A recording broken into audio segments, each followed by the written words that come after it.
doing the things in the game. So we're gonna pick up where we left off with the Survivor Man challenge, and all that stuff. And I did mention the last time that I'm kind of a little jealous that they've added a bunch of hand tools in a mod to Farm Sim. It's like the 1.1 version of the hand tools.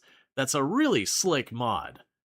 Because I always wanted I always wanted to do the hand tools in Farm Sim 22 for a start for Survivor Man, but they did have, like, it wasn't one mod, it was a bunch of separate mods.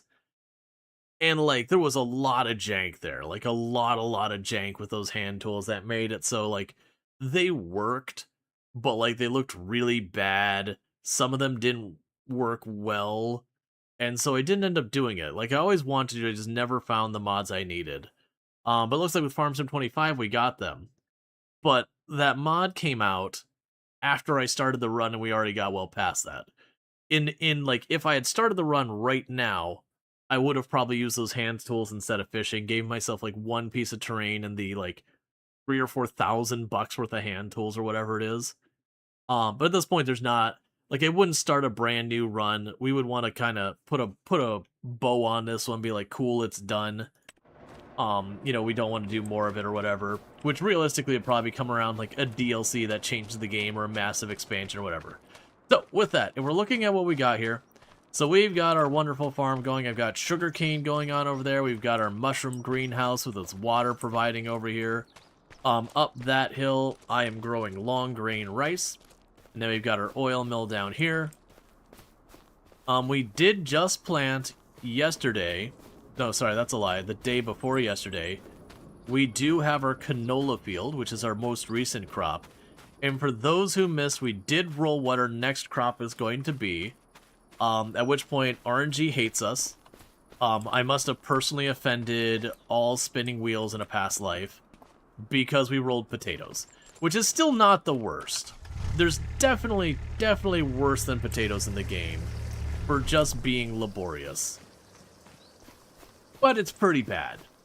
There's also the upfront cost. If it's going to cost us somewhere in the area of like 500,000. But yeah, so you can see we've got our canola, we've got our long grain rice, we've got our sugar cane. These little fields here are ones that start on the map. You can see the map starts mostly empty. That's part of the Survivor Man challenge, but they do have a handful of these. What I will likely do is maybe for my next tile, I will buy this one here, and I'm going to convert a bunch of that into a field, and I'll probably make like an actual farmhouse back here somewhere and get rid of our tents. Just to kind of have a sign of progression. What I'm trying to remember now is what do I need to do? So long grain harvest is today. That's what we got to do. So let's go get this all going here. Let's make sure I'm not wrong. You ready for harvest? Ready for harvest. Cool. So let's get our harvester going here. And all that. But yeah, so right now, we are in the market for potato equipment. We need the planter and the harvester. Those are the only two pieces of equipment I should need. Alright, that's fine.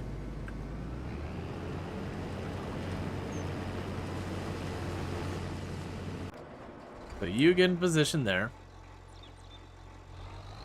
And I can go ahead and grab our trailer to get that in position.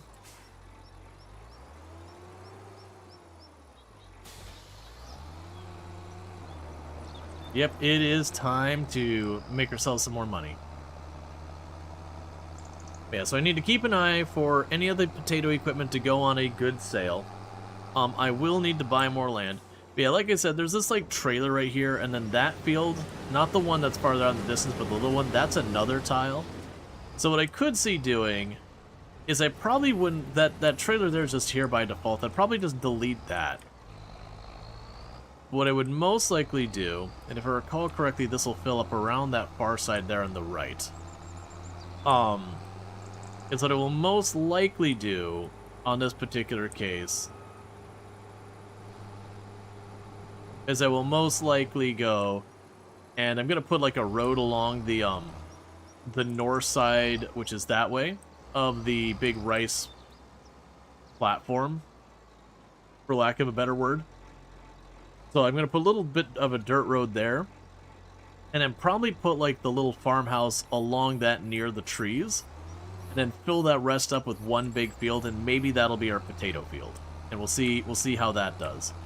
Because for those who don't know, with the Survivor Man Challenge, the big thematic part of the Survivor Man Challenge is you start with as little as possible that you can actually make money in the game, because you can't start with literally nothing and function. Not with unless you're allowing loans and leases, which we don't. But usually you don't allow loans and leases. And that you start on a map that effectively doesn't have existing farms in any real capacity. Usually they'll have like a farm on it, but as far as like you'll go to your maps, you see like all the farms laid out everywhere. You're supposed to be starting with what's effectively wilderness. And then from that wilderness, you want to build up your whole like farmland thing going on. To that end, we've been doing relatively well. We're making good money and all that. I was going to check. Yeah, we just got to keep an eye on our sales, because if we get lucky and we catch one of the machines for the potatoes on a discount, that'd help out a lot. And if I'm not mistaken, over along this side, the harvester will fill up and need to be emptied.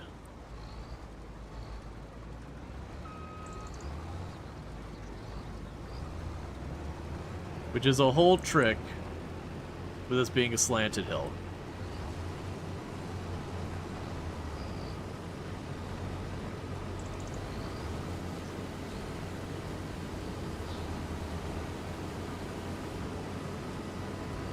Right, I think I have to wait for it to fill up, and then we scooch over, if I recall correctly, because I think it'll fill up right along the end here. If it makes it around the corner, it'll make my life way easier.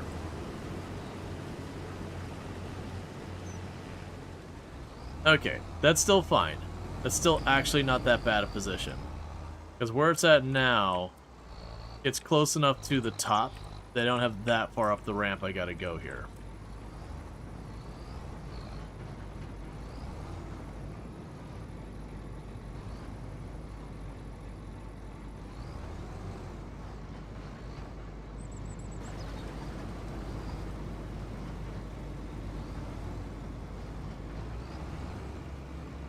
Yeah, that's how that works. Don't worry about it. It's fine, I promise.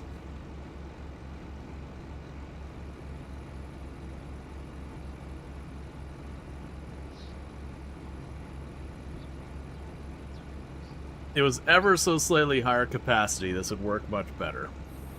But we go around this way, because I found when I go around the other way, it keeps the pipe on the inside, and I just don't have an opportunity. Trigger the light? Yeah, no, exactly.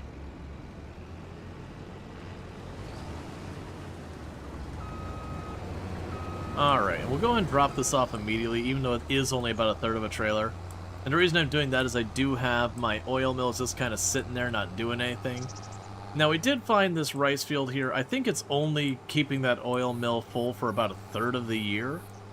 So we definitely need more. But I also have this much... I actually don't know which of those fields is bigger, because with the custom-made fields, it's not calculating the acreage of the field in the same manner it does when it's a pre-existing field.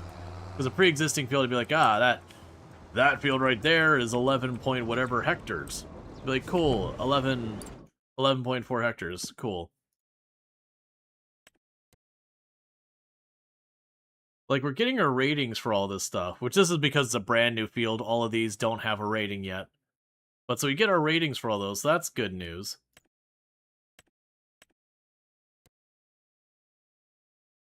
Yeah, so it says size 16.9. Yeah, so all those are just telling me the area I own there. But as far as like actually showing me information about the field itself, you just don't get much information there. And I remember in the past there have been mods. I would have to go look for them. But I know in the past there have been mods where you're able to go through to your various stuff there and like draw a custom field. Oh no, potatoes, what are you doing to yourself? I gave decision-making authority to a wheel that I spin. And this might surprise you, but random chance, not the most strategic of things. Random chance seems to be not quite the most reliable out there. Thank you, Randall Thor, for gifting a tier 1 sub to Canahawk. So Canahawk, you have your nice advertisement previewing as well as access to the emotes whether you wanted them or not. But yeah, so we rolled the dice. The worst thing was like an hour before we rolled it. I was like, okay, you know, once we get to, you know, having the canola planted, I'll roll the dice just to see like what I need to be focusing. Because I had like $204,000 at that point. And I was like, okay, let's have the $204,000, you know, depending on what we roll, I might just need to buy more land. Like, if it had been any of the grains, I could just buy more land to have the equipment we just planted. You know, if it's something that requires special equipment, I'll need that $200,000 or whatever to apply to that special equipment. Well, we got our answer. Because, for those who don't know, like, potatoes aren't the worst for dealing with. They definitely have their pains. Let's wait till I empty this out, and then what I'm gonna go ahead and do is, I'll bring up the potato stuff, and I'll kind of point out, like, some of the stuff that's not so wonderful about the potatoes. They do pay well. I want to say, as far as pay goes, potatoes were, like, the 3rd most valuable crop in the game. They're somewhere up there. Because I want to say sugar beets were in #1, and I think it was, like, carrots might have been next. And I think potatoes came after that. And this is going by memory, so grain of salt. I do actually have the spreadsheet on the Discord and the Farm Sim channel. Granted, the spreadsheet is a little out of date. They did give canola a bit of a bump up that is not reflected in that spreadsheet. And I might have made 1 or 2 other adjustments I'm blissfully unaware of. But it should be like 90-ish%. Correct.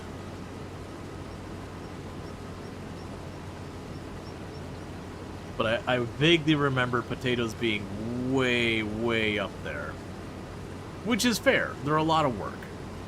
And that's kind of one of those things. It doesn't need to be that the prices strictly are amount of effort equals amount of value. But it definitely feels like there should at least be a little bit of loose following of that. It's one of my big beefs with the olives and grapes in the game, is they're very laborious crops as well. They're also the 2 worst paying crops in the game. So you're doing a hell of a lot of work for someone to throw nickels at you.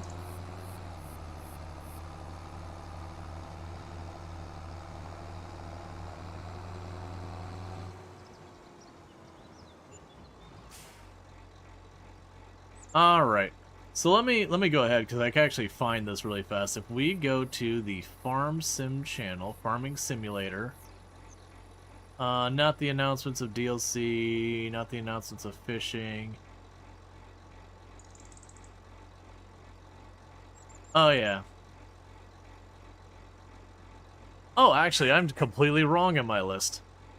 Okay, so the list I have here is the highest paying crop is sugar beets, which I was correct in that one. Sugar beets is the highest paying. It's one of the most laborious things. Then it's spinach. Then potatoes. And sugarcane is 4th, and then carrots are 5th. And then the regular rice is in 6th with parsnip, but long grain rice is all the way down on the 10th spot. The only things lower than long grain rice is the corn, sorghum, and sunflowers are cheaper. Then canola, and like I said, that's before canola got its buff, so I don't actually know where canola lands now, followed by olives and grapes. But yeah, the sugar beets was the single most valuable, but also very laborious. Right, so if we look in here at what we would do for potatoes. So potatoes, if we go to our specialty crop, oh, here we are. So you got your potato planter. There's not a lot to say about these. These work about how you expect, but they're relatively small planters. I can get this one that's 6 meters wide, which is what we're going to probably do. Because honestly, at only costing that little bit extra, I might as well. Oh, actually. Oh, interesting. Huh.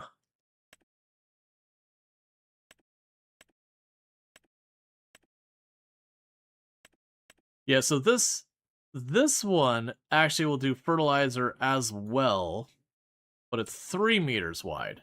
So catch-22 is I can do one pass with this one, or a pass with this followed by a pass with the fertilizer. Now, granted, the fertilizer is faster, so there's an argument to be made there. So I got to buy this thing. That's like 200,000. Fair enough. Not a whole lot to explain there. But then we've got the harvester. Now, with the harvesters, the problem is this is 1.5 meters wide. This thing is minusculely wide. That's the thing that sucks about it. It's also one that you really need a dedicated vehicle alongside it. I can't do that myself. I have to have the AI. Now, they did get these other ones. We're just comparing. So this one's got more capacity. This one does more crops. But even this one, if you look at it, they did give it a small internal storage for practicality's sake, which thank you, devs. But it's the same thing. I gotta have a dedicated vehicle to go alongside it. So we're talking about 700,000. I might be able to get down to about 400,000, maybe 500,000. But for what you'd probably want 700,000, which honestly isn't that horrific. We are making over 200,000 a year and some change as is. And that's without considering the canola we just planted. I have no concept of what that's going to make me money-wise yet. Because like I said, it was one of the lowest paying crops and then they buffed it. My understanding with the buff is it didn't jump it like way up the list. It took it from where right now canola is like the 12th most paying crop out of 14 tiers I have to it. And the reason I put tiers is when you look at oats, barley, wheat, soybeans, green beans, and long grain rice, they're with a margin of error of each other where like the exact amount you get each year can determine which one's better. So I just kind of put them all as like 10th place, or like the corn, sorghum, and sunflowers I put all as one tier. Because again, same deal, they all landed right kind of in that same sweet spot where there's not a big difference. And then the rice and parsnips are kind of in the same thing, and that's regular rice, not long grain rice. The long grain rice does not pay nearly as well as the regular rice. But I'm under the impression with the canola that when they buffed it, it went from being way down near the bottom, the third worst crop in the game for pay, to it got into that same shelf as like the wheat and barley and all that. It's kind of in that same broad range, which is honestly a very appropriate place for it to be. It has the exact same process as those, except you flood the field instead of weeding it. But like, I wouldn't say it's appreciably harder or easier, it's just you hit this button versus, you know, handing that to an AI.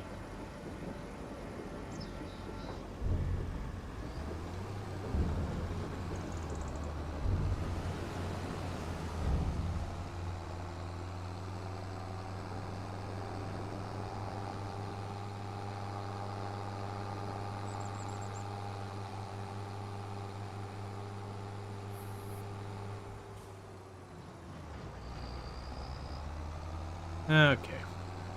So you're got about one more pass till you're done. You wonder if they should introduce global news in the game, basically a way to forcefully change the pricing of crops, i.e. global news of a crop destruction or somewhere, or sell price for you over the years until it stabilizes. That's when we've talked about, like, you know, for whatever the next version of Farm Sim is, because usually like the really big change kind of stuff, like I would consider that a major change to the game kind of stuff, usually comes with the new version. And we talk about, it's like, okay, what would you see for like the next version of Farm Sim? And that is one that's come up with, you know, a lot of things, is some kind of dynamic pricing. Like there is some fluctuation of pricing built in the game. We're talking like not necessarily more extreme, but more meaningful. So that the idea would be something like, I liked the idea that you could opt in and out of this, obviously, you'd turn it on or off. But the idea that it'd almost be like a global market, whether it's judged by you, RNG, or other players, that I don't care about. But that what could happen is that, you know, say you have your entire field and all you grow is wheat. Year in, year out, you grow wheat.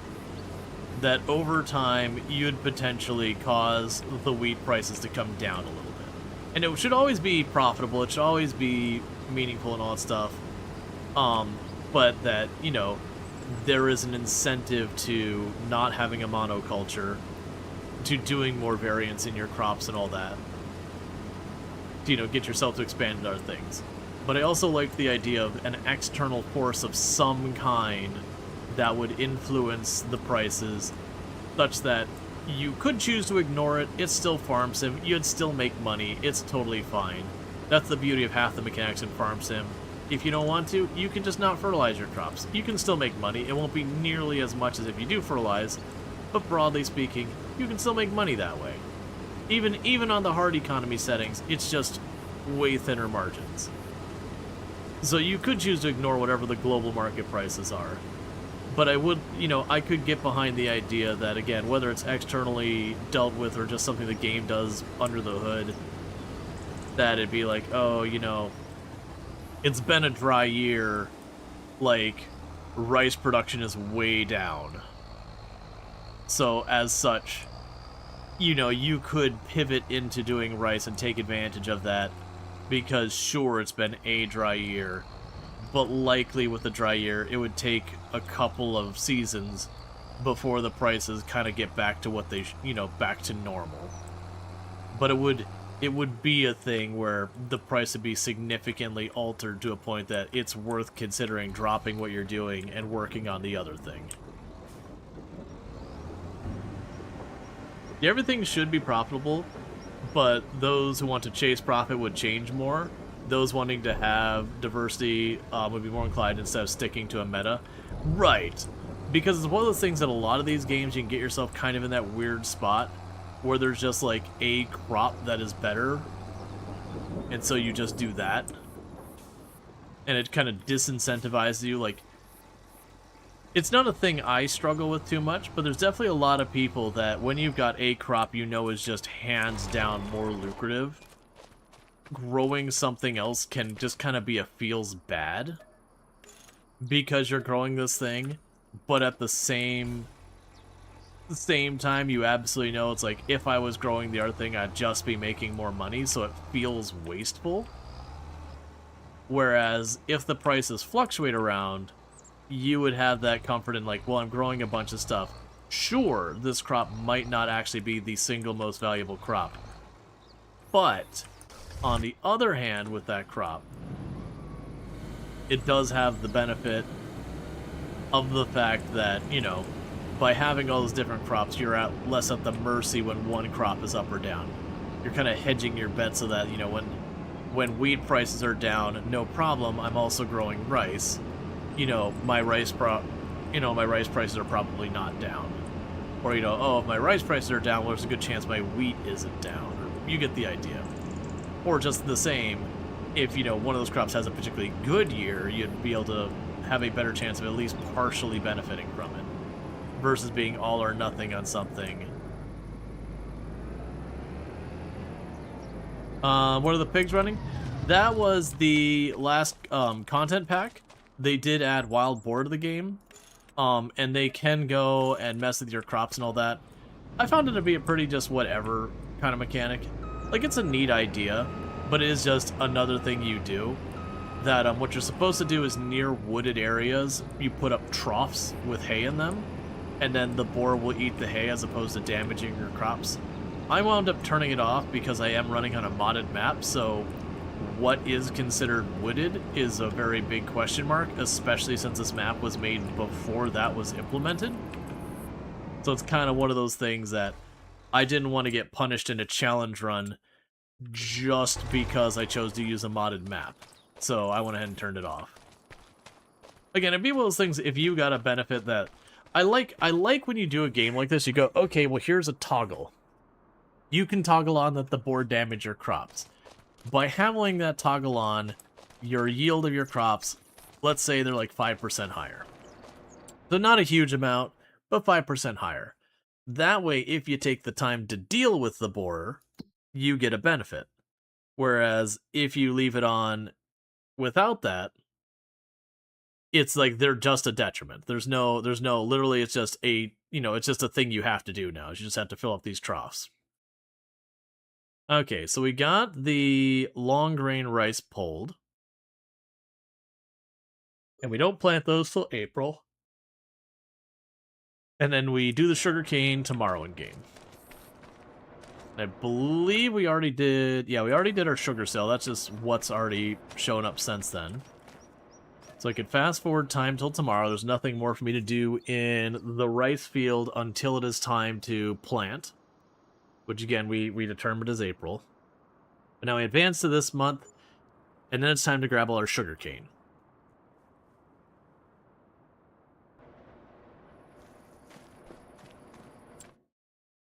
Nothing we care about there. We'll start by getting our sugarcane harvester in position.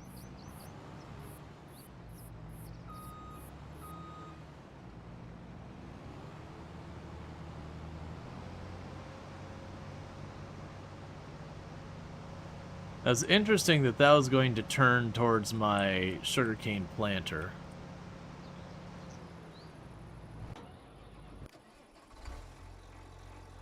Alright. Now, while we're at this, is there anywhere along here that I want to do the roads? Now, keeping in mind, I don't own this tile I'm on right now. So just this area, like from where my sugarcane field is to the west over there, I don't own any of that until we get down there. So I can't quite connect the road from here over to my, oil mill or anything yet. Yeah, so we can get all our sugarcane pulled, and that'll make us a bunch of money. But yeah, so the good news here is, especially if I get anything on sale for potatoes, I probably only have 2 harvests to get my potatoes online. That's kind of the good news. Maybe less, I really don't have a good feel for what that canola is going to cost me. Okay, and you still got water. Yeah, the long grain rice, we could definitely put way more in there to produce that. And the sugarcane, like I said, this is still full from our last harvest. We definitely have a pretty significant surplus of sugarcane than I need for those 2 sugar mills. Which is fine.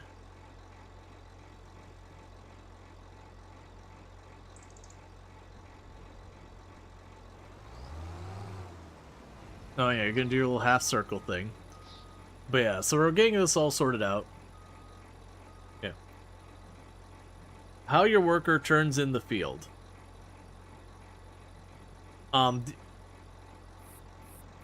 So like, I mean, you just hit the button to make your worker go. They don't turn poorly. You got to keep in mind that when we compare Farm Sim 22 with Farm Sim 25, Farm Sim 22, the problem was they would go off the side of the field and then turn around, and it would constantly get caught up on trees and fences and everything like that. They did make it, you know, in Farm Sim 25, if you notice, most of the time they will remain on the field the entire time. But that leads to what's happening right here.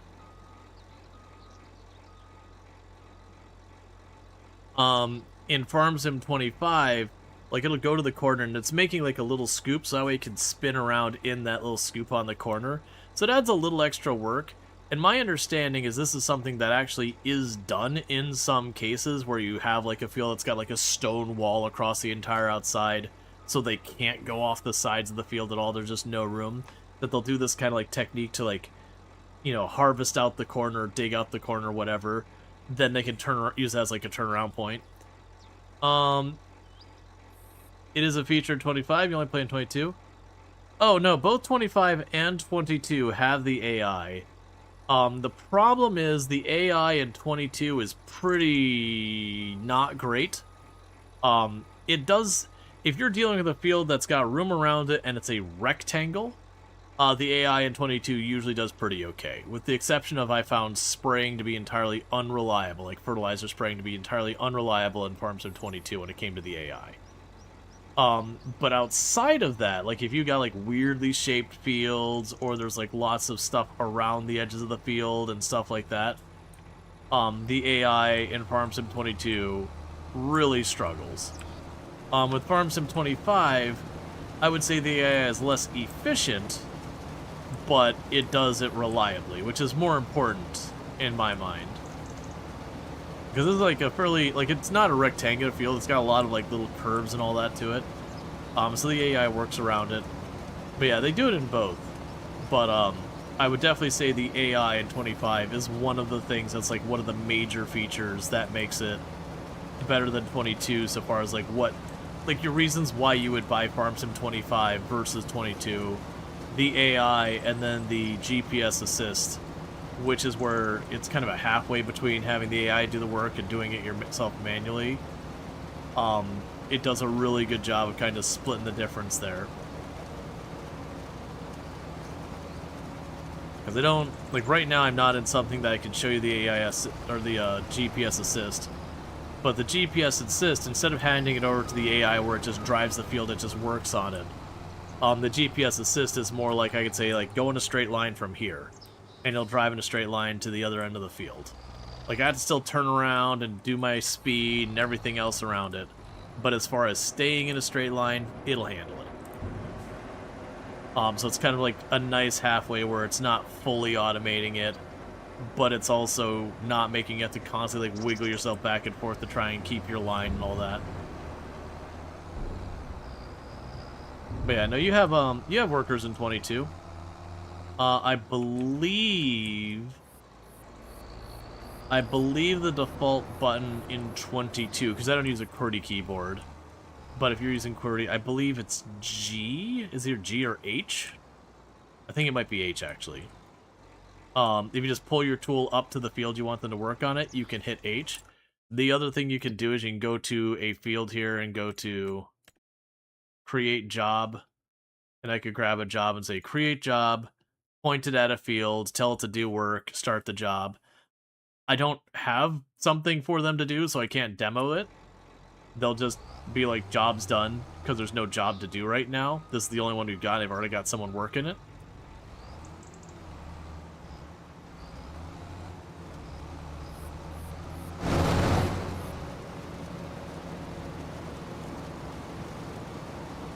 Okay. But yeah, no, 22 has the AI. It's just like I said, there's certain things it does well. You don't like workers in 22 because you play regular fields. Yeah, no, and that is, like I said, that is one of the disadvantages of 22 over 25. Is, the AI in 22 is definitely far more limited. There are mods you can get that make the AI better. I don't know them myself because I never really grabbed them very much. I think it was like towards the end of playing 22, before like right when 25 was coming out. I ran a couple of them, but yeah, broadly speaking, you know, in 22, the AI is useful for when you're just like, hey, go just cultivate a field. You know, one of those fairly safe jobs that you don't have to worry about them messing up too much. But the moment you get really big tools, so you got like the sprayer that expands, the AI just falls on its face. It's also, you need to have enough room around your fields to compensate for them to be able to turn outside the field and everything. So it's a lot more limiting. But 25, they work way better. Like you'll notice, since we started this field, that thing has not left the field. It does some weird turns in that at times to accommodate that. Stuff you probably wouldn't do in real life. Could be like, just go off the field and turn around, man. But that's just kind of the give and take, as they just change the way it prioritizes stuff, so it will stay on the field the whole time. Most of the time. There's some exceptions. There's just not a way to stay on the field.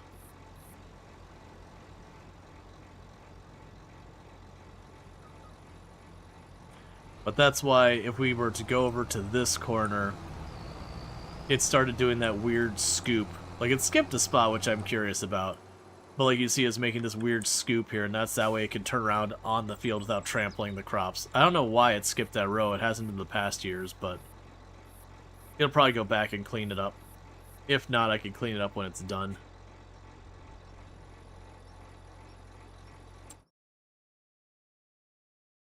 Yeah, I should potentially look at starting to get some of these other roads figured out.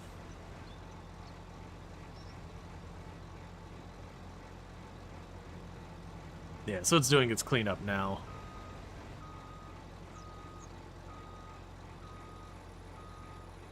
But yeah, that's like the big selling points of why you would consider 25 over 22 nowadays is one, the AI is a huge big thing. And like I said, I don't think with this I could really show it. Yeah, we have steering assist here. But like I said, I don't have a tool that I could show it right now equipped, but it would pull up the field and be like, okay, that tool's 6 meters wide, and it give me these lines to go up and down the field, and I can like line my tractor up to a line and say, follow that line, and it'll follow to the other side of the field.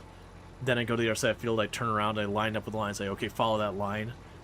And so it's a way, so instead of like manually having to wave back and forth, it does keep nice clean lines there. And so it's nice halfway there. That's a big draw. They did add some new crops, so like you've got new stuff in the greenhouses. They added like rice fields that you flood.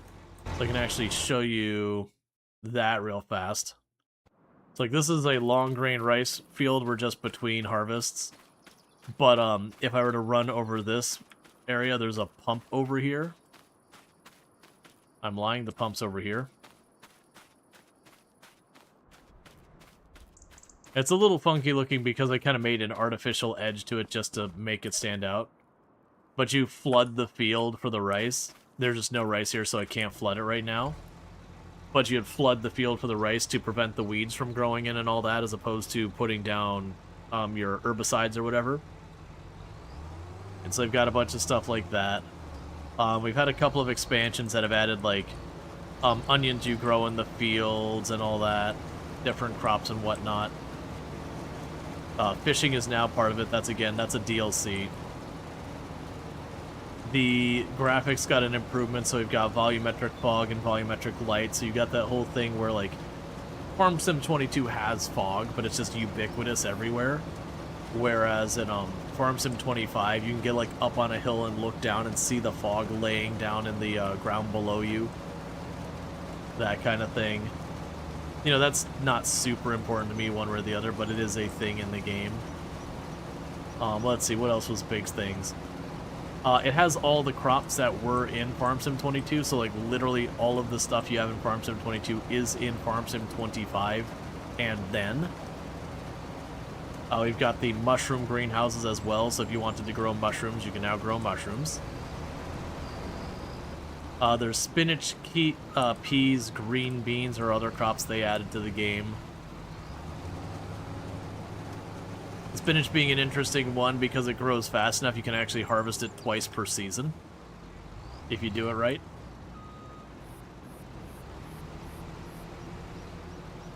So like per acreage it pays really well.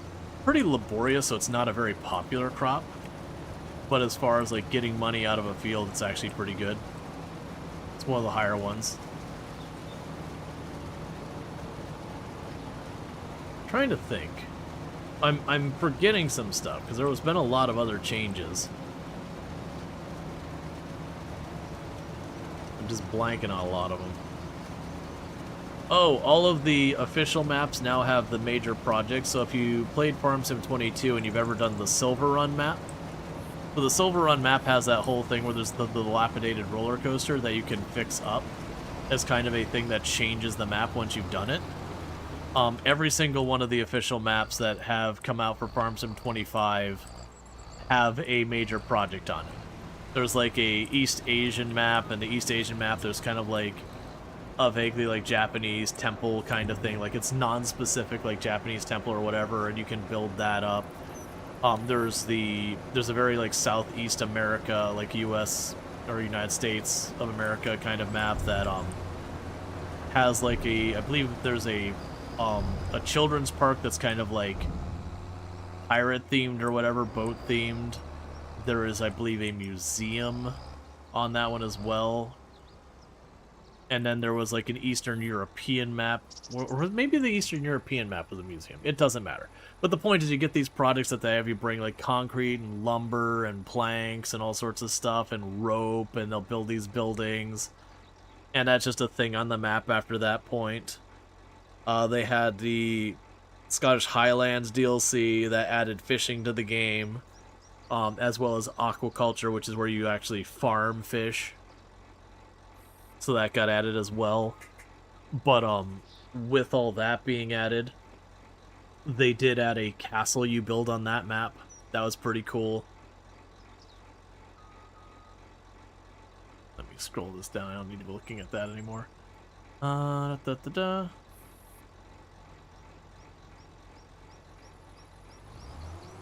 Cool. But yeah, so we've been doing this when we're randomly rolling the crop. That's the reason why you probably might be going, why on earth are you growing sugarcane? We each time it's time to choose a crop, I have a big wheel. I push the button in the middle and it spins, and whatever wins is what we do. Yeah, new animals as well. You are correct. They had the there was a new kind of bison. I think it was it the Longhorn bison? I mean, we can just look. I don't know why I'm saying that out there. Then go to the animal dealer. Yeah, so we got the cows. Yeah, it was the water buffalo were the new ones in the base game for Farm Sim 25, and then the Highland cattle were one of the DLC. The pigs, I don't think there was any changes. I believe the goats are new, if I remember correctly. Nothing to say about horses or chickens. There's a couple of those also got added.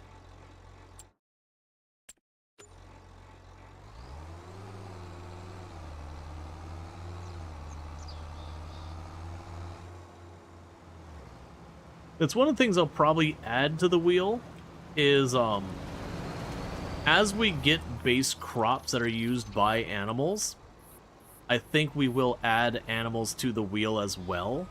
So like once I've got, say, wheat. Wheat means I've got what I need to raise chickens. So I would add chickens to the wheel. I think we could do it that way, because I don't want to add the chickens before then. And the only reason I want to go with that kind of thing is just, you know, otherwise it's like, okay, alright, well, we rolled cows. Well, cows need XYZ. Well, I'm not growing XYZ. So getting cows is effectively signing up for, like, 3 or 4 other crops, and then pigs would be, like, 4 other crops, and that kind of thing. But if we happen to get the requirements, I'm down to shove those things on the list as well. Probably not horses. Horses are the only animal in Farm Sim that, you know, horses are cool and everything. But gameplay-wise, the way you get your horses to be worth anything is you raise your horses and you feed that. That part's fine. But you have to, like, actually run them around so that they... I can't remember exactly how it works, but they effectively level up or whatever, so you can make it a, you know, a good horse or whatever, and then you sell it. And I can't be bothered. That's, to me, just walking around on a horse in the game... Just, it's interesting, but it's not my thing. If someone's into horses, absolutely, I'm sure they can get behind it. That'd be a lot of fun, because it give a little bit of a different animal. But for me, it's like, yeah, but I'm just walking around on a horse.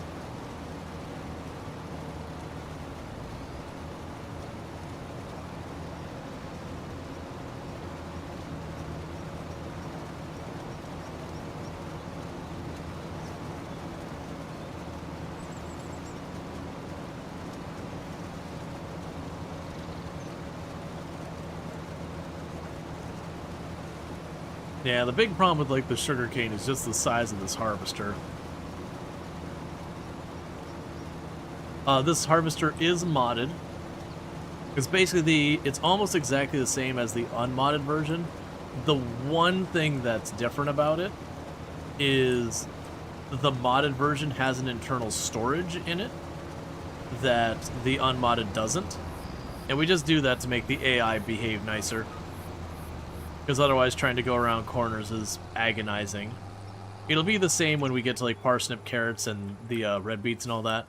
Is I'll probably get the harvester that's modded to have an internal storage, so at least they can go around corners without the AI just throwing a fit.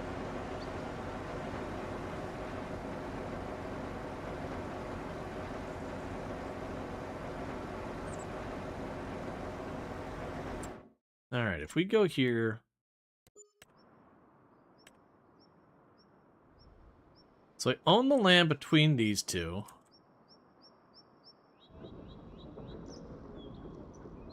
But I don't own the land over here. So I can put the dirt road there. It's probably one of those ones I really just need to wait till I own this tile as well, because then the plan would be to have, like, this dirt road extend, weave over here. We would put, like I said, I think at that point I'd make it a gravel road. Like I have these... If you look over here, there's this, like, fake roadway that goes around here that's just dirt. I'd probably extend that, bring that over this way. But do one of those behind here and up along there. Maybe around the whole way over here. I don't know about this side. I'm undecided. I won't put it on this side of the field because it's all forested over there. But I'd definitely put it down this way and along that. Or down this way, gravel road that way, the dirt road behind there for, like, dropping off into these. But I don't think it's probably worth doing until I buy that next piece of land. The big curiosity is when I harvest the canola or the oil mill, like the canola for the oil mill kind of thing, like where's that gonna be at so far as, like, will I have enough canola to keep that oil mill basically busy? Will I really need another field of canola? I don't honestly know. It's been a really long time since I've grown canola in the game. Yeah. So you're still filling up, that's fine.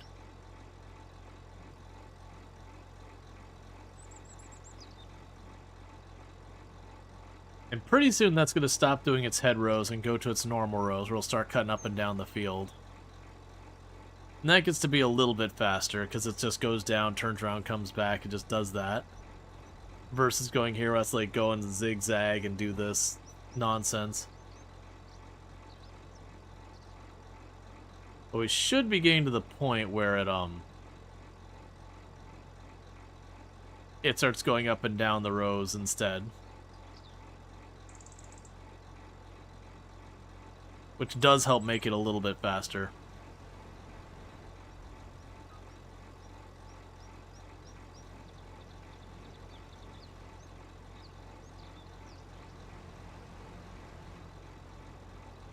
So do you turn all the way around or you just follow the border?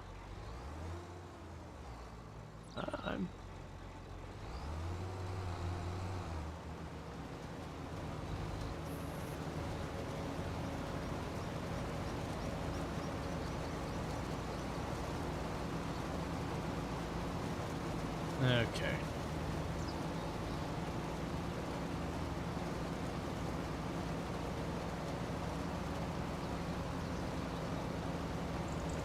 Because part of what makes sugarcane such a valuable crop is its very high yield.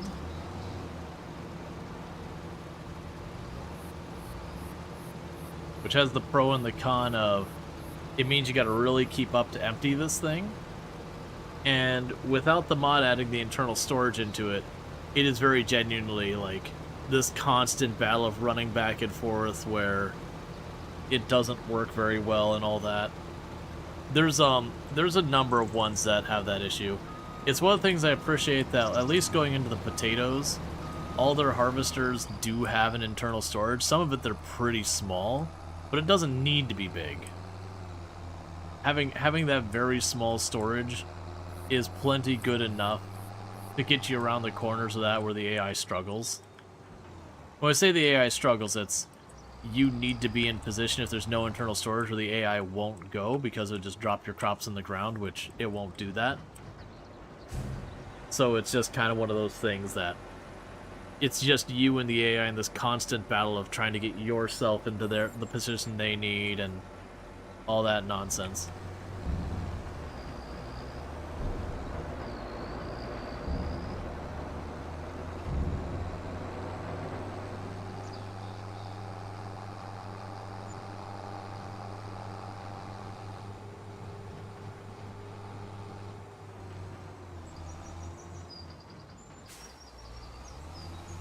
Guessing that's the last head row.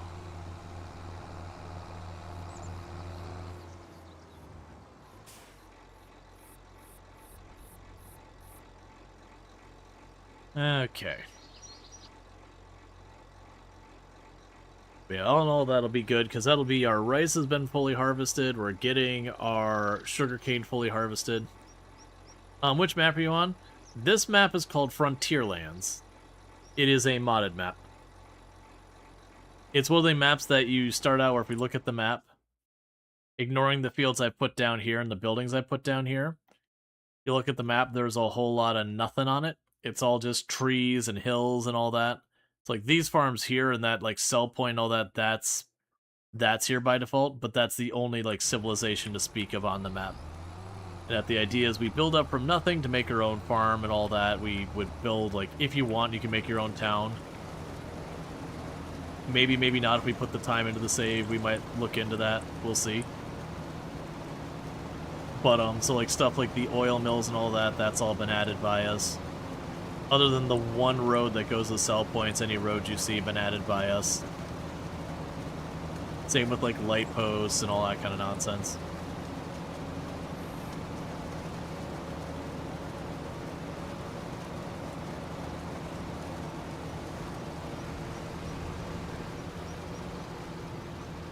Okay.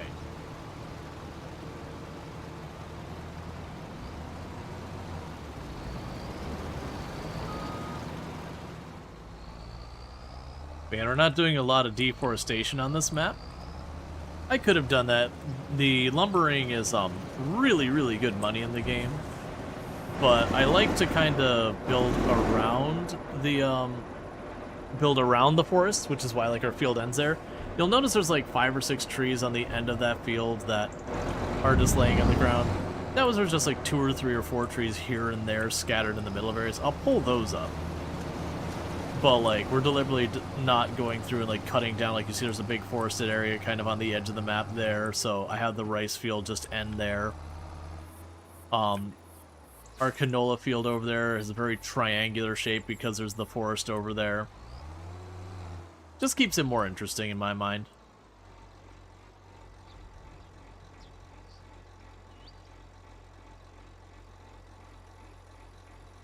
What are you doing?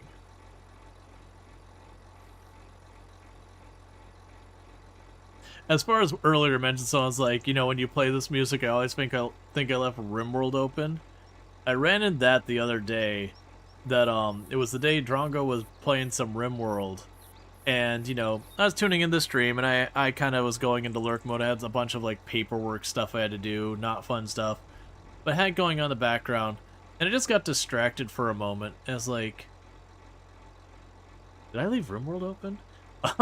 Even though I hadn't opened RimWorld at all that day. But it was just definitely, because I've done that one before a number of times. We're just sitting there, and you're just, like, going, it's like, oh, crap, I left insert the name of the game open. So, like, when it's a game I play regularly, like Project Zomboid or RimWorld at different points or whatever. City Skylines and that back in the day. Stellaris back in the day. Those kind of games where you kind of ant farm it, where you pull the game up, you just let it sit there and cook for a while before you make your next change. There's been a number of times I was working on something with that. I was like, oh, wait, I gotta go and, oh, right, I had to deal with that paperwork for my travel. Okay, let me deal with that paperwork real fast. And so you just minimize the game out of the way. And then you forget it's even open. Like 2 or 3 hours later, you're like, oh, crap. Like, you'll finish what you're working on and be like, okay, well, now I'm free, I can actually play a game. And you'll notice it'll be like, oh, I already am, I guess.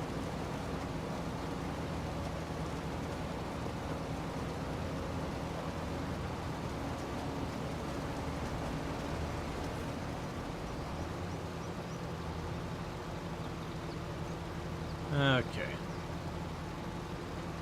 And the reason why the edges of this field keep getting missed is the way that the edges of your area work when it comes to consideration of making your own fields. You can actually get past the edge of what you own with your tools. It's based on where your tractor's located, not your tool. So, like, this area here isn't my land. If I can turn properly, that's, say, like right now, say the shadow is the edge of my land, I could be here with my tractor potentially and put my plow down behind it and tear up the land that's not mine. there's not really a reason to deliberately do that beyond haha, I'm messing with the not my land thing. But there are cases when you're doing work and you start plowing and you go across the area and you hit the edge and then you get that warning being like, hey, you can't do that here, it's not yours, and like, well, crap. Some amount of this isn't on my land now, which means I can't actually do some of the processes on here because it's not my land. And then the AI will flat out refuse to do stuff that's not in your land. So that's what happened there, is I just barely sniped the edge past my territory.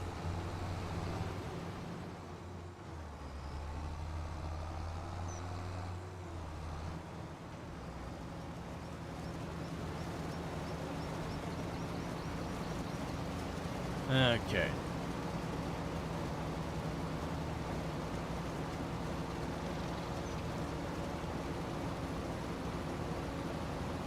So we can get all this sorted. This is our big payday crop. It makes us over 160, 170,000 every year from once we get the sugarcane and shove it in those sugar mills.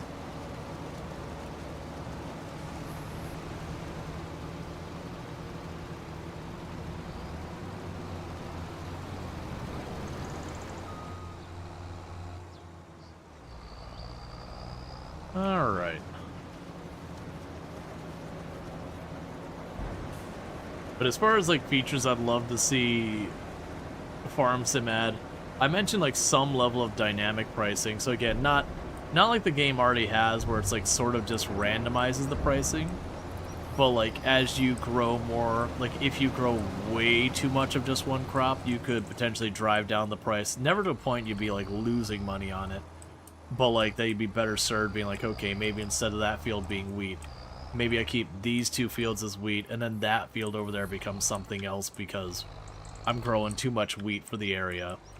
Or like, again, it could play on like what other players are doing, that the prices would fluctuate, that whatever crops aren't being done enough, the prices would get much higher that they're willing to pay for it, making it far more lucrative or whatever.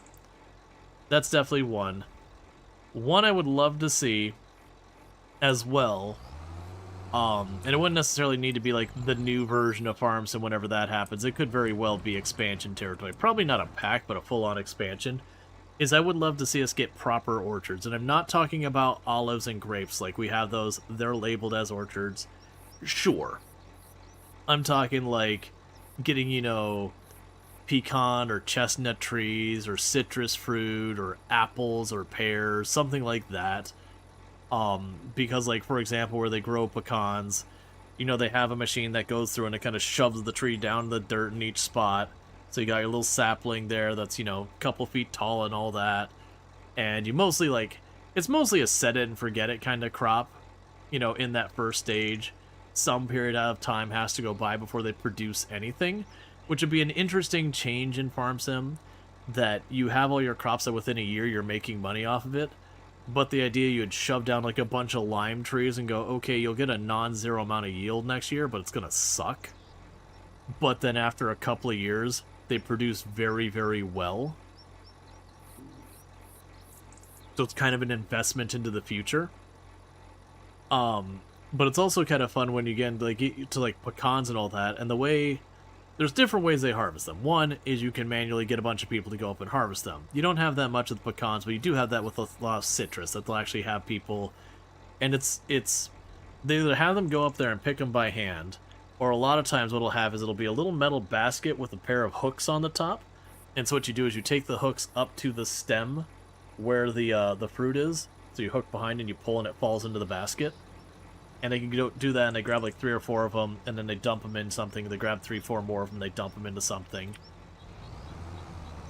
But you do have machines that do it. So for the pecan one, it's a pretty cool piece of equipment that's honestly a little intimidating. And it's basically just a really big hydraulic, and so it has this big claw, and it grabs the trunk of the tree. It just shakes it violently. And then you go on to the next tree. And all the pecans come raining down from the tree as you just violently shake this tree.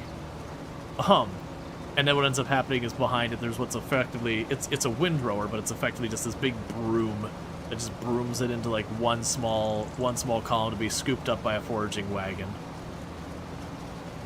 And so I could see that with the way the mechanics in the game work, it wouldn't be too terrible to set up. The hardest step of that whole thing would be in a lot of ways the way most of the crops work in Farming Sim, is you can almost think about it as like there's the ground and you're painting it.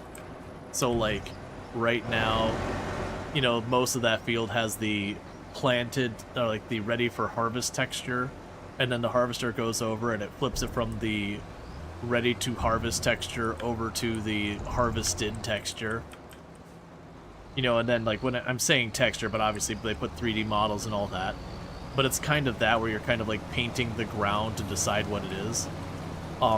With that whole thing with the trees and all that I'm talking about, it probably wouldn't work that. And the way we've had the alternative is the orchards. And the two orchards we've got, you basically put down a fence and you kind of go along it, and you're effectively painting the textures on the sides of it. So it would be new technology that you'd effectively have these individual objects that should do that. And I think the reality is it would still kind of work like this texture strategy here. They would just need to have, like, you know, when you're at certain points of the texture, like you're on the dividing line where the trees would be, then that's where you'd have to go to use your machine to shake them or whatever. But otherwise it'd be kind of the same between the harvested and non-harvested. You're kind of painting the rows. But I'm fine with that. Alright, Randall Thor. You take a good one, and I'll see you once you wake up. I hope you have a good sleep and all that, because it sucks. It sucks when that doesn't happen. So I hope you find that sleep. But, like, I could get behind that. But I think that would be a lot of fun, because, like, already a little bit doing the sugarcane when you're close to it is very different than the other crop in the game. There's not many crops in Farm Sim where you're walking around and genuinely the crop is taller than you are. It's not nothing. There's a couple. But there's not many. But like a proper orchard where you're like you're going through in these trees, or you're like 10 plus feet tall and you're dealing with that. And like I said, I'm not even picky about like if it's pecan, walnuts, whatever, or if it's like, you know, apples, pears, you know, that kind of thing, or if it's, you know, citrus, so like lemons, limes, grapefruit. Zero care about which way it go. Fully open, but I want a proper orchard. Like I want to drive my little tractor between the rows of trees, grab the bases, give them a little shake, go to the other side, get my glorified broom to sweep them all up into the foraging wagon, to then, you know, do all that. And I know there's machinery to pick citrus. It's not used very commonly, because I believe it's not as good. And I couldn't tell you at all about apples. I believe apples and pears and all that are mostly hand-picked as well. Which is something from, like, just practical reason. I can't imagine they would have, like, the hand-picking thing.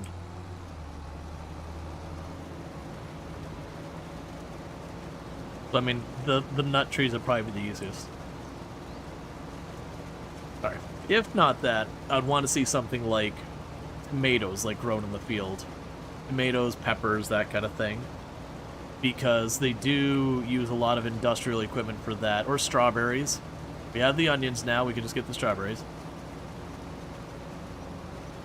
The Castle and Leon made some effort at all of those items. But I don't think you'd be satisfied. Modified vineyards and stuff like that. Gotcha. Yeah, no, I usually will pass on the mods. I do know in Farm Sim 22, there was effort to make more involved stuff with a lot of that. I end up hearing a lot of that stuff ended up to be pretty janky. Tomatoes are still handpicked from a combine. Well, you do have a lot of that. You're not wrong, Wantips. It's kind of like I was saying with citrus. There is machinery to pull citrus fruit off of the trees, and there is machinery, like I would assume there would be stuff for apples. I can't speak for that one. But there is machinery to mechanically harvest strawberries. But broadly speaking, the vast majority of it's handpicked because machinery is just, you know, it's either cost prohibitive or it's not that good. Like there's a lot of ruined crop from it and everything. But I do know there is machinery to do tomatoes mechanically as opposed to by hand. I've seen that machinery myself in person, and it's cool tech.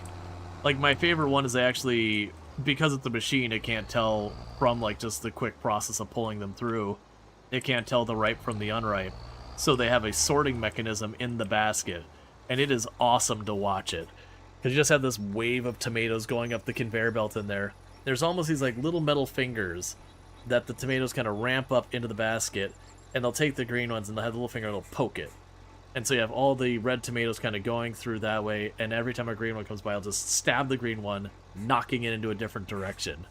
And it is really cool tech to watch that. It's very cathartic to just see the wave of tomatoes coming over and just being like, tick, tick, tick, tick, tick, tick, tick, tick. It's all like the ones that weren't quite ripe get punted down into whatever they do with the green tomatoes. It's just a separate section of it. But yeah, no, you're probably right that the majority is still likely just done by hand. But yeah, there's a lot of cases for that stuff where you have machinery that can do the job, and not even necessarily poorly, but there's some reason. The green ones get made into catsup. I'm willing to bet they probably have a number of things that they do that. Because some people you want to buy green tomatoes. Green tomatoes are used in, you can bake with green tomatoes, that people will, they'll effectively fry green tomatoes that the red ones are too soft and too ripe, but they'll, like, oven fry the green tomatoes. They'll usually put, like, panko and a couple of things on it, and they can actually be pretty good, but, it is going for a different taste. But as far as, like, at scale, I don't know what they do with them. But yeah, to your point, strawberries are a big one that we do have machinery to mechanically do strawberries to harvest them. But you are right, most of the time what it is there's effectively a glorified the tractor's not glorified, it is a tractor. But there's effectively just a glorified thing in the back that they just have like 6 or 8 people sitting on the back of this thing, and it just kind of goes along and they just start pulling off the strawberries. They're just putting them in their little baskets. They're not doing like the whole saran wrap little baskets, but like putting them on these like sheet basket kind of things and working through all that as it just slowly creeps on down the line.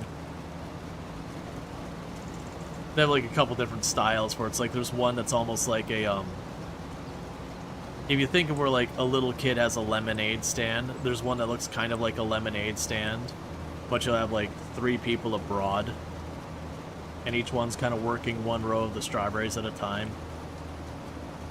But yeah, so a lot of them are hand-picked still. But it is just usually drugged behind or attached to a tractor that just slowly goes down the rows. Because that's just, it's faster, it's easier, and it's less harmful to the people actually doing the picking to do it that way. Because the alternative is you go in the field, you kneel down to this strawberry plant, because those things only grow to be like this tall. They're very small plants. So you get down there and they start kneeling and pulling their strawberries off of it, and then move on like a couple feet to the next one, and they're just basically spending their whole day crouched over these things. Whereas if they're on the back of a tractor on this platform, at least they still have to crunch over, but at least they're not getting up and down every couple of feet, just annihilating their spine.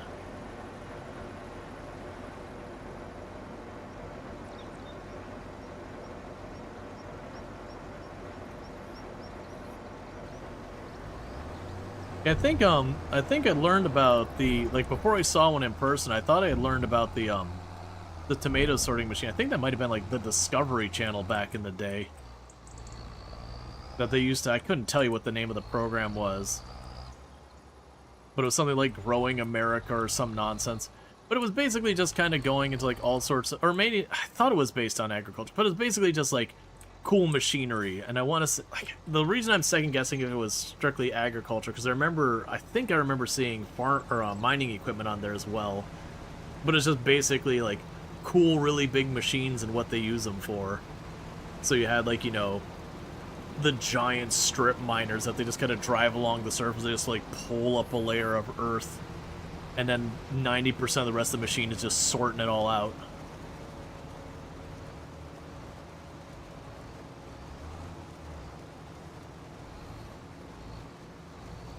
Yeah, I remember seeing that there.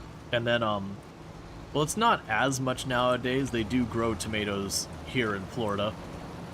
We're nowhere near as big a producer as California, but we did tend to grow a lot of tomatoes in kind of the middle of South Florida kind of area. Let's see, there's a vine species of strawberry. I wonder if anyone's tried vertical farming with them. I don't know. I couldn't answer that at all.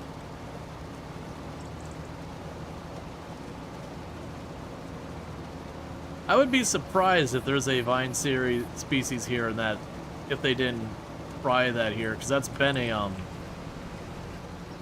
like vertical farming has been a big thing so far as like not the commercial farming side of things, but like for people doing like hydroponics and all that kind of nonsense. That's been a big thing in Florida, partly from the tourism side of things. Because while, you know, Disney with Epcot certainly did not invent vertical farming, they do have what's called the land there, and they actually do run a lot of science experiments in that area. But one of the big things they show off almost always there is vertical farming, where they'll do like the tomato tree where they grow it up and they drop it down, or like watermelon tree where they grow all the vines up and then they have the big netted things to hold that. They also do like the 15-pound lemons or whatever they are, which are just bonkers big. Where you get a lemon and the lemon's like that big. And you might be like, oh my god, that's amazing. It's like, it still is amazing. Sadly, that lemon is like 70% rind. Which is still good because a lot of stuff you cook, you use lemon zest in, which is lemon peel. So it is still really good for getting large amounts of lemon zest. But if you're hoping you're gonna get like an entire pitcher of lemonade out of each one of those, you're gonna be sadly disappointed that they're only mildly larger than a typical fairly large lemon.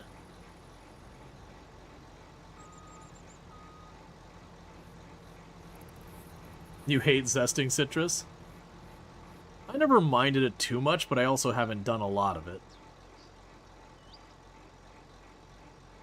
I imagine if you worked in a kitchen that you had to do that regularly, I could see it getting pretty tiresome. It can be laborious. But, the only kitchens I worked into were, one, it was quick service, which is borderline fast food. It's not a whole lot to say about that. People have a pretty good idea what to expect there. And I did have a little while because the job title at the place I had was general labor, so they shoved you wherever they needed you. But they had this whole what's the word? Not voting. It was every 3 or 6 months you would have to, it was a bid. You'd have to bid for where you wanted to work. And like everything that didn't require specific licensing or whatever was open. And it was purely based around seniority. And it was kind of a tactic they used to kind of turn the staff against each other to like keep you all trying to like outdo each other or whatever. But it's based on seniority. So it was always this game of going, I want to find the nicest job I can that I don't think someone higher up the food chain is going to bid for. So it's kind of going, where can I land myself? Because if I went and pursued, say, I want that job, and someone of a higher seniority also bid for it, I get stuck with what's left, which is usually pretty awful stuff. So it's kind of like really trying to figure out where in the pecking order you can sneak yourself in there. And there was enough jobs and too many people that you couldn't really like plan it out or anything. But there was a gourmet kitchen. And I liked to go for the gourmet kitchen sometimes. And I didn't get it very often. But I liked to go from that from time to time. Because on one hand, people avoided foods like it was the plague. For good reason. Food jobs suck. But the gourmet kitchen was kind of the outlier that it was a foods job and it was a lot of work. But like, it was actually kind of cool to do it. I really liked the guy who was the actual gourmet chef who worked there. Because he had the whole, I'm not going to serve it if I'm unwilling to eat it kind of thing. Which was his excuse to snack. But, It was really hard work, but we got to make a bunch of stuff. We were all making this like commercial size and all that, so you get like the giant mixer that's like that big to start making cream for. We would make these like space shuttles because it was out at the space center. We'd make these space shuttles that were effectively like an ice cream space shuttle, and you'd put on your plate. You'd put like whatever frou-frou decorated up kind of things. Half the people found them entirely too sweet and wouldn't touch them, which is one of the really, really crappy parts of the job. Is while I was helping with the cooking and all that, I also had to help with the dishes, and those shuttles sucked when it came to the dishes because they were like this thick cream thing that would hold its shape, and half the people, you know, especially outside the U.S., it was just entirely too sweet for their palate. So I'd have like a bite or two and be like, oh, that's cool, and then not eat the rest of it. And so when the people bussing the tables would get all of them, they would just take all those plates and just put them one right on top of the other thing, which means you had this like cream thing and you just squished it between two glass plates. And it would eventually melt, but it more just became kind of almost like this sugary paste that would hold the plates together. You'd end up having to run hot water between the plates for, honestly, sometimes a good little bit, just to break it up enough you could pry the plates apart without breaking them. Which I did break a couple of plates there just trying to get those things apart. I hated those shuttles so much when it came to the cleaning. They were a cool thing to see, which is why they kept doing it, because, you know, this plate would come out, it'd have, like, the space shuttle on it, it'd have some, you know, whatever along the side, you know, some type of drizzled strawberry or whatever. So people would eat it up from the presentation side. But yeah, it was just sugar. It was just straight up sugar.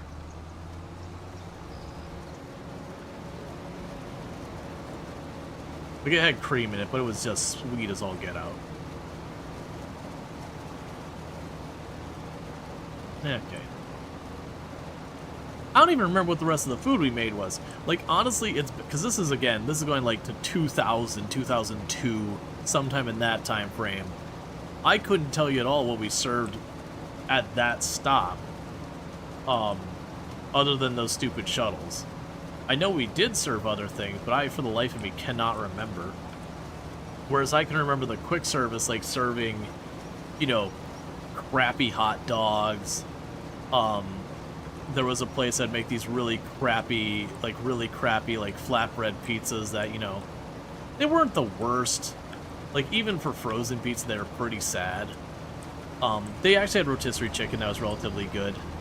That's usually, like, people like, what should I get here? It's like, the only answer that's right is rotisserie chicken. Because everything here, you know, it's edible. But, like, to call it cheap isn't even the thing. It's like, it's really not good. And the only absolutely wrong answer is never get the hot dog. Because if it doesn't sell today, by God, we're going to sell that same hot dog tomorrow. If it doesn't sell tomorrow, by God, we're going to sell it the next day. Sooner or later, it'll sell. Don't you worry. And there was no careful control to make sure that same last hot dog wasn't ending up in that cycle just for months at a time. I found that deeply upsetting. That job made it so I cannot do hot dogs that are not grilled. I'm still not a fan of hot dogs even if they are grilled, but I can't. If it's steamed or rolled, I don't want anything to do with it. It is poisoned any amount of desire wanting to eat a hot dog. Sausage is fine. But straight up hot dogs, nah.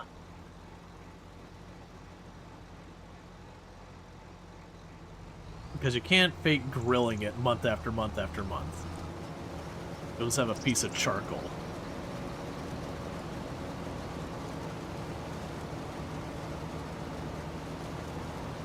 So yeah, don't go to tourist places and get hot dogs. That's the lesson. If you got to get a moral for the story, don't get gas station or like quick service hot dogs or like tourist spot hot dogs.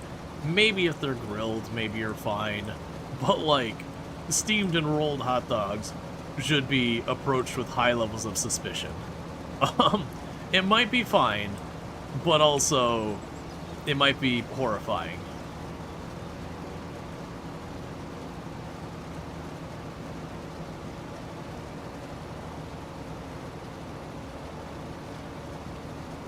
Like, don't get me wrong, there's times I've gone to the gas station or whatever, and you see, like, you don't see it much nowadays. I think the popularity of hot dogs has really dropped off. Not that they're, like, horrifically disliked, just that not many people just go out of their way for a hot dog like they used to. But yeah, you'll go to the gas stations and you'd see that roller with the hot dogs on it. And you'd see the gas station roller, and the hot dog will have kind of turned almost a dark red because it's been so incredibly overcooked.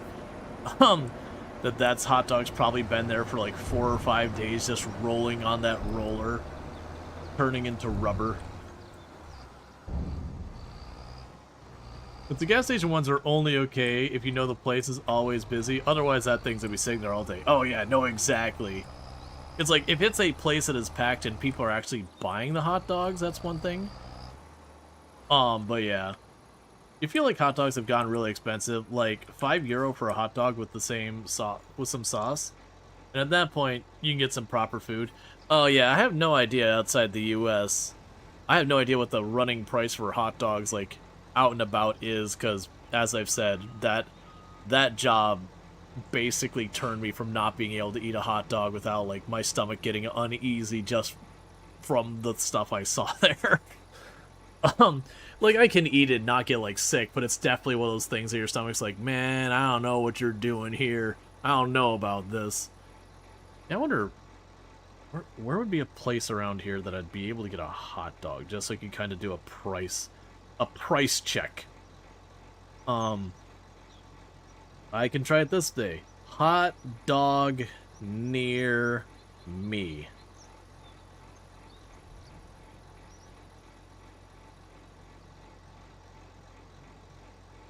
Alright. There is a hot dog place near me, and they estimate the price per hot dog to be between $10 and $20 per person is what you spend. That's the meal. What's the actual menu? I don't care. Just show me what the price is.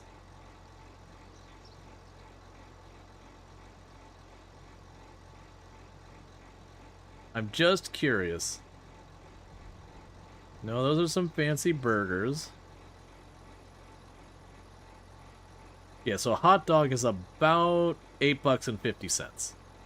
Give or take. They got some fancy ones that get up there that, you know, there's enough going on here. Like, okay, I could see spending more on that. Like, you got like this whole chili cheese dog and all this kind of stuff going on and whatever.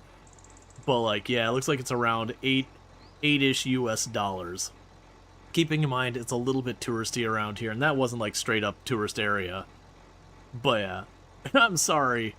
Like, don't get me wrong, for going out and grabbing lunch, $8 is not a horrible price around here. But at the same time, you're getting a freaking hot dog. We're not talking some, like, fancy gourmet, you know, whatever. It is a hot dog. Someone chucked some relish and some cheese on it and went like this. It was about $8 for, like, I'm not saying, like, it wasn't like a plain dog, like, nothing on it, but we're talking, like, maybe it's got some relish or whatever. We're not talking, like, fancy. They had some fancy ones, and it looked like they were closer to the $12-15. That, you know, like, there's a lot going on for it. So about, you know, about what you'd expect for, like, a hot dog after you've given it some basic dressings. Was about $8.50 from the way it looked. I only took, like, a 2-second glance. But you gotta keep in mind, I'm in Central Florida, so you are talking tourist prices. So where, like, people like to be like, Florida's so cheap. Liars.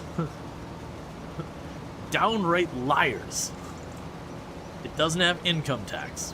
That is correct. It ain't cheap here. We actually have one of the higher costs of living in the U.S. Nowhere near the top. Like, I'm not being like, oh yeah, we're the worst or anything like that. There's definitely way higher. But, like, there's a lot of people who come to the belief that Florida's a very cheap state, and you're like, no, no, it is not, man. Like, we don't have income tax. That's the easy one. We're like, you're right, we don't have income tax. Uncle Sam's gonna get their money. Trust me on that. They'll just nickel and dime you everywhere else. And thank you for the follow. Welcome to the stream. Uncle Sam's gonna get their cut. Don't you worry. They'll do, like, every place has its different ways, whether it's property taxes, income taxes. You know, you'll have stuff like tolls everywhere. You know, a bunch of fees on your gas and power, whatever. Because you only saw some prices of the F1 in Florida to base it on, and holy hell, stuff was expensive. Oh yeah, no, that's the thing. There is a lot of people that they'll come from the West Coast and they'll move to Florida because they see that there's no income tax. They'll be like, well, I want to live where it's cheap, and they'll move to Florida. It's like, well, you just done effed up. Like, don't get me wrong, California's more expensive than it's here. That is just true. But not by as much as you would think. Like, it is definitely one of those things that they're expecting it to be significantly cheaper. It's like, nah, it's a little cheaper. So true. Plus state taxes when buying stuff sneaks in there too. 11% where I live. Oh yeah, so we have it's a funny thing. So Central Florida, we have one of the cities, we have what we call the mouse tax. That there's a city that's called Lake Buena Vista, and Disney is inside Lake Buena Vista. So where people think of Disney being Orlando, it is kind of not, but a lot of Disney World is actually in the city of Lake Buena Vista. And it's not the Disney city, it just happens to be where Disney's held. But they do actually have a higher tax rate for sales tax in Lake Buena Vista, which is why their roads are so much nicer than 90% of the rest of the state.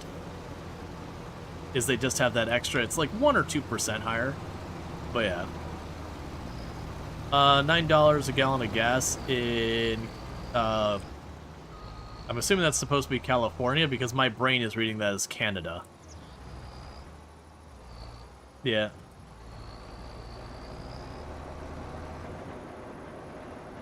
Yeah, that's also those ones you gotta be careful when you're getting the prices. Because that's like, is that the average price of gas, or is that selectively where it's gone? Because we have places here in Florida where you'll get your gas will be $7, $8 right now. But that's like if you get your gas near the airport, where they price gouge you so hard. Whereas I would say our average price is probably like $4 something. That said, I haven't had to fill up since all the events going on in the Middle East that are currently happening have really kicked off, and I'm sure those gas prices have gone up.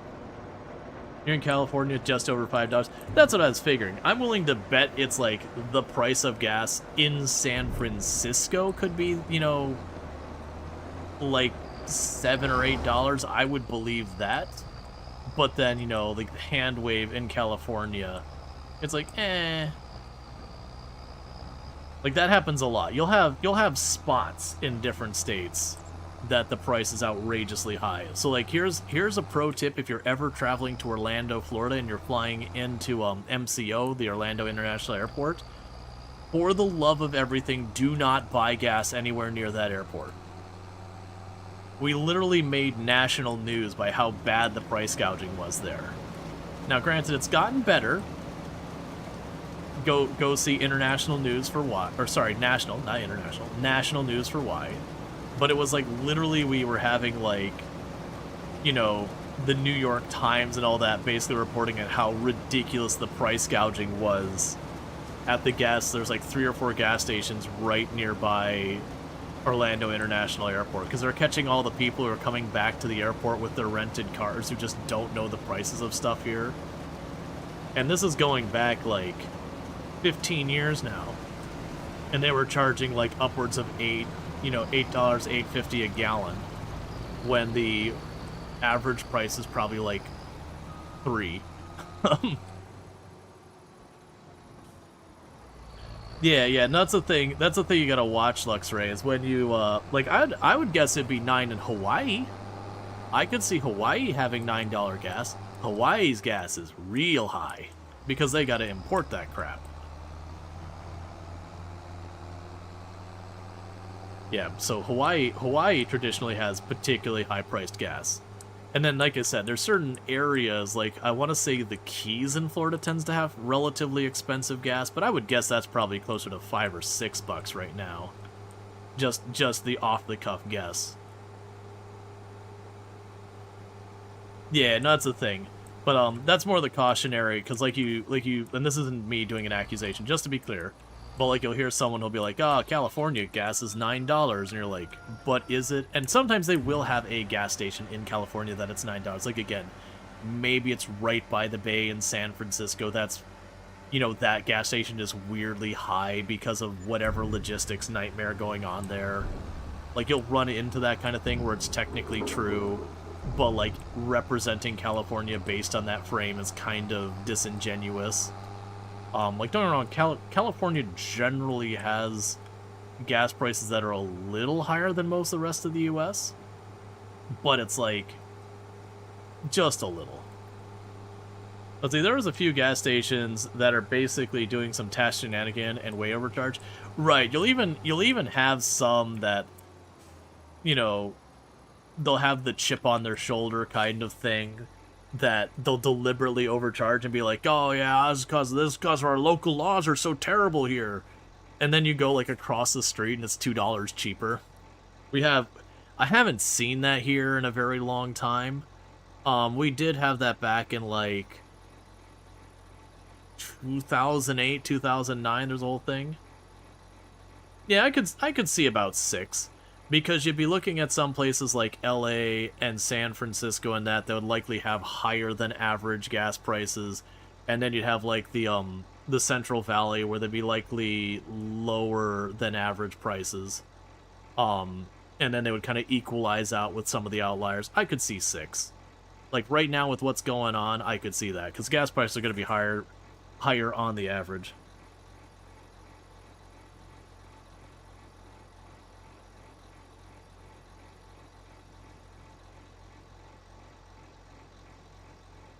Okay. Yeah, so, like, leaded fuel isn't really a thing. Not like, it doesn't not exist, but broadly it's like more a special thing. I'm not gonna pull some random website up right now. I believe that you found those prices. I don't know the source there, but yeah, but like AAA, for example. Yeah, they've got the price for AAA for Florida here, like gas here in Florida, is right or just a peg, like the tiniest step above, or be below $5, like a little over. It's about $4.90 is the average.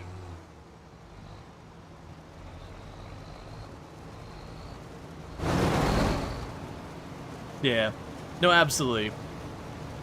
That's the reason I like us pulling up the AAA kind of stuff. Just AAA, they'll service you, do the gas stuff and all that, and you can get stuff there. Like Bay Area stuff is still under 6. Gotcha. But yeah, no, and that's the thing. It's always especially when you're watching the news or whatever. And again, this isn't bad mouthing anything. We don't need to say any individual news agencies. That's not the point. You will have news agencies that have, how do I want to phrase this?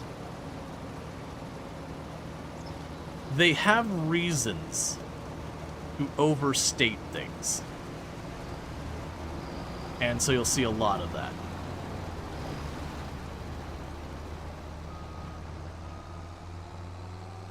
Six might be the highest, certainly not an average. Yeah.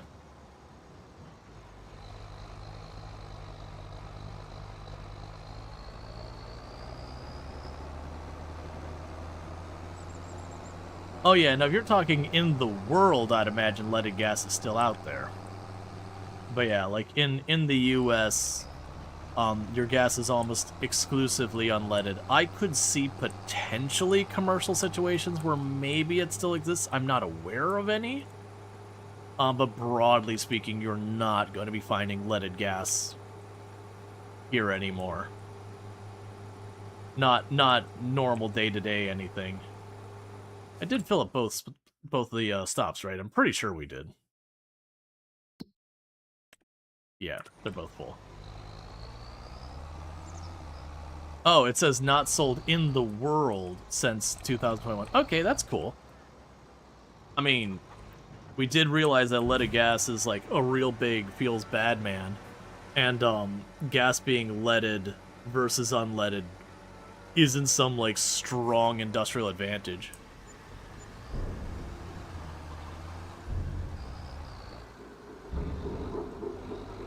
Well, honestly, I would actually say, Luxray, if its source is March this year, likely I would expect that their average would be below what in reality is. So if it's marking it as a bit higher than what we're seeing for average, then there's probably a bias in that data. Because if anything, gas prices are, you know, they're up because current events that we don't need to dig into. There's definitely going to be some shady illegal sources that have it for cars still. Maybe. You think you can still get it at some airports? I have no idea. So here's what's going on. The average, they average it by county. The rural counties do charge a lot more due to being rural.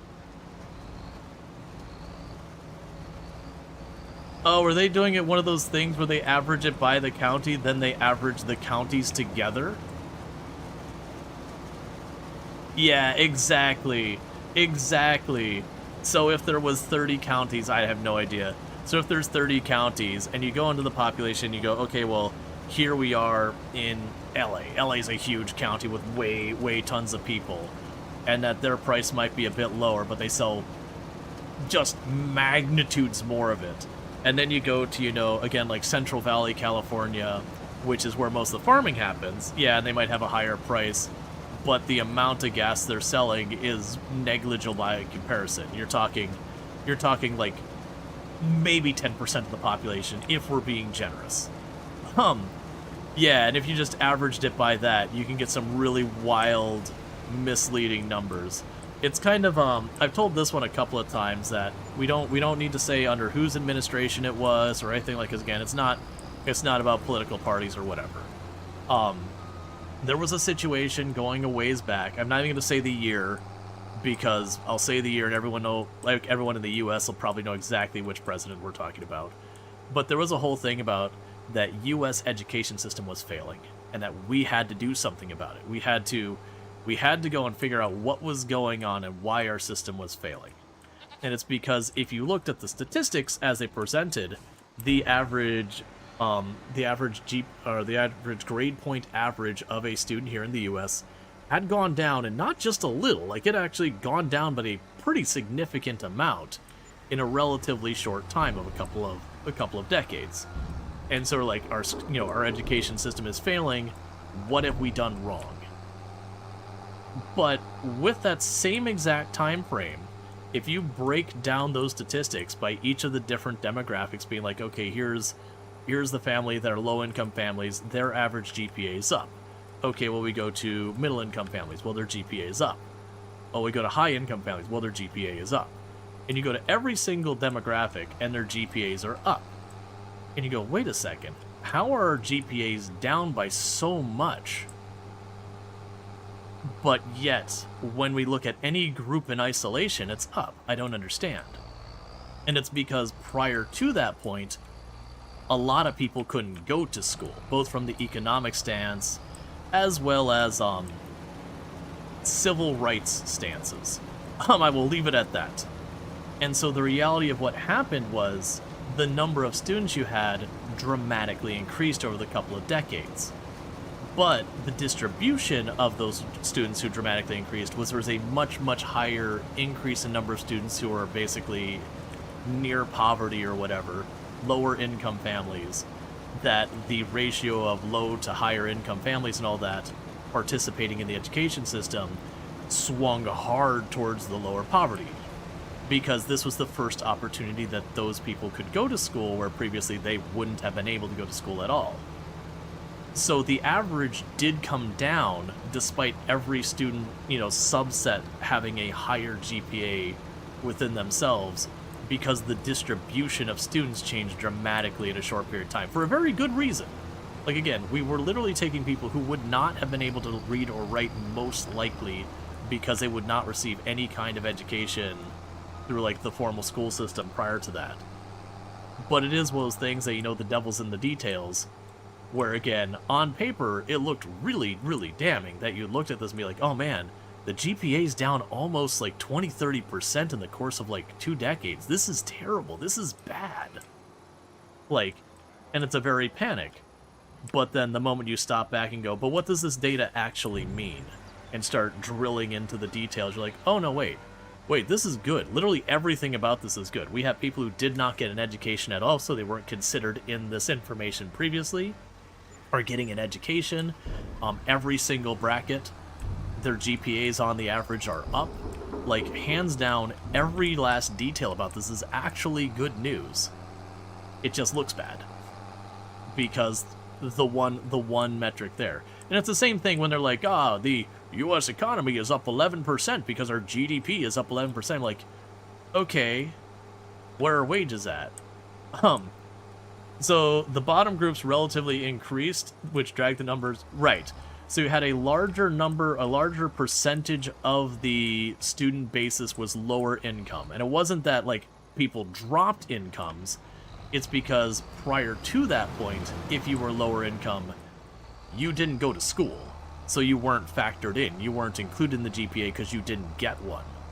So it was a whole lot of people who previously school was out of reach. Now we're in there.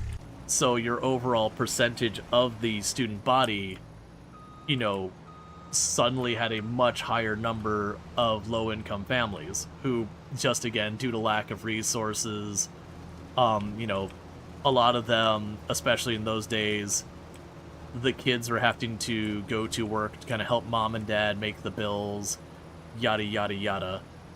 A lot more opportunity came for those kids to have an opportunity to get a proper education and all that.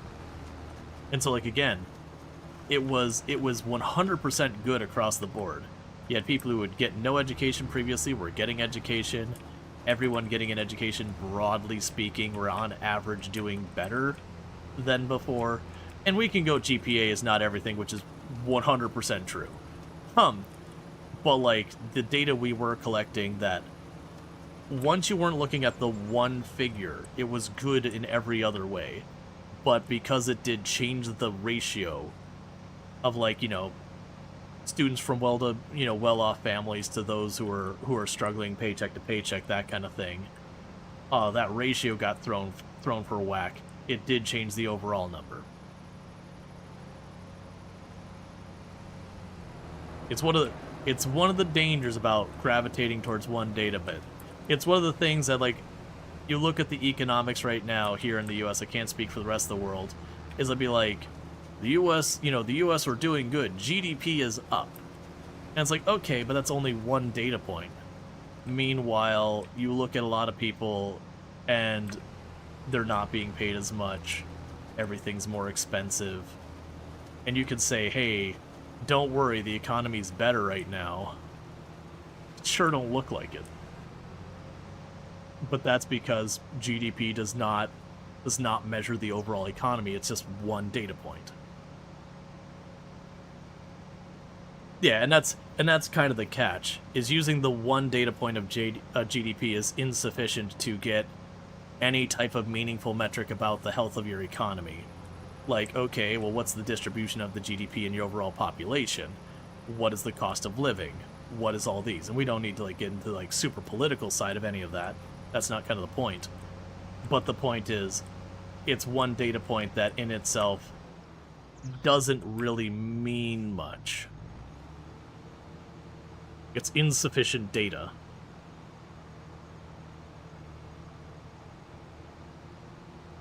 Let's see. Two course, lacking abstraction and looking at just one big scalar number. More fine-grained, better abstraction afterwards. Yep. And like I said, at the time they were making that call, like, again, there was a panic. And it wasn't even that things were trying to be deliberately misleading back in those days with the education thing. It was they saw the number. They didn't really take the time to dig into all those lower numbers. They saw the one overarching number and they're like, oh my god, this is terrible. And yeah. Yeah, Rebo. That's usually the joking metric I have for like the value of things is in any given moment. Are we talking about No Child Left Behind? No, I don't know where that comes into. Oh, no, No Child Left Behind. That came way later. Yeah, I remember No Child Left Behind. No, this is talking about, and again, like the point wasn't there. This is talking about the 70s and all that. So like, you know, segregation is going away and that kind of thing. We don't need to dig into a bunch of that. But a lot of people who couldn't go to school and all that were suddenly able to go to school because previously they weren't allowed. Yeah. So like it was the 70s that this study I was talking about was done. And like I said, it was one of those things that like yeah. But like even before they were getting integrated, there was a lot of stuff. Yep. But yeah, and it's one of those things like GDP, or sorry, not GDP, GPAs were down, but like every single bracket was up. Like every single subset was up. But yeah, no, it was a whole thing. And that's also kind of where people started blaming the teachers for school issues as opposed to before that when the teacher said, hey, your kid's not doing good in school, you'd be like, hey, little Johnny, why are you screwing up? But, like, that was around the time where the script got flipped and people started blaming teachers, being like, what is the teacher failing to do? It's not that you don't have bad teachers. But, broadly speaking, usually a lot of that was very misplaced hostility.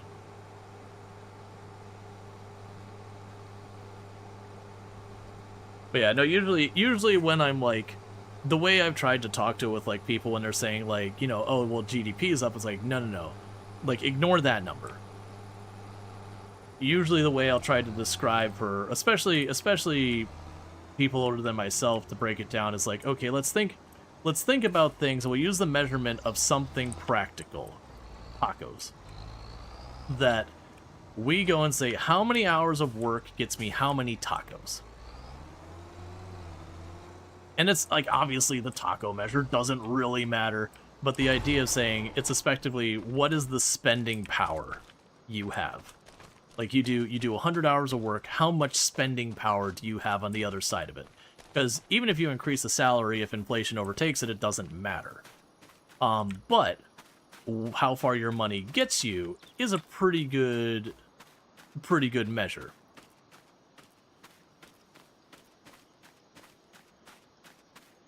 It's interesting. I probably need to go through and do all that stuff. But yeah, so, and like, whether you replace that with, you know, tacos, hamburgers, your rent, whatever, the point is to insert something that is like an actual thing you need or whatever.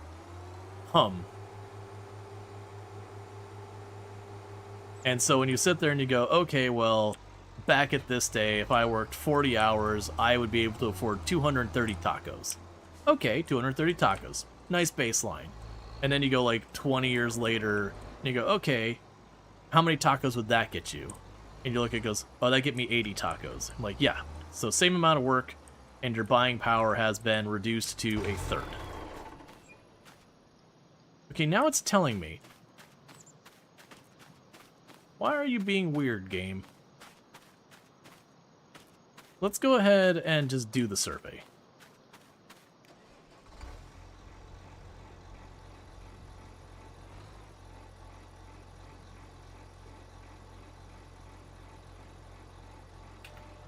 There we go. I just want to send your personal robot to work for me and still collect a paycheck. I'm down. But yeah, when you start putting in the measure of tangible things, tacos, gas, whatever, You get a much better feel for how economics have changed over the years. And it's also one of those things that where people get caught up on. It's like, well, but minimum wage, well, but this, but well, but that's like, okay, all of that contributes. But we can just stop and be like, okay, but how many tacos can you buy? That base time, that tangible thing, you can go, are you better or worse? Like, we can argue why we're better or worse. That's certainly a discussion that should be had by people making decisions and whatnot. But ultimately, you know, with the economics, are you better and worse? This thing that I need, like, this thing that I buy, you know, am I better or worse off than I was before? And again, it's not about tacos.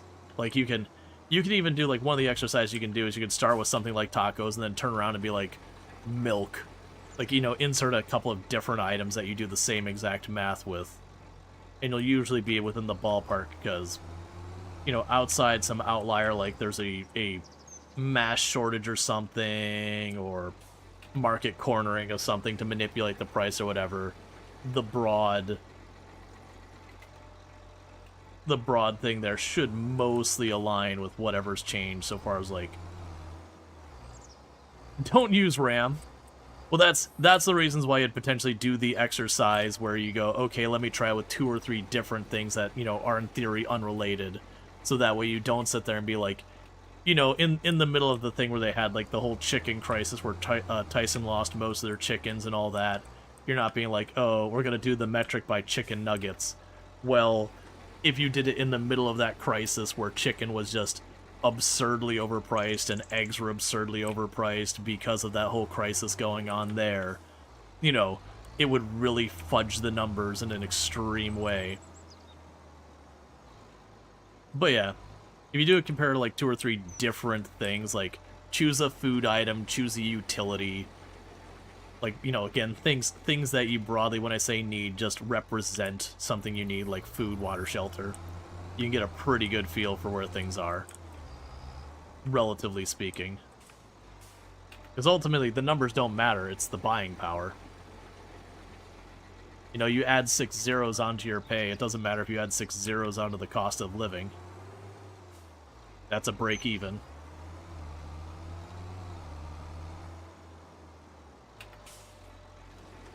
The good things to do with it, things you buy once a week. Paying for kilowatt hour today? Oh man, I don't know off the top of my head. I am fortunate that I got set up with solar a long time ago. And so, if I see a power bill for more than like 20, 30 bucks, it's been a rough week. Or rough month, not week. Dear God, if I had to pay my power bill weekly and it was that much, I'd scream.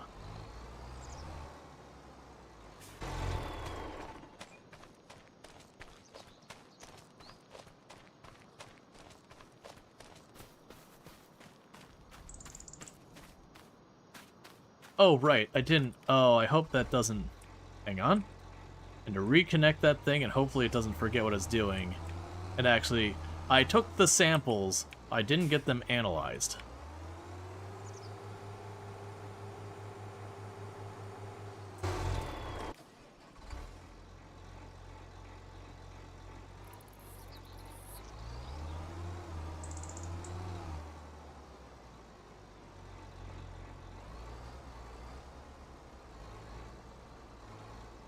Yeah, no, the assumption would be that the cost of power for most places would be up because we still are very dependent on fossil fuels, whether directly or indirectly. Alright, so we just gotta wait for that, there. I am fortunate that where we're at, there is a lot of solar. And then we have solar on our own house, so we're less impacted than a lot of people. But yeah, which is not true of most of Florida. Florida's actually an outlier for having a lot of dependency on fossil fuel still.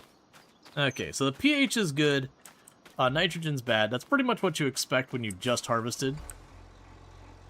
So you started to have a nuclear plant, but you started to find tritium in the groundwater.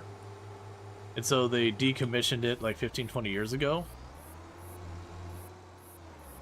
Gotcha. I was pretty annoyed that I thought there was a it's not a power plant nearby us. It's actually a pretty good distance away.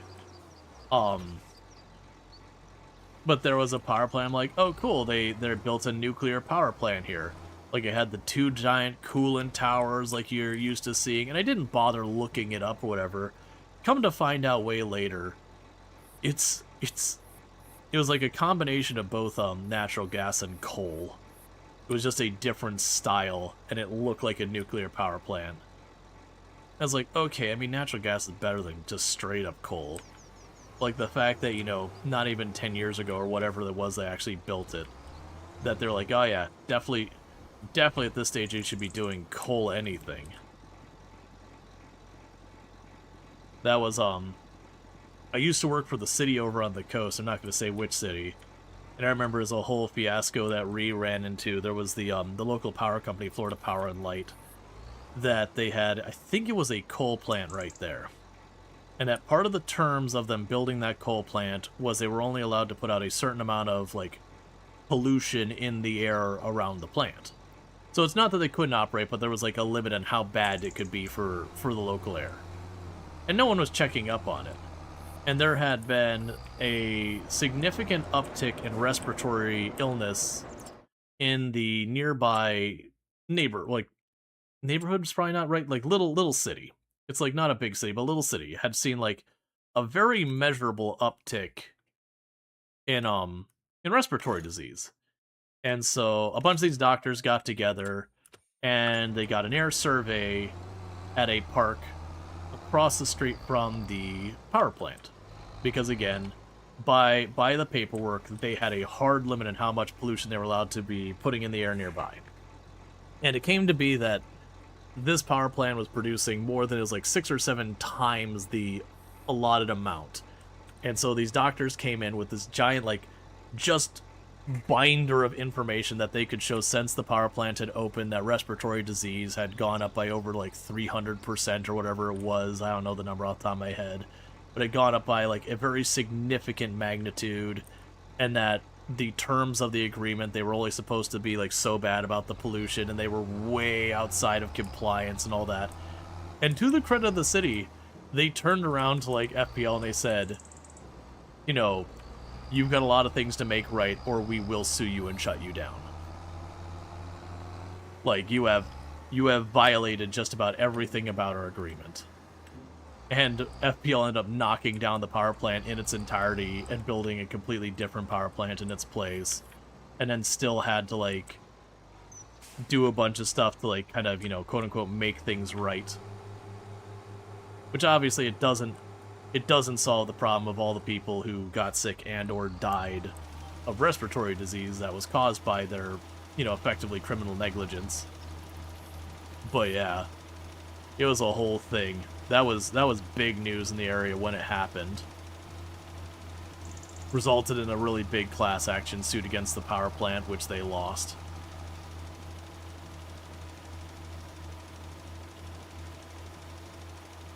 As the median income and media income compares GDP, PPP, it has information value, but median income by itself is a single point on the Gini curve. The curve plots every possible percentage of income against every percentage of households have. Sadly, the pure median income is horribly skewed. If all the GDP change happens above it, yeah, no, that's kind of the thing. Like, that's what problems we have here in the U.S. is, broadly speaking, most of the time when the GDP changes, there's only a very small subset that tends to feel the most of it. Not that it doesn't help across the board a little, but broadly speaking, it's only a small fraction that the GDP at any moment is that relevant. The person who's just trying to figure out how to pay their kid's daycare bill, and, you know, how they're going to get to work if their kid doesn't go to daycare, that usually doesn't have much significance to them. That's more people who are like, who got money to throw around to invest in stock and that kind of stuff, that are the ones who care about that more.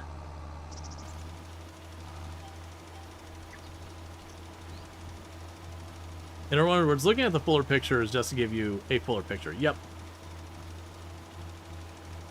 But yeah. It's a whole thing. Let's see, say what you say about data centers, but maybe the silver lining is nuclear becomes more prolific. Yeah, but the problem is you have a lot of areas where the data centers, like, we still have the coal plant there that's still being utilized to help fuel it. And so, yeah, I'm definitely on board with the more we can move away from, you know, outliers for particularly not good power. You know, over to better things is certainly a silver lining. But the problem is, in a lot of cases, it's not going from one to the other so much as both. It's found you're paying 19 cents per kilowatt hour. I actually have no idea what is. I'm just gonna look up like the average right now.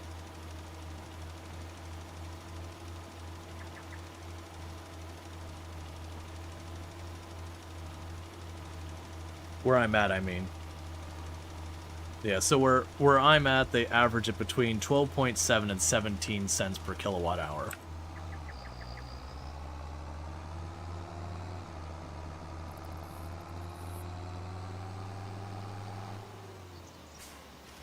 I'm just fortunate that while I was still doing software dev and, you know, making a lot better money and all that, I decided to get solar installed in the house. And that has been hands down just good. That, like, how long it takes for solar to pay for itself varies place to place, and how your installation is and the cost of it and all that. We were promised it would pay for itself. I can't remember what the initial promise, something like 10 or 11 years or whatever. Or I think they said 8 years, and I think because I wasn't accounting for the cost of power going up, which works in my favor in a bad way, it ended up paying itself off in like 6.5, 7 years, something like that. I had a spreadsheet where I kept all that. I don't have it handy. But the solar panels paid for themselves entirely in 7 years, and now they're just every power bill that goes by, just a little bit of money I'm saving. I say a little bit, it's actually not a little bit, it's a good chunk of the power bill I don't have to pay because the solar offsets it.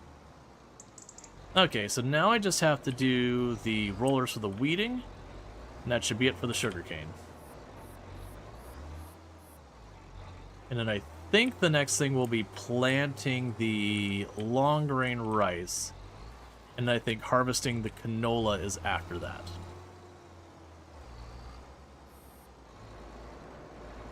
Yeah, no, power's one of those ones that can get really nasty depending on where you're at. Like, I mentioned earlier, Hawaii has particularly high costs. I want to say the power bills in Hawaii are also one of the things that they're particularly high. And again, that's because a lot of stuff Hawaii has to have imported. Which is one of the whole things. There's a lot of places like that.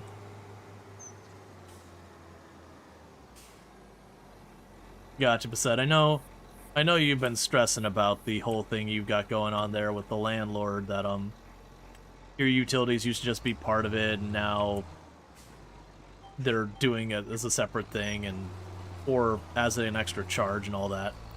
But check out Basset. Been doing some like Pokemon, Digimon, that kind of thing, turn-based RPGs. You can find that there. Yeah. Yeah, anything non-renewable is imported. Yep.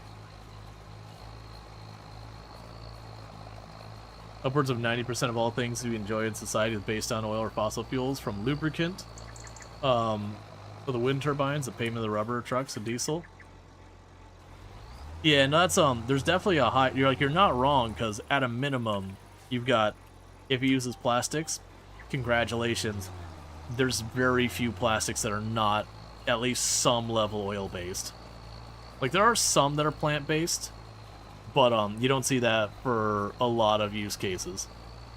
Which is one of the things that we want to reduce, that oil dependency. Oil is somewhat of a limited resource, and while we do have synthetic oils, like, we don't really have the capacity to get that where we need it, and it's far more expensive and all that. And it's also got environmental implications. But that's the challenge, is going, okay, what can we do to reduce a lot of these, because we can make synthetic lubricants as well that have no oil base that are actually really good as well. But again, there's a cost there. But by its definition, like natural, like the oils we have that we pump out, those are a limited thing that only happen because of a very specific scenario in time that we can't repeat nowadays. Because it had to do with the development. Oh man, I'm gonna get the details wrong. That someone who's into biology will get it right. Basically, my understanding with the reason we have all these oil reserves in the age of the dinosaurs is that bacteria hadn't developed into such a situation to break down a lot of those materials as we do now. So a lot of those natural plant-like materials got buried, compressed, and eventually became oil. Whereas nowadays, a lot of our bacteria and all that have much farther developed compared to then. So you don't have, like, what's effectively heaps of biomass just sitting around to be compressed and turned into oil. It all gets broken down by the various bacterias and creatures of the world now at a very different thing. I'll have the details different.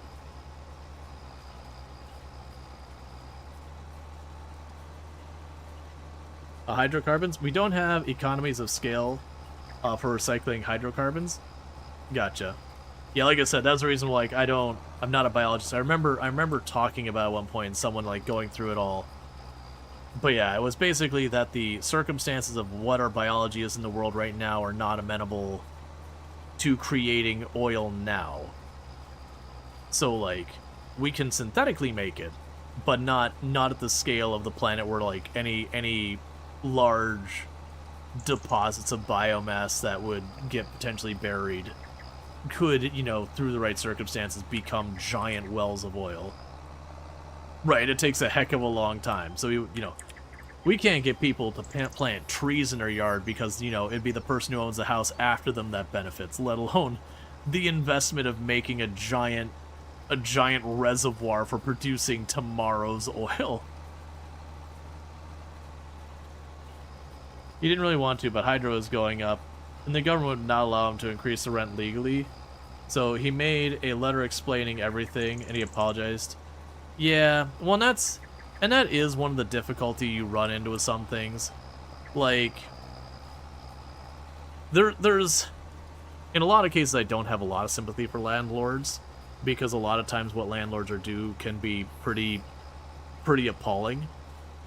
But at the same time, there are certainly cases where, you know, you'll have a landlord who set up a deal at one point for a certain amount of rent and all that, and they haven't been increasing it, but, you know, costs just keep going up and up and up, and eventually they're like, I have to increase this in some capacity. I've known people, like, I don't say the relationship, but there is a member of my extended family who owns property, and, you know, was like, okay, well, we'll rent that out. And so they rented out to this couple for a long time, and they're like, hey, do you want to rent to buy it? Like, we're down to sell. And they're like, no, we don't want to own it, we just want to rent it. And they've been renting this property for all eternity. Like, it's been like 40 years at least. Like, if they would have rented to own, they would have bought the property multiple times over, and they're like, hey, we're down to negotiate something with you, like. But they just don't want to deal with, like, all the maintenance and all that. But, you know, with the changes of costs or everything, it's like, nah, we have to, like, the costs of keeping this property kept up are just getting too high. And it's been, like, a whole thing that they're now in this nightmare scenario with this whole thing, because, like, it's not nightmare that, like, the renters are being bad or anything like that. But, you know, the renters genuinely can't afford for the rent to go up. And, you know, they don't want to evict them, but at the same time, now, if they keep doing it, it ends up that this property becomes literally something that loses them money, as opposed to being, you know, this nice little side income. And it's been this whole fiasco. Yeah, and this again, by context, I don't know the exact time, but it's like 30, 40 years that these people have been in this house. That it's one of those things like, dude, you could have just owned the house. Like, they tried multiple times to be like, hey man, we'll make a deal. Like, you've already paid all this rent. Like, let's get something in writing that this starts going towards buying the property so that you can, like, get the property in the long run. They just didn't want to. Yeah, so now the situation where they know these people are hurting and they're like, at this point, the family member just wants out of the property. Like, they don't want to deal with it anymore. They've gotten kind of soured to the whole thing. Not again, nothing wrong with the renter or whatever, but they do just kind of want to be like, I just, just don't want to own it anymore. I don't want to deal with it. I want to get my money and just get out of this thing. I don't want to be sending people to repair this. I just want out. And they've been trying to figure out how to navigate that and hopefully not screw these people in the middle. But it's kind of one of those things you're like, there's only so much you can do. Like, you've been giving them an amazing deal for like 40 years. Or however long it's been. There's definitely a point that you're like, you've done what you can. But you gotta protect yourself now.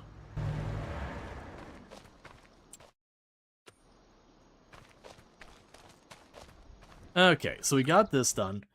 Okay, so the next date I believe we have is, I think, things we need to compare is I think we harvest the canola like July. Yeah, so we harvest the canola in July.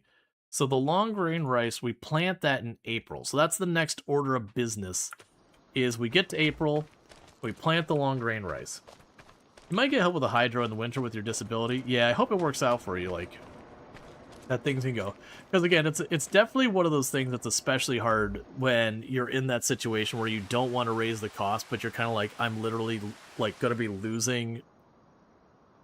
Like, I'm literally going to be paying to get someone access to something kind of deal on something that's supposed to be helping me financially. Like, you can get yourself in those places where it's just a real mess. And then especially, like, you're dealing with someone, either they're, like, elderly or they're disabled or whatever the deal is, there's someone who can't really afford, to change things up much. And, it can kind of be that bleeding heart thing. It's like, well, do I protect myself at the cost of this other person, or, do I hurt myself for this person? And it's tough. But so you're in that now with a tenant, but it's commercial, so normally I'd tell them to kick rocks. But it's also a non-profit food co-op. Yeah.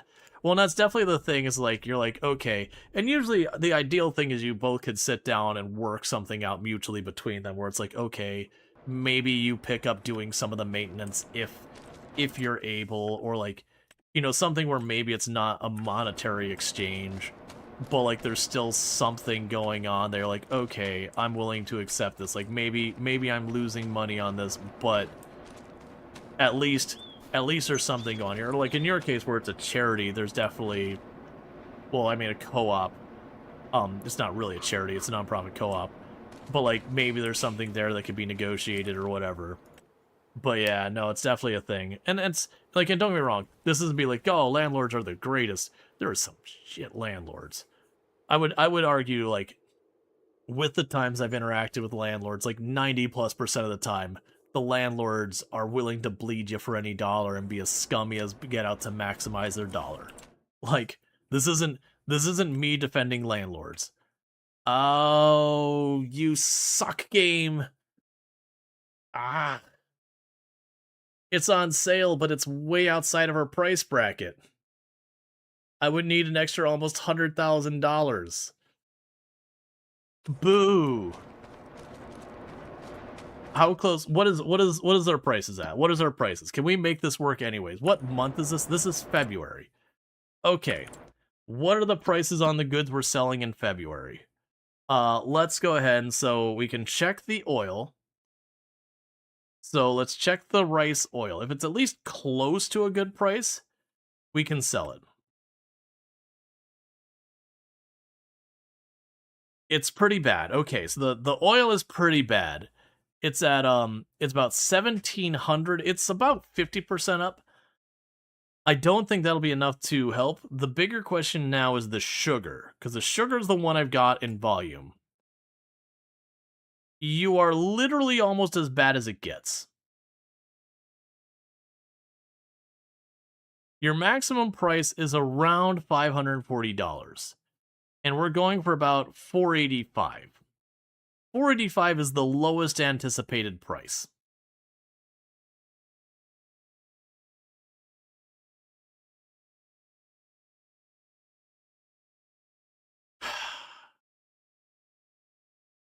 So the thing here that I'm juggling in my mind is even if we take that hit, which is like a 20% reduction in revenue we would get, we would be getting the most expensive piece of equipment at 50% of its reduced price. It still probably makes sense for me to do this, as long as I can get enough to get across that finish line. If I can't get quite enough to get that volume and I sell it now, that is my worst case scenario. And I could do a bunch of math to figure this out, but if it is about a 20% reduction, I'm making about 140,000 give or take currently. When I sell the full batch here, 20% less than that should be somewhere in the area of $25,000, $30,000 less. That should be more than 100,000. But at the same time, I also have to consider I don't have a full year's worth of production there. We harvested it in October, so it's only been going about 5 months of production. That's not true. It'd be going about 7 months of production because it would have been when I sold, not when I harvested, that we have to be considering. So it'd have about half a year's of production. So that would end up probably being around 70,000. 70,000, I do not believe is enough. 70,000, so 70,000 wouldn't be enough by itself. But I'm willing to bet I've got to have at least one piece of equipment laying around here that I could potentially get rid of to pad out those numbers.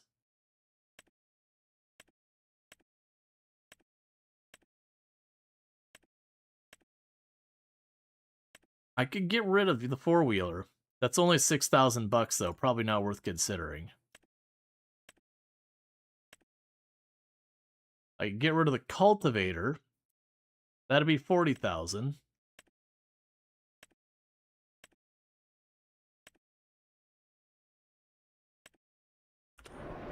All right.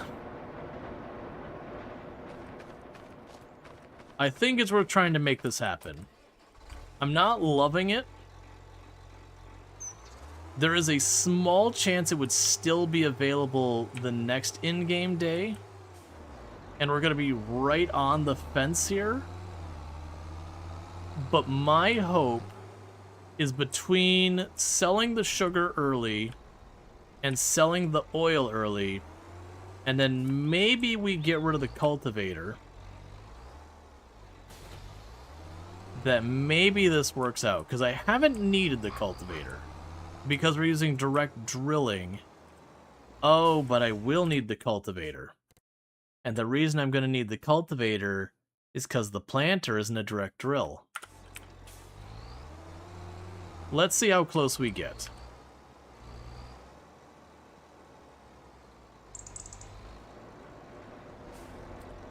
So what is the amount we're going for? 285. 285,000 is the magic number.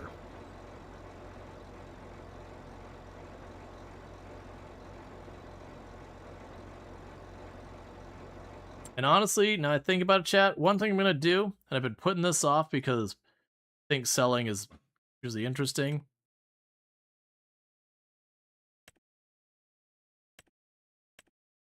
We are going to start setting all of this to just sell. It does mean we lose the satisfaction of this, and we won't make quite as much money on it.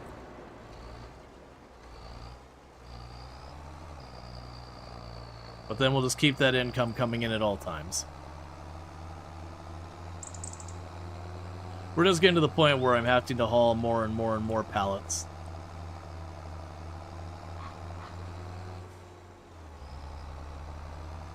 It's a thing I've been debating on and off for a while.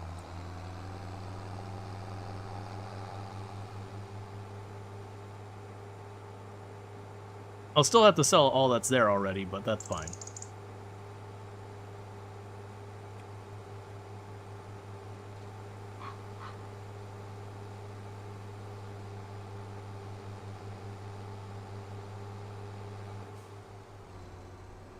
on, I'm missing details of that, but that's all good. Can't keep up with everything.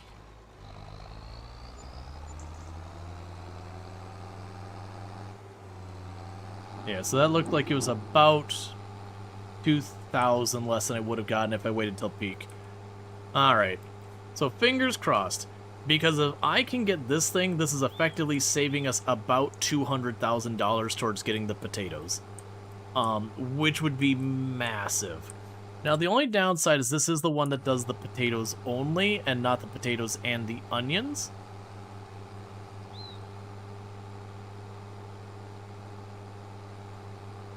Yeah, no, I got you, Bassett.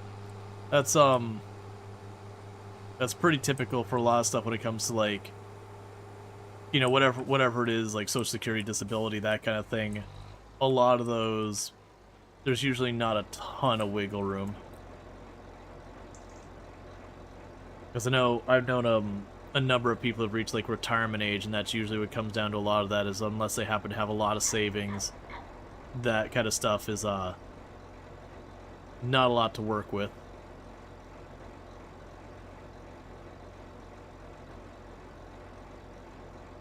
Come on, you gotta have more in there, right? There's no way that's it. Yeah, you have at least 11 more stacks in there.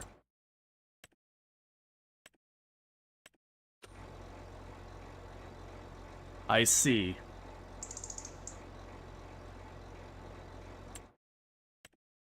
We got one more in there. And then we'll switch you over to selling. I think it's because it's already stored in there. It's not. It wasn't doing that. So let's go try and get the last of these.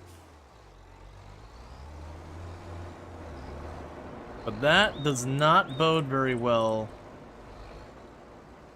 for our effort.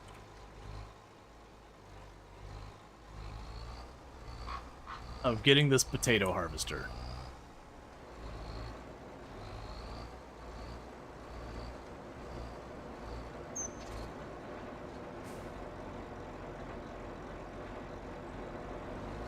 It's not well stocked, but it is on there.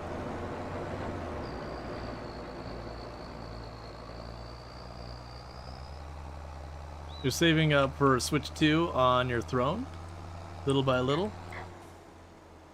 Gotcha, well I hope you get it. But yeah, that's kind of thing, like, I'm very fortunate that I live a fairly frugal life.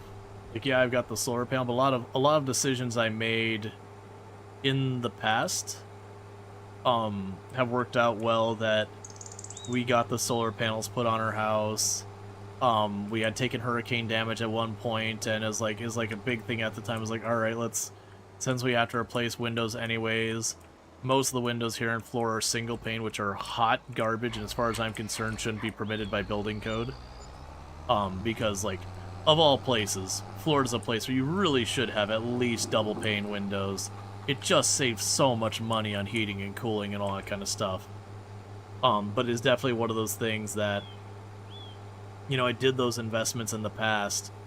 So instead of before I was spending like $130, $140 plus on my power bill, I don't want to think about what it'd be now otherwise.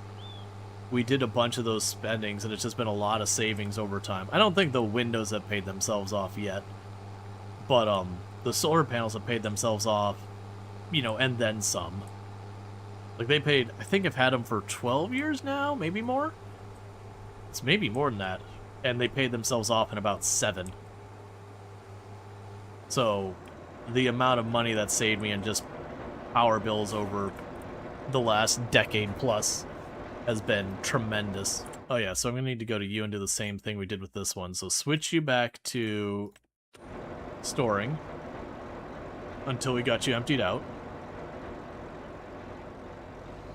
You know, and then, like, when I went to buy my car way back, I got something that's very economical, very good gas mileage.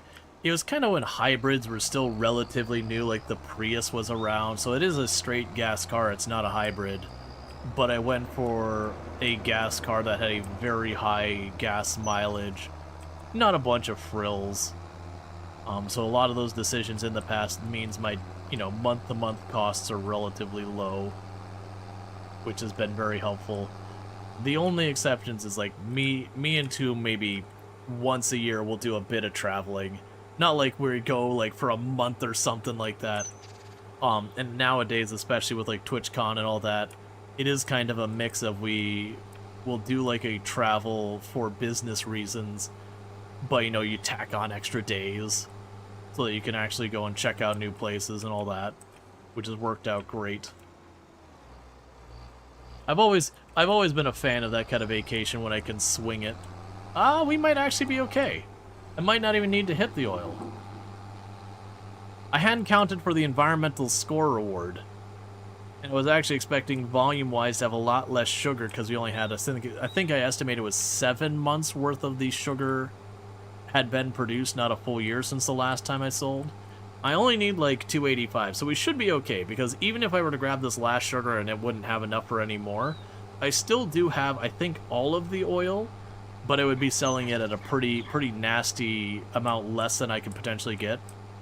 But again, by doing this, is TwitchCon something you can write off? That gets complicated.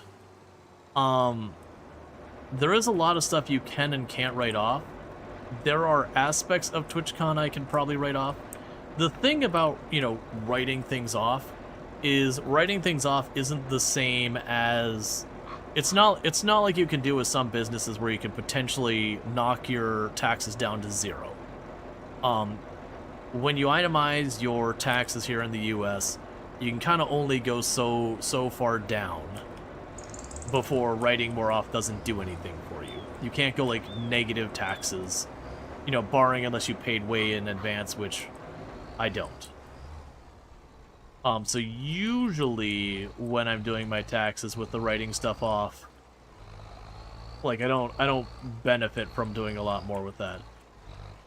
Because you still get an amount off of there.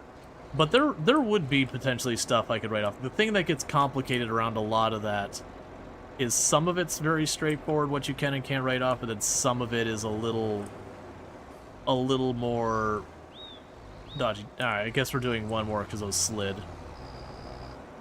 I don't feel like grabbing the forklift, so we'll just do this and then one more. But yeah, so like, the convention itself, I probably can. The air travel to the convention, I probably can. The hotel stay during the convention, for me, not Tomb.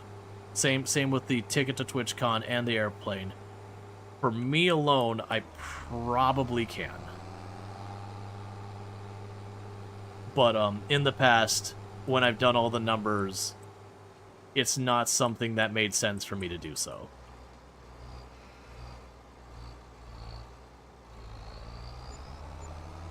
Because you gotta be really careful about what you do and don't write off. Because it's especially a thing that happens that you'll have, how much is it for 2? The hotel, the plane tickets, or the convention? And also, like, are we talking Rotterdam I'm doing this year or San Diego last year? Because the amounts will vary wildly.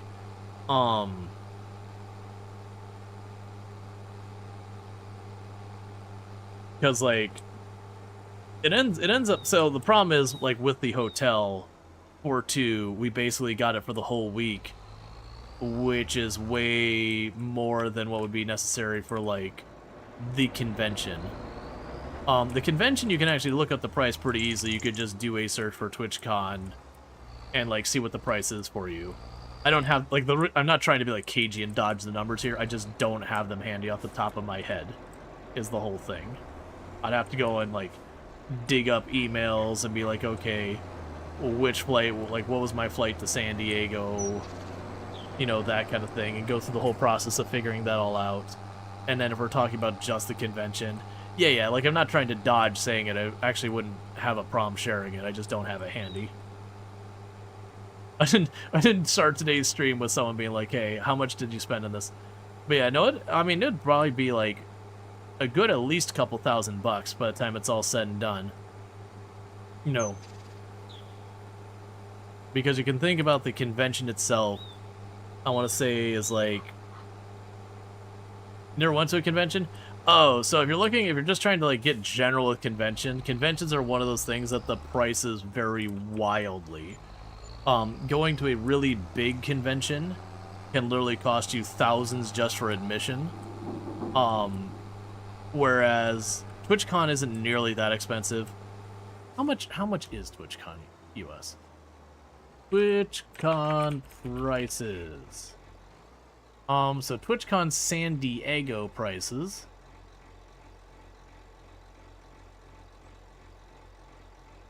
No, it's not. It's trying to show me what next year's prices would be. Which, like, it's not listed there. TwitchCon San Diego. So it's about $170 per day if you do single day, and then you can get, like, a combination ticket that brings it down, like, $100 or $150 for the total. TwitchCon EU, which is only 2 days.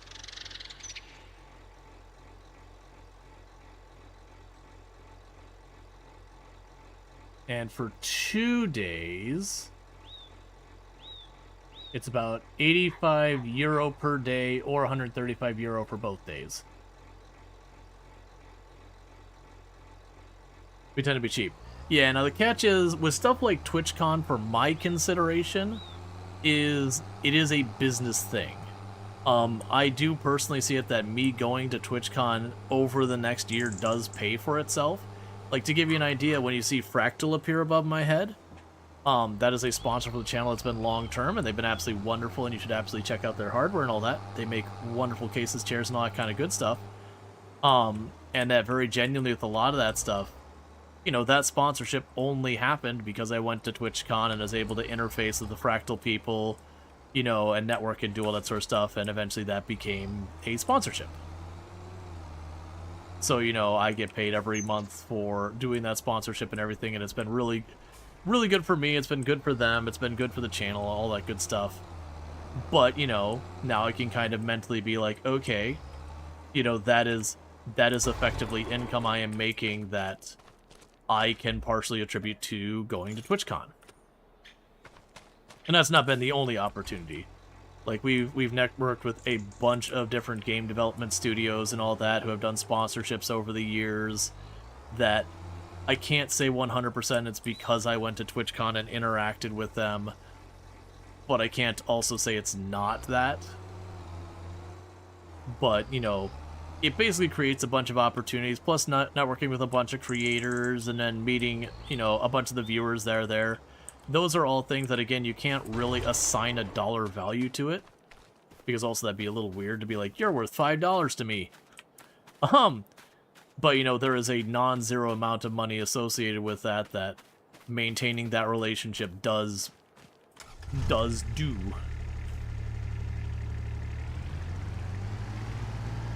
Honestly, 85 for a convention of, like, a decent size, like a specific convention like that, honestly doesn't sound that bad to me.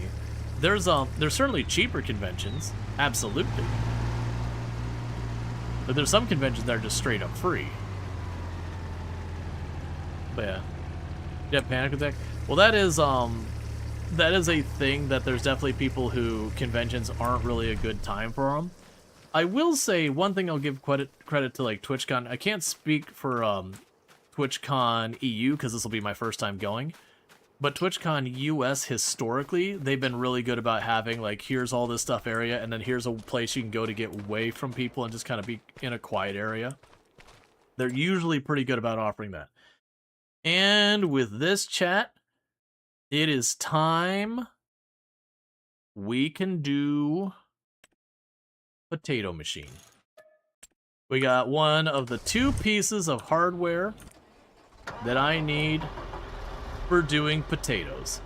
So that means when it comes time to do our potatoes, for those who didn't see, potatoes were the second or the next crop we rolled. The only machine I'm missing now is the planter. And once I have the planter, we could do potatoes. And this is the expensive piece, which is why we took that pretty bad hit on our potential income from the sugar. Is because, yes, by doing that income now, I probably reduced my revenue by 40,000, but I got that thing at about 200,000 less than it costs. So, do your math, I saved 160,000. Okay. So now all we need to do is make another 100,000 to have another one show up on sale. I mean, all that. But they're very true. You wonder how some companies do it. Journalists have those departments whose main duty is to keep alive contracts networking. Oh yeah, no, there's definitely, and there's times with like, especially, you know, journalism, media companies, these kind of things, that there's times you do stuff where you 100% know you are not getting your money back. Plus, 20 or so thousand to repair. I actually wonder what it costs to repair. I'm not gonna repair it right now, but we'll check. I do think it's gonna be a good, like, 5, 6, 7, 8,000. Well, probably closer to 10,000. But yeah, we will have to pay to repair it. But even then, it's still going to save us a bunch of money catching it that cheap. Because that was one of the big concerns with the rolling potatoes. Is it's just not a cheap crop to start. You're in it at a minimum like 500,000. 17,000. You're not far off. Calling that 20,000 is not unreasonable. Just gonna park you right here, actually. Still, that's still saving over 100,000.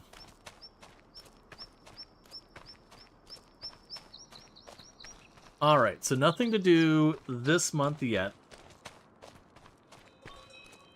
But the next month... Oh, did I forget to switch you back? Boo. Because yeah, like I said, I switched those to selling. Alright. Wasn't sure if it would get up to 50k since it's an expensive machine. Yeah, no, I'm imagining that thing, like, at full damage probably gets, like, 35,000, 40,000. It is an expensive piece of hardware. Without the discount, it's like 500 and something change. We need to repair it? Yeah. Yep, that's what we did, is we bought it used. The consequence of that is, you know, it's used.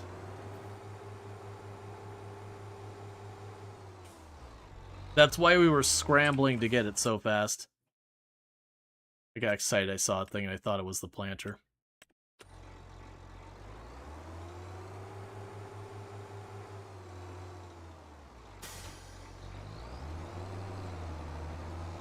Yep, no, you're all good. But yeah, no, we got it 52% off because it was used. But it also means, you know, we have to repair it.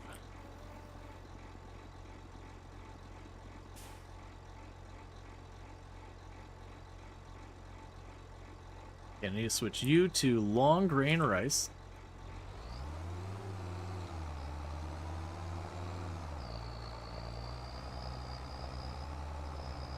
And get this planted.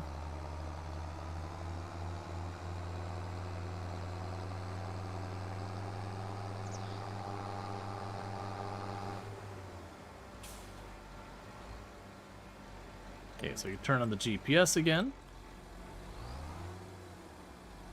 And get all this sorted out.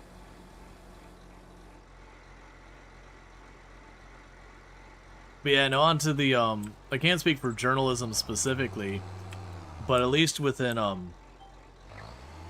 tech companies and all that, I've absolutely been involved where we end up going to events and they end up costing lots and lots of money to network and do all that stuff, and it's like none of it's net new sales or anything or whatever.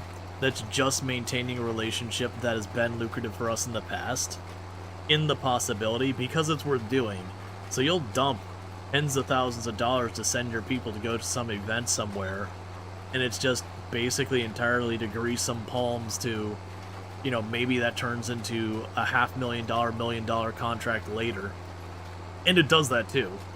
Like, alright, is this a story that I don't have to worry about doxing myself? No, I probably won't. There used to be a conference before the pandemic that happened in Portland, Oregon, that I go to every year.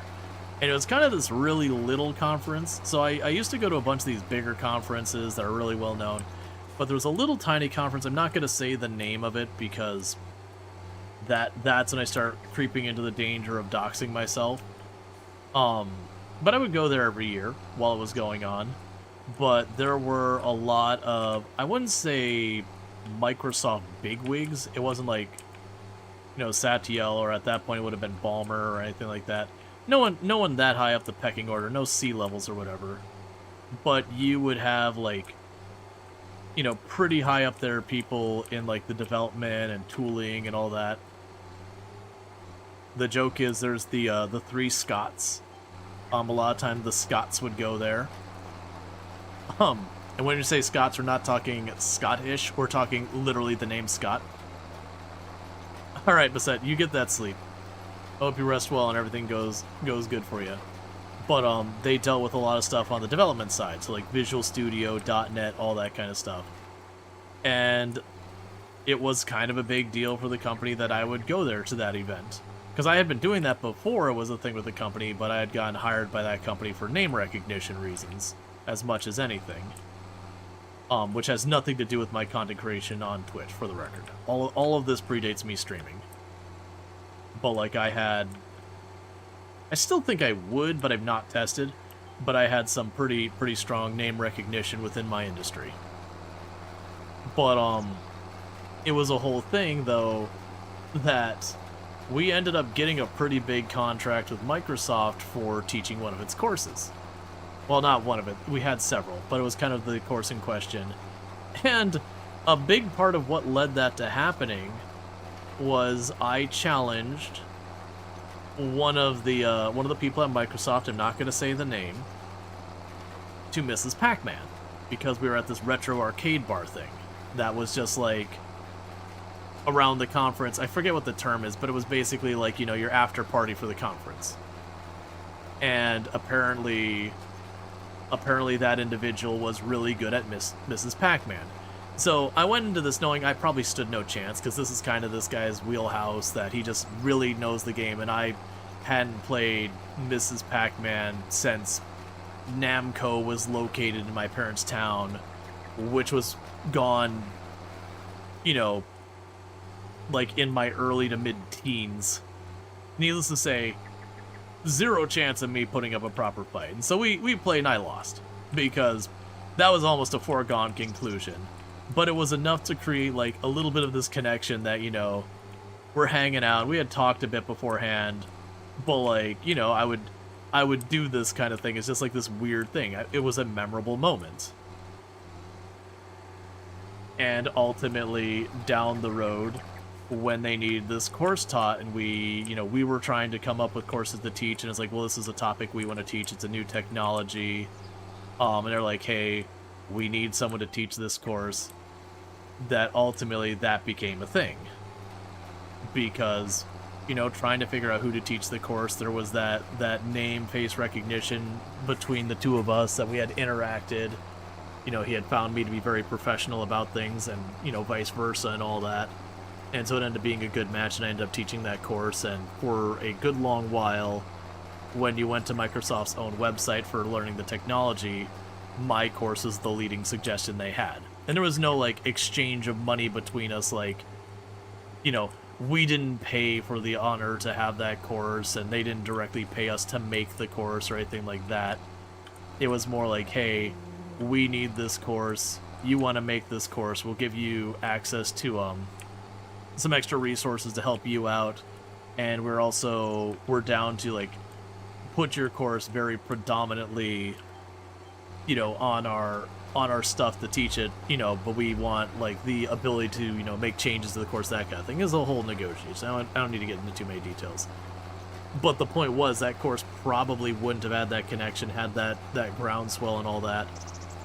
You know, had I not gone to this like little nothing convention that probably had all of like 80 people go there and challenge this guy to Mrs. Pac-Man, which I lost.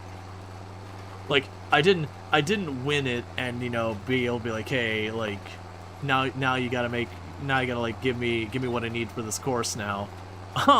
I lost, but they were looking for it anyway, so it still turned into a thing that happened. But that was the whole point. The whole point was networking. I wasn't gonna try and like catch this guy in a bet. It was all in good fun there. And yeah, no, they kept that course on their website as like the place to learn it for a very long time. Eventually it did go away. And that was because they started bringing all that stuff in-house, to Microsoft producing its own stuff.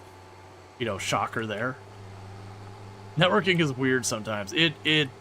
Most networking is not quite like that, but yeah, no, absolutely. Networking can be very strange the way it works out. It got you noticed, and remember, that was the whole point. That was the whole reason I did it.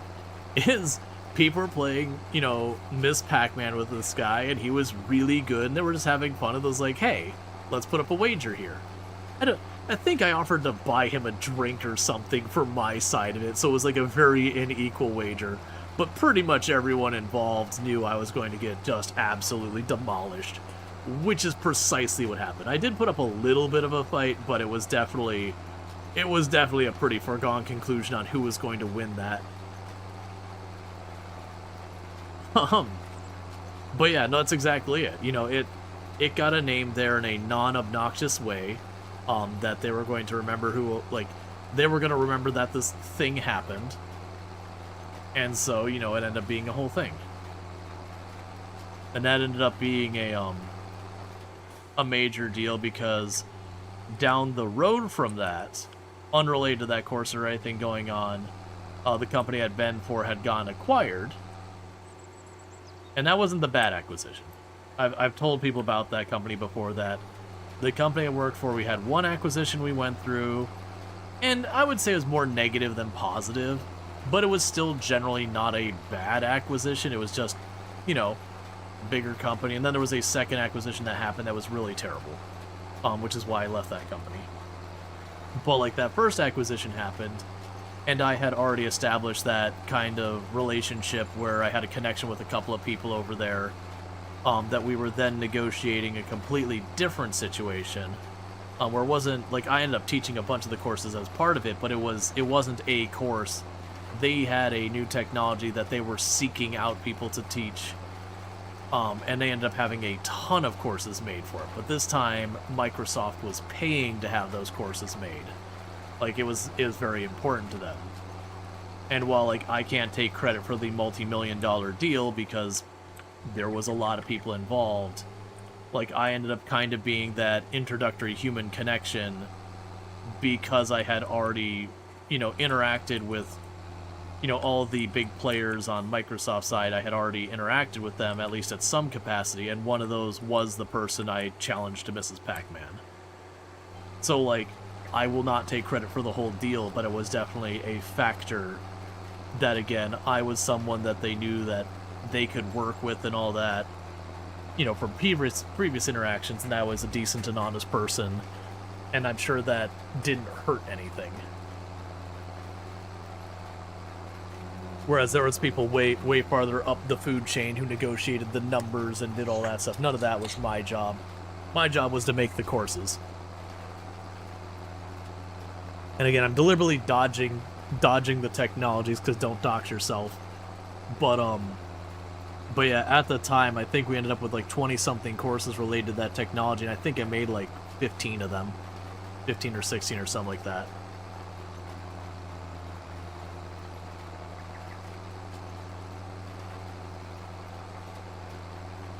That was definitely like the better part of a year just doing that.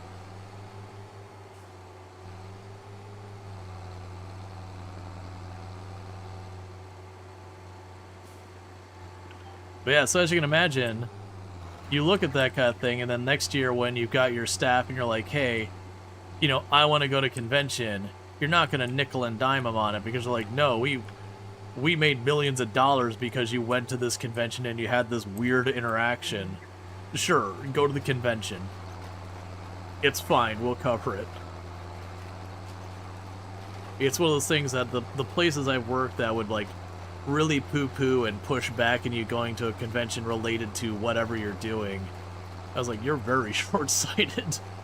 Like, it's one thing if, like, I'm sitting here, like, you know, working as a software developer and, like, the industry we're in is entertainment or something, and I'm like, hey, I want to go to a sewing convention. I can understand the boss being like, I don't think we should pay for that. You know what? Fair enough. The likelihood I'm going to make some kind of connection here that has any relevance to anything here is pretty negligible. It's not zero. I could run into a software developer who works on sewing machines, and that ends up creating some new thing that, you know, lands in the entertainment or whatever industry. It's pretty unlikely. It's not zero, but it's pretty implausible. But when you're like, hey, I want to go to a conference about, you know, data management around big data. Okay, that may not be my exact discipline, but that's close enough. There's definitely going to be connections there made that could create potential business opportunities and all that. Costume creation, well, that's what I'm saying. It's like there's not a zero chance that you'd find overlap. I've 100% known people that I've gotten to know over the years who ended up jumping from one discipline, one industry to another. That was a person I would never expect to work with ever again.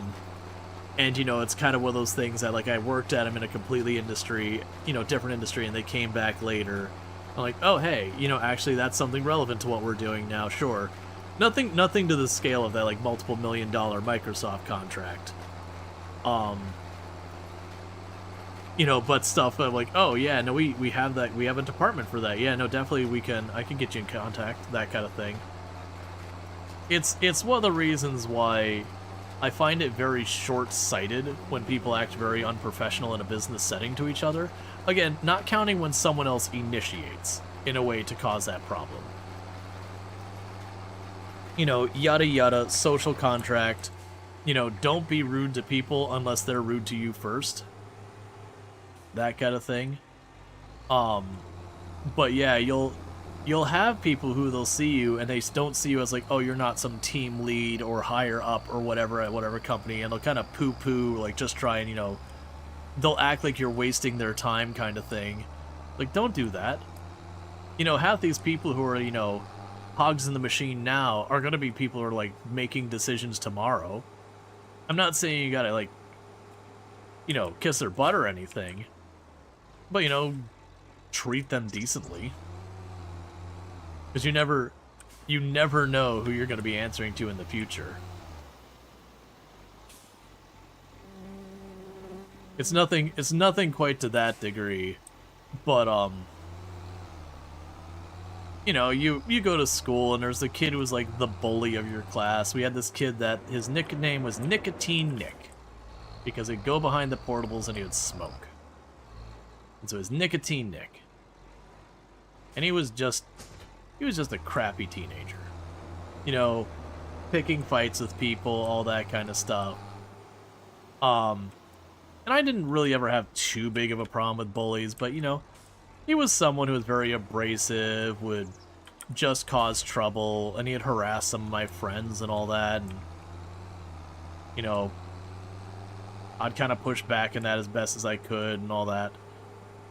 And it was like way, way, way later in life that I was working at a job as the team lead. And, like, I didn't recognize his last name. But, you know, we had an applicant for someone who came in. You know, I don't remember if it was like Nick or Nicholas or whatever. And it ended up being that same kid that had bullied a bunch of people around me and was just kind of a jerk going to school and all that.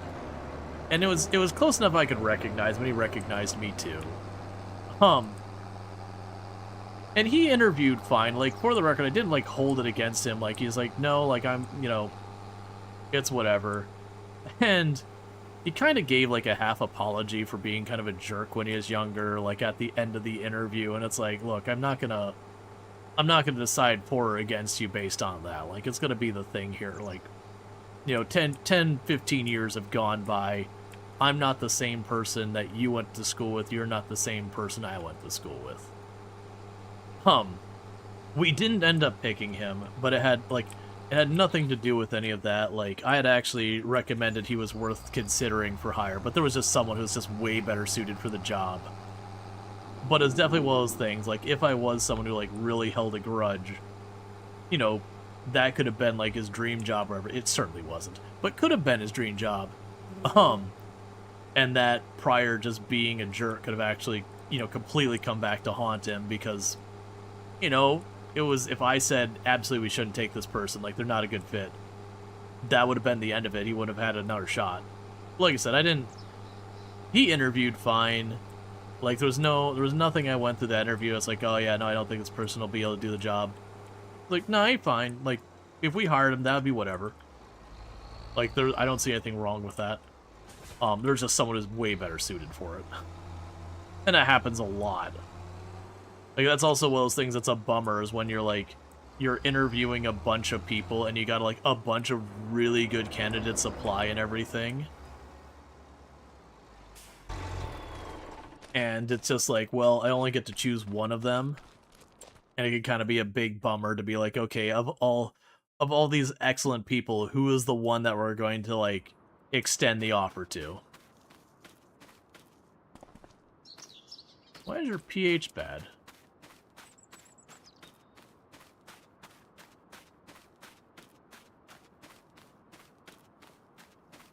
Your pH shouldn't be bad.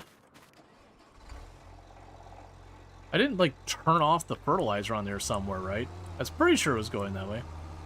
If you feel that's the case in most foresighted engineering contract business, you can remember when your dad was rarely sick for a few days at a time. And some employees wouldn't even ask for a doctor's notice. Some employers wouldn't ask for a doctor's notice. They expect him to rest and be back. And you give them a notice if it pans out to be something worse, which you'd probably do by yourself anyways. It depends on the company policy. Yeah, no, absolutely. We definitely were using the fertilizer.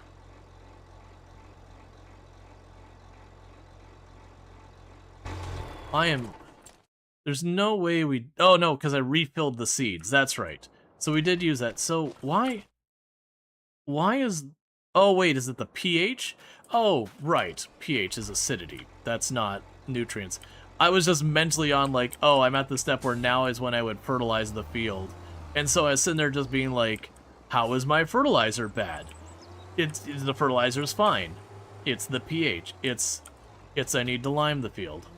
Okay, so let's go over here and just dump all this fertilizer on the ground over here.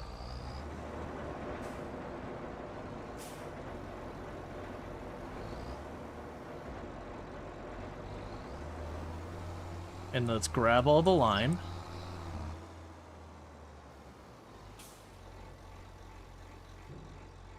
Yeah, that is a very professional approach and attitude indeed. Yeah. No, absolutely. And, like, it doesn't even need to be that formulaic or anything like that. But like I said, there's been plenty of times where, like, it's one of the things, and I didn't run into it too many times at TwitchCon San Diego. I did run it to TwitchCon Vegas, which was, I believe, my first TwitchCon. That you would have people who they would look down at your lanyard, and they'd either see, like, that purple, like, this person's a partner badge, or they'd have, like, the blue affiliate badge. And I had one or two interactions where you'd see the person, and they would be talking to someone, and they would, it'd just be someone affiliate, and they're just talking to whatever, and that purple badge would come by, and they would drop the conversation where it was at and turn to address the person who had just walked up to as a partner. Doesn't even matter if they didn't finish what they were saying, and just immediately turn to them.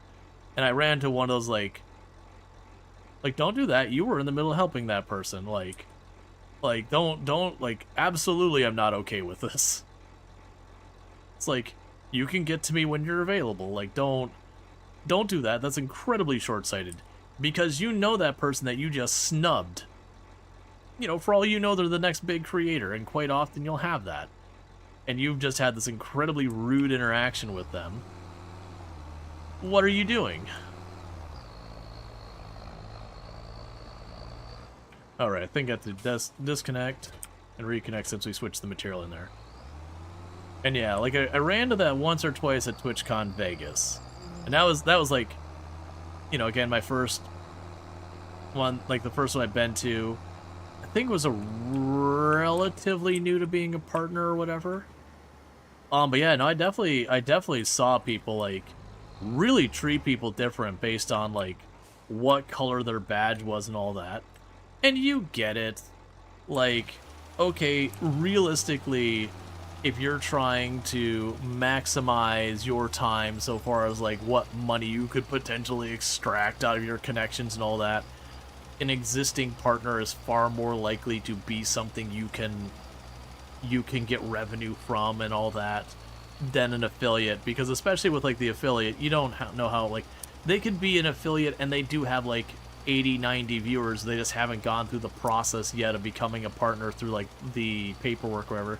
They could also be sitting there with like 0 average viewers, they don't even stream anymore and all that stuff. Alright, Robbo, you have a good one. But at the same time, you shouldn't be rude to them. People remember that. And even if that person isn't someone who's going to make you any kind of money or whatever, like, and you're apparently incapable of basic human decency. It is one of those things that, like, most of those affiliates, a lot of them are going to be there. They're probably going to have friends who are creators or partners or whatever. And you can absolutely lose an opportunity because you were rude to someone's friend. Because a lot of times you care about who you're working with treats other people, because that can reflect back on you. And so yeah. And I don't know if they got the message, or if it's just like different people showed up at TwitchCon San Diego versus Vegas, or what the deal was. But I didn't personally run into that at TwitchCon San Diego. It's not saying it didn't happen, but I didn't have any like really overt cases where it was very clearly, you know, someone who wasn't a partner got kind of like discarded promptly the moment a partner was around to potentially try and swing a deal with or whatever, or make a connection or whatever.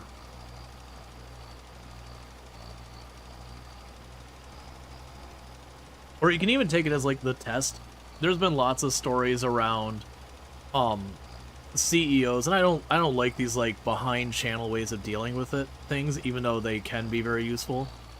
But you have these stories about these CEOs hiring people into higher positions in their company, that they'll effectively send a cab, you know, to pick up the person at the airport that's, you know, interviewing for the job or whatever that they're considering.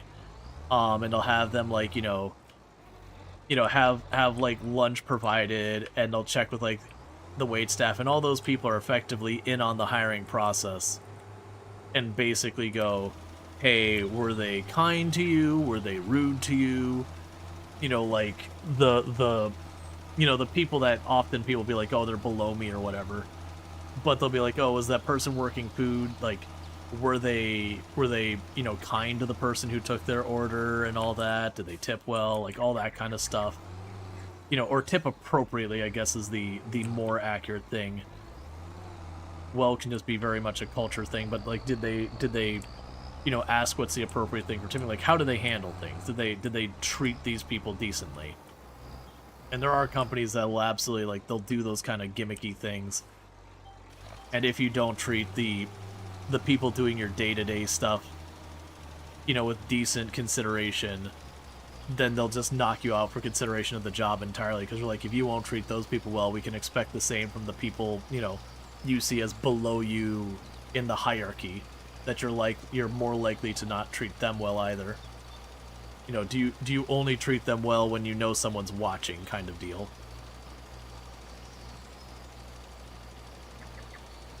And I like the sentiment of it. I don't like the gimmick.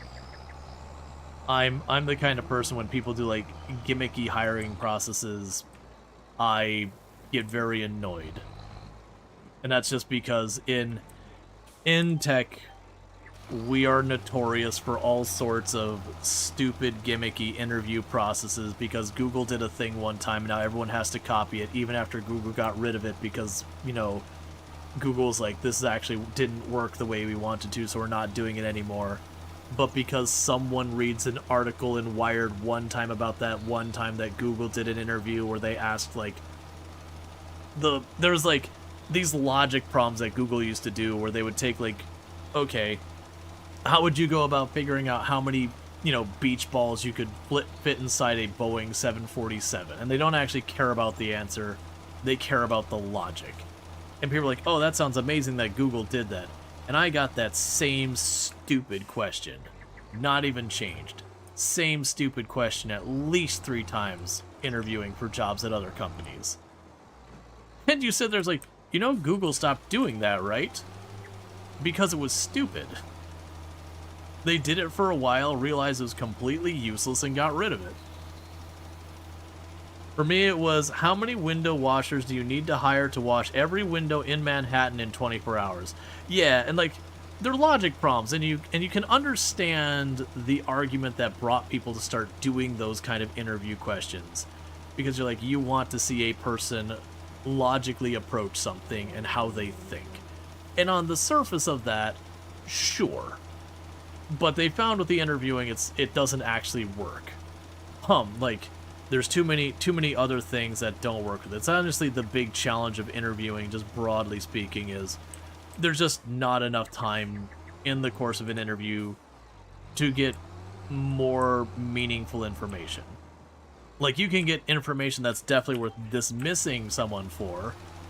Like, you could sit down in the interview and go, oh, hey, such and such, how was your day? Oh, yeah, well, I punched my kid in the mouth. And you're like, all right, we'll just slide that application over there.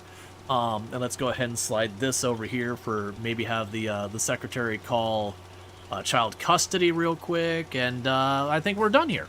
I think I was like, or it's probably like, all right, I'm gonna need you to expand on that because on the surface, I'm ready to just bin your application. That unless this is like some type of joke that you're talking about, you're talking in, you know, Super Smash Brothers or something. We're probably not going to proceed any farther than that. So you can definitely get that kind of a thing, or where like you can pick up that someone is absolutely without question lying through their teeth about, you know, what they're supposedly knowledgeable about. You can definitely do those things, but as far as like actually measuring, hey, is this person actually good at this job? All right, so we did get there, it just didn't light it the same way. There's just not enough time. Right, no, exactly. You know, I punched, like, and also, to be fair, though, even if it was in Minecraft, if I ask you how you're doing, or say, I just punched my kid in his mouth, even if you're talking about in Minecraft, which, you know, that's perfectly fine. You were playing Minecraft. But if that is my introduction to you when we're doing a job interview, I think still slipping your application into the garbage is probably still the right call professionally. Because if that's what you find as a as an opening statement in a professional situation, you definitely can't read the room. There's definitely some things to consider there. It might not be as bad as it sounds on the initial reception, but it's still definitely not a win. The only thing I could possibly see as for why you would do such a thing is if you're trying to go with the approach of being, you know, the memorable interview, where you do something so wildly out there that you're like, well, they're gonna remember me. Yeah, but you know, probably want that memory to at least not be bad. Okay, so we got the long grain rice done. Right. It's like memorable how. There is such thing as like bad memory. There is definitely times that I've had people who are certainly memorable in our interactions. That memory was we will never hire this person. Um, because of what happened here, there is not a reality where we should consider hiring this person. Yeah, you just ran a 5-hour marathon. Sure. Absolutely. It's like, nice. You know, even if I'm not into marathons myself, you know what? That's cool. That's a cool thing to be into, even if it's not my jam. All right, so it looks like in June we sell our oil. But all publicity is good publicity? Say that to Target. How's Target doing lately? Say that to Bud Light. How's that been going?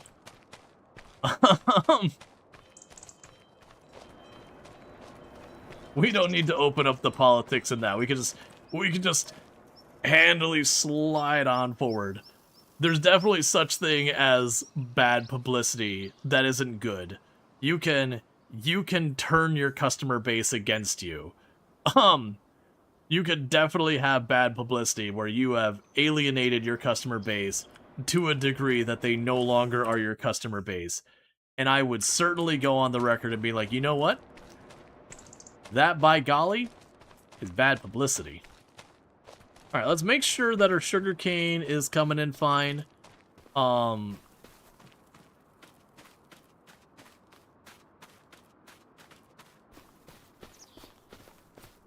No, that's fine, Luxray. You don't need to worry about that one. That one's fine. I wouldn't say that was like if we gave examples, that's the reason why I made the comment on that one where it's like, okay, I should probably leave the specific examples on, which is a party foul right here. So no, that's fine.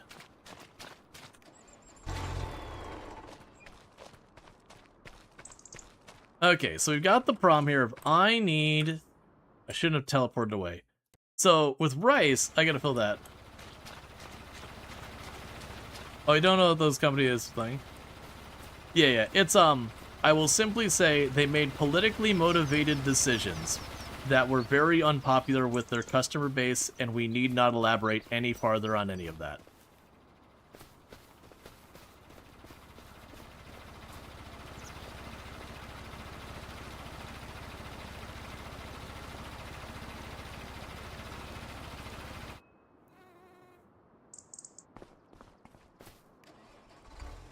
Oh, no, it would be one of those things, if you Googled, it wouldn't be that bad, Infinity. It wasn't anything, like, super duper awful.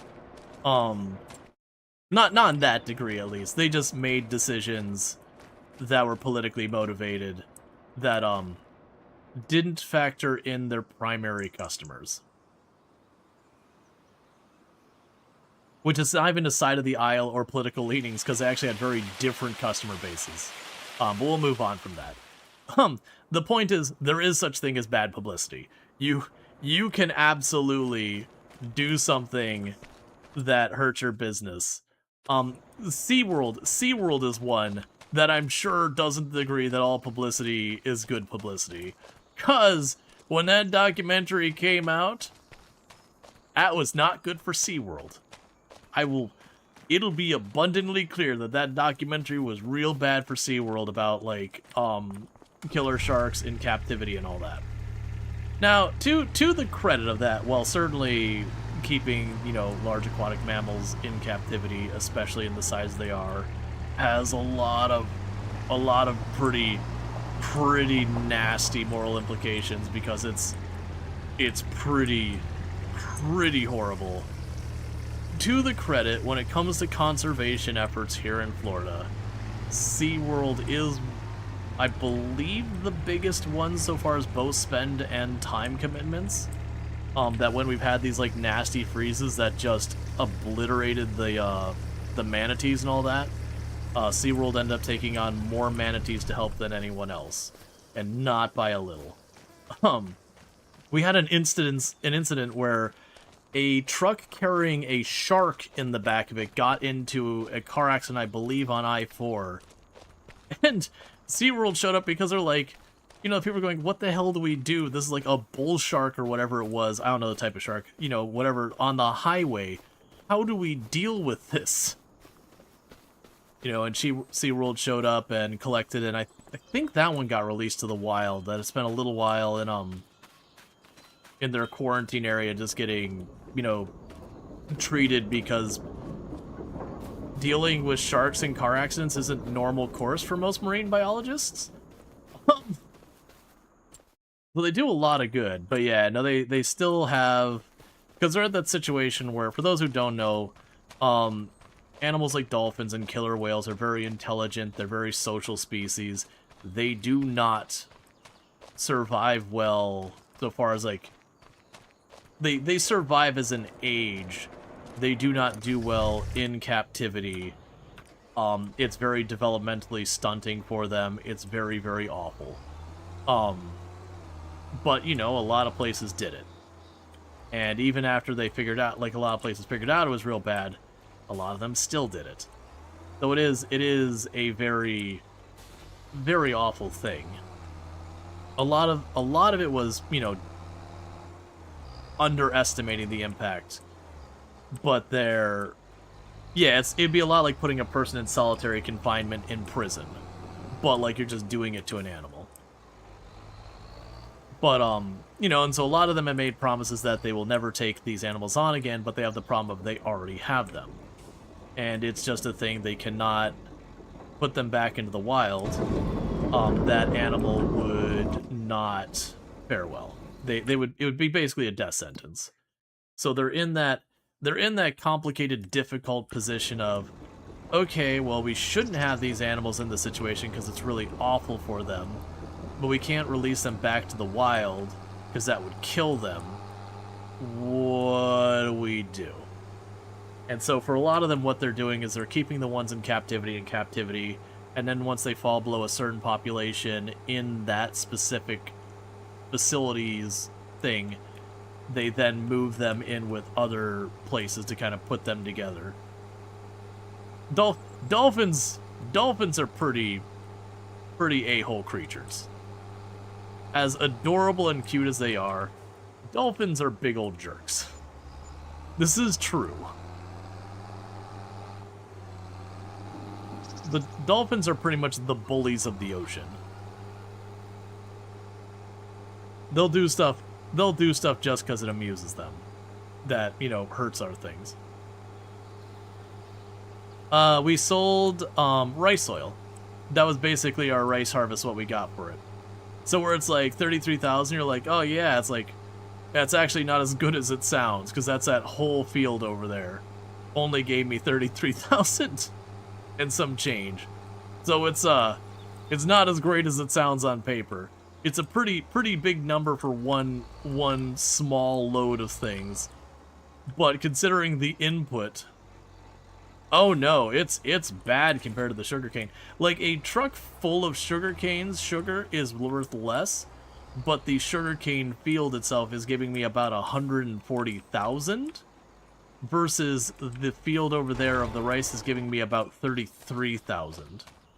You remember one of the dolphins that was kept in captivity, who studied a few years, in much varied situation, of course. The research project stopped, and the research tried everything they could do to avoid the one surviving dolphin to be shelved, but they still did it. That dolphin, after about a year, essentially sitting in a tank not much larger than itself, stopped coming to the surface. Yeah, no, that's they're intelligent creatures, and you deny them like basic stimuli, and yeah, they don't do well. But yeah, so there's been like a whole moral crisis around what you do with the animals that you've already gotten captivity, because you're like, well, this captivity is bad for them, but also releasing them now is bad for them. And it's a question of what's better, like keeping them in really a bad situation or euthanizing them, because you can't put them back in the wild. They'll just starve to death. They're too used to they've got basically a dependence on their situation now. It's really a rough thing. But there's not really a good answer. Like, it is something that even parks that tried to not do negative things, like for Disney, they actually used to have dolphins. And it was a big thing that at one point they're like, you know what, we don't want to keep the dolphins anymore. Like, you know, it's bad for our reputation. It's not something we want to be associated with.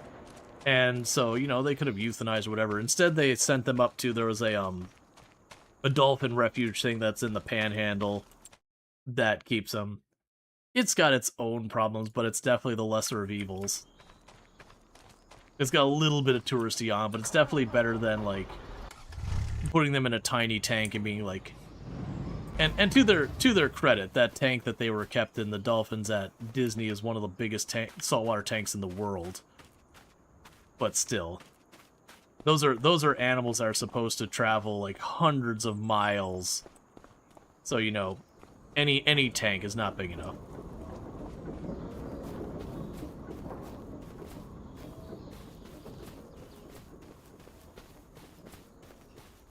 I mean, if you sat us in a cell the size of a wardrobe for a year and told no one told you what happened, yeah, no, absolutely. It's just that's the thing. They're very intelligent creatures. So yeah, no, it'd be no different than if you had like a room the size of your bed and just left there, and occasionally someone came in and fed you. And otherwise, all you could do is like sit around.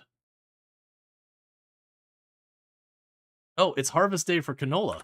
I'm glad I double checked that. All right, first round of canola.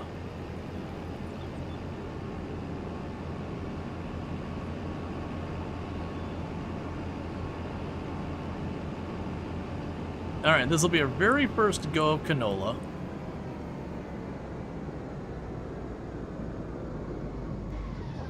Just double checking. I'm pretty sure you're ready. Yeah. Because when they're yellow flowers, they're not ready. It's when they start drying out that you want them.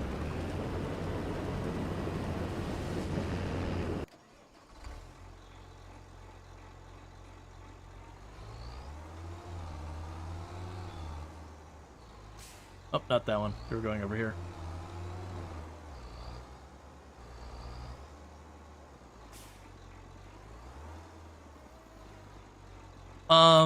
It is. So, when it comes to canola, my understanding is you do not harvest it while it's, like, yellow and bright. You wait till it kind of starts to dry out and wilt, and that's when you harvest. So it was bright and yellow and gorgeous yesterday. Now it's all wilty and sad and dried out, and now we harvest it. Because all we care about is the seeds. There's a lot of plants that's true that, like, you know, obviously if you're getting like a leafy green, you want to harvest it when it's leafy green. A lot of leafy greens actually get ruined if you let them grow to the point they start to flower. So you want to get ahead of that. But then like sunflowers are the same way. You don't harvest your sunflowers when they're big, yellow, and bright and happy. You wait till they get kind of all wilty.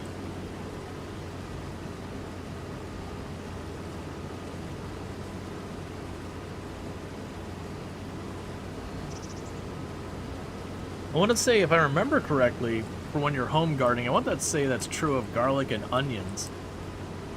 That you don't want them to flower. When they start flowering, that can mess with the taste of it. So you want to keep that down. But once the green part of the onion or garlic starts like wilt and go away, that's when you time to like get it out, if I remember correctly. Yeah, you let your first lettuce bolt in your home garden and it was bitter. Yep.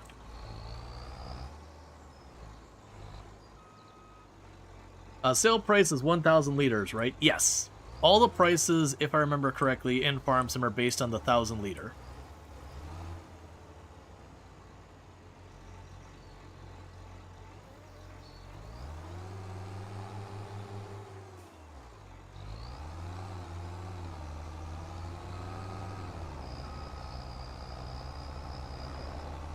Alright, so I'm not going to be able to ride along that side, so I'm hoping that has enough capacity that I can meet it on the other side here.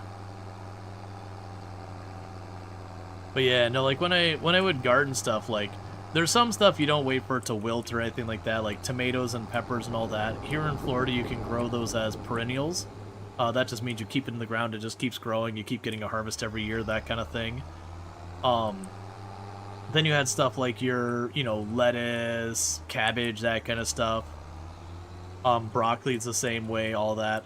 Where you grow, you get what you want, and then you just kind of cut it off. You don't wait for it to wilt. You want to catch it while it's green, and you want to catch it before it flowers, if you're going to actually be using it for purposes of eating.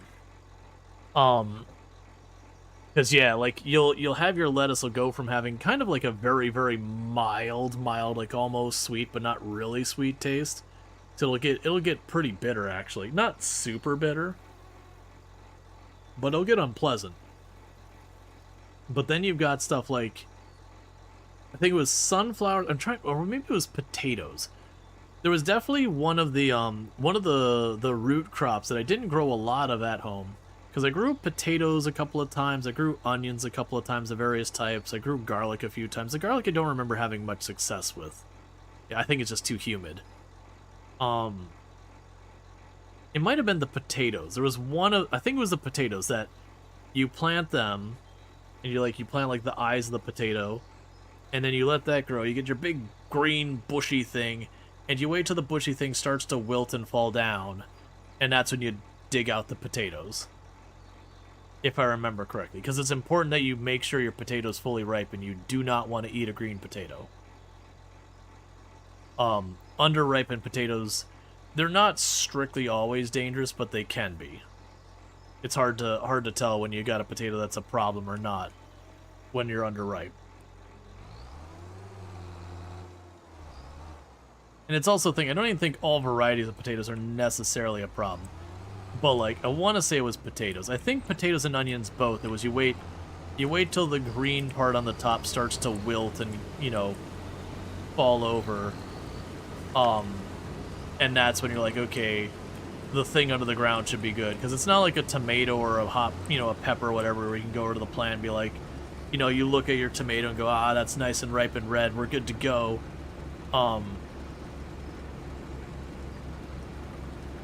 You want to make sure you get it at the point where it's there and you can't look at it. That's exactly where your potatoes are right now. You dug some up today, and they're not green, but they're not fully ready yet. Gotcha. Yeah, no, it's and it can probably vary depending on like what's not. It's not growing code. But yeah, and there's a lot of those root ones. You basically wait till the green part starts wilting or whatever, and that's when you go and deal with it. These are part of the hemlock family, right? I have no idea. I have zero idea about like the family genus or whatever of potatoes. I know stuff like it was tomatoes in the nightshade family, if I remember correctly. I think that was one of the things that if I remember correctly, tomatoes and peppers, I want to say, are both under the nightshade family, but like very different branches out of it. They can't. Oh, and tomatoes are nightshade as well? Gotcha, yeah, I want to say those are very separate branches. Like, not that you could cross-pollinate them and get anything or whatever. Like, I don't think you'd get a viable plant at all. But, there. Yeah, tomatoes, potatoes, eggplants, pepper. That's kind of the fun thing, though, is to think that all of those kind of came from the same root thing, and that just, they all created edible plants that are very different. Like, one of them you eat what's effectively the roots. The other one you eat, like, the peppers, and they're, like, hollow. You've got, tomatoes, which are all, like, juicy and fleshy. Eggplants are complicated.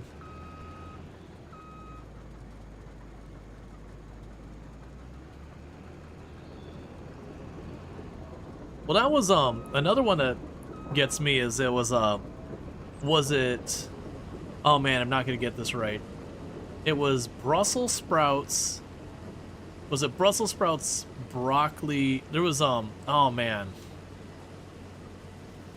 There was like 4 different things that we consume as like vegetables. That I know Brussels sprouts and broccoli were 2 of them, but they're literally the same plant. It's just like when you harvest it, like what growth phase or whatever. For the Spartan 25 challenge, what did you start with? Was it Harco Eco, or only 100,000? I started with $0 and a fishing pole. No land. Yeah, kohlrabi as well.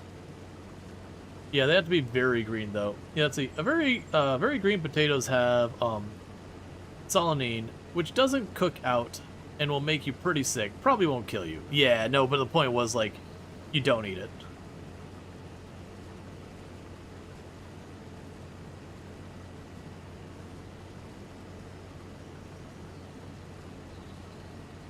Brussels sprouts are baby cabbages. Right, but there was something else in there. There was like a good 3 or 4 things that were all under the same. And I know Brussels sprouts were one of them, or maybe it was broccoli was one, but it was the same plant. Nah, beans and peas are a completely different animal, or not animal, different plant. But it was Brussels sprout. I can't remember. It's something like Brussels sprouts, broccoli, a bunch of them were all like under the same thing, but you would cultivate them differently depending on what you're doing.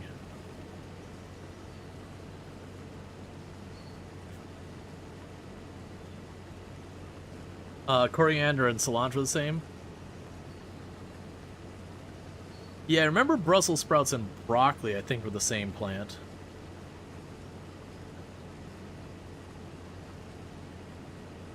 So it's broccoli, cauliflower, Brussels sprouts, kale, cabbage, and kohlrabi are all the same species of plants.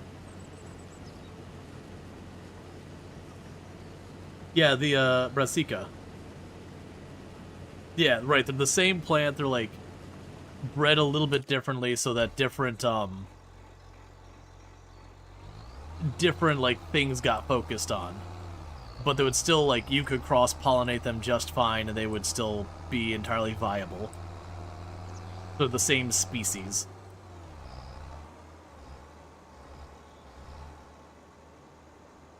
Alright, get to the end of the row before you actually fill up, so that way I can pull up next to you and not have to do a whole thing. Yep, and they have some pests that love them. Hey man, when you got that many things that are effectively the same thing, got a lot of opportunity for those pests.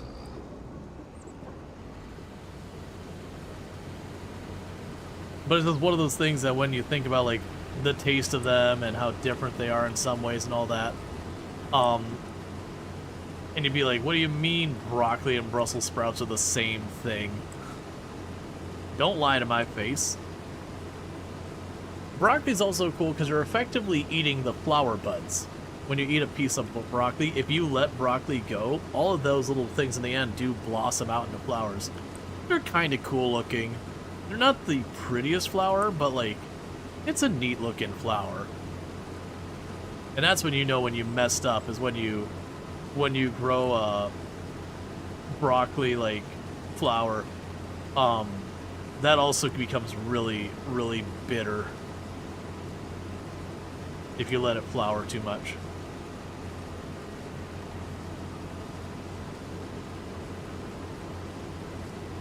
But yeah, no, when we're saying, so I should clarify that when I'm saying that these are the same thing, they're the same broad species.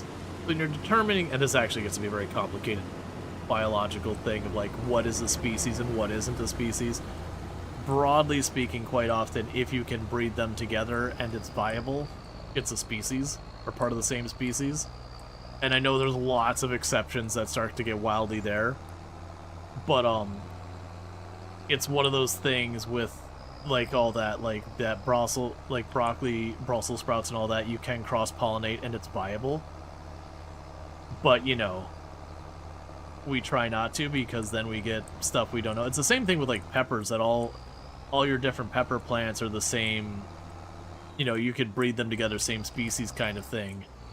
But when you do, you get wild card kind of results. You have no idea what to expect. It's actually one of the challenges if you grow a bunch of different peppers in your garden, that you got to be very careful to never use the seeds from your own stuff, because when they cross-pollinate, it won't affect the peppers you get on that plant. It will affect what peppers you get out of the seeds of those plants.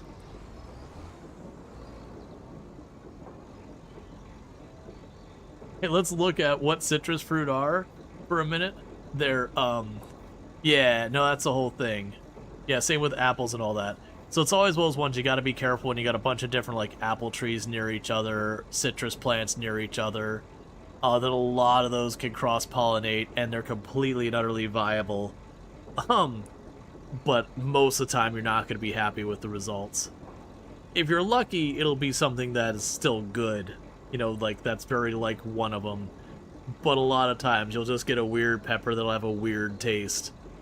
And you'll be like, alright, that's not a win. Oh, we should probably go to our oil mill. Because now we want to go to the canola section. And change the output to be sold and activate. Because we're now making canola oil. But see, sometimes with trees you get lucky and you can start cloning them. Every apple that you find in the store is usually cloned or grafted. Well, yeah, that's where you can take like branches off of stuff, graft it, and then make a new tree and all that. They do that with a lot with like raspberries and all that. Your various berries like that. A lot of those vining ones, you can take a cutting and just stick it in the dirt with water and all that. It'll create a new root system and all that from that plant. So you grab a couple of canes off of your thing, and you basically just start a new plant. There's a lot of plants that'll let you do that. Why are you skipping that row?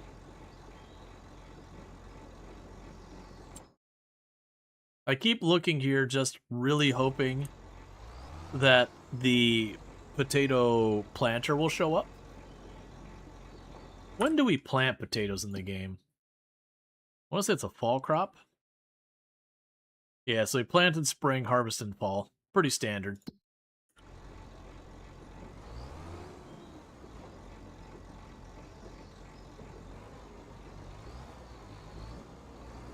Let's see, are root vegetables still a hassle with the AI in this game? Yes. There is a way to work around to make them not as much of a hassle. So if we look over here at this one, this is a modded version of this harvester, and the way you can tell is right there. It's got, you know, like that there's an internal storage in there. That's all they need to do to make the root crop not awful to deal with, is they just need to have it have an internal storage. Because the big thing that makes it awful to deal with is just the moment you get to a turn, and you do that little game where you're both kind of shimmying around the corner, that it lurches forward and now you're out of alignment, so it stops, and then you try and go and move to position to keep up with it, but because it stopped, you overshoot, and so now you gotta back up. So you kind of do this shimmy around the corner, and it's just terrible to deal with. When you're going straight forward on the line next to it, usually that part's not too bad. But if you give them an internal storage of any amount, like even 500 liters, just enough that it can get around that corner, it becomes a non-issue, because then they can get slightly out of position, and you got a second or two to get back into position. Most of the modded versions, unfortunately, you will see them, they'll be like, okay, it has a storage of 100,000 liters or something ridiculous. Oh, I didn't think that through. I need to catch it the other way. Assuming it doesn't fill up before then, which is a strong maybe. But yeah, so if we do get like the parsnips or the carrots, most likely I will grab a mod that simply takes the existing harvester and gives it some amount of internal storage. Because the tomatoes are fun. If you try and grow a seed from a store tomato, you can end up with either a hybrid or something that is more like one of its parents. Oh yeah. Because a lot of them, I imagine they're just in fields where they might have like a big area that's like, this whole area is doing like beefsteak tomatoes, and then you go the next field over and it's maybe a different type of tomato. So you can get with all sorts of nonsense. I've only grown peppers from seeds I've had a couple of times that weren't like the packaged seeds that you buy, but like seeds I got out of other peppers. And I've had one or two that turned out relatively well, where they're kind of just like one of the parent tomatoes with maybe, or a pepper maybe with a slight difference. But then there's been times where it's like, this pepper is nothing like those other ones. Tomatoes are wild easy to propagate too. All the hairs on the stem will turn into roots in water or damp soil. Interesting, I was unaware of that. Like I said, I do know there's a lot of plants that you can do that. You can take a cutting of it, and you just have to put in, like, damp soil or whatever. And that's usually enough to get it to, take root.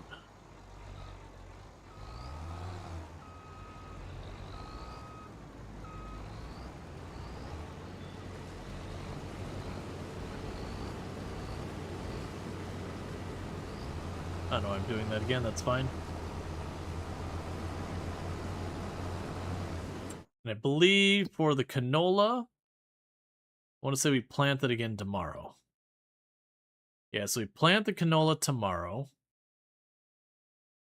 We already planted the long grain rice. Okay, so we plant the canola tomorrow in game.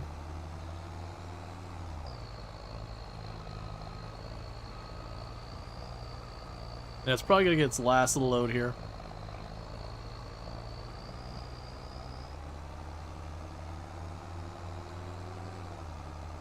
And we're making our oil.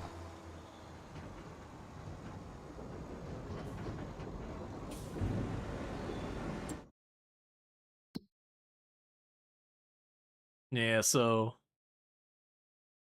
we're definitely not going to fill this up. But it kind of looks like between this and the other stuff, it won't run fully year-round, but it will be one of those things that, like, it runs for several months, turns off for 1 month, we get the next thing loaded, runs until the next batch. I'm okay with that. I think that's fine. The big point is that it's, you know, regularly producing. Alright. And so the next day we need to go through here, we just direct drill the canola. That'll take care of the fertilizer. Its pH should be fine. Yeah, so just need to do that. We will want to go through and do the weeding.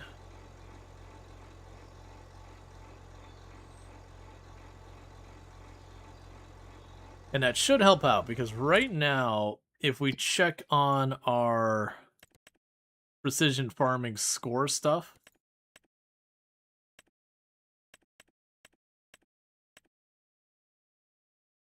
why am I not seeing the environmental scores? Oh, hey! Now I suddenly have the option to purchase the soil information. I was complaining about that previously. Seeds are pretty cheap for home gardeners, so trying to keep your own stock is usually not worth unless propagating plants is your hobby. Yeah, no, absolutely. About the only times it's really worth considering is when you're in the situation where you are dealing with a plant that, like, it's just easier to grow from the from propagating versus the seeds. Because there are definitely those plants, it's a lot easier just to take a cutting from another plant and just stick it in the ground versus trying to, like, get your little thing, put your, like, 2 or 3 seeds in there, go all that kind of stuff, get that started, then try and transfer that over to the next place. You're done with cowpeas. You select some of the best pods for the next year. Yeah, no, absolutely. But there's definitely those plants that, like, very genuinely propagating is way easier than just going to the store and buying seeds. There's also a lot of ones that's just easier to go to the store, and like I said, you get like the little usually it'll be like the like coconut husk or whatever, but like little coconut husk thing's got a little bit of dirt inside of it that's full of nutrients. You just gotta like poke in there, put 2, 3, 4, 5 seeds in there. You wet it, you let them germinate, and whichever one looks like it's doing the best, you get rid of all the other ones. And then, you know, that once it grows enough, you move that out to your garden or whatever, or flower pot or whatever you're doing.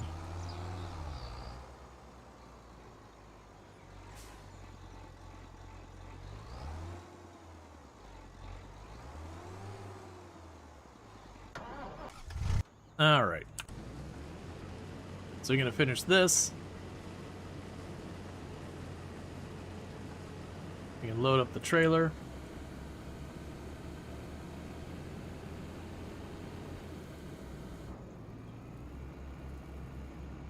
Alright.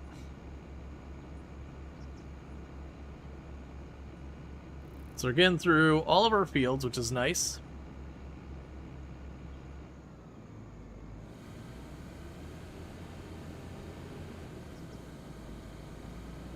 I'll just get you out of the way for a minute.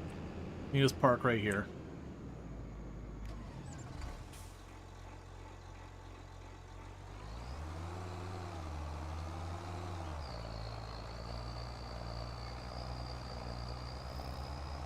You know, idea that I actually am unfamiliar with cowpeas. It could just be one of those things that maybe the terminology we use here in the States might just be different.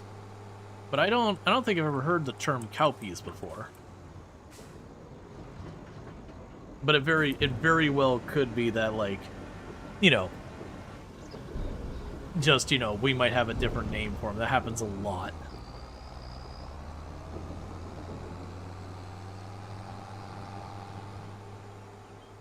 They're black-eyed peas? Gotcha. Okay, yeah, I know what a black-eyed pea is. I hadn't heard of it referred to as a cowpea before.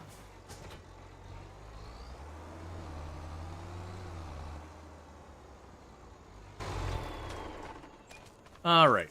So, next in-game month, we plant the canola again.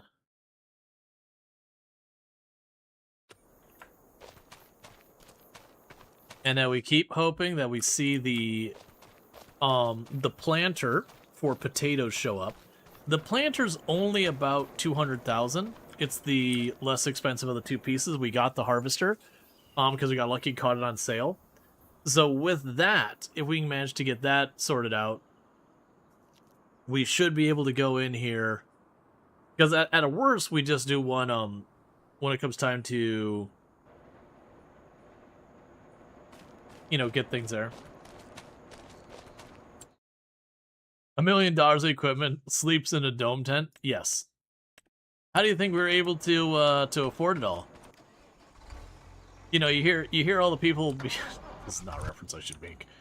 You know, you hear all the people, it's like, you know, if you just cut off coffee in the beginning of your day, you might be able to afford nice things. I actually don't agree with that sentiment, just to be clear. It's very... Not divisive, not derivative. Dismissive. It's very dismissive about very legitimate complaints. But, you know, if you just didn't buy a house, maybe you too could own $1 million in farming equipment.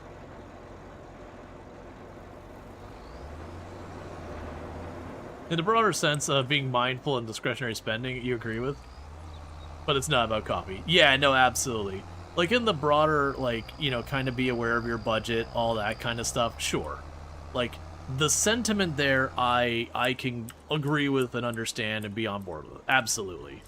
But, a lot of times it's used as, like, we're just going to be dismissive of legitimate complaints that others have about, you know, various stuff. And then they'll be like, yeah, you get your coffee, how dare you do that spend? And you'll look at the same person and you'll be like, okay, well, what were you doing at that age range? Ah, you were going to the bar almost every Friday to hang out with your buddies and drinking like 4 or 5 rounds of drinks that, considering inflation and everything, were way the hell more than this coffee cost.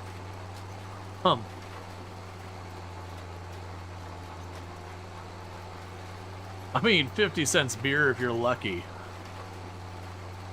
A lot of them were doing more than that. Like, if we're talking college time, then yeah, college time you're getting 50 cents beers probably. But I'm talking about, like, you know, you got your people in their early 20s or out of college or whatever.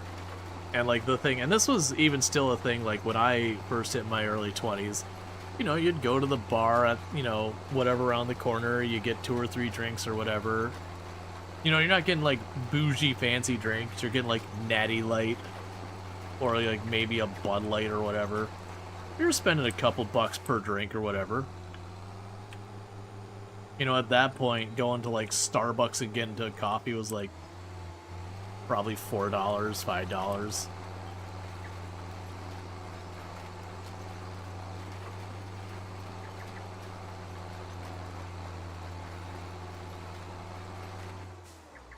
You know, and if we're talking about way back then, though, like, the coffee equivalent would have probably been $1.50. And even people who are, like, really into Starbucks, most people don't go every day and get their Starbucks. Those people are out there, and that is worth considering that you're doing that. But a lot of times, even when you take that into consideration, and people are like, oh, well, people don't own houses because they're buying coffee, and you do the math, like, all right, current cost of a house in this area, you know, $250,000. All right, coffee $8 a day. How many days do I need to save up coffee to be able to buy that house? Wait, that math doesn't work out very, very favorably, does it? I don't think the coffee's the problem. I think there's a lot of other things here that we can get into to address the problem. That ordering the coffee or not, you still don't have the house. One of them, you at least got the joy the coffee brought you. Let's see, you had to figure out how to make S-Bucks peppermint mocha for your better half. Turns out $7, a $7 coffee into like one. Yeah, no, that's the whole thing. Back then you could work minimum wage and pay your rent with 1 week, and now your monthly groceries in a half week. Everything else you could do is things.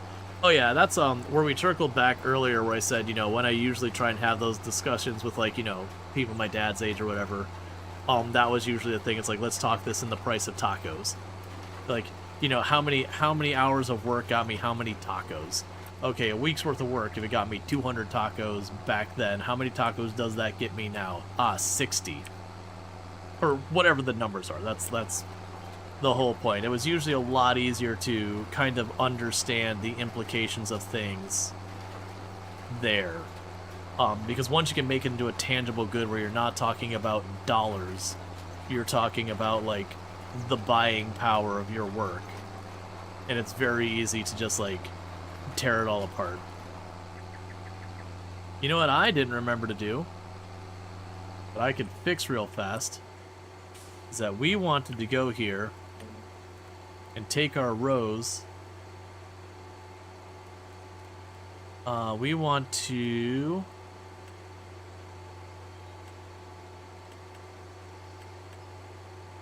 make the rows this way.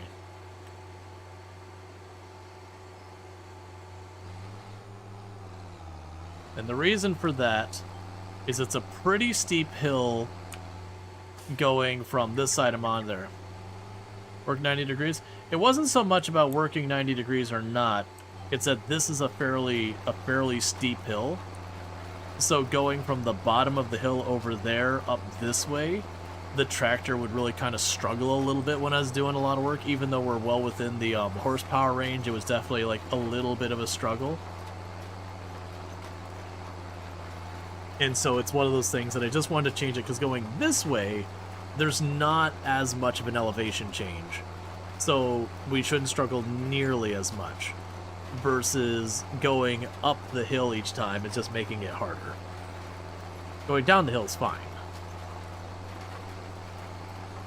But yeah, that's we've had that. I had that conversation a number of times, as well as many others, and that's usually, I found in a lot of cases it was good to put it on like something tangible. It's kind of the same thing like when you're using big numbers, and you can say a big number and people will be like, wow, that's a big number, that's impressive. Versus then you turn around and you go, okay, but you take that big number and you break it down to something that people can visualize, it's way more impressive. Like, I'm gonna get all these numbers wrong because it's going by memory, but it was something that, like, the Saturn V rocket, oh man, was it 80,000 liters of rocket fuel it burnt in its first stage in a matter of, I think it was like 17 seconds or something like that? The numbers are probably way off. But the point is, it was a stupid big number of volatile rocket fuel that thing burns off in a matter of seconds. And you go, wow, that's a really big number. That's really impressive. Can you tell me what 80,000 liters look like? Because I can't tell you what 80,000 liters look like. If I'm standing next to Saturn V, I could be like, it looks like that. But otherwise, you know, it's really hard to visualize. Even the 40,000 soda bottles is hard to visualize. But the one that we would give on a tourism site is that it could empty 17 Olympic-sized swimming pools worth of rocket fuel in 17 seconds. Or whatever the numbers were. The numbers I'm probably way off. And you could like look at that and be like, okay, well, an Olympic-sized swimming pool is a big pool. But you can kind of grasp the size of that. That is a big pool. Okay, it's 17 of those. Or whatever the numbers were. And it's a much easier thing to do. Like, or where you have someone's like, oh yeah, that is, 6 football fields in size. You're like, okay, if you told me that was, 200,000 square feet, I can't really visualize that. But if you tell me it's, 6 football fields, I'll be like, okay, I can kind of mentally visualize how big a football field is. And then 6 of them, I can, like, mentally visualize how big that is. And you go, wow, that's really big. And you get the idea. You saw inflation in action at a local nonprofit carnival. When you were a kid, the ring toss was for 2 liters, and now it's for 12-ounce cans. Oh yeah, no, I mean, there's definitely like, when you're looking at inflation, you can definitely very visibly see how that works, where you can like, I mean, you look at like a bag of potato chips, and you remember like popping open the bag, and it used to be like 2/3 to 3/4 full. Like there was always some air in it, but it was mostly full. Like, so it's entirely believable. That's like, oh yeah, they left that bit of air there for, you know, shipping reasons. Makes sense. And now you look at that and you open that same bag of chips and you're like, where's the rest of my chips, man? This bag's like 1/4 to 1/3 full. Where's the rest of my chips? I just paid $7. I demand there be more chips in this bag. Yeah, it's 100 pallets of 2 liters of soda. That's 4 53-foot tractor trailer trucks of soda. Yeah, dead space and trucks. Yada yada. Yep. Oh, that was ah man, where did I see it? I think it was like, maybe it was XKCD who did it. But they were trying to give you a visual aid, because this was just going back about talking about like, you know, the US debt. And we're talking, this is going 20-something years back, to be clear. Like, this isn't a modern measure. But they were trying to explain how much $1 trillion are. And they're like, okay, this is a $100 bill. All right, well, let's go and see, you know, what $1,000 looks like. And it's, you know, it's this little teeny tiny stack of $100 bills. And then by the time they finished the exercise with $100 bills, of getting to the point where you would palletize them, you know, to the point that there was literally not even air in between them, that by the time you took $100 bills to get up to $1 trillion, is you would have more, like, that would be like such a level of $100 bills that if you went to the vehicle assembly building in NASA, you could fully fill the building from bottom to roof, no space left in, and have almost enough to do it a second time in $100 bills to reach $1 trillion. And they're like, you do not understand how cartoonishly large a number this is.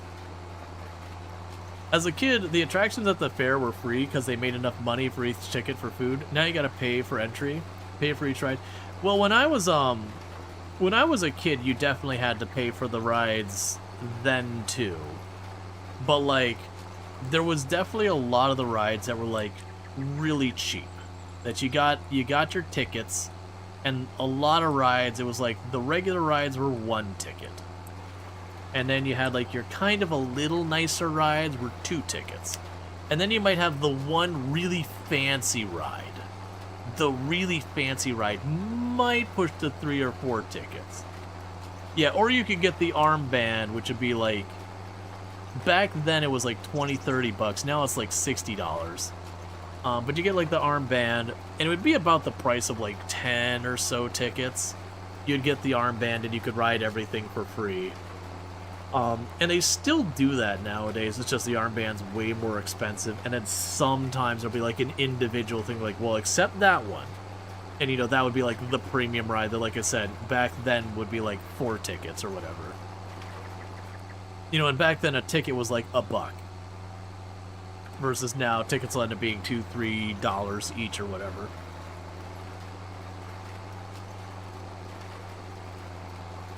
One of the big bummers nowadays, like here in the US, is a lot of our fairs are all run by the same company.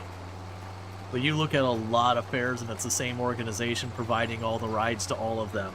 That it used to be you could distinctly go to the fairs and be like, well, here's the, you know, the Central Florida Fair, here's, you know, the Strawberry Festival, here's this fair, and what rides would show up would be very different because, you know, had different people who are contracting with different people.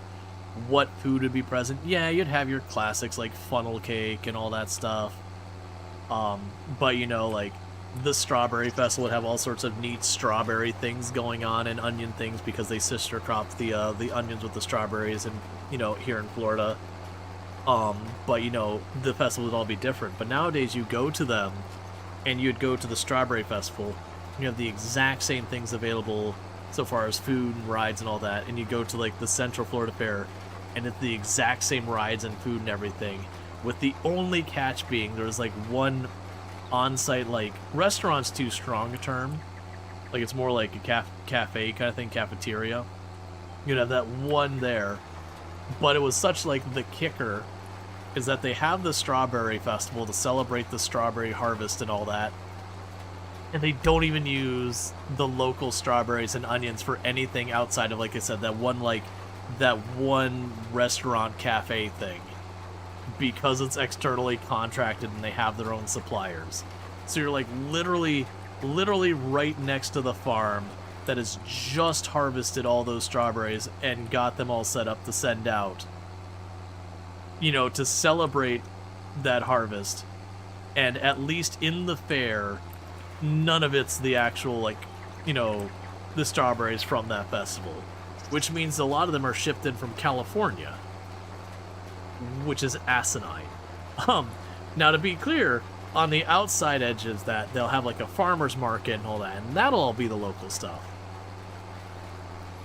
Yeah, and they're all getting their stuff from like Cisco Truck or Restaurant Depot. Yeah, no, exactly. That sounds really sad. Yeah, no, it's just one of those things that like the people who ran logistics of fair, like it's I have no idea like how close to a monopoly or whatever it is, but it's kind of one of those things that one company has been acquiring all the other companies to effectively turn it into one big company. So you've got, you know, it's weird that you've corporatized fairs. So your local carny is now a corporate drone. You're welcome. Existence is a lie. It's regional monopolies? I'd believe it.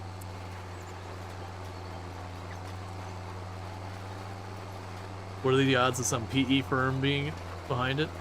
I have no idea. That was actually, man, where did I hear about that? I remember it was like one of the like Last Week Tonight or one of those kind of things that they were the ones like walking through being like, actually, you know, here is the handful of companies that run all of those fairs. You know, again, context of US. So all of you across the pond and elsewhere, I have no idea what your situation is. But within the context of the US, like, it all got bought up into like monopoly kind of things, or localized monopolies or whatever. It's been too long. I mean, private equity has run out of medical practices to buy. They're probably doing that. Well, that was I mentioned the bad acquisition that the company I went from that I eventually left. I believe that was technically a private equity that dealt in tech companies who had their handbook that never failed. Don't worry, they never fail. They take any business and they make it more profitable than when they started, and they make a good amount of money on it. Did not work out when they tried to go into the tech education sector. That did not work out for them at all. That company went from being a leader in its industry to bankrupt in like 2-3 years.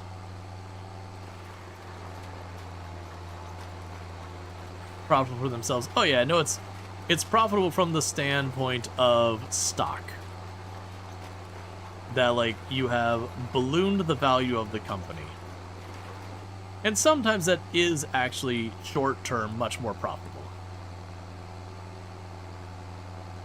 You mean education takes passion and dedication? I mean, there's that side of it, you're not wrong. This is more about trust.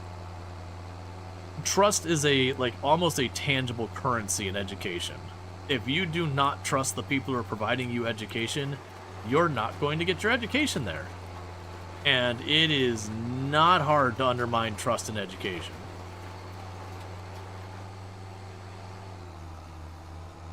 And that could be the trust in the value of what you're getting, trust in the practices of it. Like, there's a whole nebulous side to that. But broadly speaking, it's not, like, you don't need to trust your ISP to do business with your ISP. Frankly, I would imagine most of us look at our ISP and, we, just secretly cursing under our breath and being like, oh, you will rue the day there's a competitor nearby. But yeah. I mean, private equity, yeah. Let's see. It's the same with in Quebec, in Canada. There's like at the most 2 companies that do all the carnivals. Yep. They just pulled fiber on your road. You're switching. Get it. Heck yeah, man. Get that fiber. And hey, Stoka, thank you so much for the 130 stream streak. I do appreciate it. Hope you've been enjoying watching the stream and all that good stuff. Alright, so we got that sorted. So we just need to do a pass with the hoe to prevent the weeds from coming in, and that should be the canola sorted.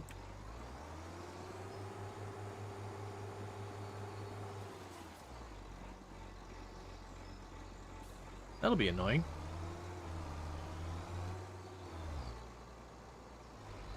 Yeah, we got in fiber pretty fast when it became available.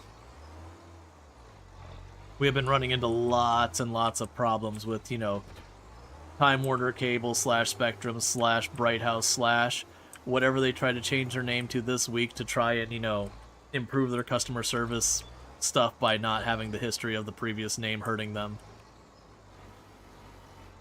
That whole Roadrunner, that was one of their names.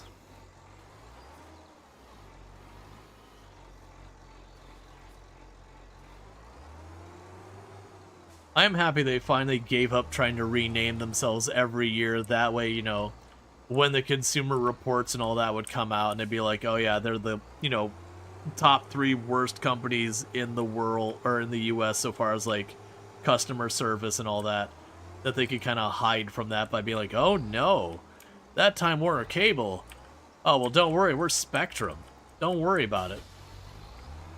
That wasn't really a thing. And thank you for the follow. Welcome to the stream. Yeah.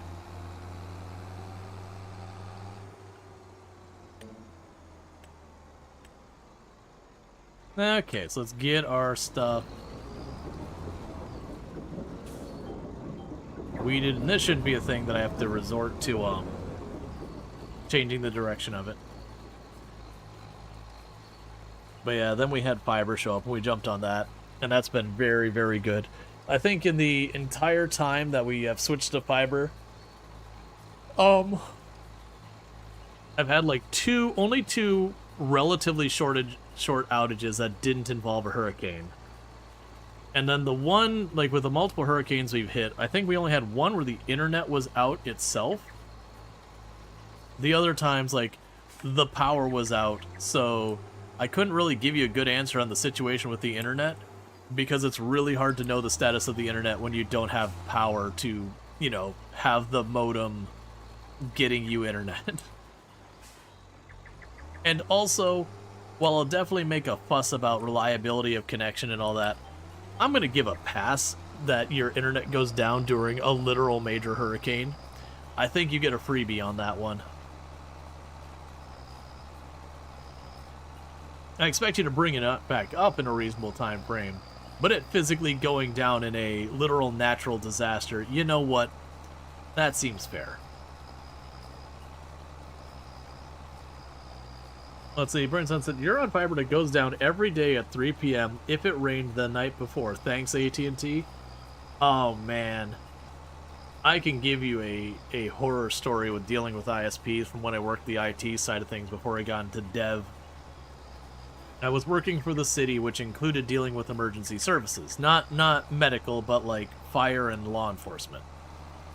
So, you know, when they had phone line stuff, I was the one who was like responsible for like reaching out to the appropriate parties to like rally people and whatever.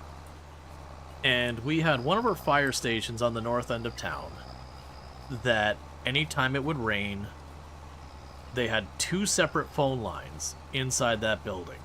And one of the phone lines would go down reliably every time it rained. And so going to the building, this just has to deal with in Florida, the way they have to do when it comes to contracting out is you have to go and put out 3 different bids for a thing. So like if we're trying to get a phone connection, we got to be like, okay, we need someone to handle the phone connection.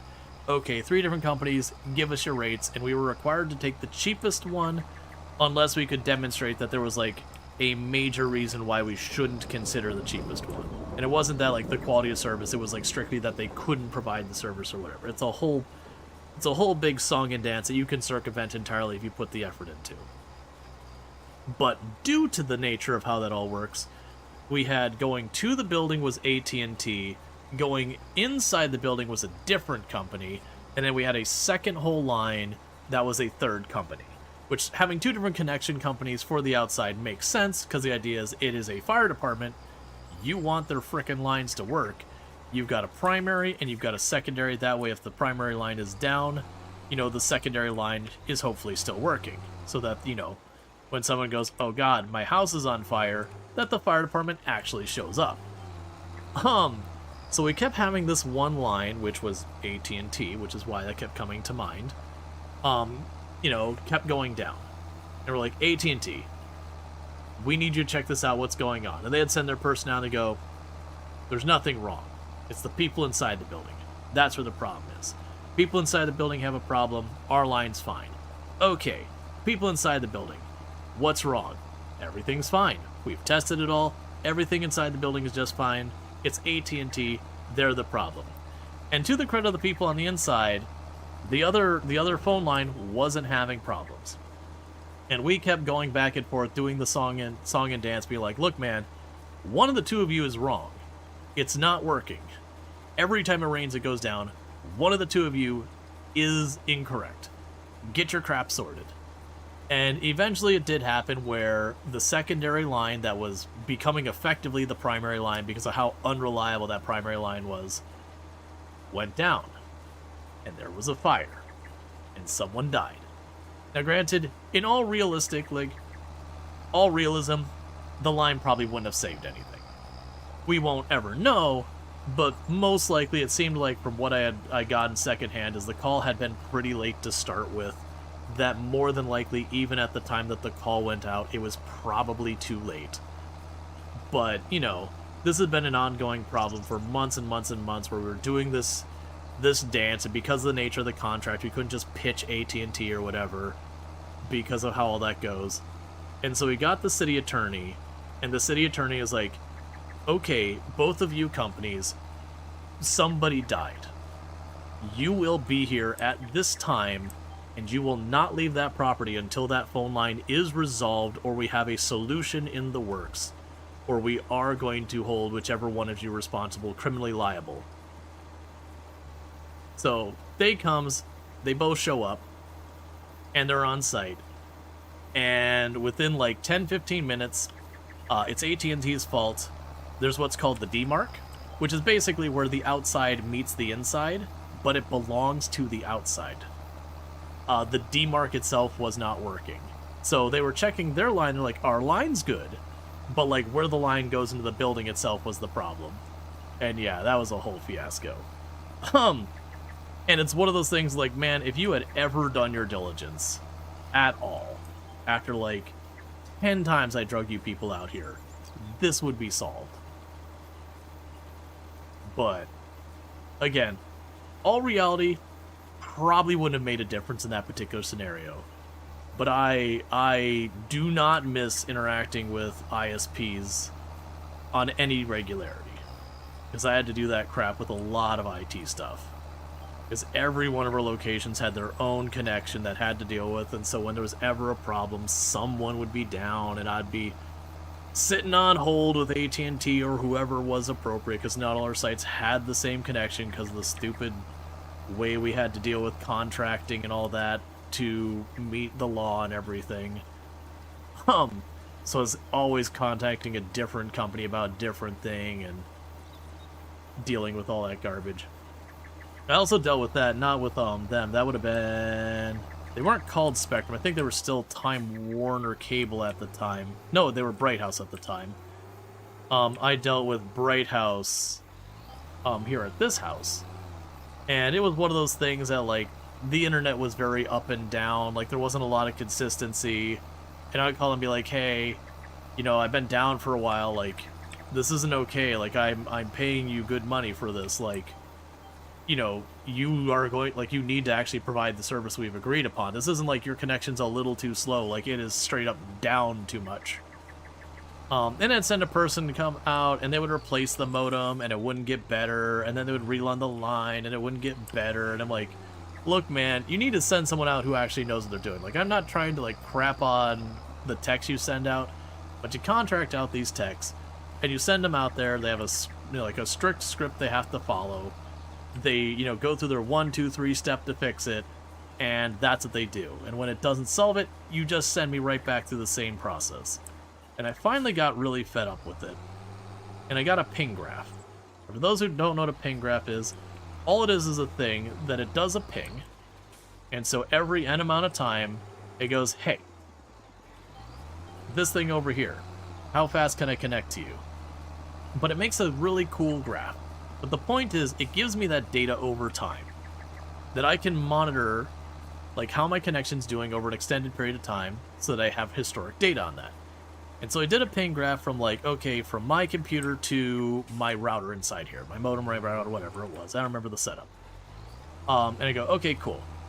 All right, now from that modem, router, whatever, to the very first connection out to the road. So, like, the very first switch hub, whatever, I don't know what the hardware was over there. How was that connection? Okay, and then what is my connection out to, like, Google? Or, like, whatever. And so I ping graphed that for like a week or whatever it was. I don't remember how long it was, but it was for a period of time. And so then I called them back and I'm like, all right, I need to sit down. Because we do, fortunately, while we don't have many consumer protections here, ping graph, G-R-A-P-H. But, so I was like, fortunately, we do actually have a protection where if you provide under a certain amount of, connection or whatever, it's considered as having not provided service.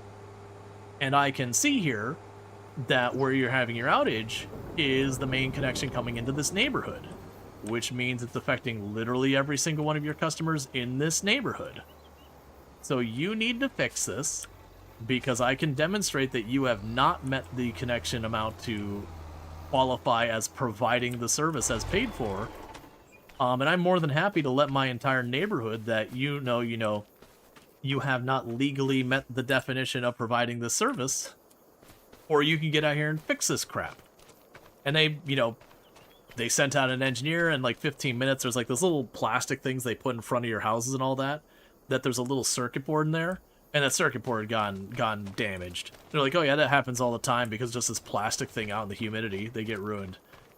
And I'm like, if this is a known common problem, why on earth is this, like, not on the list of things they send the techs out to check? Like, if it's just a common problem that they regularly deal with, why is it not like, okay, we replace the modem, we replace the wire, okay, what about the circuit board out the street? But yeah, and it was a whole thing that basically until I'm like, hey man, I have everything here that I have a solid legal case that you owe me paying back what, like, you didn't provide me and all that. It'd be prorated and everything else. I just want you to get your crap fixed because I don't get another option. So get out here and fix it. All right, so we got the canola planted. Is there anything else? So we've got canola, we've got long grain rice that we harvest tomorrow. Now we got the sugar cane and we harvest that the next day. So I think we're good. Yeah, that is basically your job. Your project manager on IT deployments. When deploying, there's usually an issue to troubleshoot. You have to bring in 2 teams together. Yeah, no, absolutely. And it was a thing that I kept trying to, when I was calling them, I'd be like, hey, I need you both out here at the same time. And the local group was fairly accommodating, but AT&T was like, oh, we'll send a tech when we can. I'm like, I need to know when that is. They're like, well, we'll send a tech when we can. It'll probably be in the next week. I need to know when you will be here so I can get the other people here too. And we even had it once or twice where we're like, okay, so AT&T says they'll be here tomorrow, you got to be here. And then the one that was working the inside group would show up and AT&T would be like, oh yeah, we couldn't make it out there, so we're going to be there the next day. And like, dude, you're dealing with the fire department. This isn't, like, by all means you should treat all your customers well. This isn't like, someone's complaining that they're not gonna be able to get their Counter-Strike on. Like, this is the fire department. This is a higher priority. You need, like, people die if they don't get the call. You find the bigger the company, the worse the tech seems? Well, for a lot of the stuff, at least here in the US, the big problem with the ISPs, we're all localized monopolies in a lot of places. That you have, this is a Comcast neighborhood, this is a, you know, Spectrum neighborhood, this is a whatever neighborhood. And so they don't have to put any effort into it, because what are you gonna do? Go to the competitor? Ha! Competitor! Oh, that's adorable. I just realized I did not run the water for almost at any point past the very first month. I mean, it's still showing a relatively good one. We'll see. I probably lost 15% of the potential yield here. That'll be a big ol' oops. But yeah, so it's a big problem we have here, that in most of the places in the US, you've got one, maybe two choices for ISPs, and that's it. If you're lucky, you're at some place like a tech hub or tech incubator, and you might have 4 or 5 options. And usually those places where you got your 4 or 5 options, you usually have really good internet available. That's where you'll find like fiber everywhere. It'll usually be relatively affordable. You'll get good prices and all that. And like I'm kind of in the outskirts of an area that I'm not sure if you'd still call it a tech incubator. It was for a while, but you know, times change. But because of that, we had for a while we didn't have options, but then we got like 4 options. We got 2 fiber options, and then magically once that happened, like all the cable providers and all that for the internet started getting like much better quality of service and all that. And again, it's wow, when you have to actually compete, you put effort into your customers. Imagine that.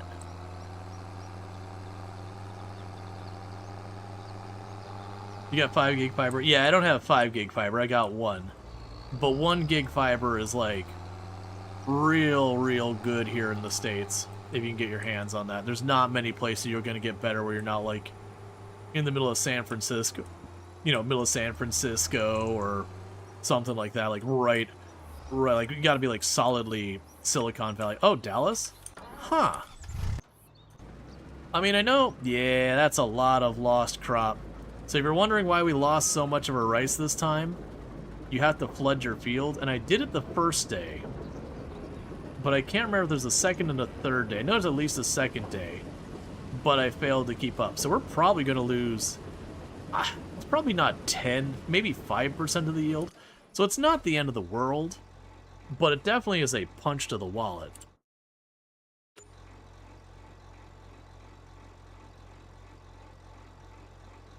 I know for the tech hub, Houston's been building up. I haven't heard much about Dallas.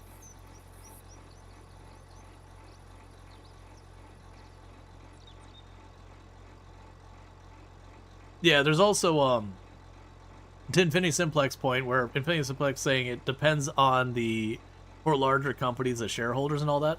I definitely do know some companies that are big companies, that just the nature of usually their ownership model and all that end up being extremely good. But I will definitely say that's definitely the minority as well. Because I know a couple of companies that are actually owned by the employees individually, that they, like, you know, even their part-timers get stock options, which means that they do try and do any, like, shady, crappy stuff. The voting power is very heavily against, you know, just some C-level making a decision unilaterally. Very easily they can shove the company around as they need to, and they've done very well. That one's a grocery chain. And then, Dallas isn't Silicon Valley, but it's always been a heavy tech hub. Telecom corridor since the 90s? Gotcha. Yeah, no, I just don't know enough about, Dallas's industry. Aw, man.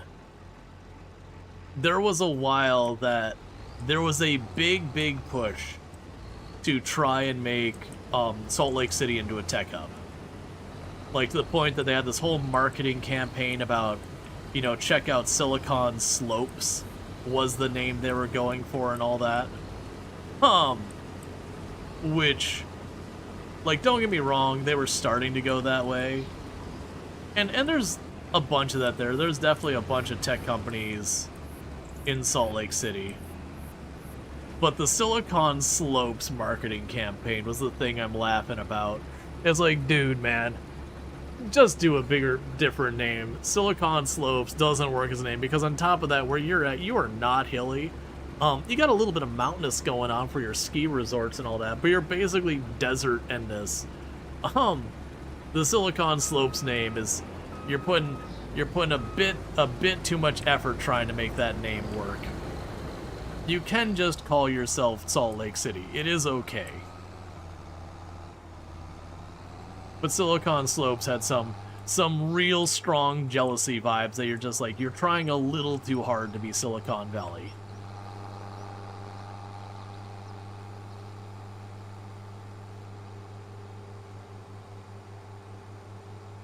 Like Atlanta, Georgia was having a strong tech push into cybersecurity for a while.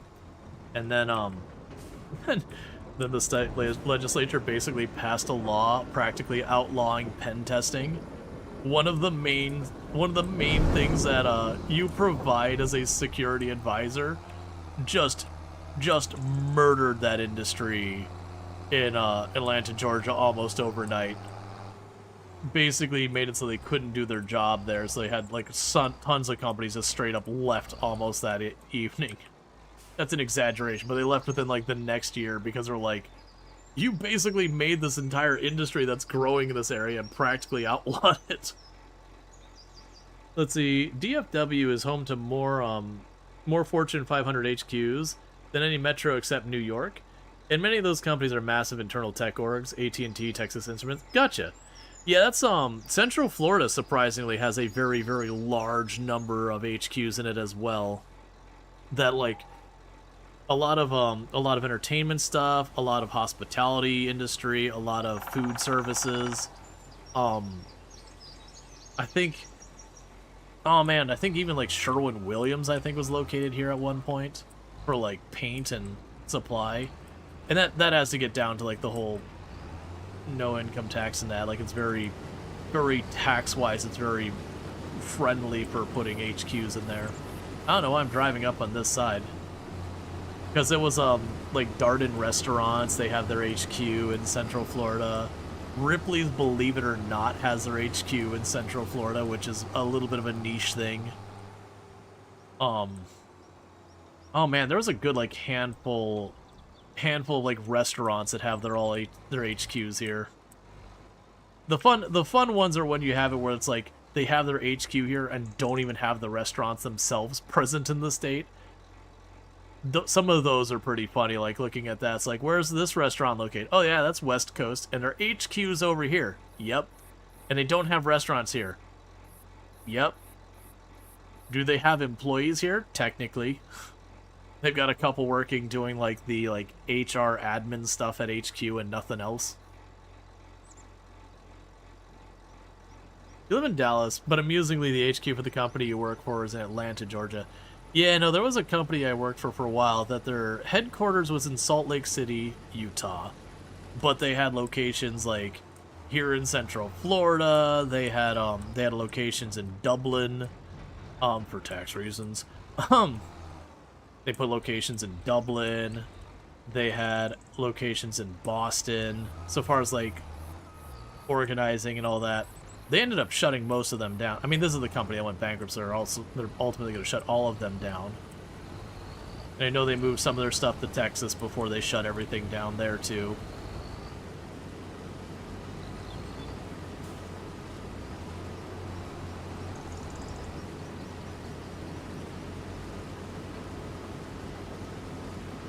Yeah, you have a tech center in Poland as a couple years ago. Yeah, and that was a lot of your major tech companies who do business in Europe, their Europe presence will be in Ireland. Dublin specifically, and it's a tax thing. It's very cost-effective tax-wise to set up there. It's kind of a tax sanctuary. So you have like Facebook and Google and Microsoft and a whole bunch of them all have like effectively European headquarters based in Dublin. I think it was Dublin. I know it was Ireland. Either way. I see a lot of dead plants, chat. I think I messed something up a little bit.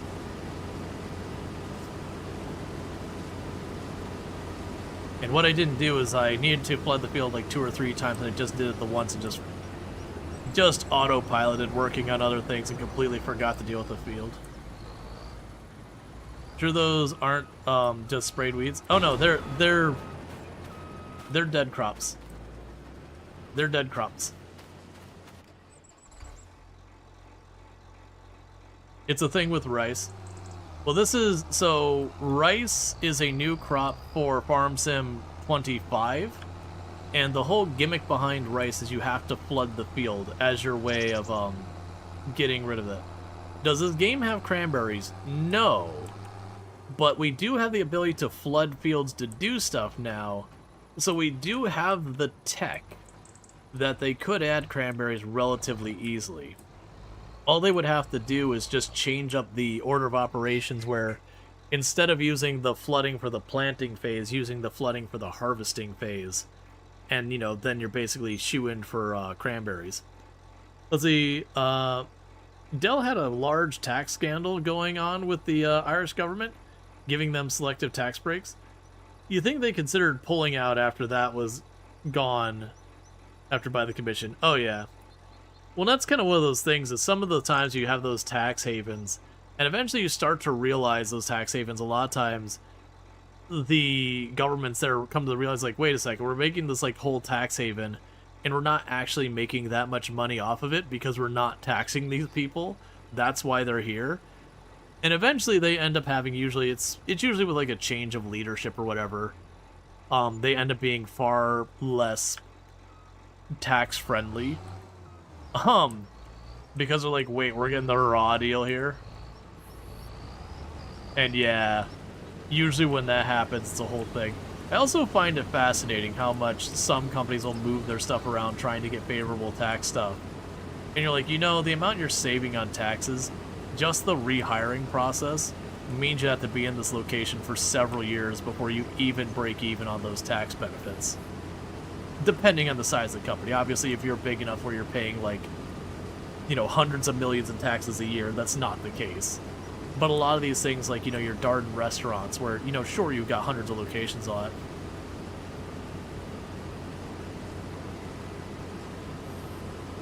Who cares about the lost taxes when you can instead get thousands in bribes? Yeah, bribes and embezzlement and gifts and all that. You know, stuff you can wink, nudge, it technically falls within the law by the writ, but kind of goes against the spirit of the law. You tried rice when it just came out, flood the fields. The profit per acre was sad. We just never did again. Oh, so we actually have a spreadsheet on the Discord. It's pretty old. So like the canola's wrong now because they buffed canola at one point. But yeah, no, your regular rice, I can actually pull it up here. It's actually one of your more profitable crops, not considering production lines, to be clear. All that is just, you know, that's not production lines, it's the raw crop sale, which is where a lot of the math falls behind. Let me see, do I still have that open? I just have to scroll up for a moment. Yeah, so if we actually look at the profitability, rice as like just per acre is the 6th most profitable crop when I did the tested Farm Sim 25. And again, this is a little bit of old information. It doesn't take into consideration the buff to canola. It doesn't take into consideration precision farming because that wasn't available at the time. But yeah, so the profit per acre for rice, and this isn't counting the purchasing of equipment, that's just strictly, you know, seeds, saplings, fuel, repair, that kind of stuff. The most valuable to the least was sugar beets is the most profitable per acre. Spinach was next, then potatoes, then sugarcane, then carrots, and then rice and parsnips were kind of tied for 6th. And then you've got cotton, red beet, peas, and at that point you get to the 10th, and oats, barley, wheat, soybeans, green beans, long grain rice are all roughly the same. Corn, sorghum, and sunflowers are roughly the same, and at the time, canola was the 3rd worst crop for profit. It is better now. I believe it's in that same kind of bracket as like the oats and barley and all that. And then olives and grapes are the worst. Specifically, you mean wet rice with a tiny little planter harvester. That's only a few meters wide. Right. So the regular rice is the 6th most profitable by acre. Long grain rice is the 10th most profitable by acre. So this rice here is actually pretty terrible per acre. So much that it's not considering labor; it's by acre. By labor, like human hours and all that, I didn't factor that in because I didn't do the math. So you can certainly make the argument in there's a lot of effort because it's a smaller harvester, but the by acre it's right. But that same field would take hours. Yeah, so I've done the regular rice, so like I haven't been paying attention to how long this field has taken. You're not wrong that it would take about 2.5 times as long, because if we consider, I think this harvester's header is, I believe, 12.5 meters or something like that. Whereas the rice harvester is, I believe, 6 meters. So it is smaller, it is slow. You're not wrong. It takes more than double the time when you consider like turns around and all that stuff. And then the storage isn't as big, so you got to empty out a bit more. So it is definitely more. So I'm not arguing that it's better money per hour, but like by the acre, it's actually really solid money. I'd actually say that the rice here is pretty garbage. Honestly, you look at stuff like the wheat and the barley and all that, and they're pretty terrible in their own right on the money they make if you're just going by the acreage, and even by the effort. One of the things that does work out to make the wheat and barley a bit better, because it's actually pretty crap money if you sell it as wheat and all that, it's the fact that it's really easy to set up a multiple tiered production line where you go from like the wheat to the flour to the bread very, very quickly. You can scale that up. Straw adds a little bit, but yeah, so it's kind of the thing that like you can harvest those ones really fast, which is fair. That is definitely an advantage. But it's the fact that like the raw crop is pretty worthless as far as like compared to the others. It's pretty far down the pipe. But production lines are where the money is set up, or is where it's good, and it's really, really fast and easy to set up a production line for wheat that you have 2 tiers to them. Whereas like for a lot of production lines, and this is one of the disadvantages of canola, is you get the oil. There are recipes that use the oil, but a lot of them use a lot of materials. At least I'm pretty sure, was it the cereal that uses the oil? I thought there's definitely, I'm trying to remember. I was pretty sure there's definitely a recipe that uses the oil. But the point being is, it ends up being a more involved recipe that's got a lot more steps, so where you can get the better money, setting it up is a whole big thing. Whereas bread is easy, you put flour in it. Flour is easy, you put grain in it. But all the oil recipes had a bunch of things you needed. But yeah, this isn't me trying to be like, oh yeah, you shouldn't use those other ones. It's that, generally speaking, a lot of these can be not that bad. It's also a thing with rice depending on your production line. I don't remember, one of the production lines for rice is actually pretty awful. Whereas the other production lines were far more lucrative. Like I think it was that one of the rice production lines you actually make less money than if you just sold the rice. And it was as well as things that was shocking, like, but why? That should never be a thing in the game. Okay. So canola is planted. So we're good there. The long grain rice we don't deal with till April. And then next in-game month we deal with the sugarcane. Alright. And no sneaky sales. Or just feed it to animals. You think the last time you played, you measured the most profitable crop, and it was just mowing grass? So, Farm Sim 22, mowing grass and making it into silage was buku bucks. I don't think it was the most profitable, but it was really profitable. They did nerf it pretty hard in Farm Sim 25. It's still good money, but it's definitely not the cash cow it used to be. Because like it used to be genuinely silly, like the amount of money you could make just making silage and selling it.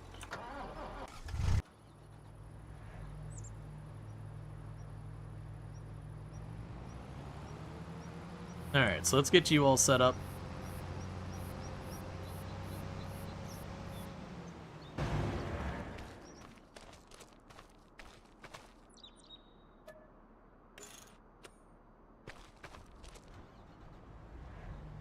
Let's see.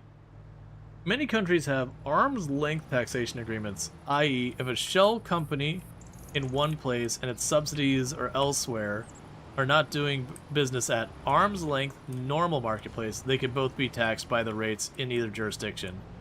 Many big tax havens don't join those agreements. Yes, there's a lot of companies that like that's the or a lot of places, not companies. Sorry, there's a lot of locations that's kind of their whole gimmick of where they try to attract that business. So they're gonna make way less taxes, you know, on individual things.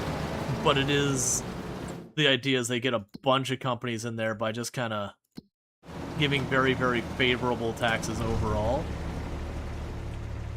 And yeah, that's a lot of that kind of stuff. But, like I said, usually what ends up happening is eventually there's some change in leadership, whether it's like what political party's in power or whatever nonsense or that happens, that a lot of those tax havens eventually go away. Not always. There's some that have been there for a long time. Or, if not that kind of thing, because of kind of that tax haven status, you have other countries start treating that country, not poorly, but like almost as financially from like a hostile position where they're like, okay, you're doing this thing to basically kind of rob us of our tax dollars. So we're going to start, you know, giving you far less favorable terms in trade and all that to kind of offset where you're kind of screwing us here. And there's a lot that can get unpacked and all, and that's not always the case. There's like a lot that goes into a bunch of that.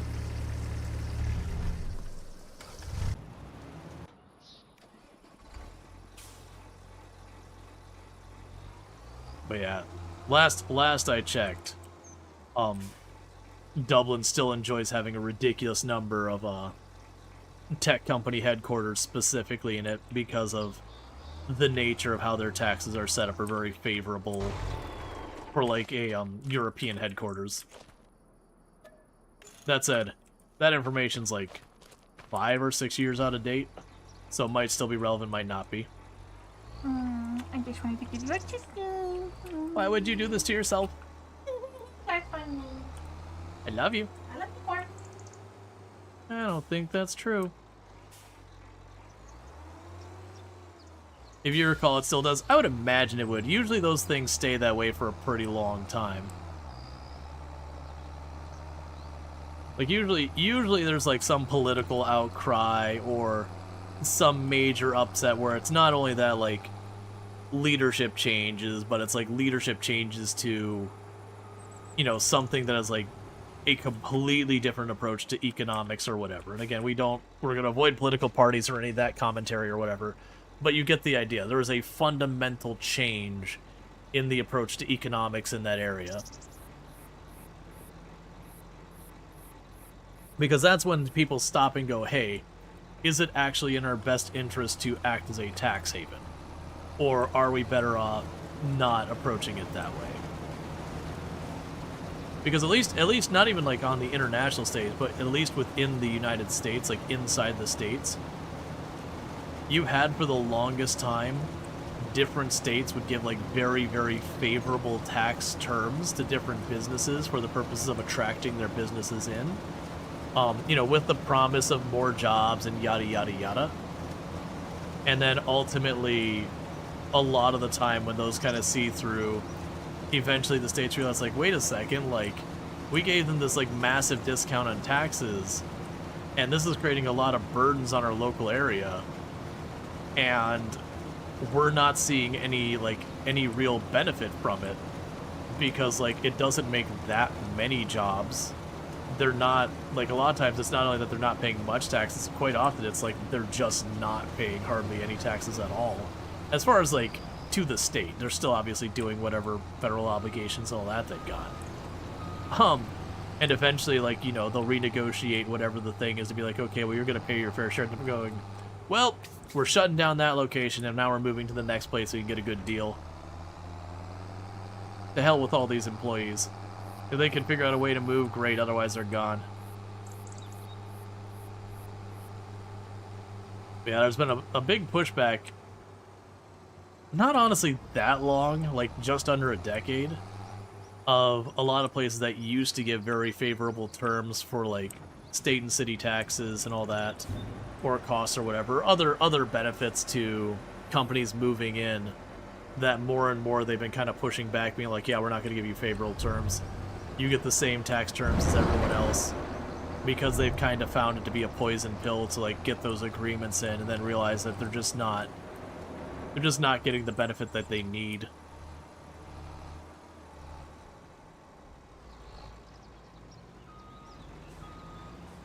Like, it ends up being short-term, a loss with the promise of an actual long-term gain that never actualizes.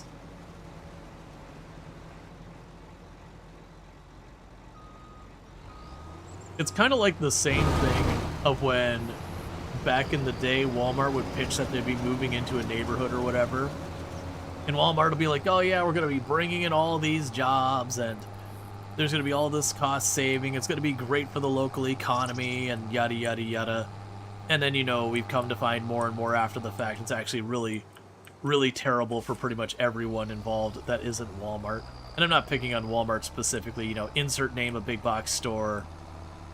That usually what actually happens in practice is, sure, the big box store hires 20, 30, 40, 50 people depending on it, but then ultimately ends up eliminating way more other stores, that it's kind of a wash on the job side of, you know, job creation side of things, but then the quality of those jobs ends up being far lower, far worse paying, far worse benefits, that kind of deal.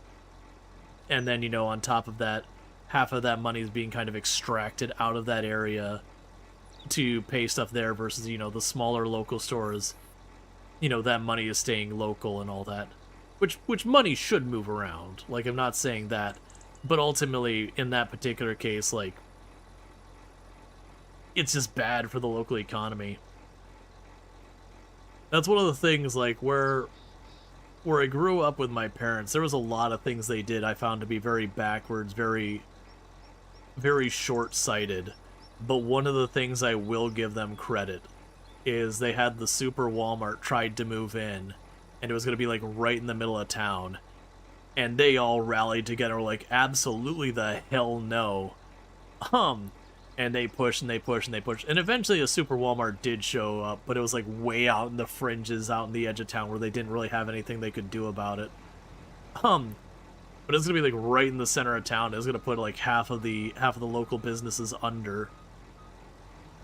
And so, yeah, they were just way out there and kind of the edge. And then eventually we got, like, a Target showed up way out there, kind of in the edge. And town eventually grew to where it was then inside the town. But because of that, that really did protect the downtown area for a good extra, like, 20 years before they started to, like, really feel the pinch of the, you know, the franchise and the big box stores slowly creeping in. And there's still a lot of, like, they still keep a lot of really small businesses in that town that are doing pretty well. And a big part of that is, again, kind of keeping the big names out at arm's length. Not fast food, unfortunately, those are, like, just straight up in the middle of town. But a lot of those, like, big box stores and all that are mostly kept out.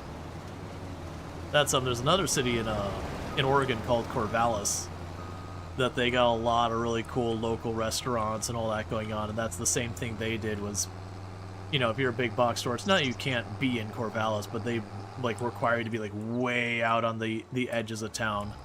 You don't get to have, like, the middle of town stuff. It's probably stuff that's no longer considered Corvallis proper, but, like, you know, whatever county Corvallis is in, you know, incorporated, or unincorporated, whatever. So again, those rules don't apply out there.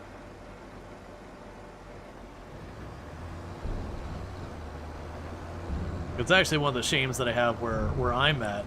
It's not that we don't have any small, like, hole-in-the-wall places. We do.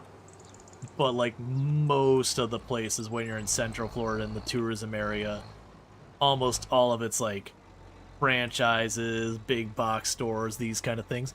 Thank you for the follow.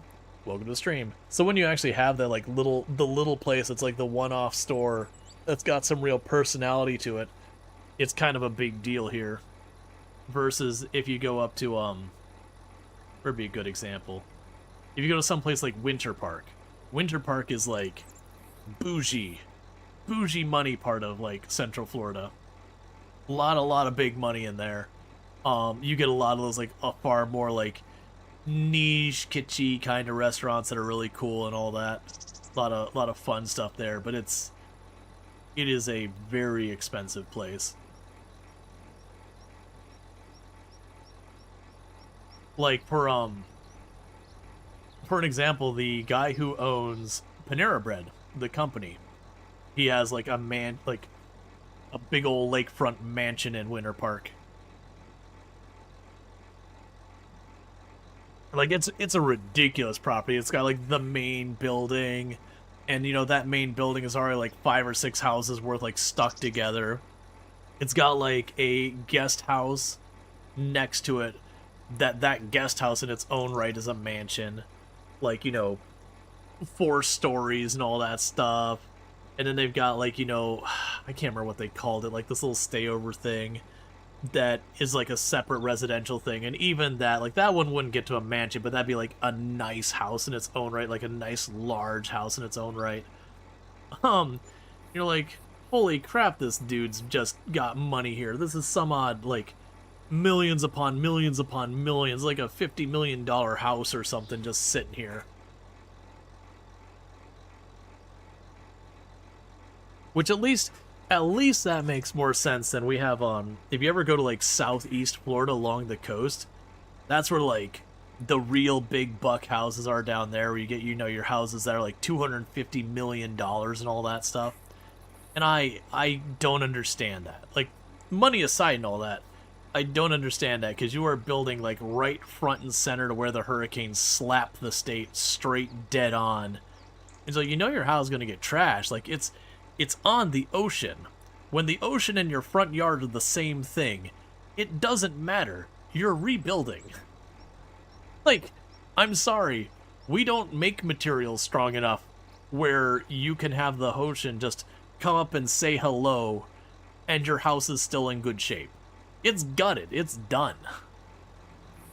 But they're also some of the most expensive houses in the entire country. And it boggles my mind. There used to be one of the running jokes in Florida is you could kind of tell, you know, there was a thing about like the Keys, that if you live in the Keys, that your houses are never more than like 10, 15 years old because they're all gone because of the hurricanes, which is an exaggeration. Except for the one bar in Key West that was made out of brick.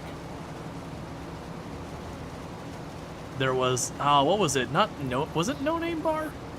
There was like this one bar in Key West that had been there for like ever, and it was just like an absolute fire hazard because people would put like money on the walls and pin it to the walls. And so like money and pictures and all that, and the walls were just covered with that stuff at the time. But yeah, it's just a thing, like every couple years you'd have a really nasty hurricane would go through and just clean sweep a bunch of the houses and all that. At least in Grand Island, all the houses are on stilts. That helps them somewhat. Yeah, no, the area I'm talking about, the houses are definitely not on stilts. Because it would ruin the aesthetic.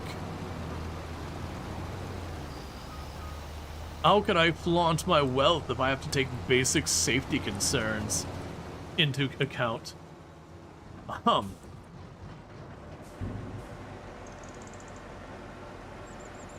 It's okay. They want a new house every 2 or 3 years. They don't want that house to get that, like, you know, the fabric's been used before smell. Nah, it's a whole thing. Man, there's big money down there. They need that new house smell. The off-gassing, like, plastic and fabric smell. Which, you know, is toxic. That's that's one of those things that you get into, like the new car smell. So not leather. I mean, that's also a thing because you're potentially breathing tannin. But like that new car smell, that plastic smell where the plastic's off gassing that you associate with a new car, and you go, wait a second, that's a toxic smell. Like that's actually, it's not. I don't think it's carcinogenic, but it's real bad for you. And you're like, why is it that this smell that you associate with a good thing, like why does this have to be so terrible for you? And I mean, the reason it's a good smell is like you get that smell and you're like, this is something, a car purchase for the typical person getting a new car is like a big deal. Like obviously if you're just made out of money, okay, you just got a new car, whatever. But like for most people, you only end up in your lifetime buying a couple of new cars in your entire. And when I say new, I mean new to you, not necessarily new. Like you only end up buying a couple of cars in your entire lifetime.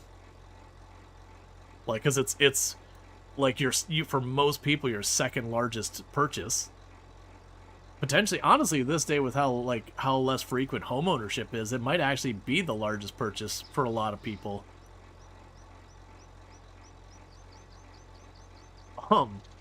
But yeah. Oh, you're way over there still?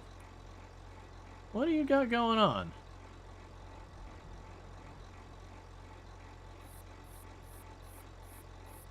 Meanwhile, while that's getting over here, I need to use the restroom real fast, so I'm going to quickly use the restroom and I'll be right back. Well, thank you again for tuning in, and I'll be back in a minute.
Alright.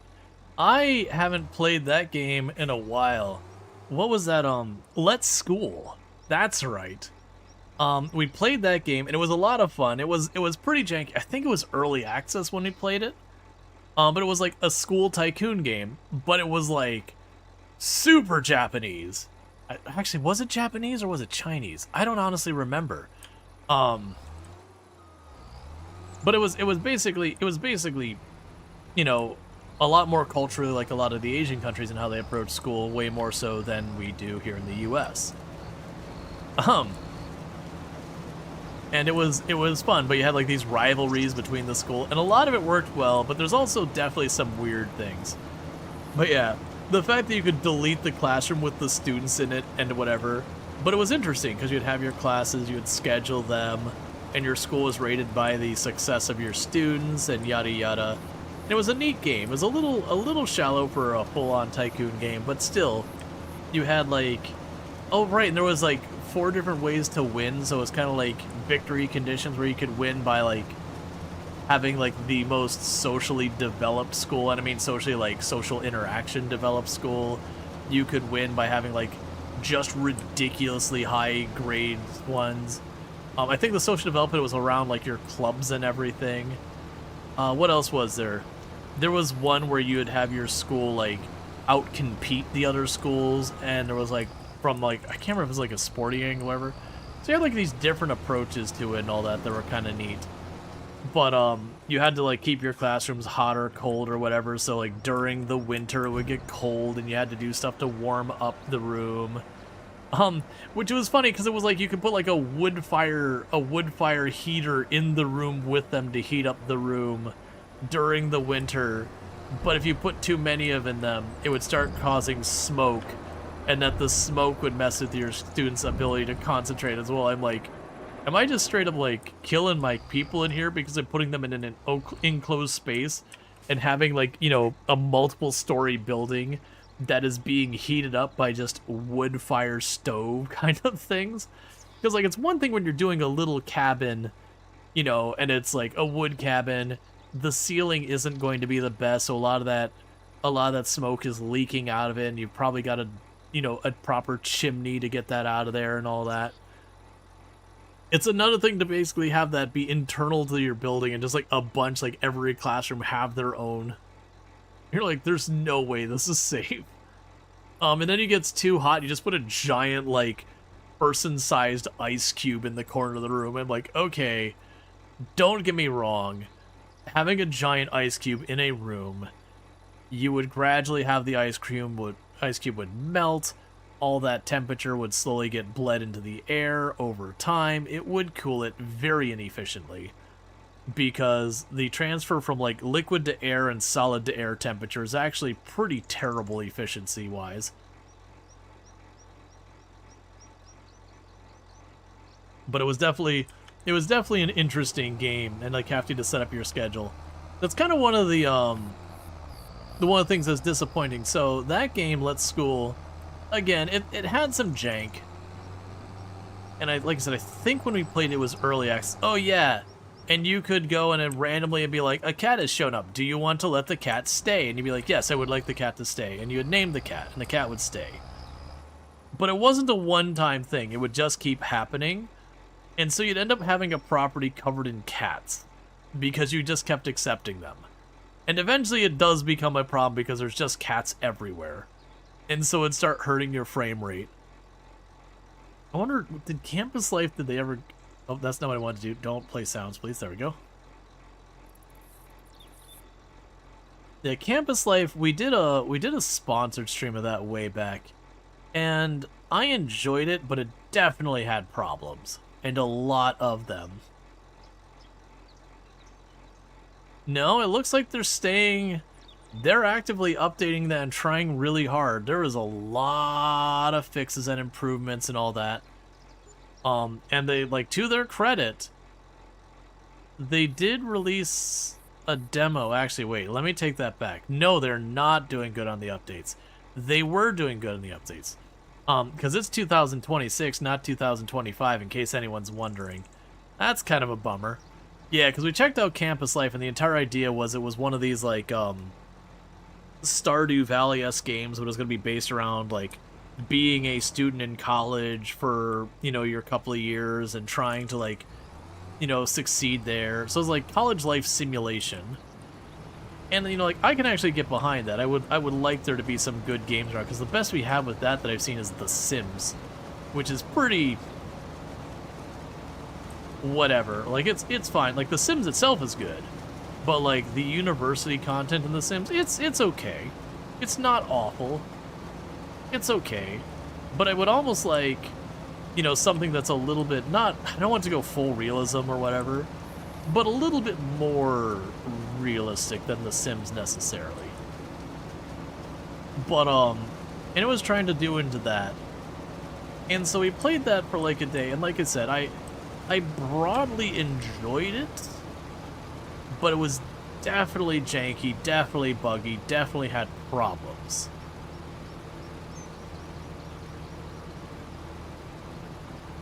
And yeah, as far as I could see, I think the last update was November last year. Because at first I was like, oh, okay, we're still getting updates. And I was like, wait a second, I got the year wrong. That's a real big bummer if they, like, just straight up abandoned it. It wouldn't surprise me. Like I said, it had a really bad release. Like a really, really bad release, because it wasn't endearing jank. It was, things aren't working how they ought kind of jank.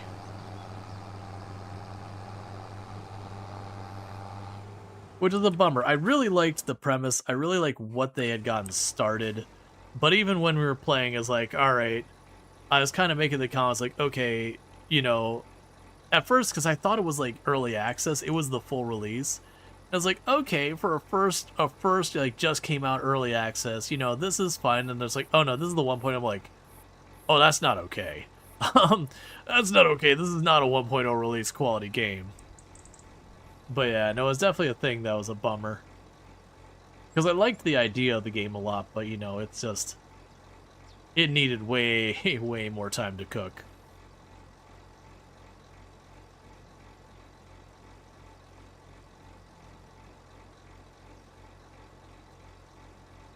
Yeah, part of me is genuinely curious.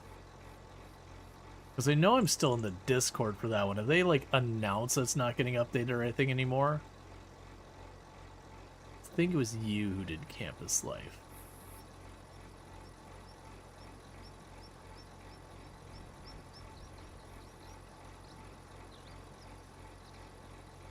Even on their Discord, their last thing was, we're dedicated to making it the best it can be. Last update. 2025. I have a feeling this is probably one of those cases that I'm willing to bet they still have that message there, but I'm willing to bet there was a layoff, and so there's no one maintaining that.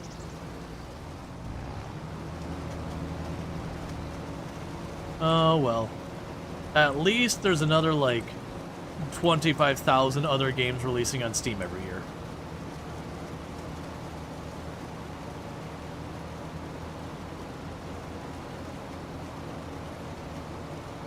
And there's gonna be some winners and there's gonna be some losers.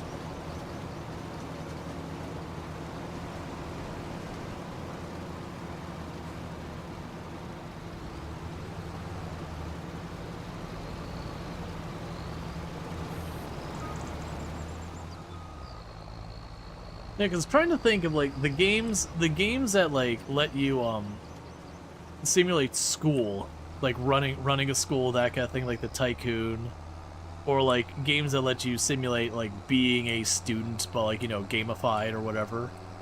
There's not a lot of them out there. You've got 2 Point Campus, and I enjoyed 2 Point Campus, but I would definitely say of the 2 Point series is one of their weaker offerings. Like, 2 Point Museum is definitely like the North Star in that one. Just absolutely next level, and Hospital's pretty solid as well. And Campus, like, it had some pain points. You've got Let's School, which is like a fun, kind of janky, kind of, not low effort, I don't want to make it sound worse than it is, but kind of niche thing. I've seen a couple of, like, school tycoon kind of games, and most of those have been just really not good. Like, really, really half-baked, rushed-out kind of things. Campus Life definitely fell a lot short.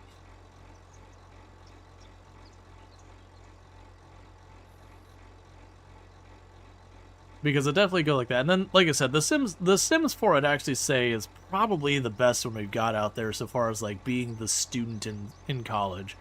You know, just, you know, your dollhouse, like, life simulation. And it's fun. Like, we've done that on the stream. We did the university before. It's just kind of one of those things with that.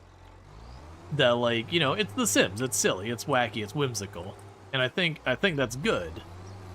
But like, for something a little bit more like realism kind of thing.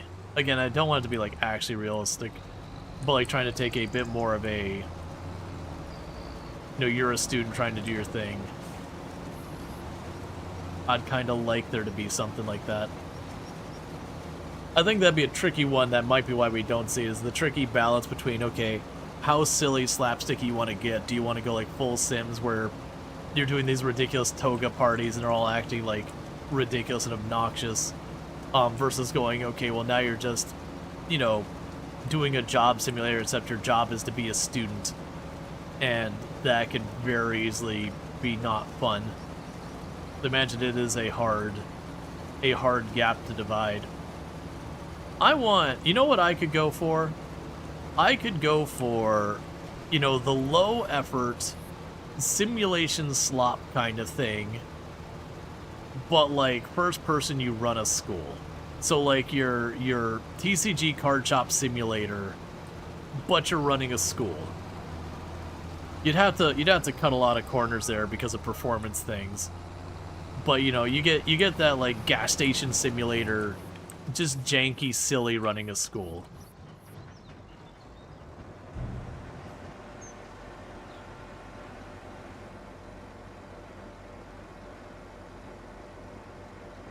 I don't know how you'd implement the classes.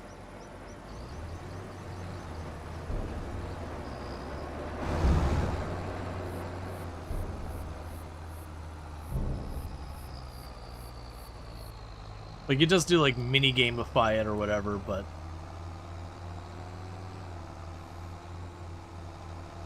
like, it wouldn't need to necessarily be, like, a school. You could even turn around and be like, okay, well, you're going to be teaching, like, plumbing or something. So, like, a very specific thing, but it'll all be, like, fictional plumbing.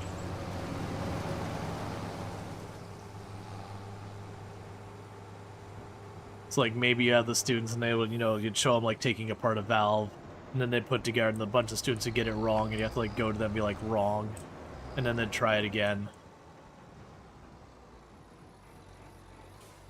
Okay, so let's have to wait on that. Alright, the good news is once this is done, this batch from the sugarcane, and we get our money, we did switch over to where, at this stage, we are now just letting those things sell instead of loading up the trailer for the time being.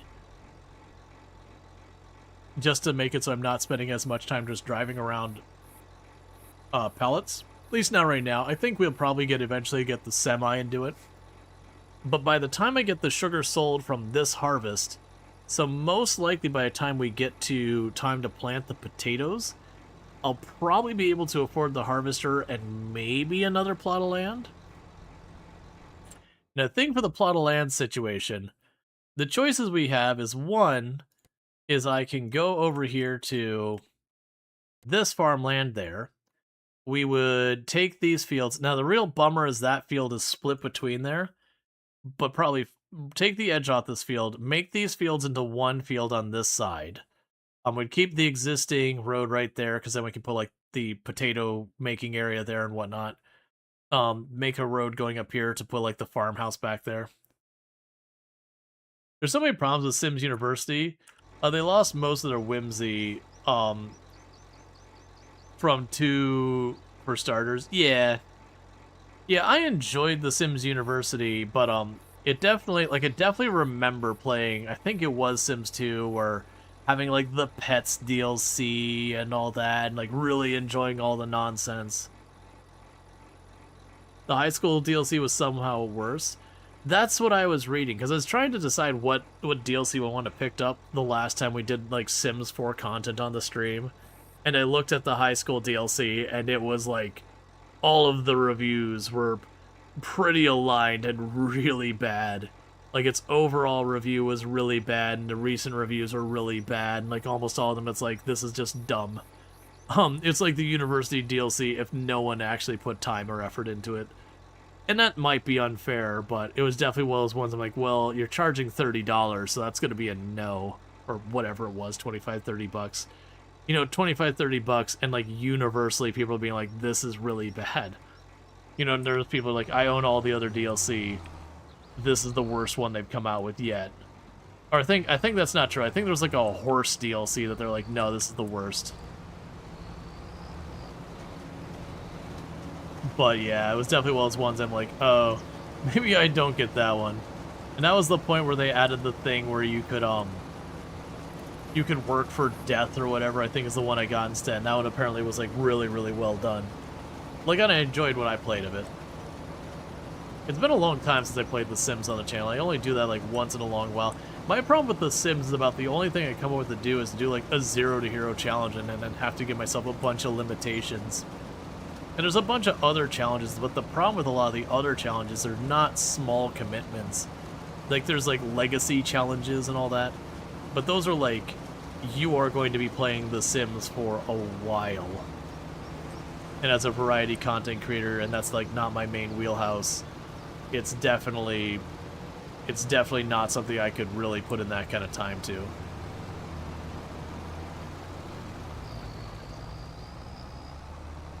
And there's a bunch of mods that let you do a whole bunch of horrible and ridiculous things that probably would be something worth looking into, but nah. Then you're into modding. And that's effort. Effort I don't want to put into it. When I just play something else. And honestly, right now, so much is coming out that, you know, there's just not a reason to drop back into like the back pocket kind of games that have been around.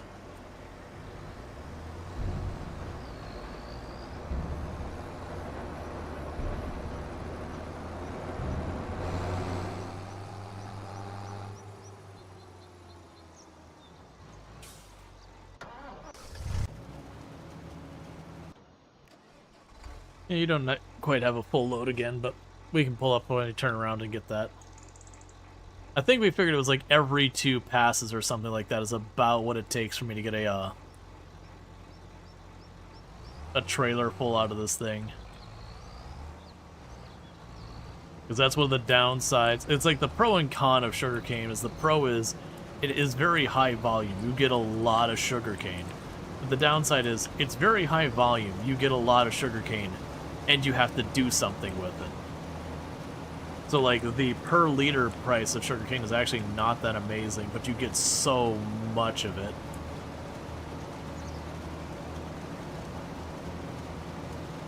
That like this thing every 2 rows is pretty much filling this trailer up.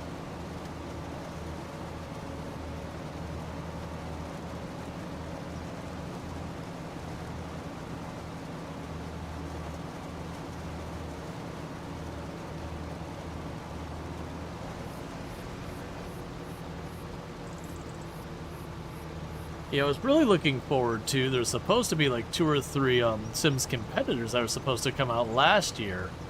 And one of them did. Inzoi came out, but they went, they're going all into generative AI stuff, and unfortunately. And so that's the one game that I kind of played on the channel that I kind of regret, because I gave it more of a pass in Gen AI than I should have. Because like, it's optional, you don't have to do it, it's off by default, yada yada. And I kind of let it slide more than I really should have, because the Sims monetization is pretty predatory. And I kind of like, you know, I really shouldn't have given it that pass. That's the only game that kind of falls now. And there's other games that I played that had undisclosed generative AI that's like, wait, you know, that's AI, and, you know, then you find out it's generative AI later. No one say I regret it, because I didn't know. But yeah. And then there was like 2 others that were supposed to come out, that one got just completely canceled, and the other one, I think the other one got delayed. It was like Paradox is making a Sims competitor, and it got axed.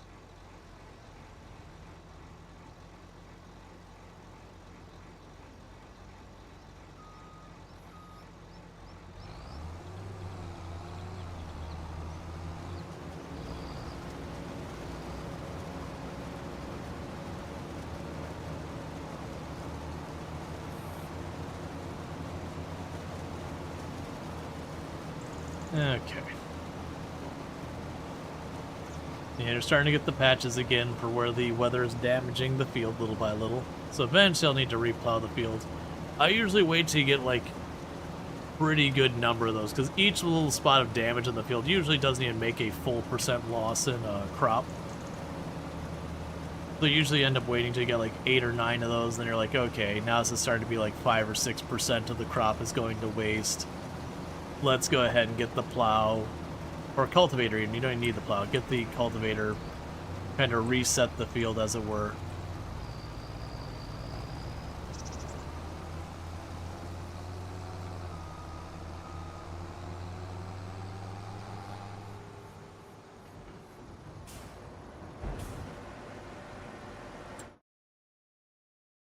Yeah, so my choices are I can buy this field.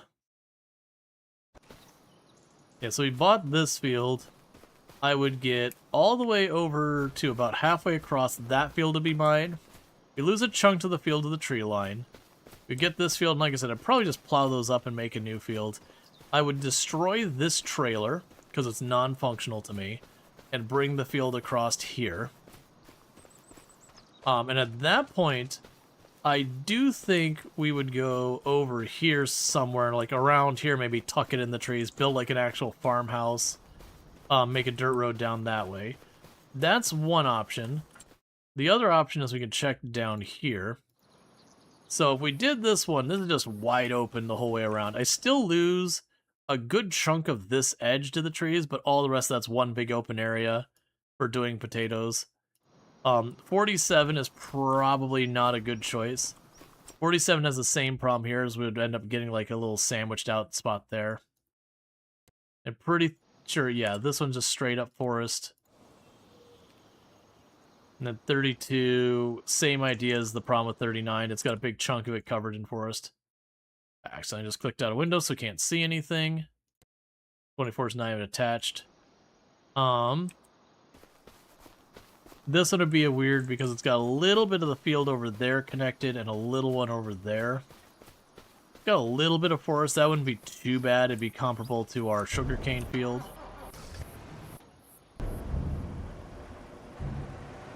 Okay.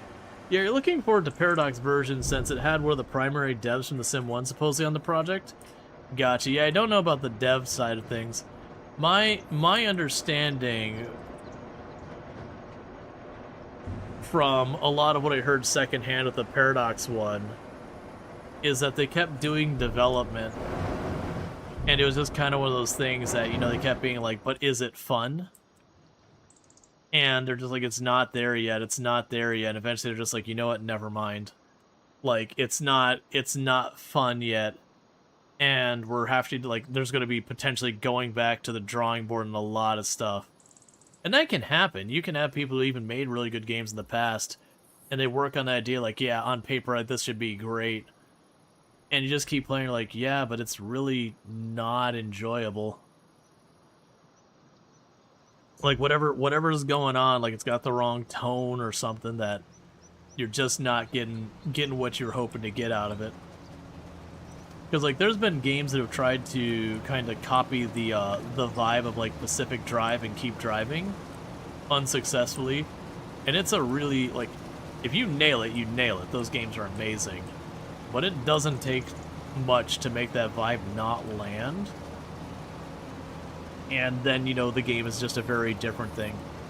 Like, one of the things where, like, vibes not landing, we played, the other day we were playing the last gas station, which it did really well. Like, I'm not saying it didn't land, but like there's the one scene where you meet Bull, whatever his name is, the Bull guy, the conspiracy theorist.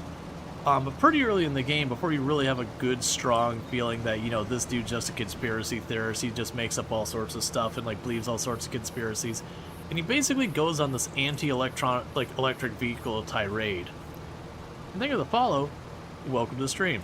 And for a lot of people, like, even in the moment I was getting that, like, I even made the comments, like, this is really weird. This feels, like, weirdly hostile to electric vehicles. Like, you know, is this just, hey, this dude's a conspiracy theorist who's, like, exaggerating a bunch of stuff, like, way beyond what's reasonable?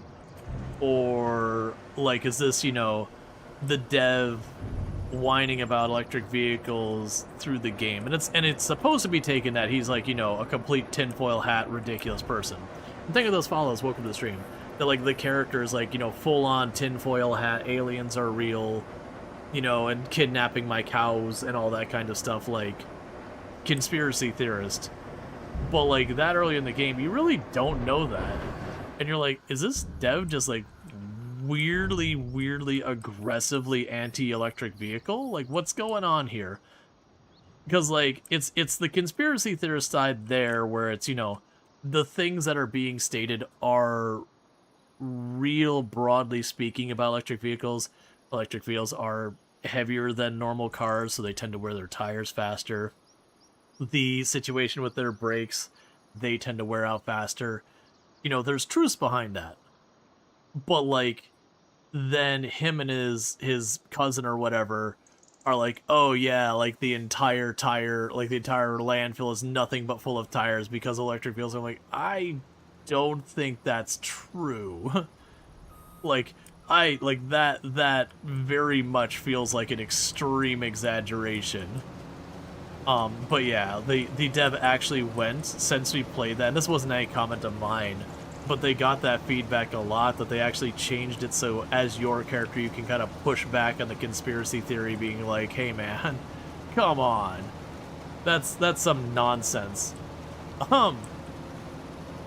And, you know, it felt like that was missing, because your character's like, oh, I didn't know that. I'm like, well, you didn't know that because it's not true. And all that. So I'm kind of glad that they gave you a little autonomy to be able to be like, hey, conspiracy theorist dude, you know, could you tone it down?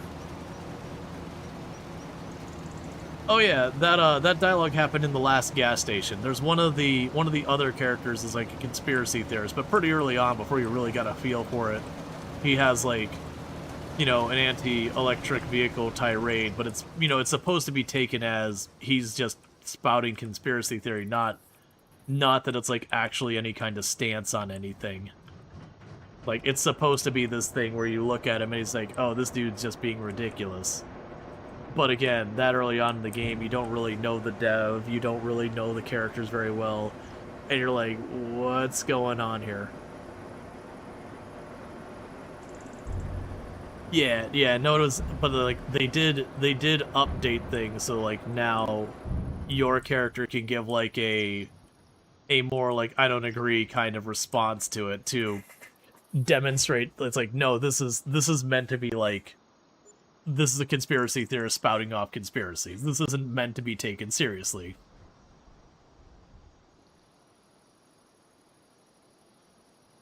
They also toned down the final achievements, which were super grindy. I've been working on those.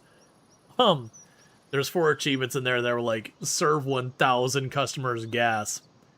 And where we had done everything on the stream except for like one or two endings or whatever, which only took me like an hour or two to do once I decided to do those off stream. So I basically had everything else done except for those grindy achievements, and it wasn't even a fourth of the way done. I was like, oh, that is not okay.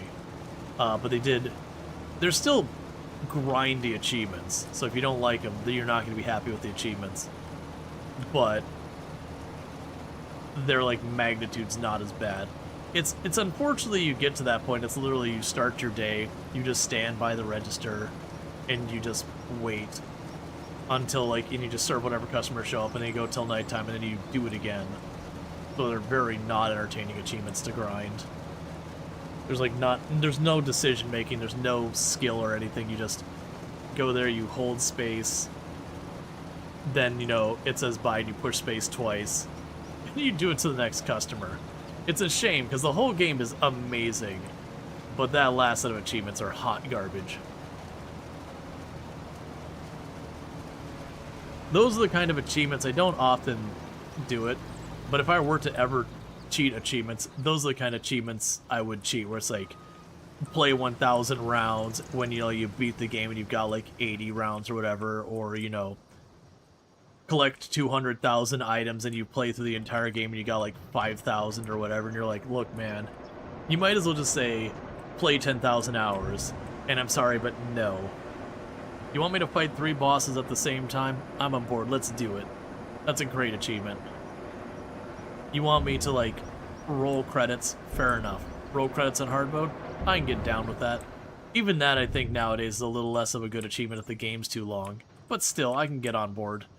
But just the achievements that are like, this is time. That's what this achievement is, just straight up time. Nah, I'm good. I keep checking the sales, expecting it to change, and it's not happening. One nice thing that we can get to is eventually, as we get more of these fields going, when you run to processes like this that just take a while, I can hand this off to the AI and just go run and work on something a little bit here and there, and you can kind of ping pong back and forth or work on other stuff. Versus like right now we're kind of, you know, stuck babysitting the sugarcane. And a big part of that is just how much volume it is.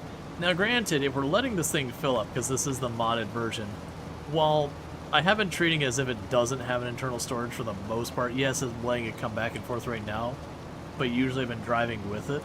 I'm just being lazy at the moment. I could let it do a couple of laps if it wanted to be extra lazy. It's fine though.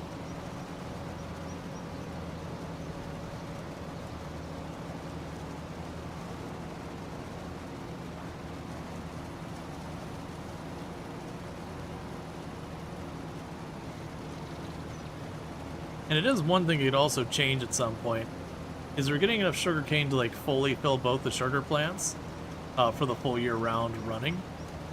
It's also a thing that I could do that as we expand is I could like trim off the end of that field and make it not field anymore. So we could use it for other buildings or whatever. And just keep it roughly the size I need to keep the sugar mill running. That's another thing, is if I get actual sugar beets, then I gotta make the decision on how we're doing this. Because right now I've got enough sugar that we're handling the two buildings exclusively with sugarcane. If we get sugar beets, I usually keep a rule with these kind of runs that I cannot have more of two of the same building. And if I were to go and have this with the production line for sugar beets and sugar cane, it would ultimately mean I should get rid of like half of my sugar cane, you know, convert it over to sugar beets and use that for money. That would be impractical. I think the reality is I'd end up just giving us a pass in the two building rule for purposes of we are feeding a production line. Because otherwise I'm selling the sugar beets as sugar beets, and that's not making the money I should make.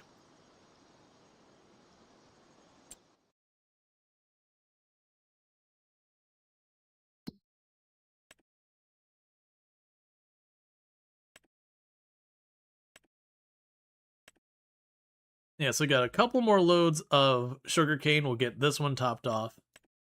The oil mill is processing right now, and we're just getting our money from that. So we should pretty soon be able to break 200,000 again. And at that stage, we are ready to potato.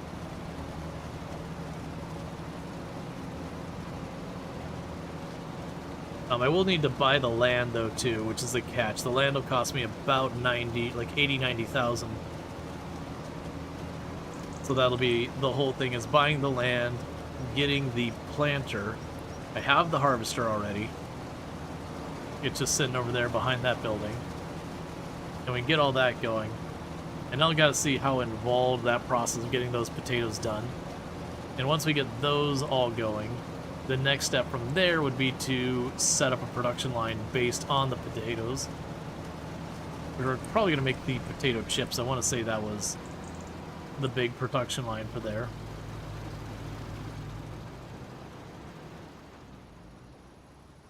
I don't remember what production lines we have for potatoes.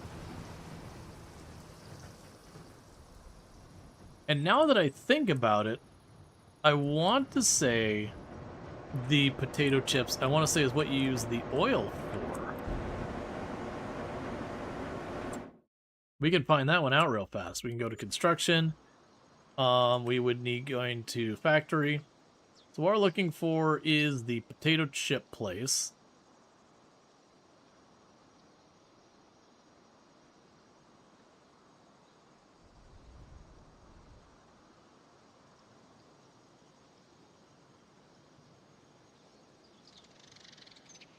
Okay, so we got potato processing plant. Yes, the potato processing plant would be using our oil. So that would be good because that'd be our next, or that would be the first time where we have multiple stages there. The other one we'd be able to continue is be able to do is the soup factory, is that we could make potato soup, which is raw potatoes. In that case, I think we'd make the potato chip processing plant, just because the potato chip processing plant would put both our oil and our potatoes to use. And generally speaking, every level of production line you go is 1.5 times the money. You know, it varies in reality, but like just the very broadly speaking, every time whatever amount of money worth of stuff you put in, you should be making it round 1.5 out. Sometimes it's closer to 2, sometimes it's closer to 3, sometimes it's a little bit less. But broadly speaking, it's in that rough range. So if we were to do that, that would potentially give us an upsell.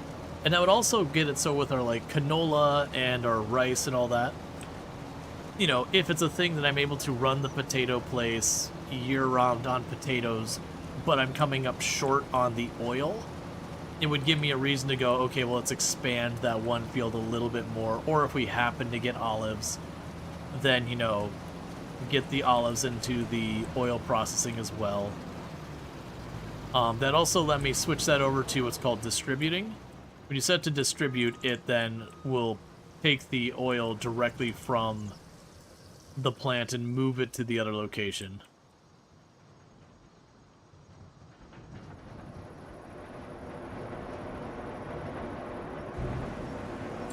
I think I've changed my mind and I guess turn these back onto storing.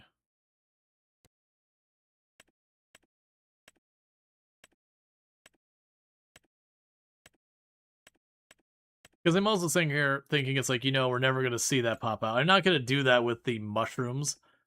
The mushrooms are just too obnoxious because of the sheer number of them. I'll be constantly emptying it out. Versus the other ones, they do have enough internal storage. I think I only have to empty them out like once a year.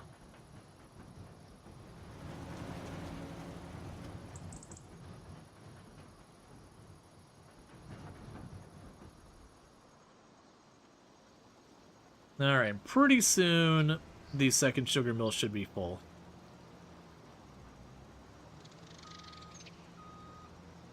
I almost need, like, an in-game to-do reminder that I could set myself. To be like, hey, it's October, harvest the sugar cane. Hey, it's April, plant the long grain rice. Or canola or whatever, or yeah, I think it's long grain rice. Hey, it's this month. You sell this stuff. Because as we're getting more and more on there, I can keep checking the calendar, but because it has like all the crops on it, it just takes time to work through. I almost need to just have like an agenda in the game that's like, this is what you do this month, this is what you do that month. Lots of sugar? Yep. 2 full sugar processing plants full.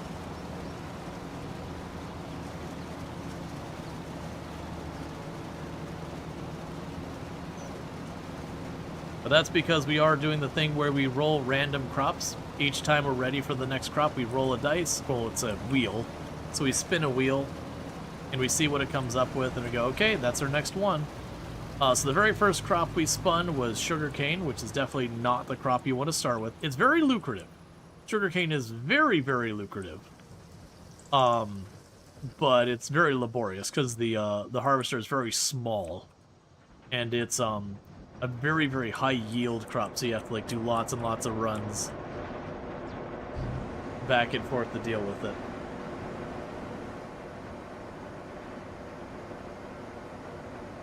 But very lucrative crop. After that, we rolled long grain rice, which is kind of on the other end of things. It is a very easy and fast to harvest crop, but also not a very lucrative crop. And then we rolled canola. And I don't actually know where canola lands right now. I mentioned earlier that it used to be the 3rd worst crop in the game per acreage. Like the amount of money you'd make. And this isn't counting production lines. This is talking your raw crop sell. But it did get buffed, and I don't know how much. I believe it's in the rough same area as like wheat and barley and all that kind of stuff. Because all your grains are roughly in the same range if you're selling just the raw crop. There's not a huge difference between them.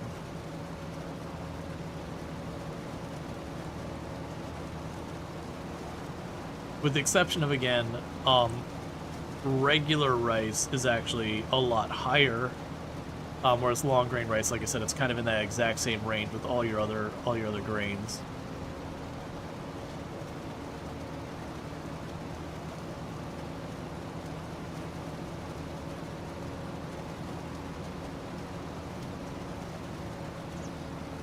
Yeah, I might even do that. I might see if there's like a to-do list mod or some like schedule mod or whatever, because I could honestly go for like right above me, having like the month you're in, like what needs doing, and then like maybe what the next month is.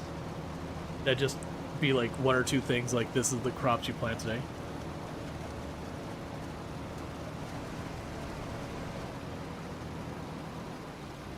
But there's more acres of sugarcane planted than Europe size. You're saying there's more sugarcane planted in Brazil than like Europe in general? Because there's more sugarcane planted in Brazil than like the entire continental size of Europe. That's one of those figures I'd want to look up, because like I'm not saying it's wrong, but like it's definitely one of those ones like, yeah, I don't know about that. Europe's pretty big. Brazil's really big, like, don't get me wrong, Brazil's huge, but also, you know, there's a difference between Brazil being that big and having that much acreage of sugarcane.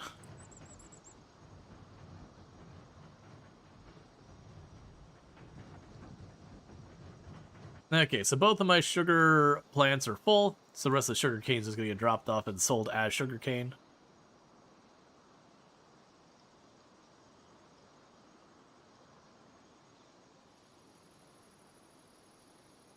Let's see, some states run only sugarcane, and some states are the size of countries.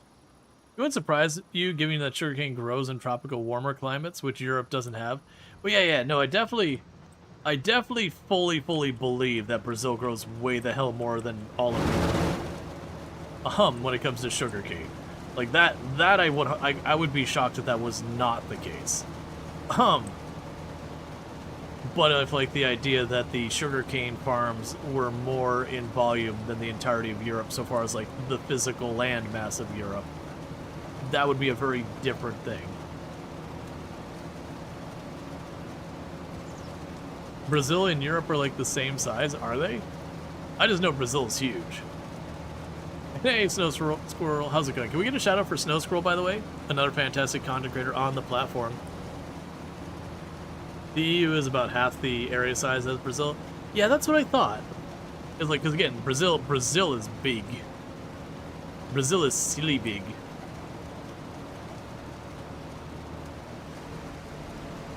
I want to say like Brazil is one of the largest countries in the world. For those that don't know, Snow Squirrel, absolutely fantastic, but doing some Project Zomboid. Hope we've been having a good time and all good stuff. It's been good having you. Every time I read your description, it always catches me for a moment. You love to visit Brazil and Europe? Yeah, no, me as well. I've definitely been to Europe a number of times, but I've never been to Brazil, and I would absolutely be down for it. But that gives you an idea of the fun chaos you will find with Snow Squirrel. The fact that their description starts with, I would birth a litter of puppies if I could. Which is certainly a declaration.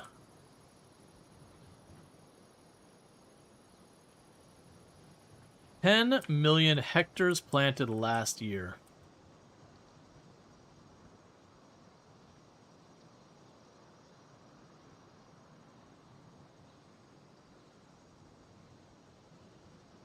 Well, I think the argument there, Kravik, is going to be what are you considering Europe / not Europe for the considerations? Because like some people would include the Scandinavian countries, some people would not. Oh, was it EU versus Europe?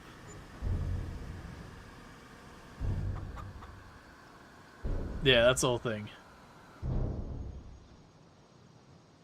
Yeah, that's either way, both of them are big. It's part of the thing about using half of the maps we have when we show the globe. Um, is half the maps are centered around the United Kingdom and all that. And that's where you end up with, you know, Greenland being this giant, massive land mass that takes over half of the planet. And you're like, Greenland's not that big, man. And it just ain't that big. Antarctica is nowhere near that big either. Yeah, no, I would definitely agree that like 24 million acres is larger than some of the countries. That I agree with. And you're like all of Europe, I'm like, I don't know about that.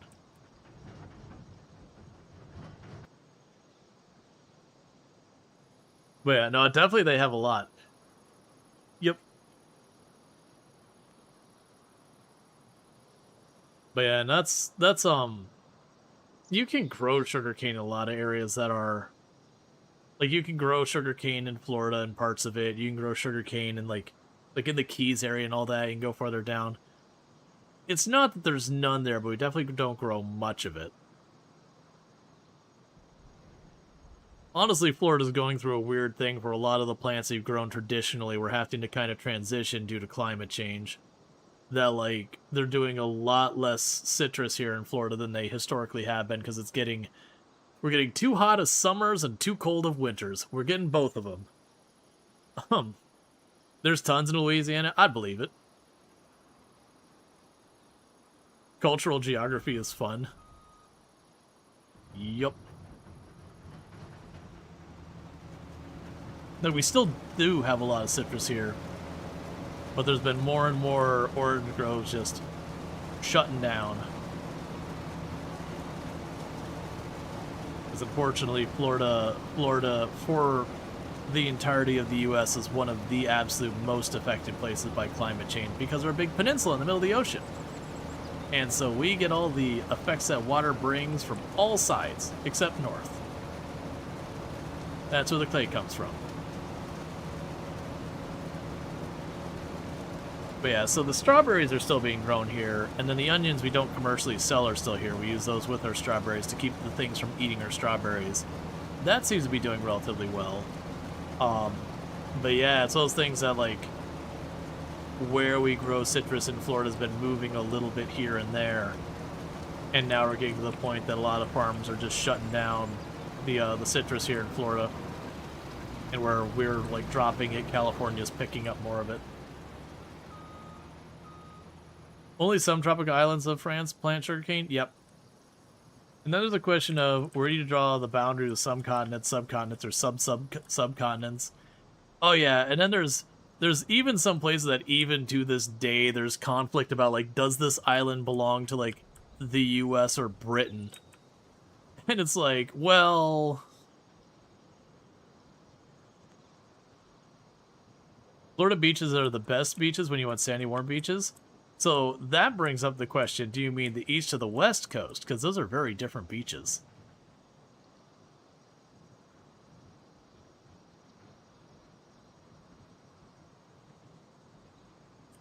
Agreed. I've grown up East Coast, but the West Coast beaches are better.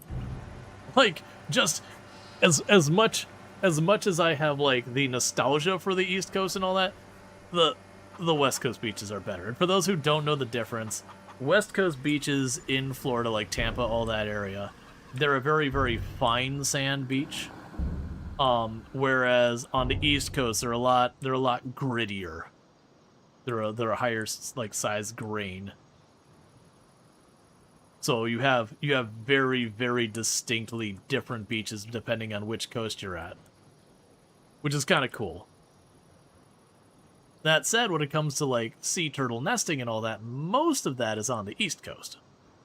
So we get to see all the cool sea turtle stuff.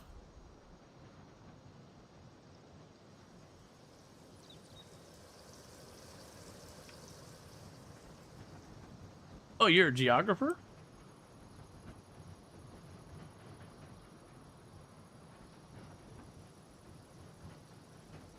You like beaches? I've enjoyed beaches in the past. I don't go to the beach very often. It was kind of one of those things that I grew up near the beach as like a kid teens. Not like it was not like, you know, right on the beach like Cocoa Beach or whatever. But I did grow up on the Space Coast, so I was relatively close to the beach where I could jump in a car and within, you know, 10, 15 minutes I could be on the beach. So, you know, I got kind of my fill of beach stuff then. And it's not that, like, the beach is a bad time now or anything, but it's not one of those things where, like, man, I really want to go to the beach today. That said, there's definitely times I can get down to the beach, too. But it is not a frequent pursuit. Like, it's been a long time since I've gone to the beach, just for the beach.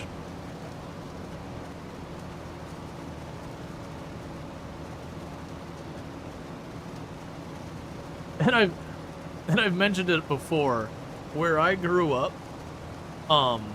like again, like tweens, teens, that things. I actually did live really close to where there was a nude beach here. That there's the beaches over by the Space Coast that they have. I can't remember how many markers it is. There's like 27 markers. It was like the last 2 or 3 or whatever were nude beaches. Only ever went out there once as like a late teen or whatever, and yeah, no, it's not worth it. That's there's just no point. To go to the beach from here, it's like one hour. That's not too bad. The diversity in Florida is best. You have bears, mountain lions, alligators, sharks, palm trees, pine trees, and it keeps going on forever. Yeah, no, we definitely, so we don't have as many different topographies represented as like California, but we definitely have a wide range here. And invasive species. So many invasive species. Anything that shows up here that wasn't native here often becomes an invasive species. Lionfish, pythons, all that stuff. Gotcha. I probably won't make it out into that area, Luxray. I just read your message, but if I do, I obviously don't mind getting information about places to check out nearby. And also one thing that makes Florida special, you can choose how you want to interpret that word. Not in a derogatory way, mind you. Is we have a place called Yeehaw Junction. Not fictional. Not a brand. Just a broad name of an area. It's called Yeehaw Junction. Not ironic. Literally just its name. But it's okay. It's on the way to the Fountain of Youth. One of the many. Was it Ponce de Leon National Park? Or, ooh, was it National or State Park? Ooh, I don't remember. I think it's a state park. Either way. But there's a state park there. You do know where that is? For the record, I'm nowhere near Yeehaw Junction. I have been through Yeehaw Junction a number of times. But, because the one thing about that park, no matter how you feel about the park and all that, they have this place where it's all you can eat pancakes made right there in front of you on like the griddle, and they are good. They're really like, you can get like the really thin pancakes and all that, you can get the puffy pancakes, whatever your preference are. And like it is worth going out there for that place. You've been through Yeehaw Junction, Pran? Yeah. Like, that's the thing. Yeehaw Junction is well labeled. They have a giant billboard that says Yeehaw Junction at, like, the 1T intersection, like, the main route through.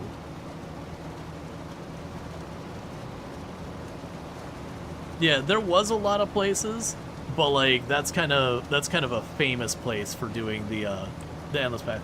Let's see, the pythons in the Everglades are wild to think about. You camp there slightly nervous because you saw alligators close by. Yeah, no, we've definitely talked about the different critters, because you people would be like, oh man, you gotta be really careful, everything's out to get you in Florida. It's like, you know, honestly, as long as you're staying away from water you can't see the bottom of, Florida's a fairly safe place in the wilderness.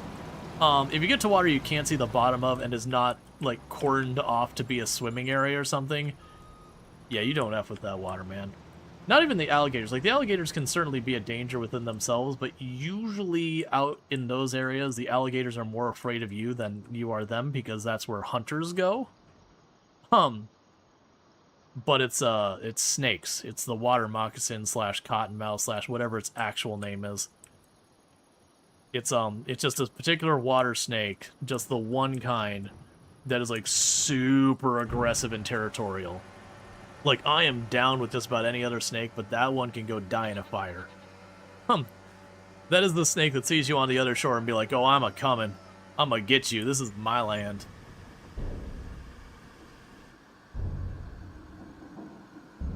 You do not mess with that snake.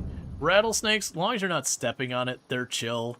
Most of the other snakes want nothing to do with you and will be out of there before you realize they're there. They want nothing to do with people. They just want to catch a mouse or, you know, a rat or whatever and sunbathe. That's their agenda for, like, the month. But that snake is like, I want to ruin someone's entire life.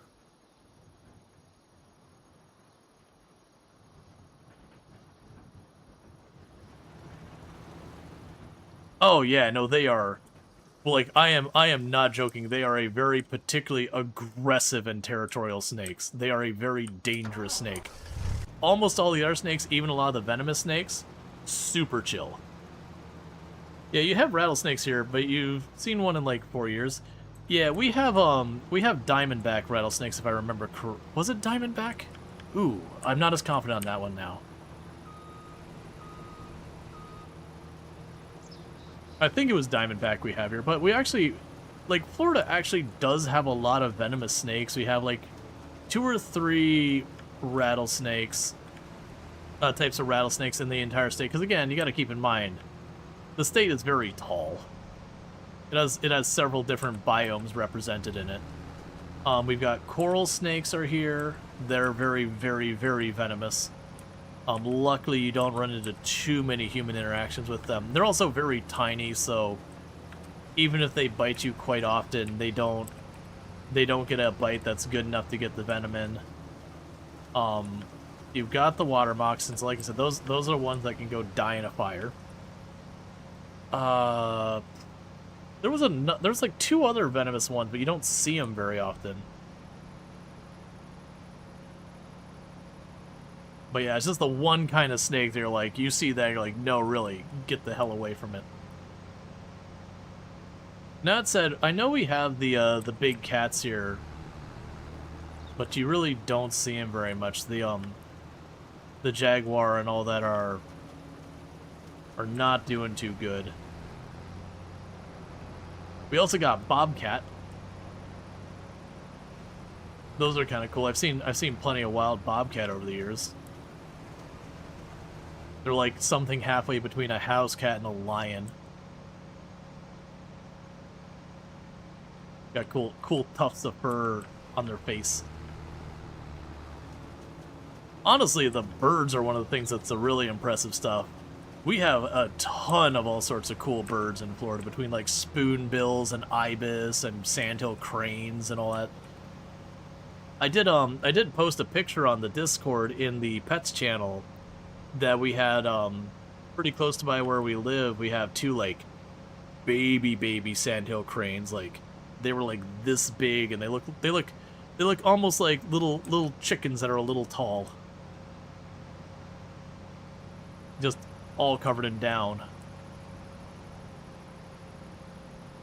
But yeah, a pair of them hanging out.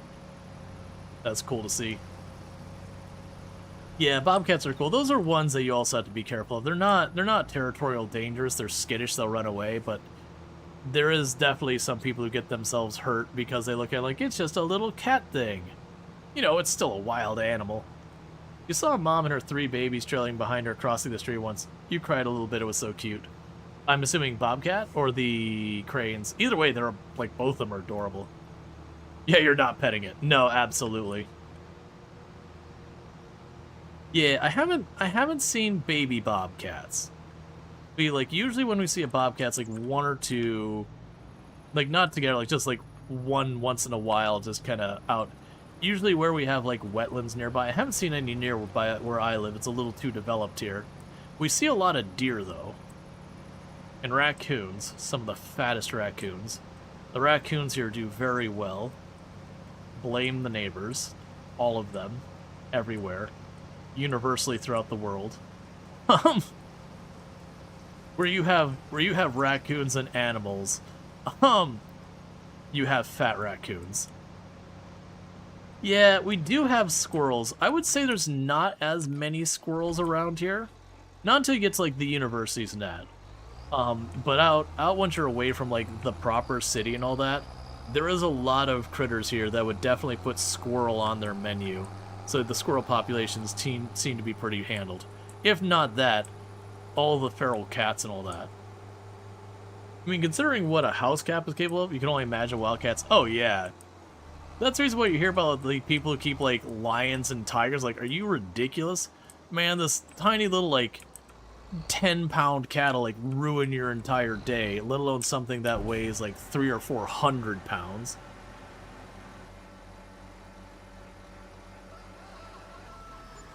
Florida raccoons equal tanuki, got it. Oh yeah.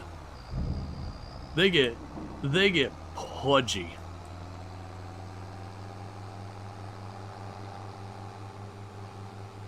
We had there's like this whole meme, like almost every university has it that's got squirrels in the area, about how like their squirrels are like the most like the most bold, meanest, insert word there.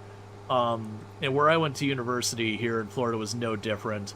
But I do distinctly remember the one time I saw a squirrel doing the most ridiculous thing I'd ever seen was it was two of them. And there was a subway in like the student union. And when I'm saying subway, I'm talking the restaurant, not like public transportation. We don't get that here in Florida. It's a shame, and it should get better. But public transportation is just a hair above non-existent here. Just a smidge. But this person got a Subway sandwich, and this one squirrel goes up and he like starts kind of messing nearby their drink. So a person turns to like shoo the squirrel away from their drink, and the 1 second they turned, another squirrel that was just sitting on the bench grabbed the sub and just started running off with it. Just like went right up and over, grabbed that sub, and just bolted with the whole foot-long sub. And it was like, they worked together on that. One, it was like just, you know, distract and grab. Like, you gotta be careful with those squirrels. They know how to get food.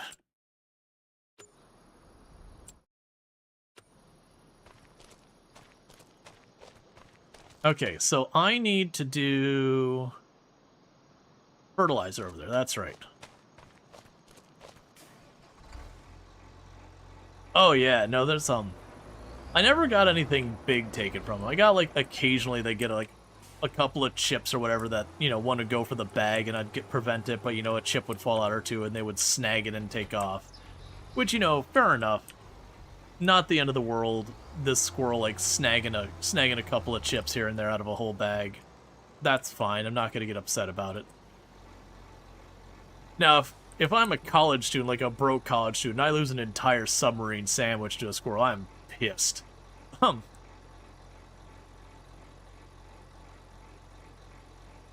But yeah, I never had anything like that bad happen to me. To be fair, most of the squirrels were going after, like, there was the student union that had a kind of this boardwalk thing around the student union, and it was all like cypress trees and all that before you got out to the rest of campus. So like the student union at that college was really cool. What I tended to do is I'd get like my sub, and I'd go out and around to like, there was a reflection pond. I'd either sit by the water by the reflection pond, or I'd sit by like, you know, not the water's edge, or but like near the water by the where the cypress were and the shade and all that. But I always like to go around like the lakes and the ponds and hang out, you know, when I'm just like eating lunch on lunch break or whatever. Because like I both worked for the university and I was a student at different times. But yeah, I'd much rather do that than sit inside like, you know, in some stuffy classroom or whatever.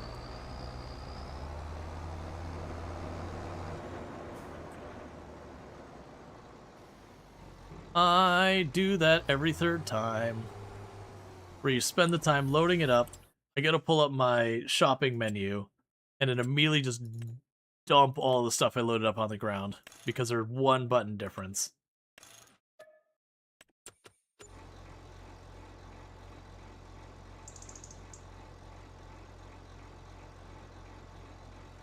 We also have cool bats in Florida.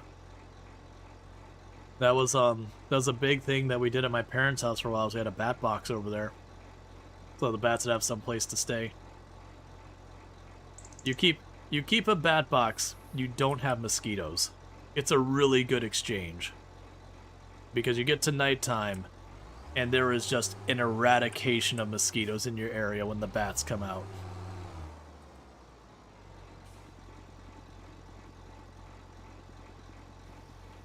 Get all the little flying critters.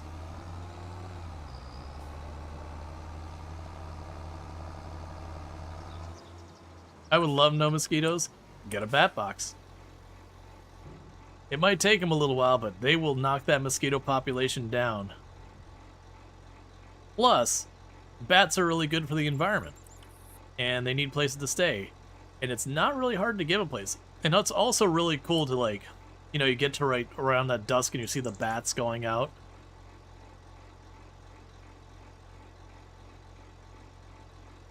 It can be hard to see them because it's like right after dusk, so it gets a little bit dark. You can't do that everywhere. Like, obviously, if you're in the middle of the city or the suburbs, someone's gonna get pretty pissed off that you've got, you know, this bat box and all that stuff. That's gonna be definitely not the place you want to have a bat box.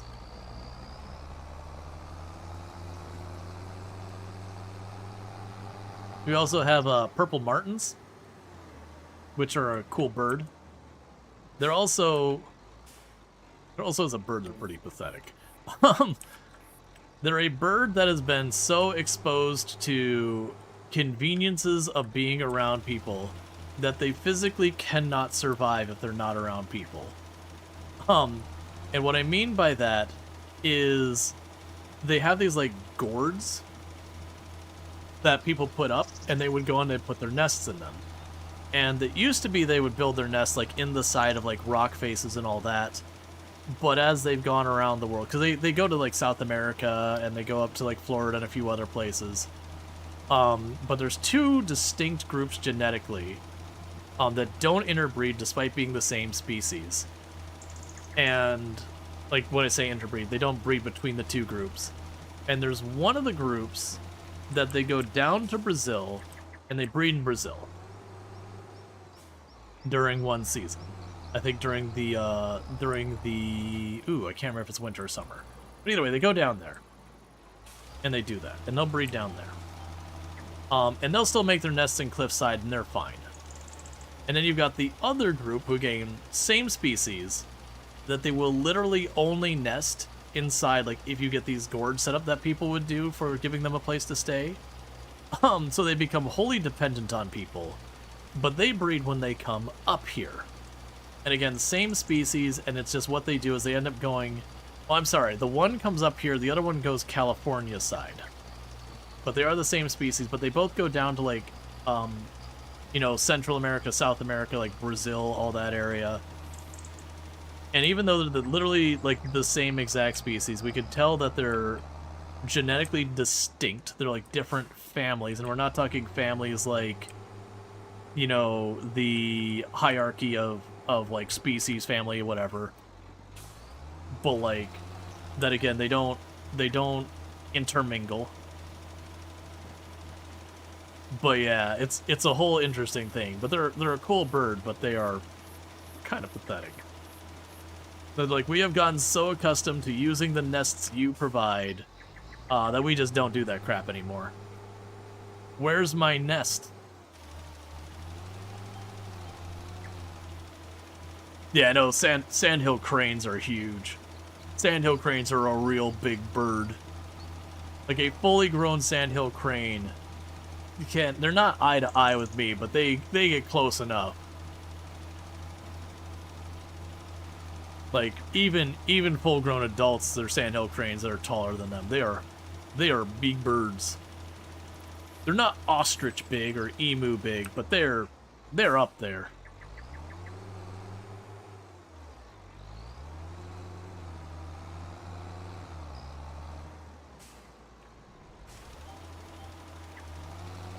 They're also a bird that broadly does not seem to care about what's going on around it. About the only things that is a threat to them is alligators, and then I guess if you ran into the very, very rare, like, you know, cougar or something. But cougar and jaguar, while they're still in the state, they're very rare.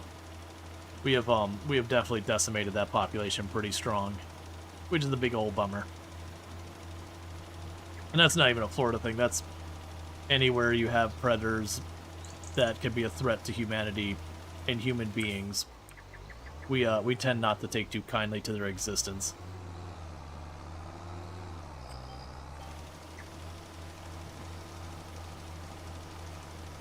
Because understandably, the farmer doesn't want the local, you know, jaguar visiting their goats or whatever.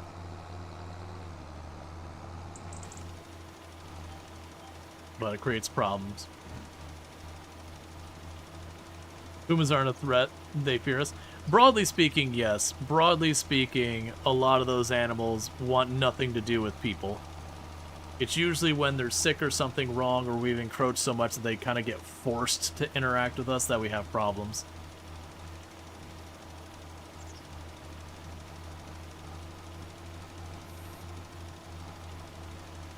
It is cool if you ever get the chance that, there's a couple places here in Florida where they've got the, you know, kind of remade indigenous villages and all that from the various people who lived in Florida. And it's cool to see the way that they would do stuff like catch alligators and all that. The alligator traps they make are really, really pretty awesome. That they're very simple and very clever. That what they would do is they'd have a bunch of sticks in the ground. And when I say sticks, they'd be pretty big around, but they put a bunch of sticks in the ground. And they kind of close in like this. And so what ends up happening is they you know, smack something against the water, whatever, get the alligator all riled up to, like, you know, approach the trap. And it walks in. And then the idea is, you know, the alligator can't go forward. There's all these sticks. And so it can't twist and do a whole lot. So it tries to back out. But because these are sticks and not a solid wall, the tail, like, gets caught between the sticks and it gets in the way. So it's gone in there, but now it can't get out. And then, you know, meanwhile, the hunters are sitting there with pointy sticks just going poke, poke, poke till it stops moving. And it works. It was very effective because they would use a lot of pieces of alligator for a lot of things. They would use it for food. The teeth would be good for tools. Their bones would be good for tools. Their hides could be used for, like, protective clothing and all that. But just, yeah, we just put down a bunch of sticks, it walks in, and then it can't back out. And we just poke it until it's no longer a threat. Okay, ooh, actually, I'm still forgetting something. You need to be weeded, I believe.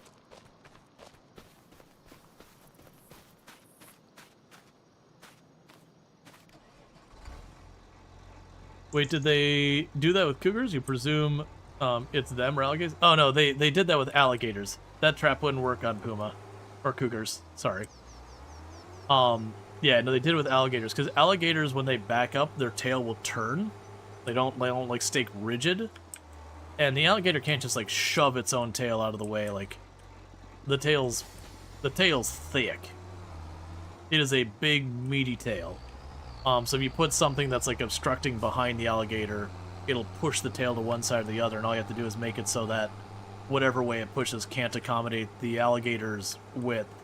And then it's just a matter if the alligator has enough strength to force whatever it is you're keeping them secured in with, like, shove that out of the way. So, like, if you're driven the sticks in the ground, like, if the ground was too muddy and the stick came free or whatever, then the alligator would get free.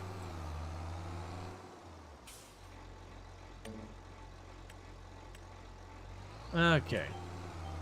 Just need to do a once over with the hoe to make sure the weeds don't come in.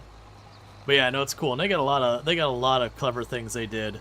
They would also make their canoes where they would like hollow them out and then burn them to seal them up.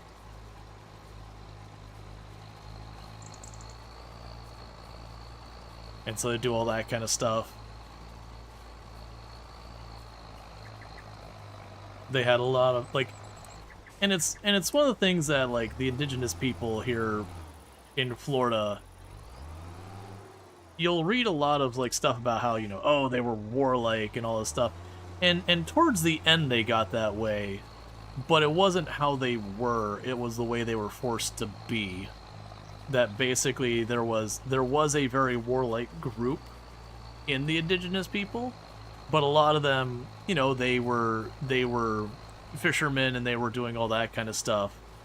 But as people moved in the area and kind of shoved them around, you know, things got more and more desperate and they got pushed into like harder and harder to survive places here in Florida, so far as like agriculture and all that. And so over time they got kind of absorbed into the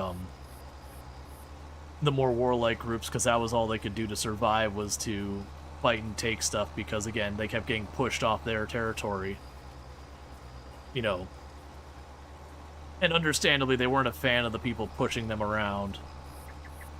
But that's kind of the memory a lot of people have, is the way things were at the end and not along the way.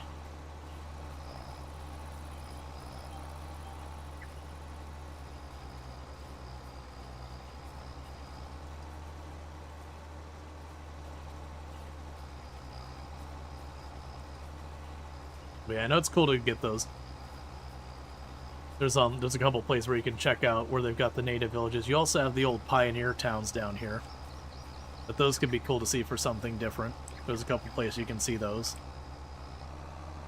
One of the things that a lot of people don't realize is, as far as population in Florida, outside one or two exceptions like St. Augustine, broadly speaking, nobody was living in Florida so far as like settlers. Like, you had the indigenous people, but like you had no one here from, like, you know, France, Spain, Europe, you know, in general, beyond, again, like St. Augustine, like one or two exceptions, for any real length of time until like the 1930s. Because until we had air conditioning, trying to live down here was awful. You know, then AC came out and the place just blew up on population. Because you had a couple, like I said, St. Augustine and like one or two other colonies, but not a whole lot that stayed populated. Like, you had people try and then they ended up leaving. What's the favorite snack out here? So if you're looking for stuff that is like Florida cuisine, as it were. So Florida cuisine is one of those ones, you got a lot of stuff that has other places' names on it. Like the Cuban sandwich, that is only Cuban in the nature that it were people who moved from Cuba to Florida, but it is a Floridian dish made by you know, people who were, you know, came from Cuban descent. Which is, oh man, I'm gonna try and remember. It was like ham. Oh, it was like ham, cheese, mustard. It's on a specific kind of bread and all that. Yeah, there's gator tail. I don't know if that's like Florida or just Southeast in general, but there's gator tail. It's kind of like chicken. It's not bad. Key lime pie. Key lime pie is very, very, very Floridian, because key limes come from the Florida Keys, and they do not taste like normal limes. Do not use normal limes in a key lime pie. You will be most unhappy with what you get. It, like, at that point, it'd be like a limey meringue pie or something like that, which would be entirely wrong. Let's see. But yeah, it's a little, I wouldn't say oily. It's definitely a little bit more gamey. It's definitely not bad, but it is a different texture. It's not fish texture, but it's definitely got a different texture than chicken. We have, let's see, so I already mentioned the thing, shrimp. Florida is very well known for our shrimp. We have a lot of stuff. And if you want kind of a specialty thing that you can almost get nearly exclusively in Florida, but isn't very common even in Florida, is rock shrimp. Rock shrimp is a very, very localized specialty, but is still just not a thing. And all you need to know about rock shrimp is a shrimp with a very hard outside shell. Like, it is like a full-on, like, carapace, like, kind of shell. But they have places where they, like, split it open and you can just kind of, like, you know, use a fork, pull it out of the middle of there. It's cool stuff. Yeah, we have lobsters caught in Florida. I wouldn't say I wouldn't say Florida lobster is particularly famous. There's nothing wrong with it. But, like, it's not something I'd say we necessarily have a reputation for. I'm trying to think of what else I would sit there as, like, distinctly Floridian. Because there's definitely a lot of things that, like, are just generally southeastern, like, you know, collards is a very common thing you'll find here, sweet potatoes you'll find here, but that's just southeastern, that's not really Florida itself. That's just broadly southeast US. Because like part of the Florida thing is we are very much a mixing pot. Like one of the most mixing pot areas of the southeast. So you get a whole range of foods are present here. But like distinctly Floridian cuisine. Like I said, key lime pie, shrimp, Cuban sandwiches. Yeah. I mean, we get the reputation of having dumb people because of the whole like Florida man thing. And that's actually, for those who don't know, and I know I've repeated this a number of times in this channel's history, the Florida man, the birth of where that comes from, is actually a relatively progressive thing here in Florida, that we have these laws called the Sunshine Laws. And basically the Sunshine Laws make most, like, official record, public record. And that includes when people are arrested, it's public record. And so where that came to be is you'd have a slow news week, and the reporters are looking for something to report on. So they'd start, you know, fishing through, like, what arrests happened that they could find something ridiculous, and you would have your Florida man. But we were one of the earlier states to do that kind of thing. We're also a very high population state. So you could always count on finding someone being arrested for something stupid in Florida. We do not have a monopoly in stupidity. It is very much all over the place. But we are where you can read about it. So yeah, so that's led to like the legend of Florida man is literally slow news weeks fishing through criminal records, well not criminal records, arrest warrants and all that. For whatever stupid thing like someone robbing a gas station with a goose or whatever. But as far as like dumb crimes per capita, we're not that special. But public record, and there's a whole lot of people here. So if you're looking for dumb crimes, you will find them.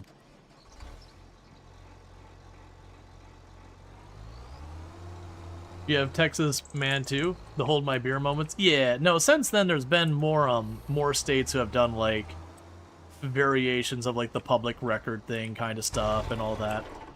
And nowadays with how global news is and all that, you know, there's usually something going on somewhere that you don't have to fish that hard to find something to report on.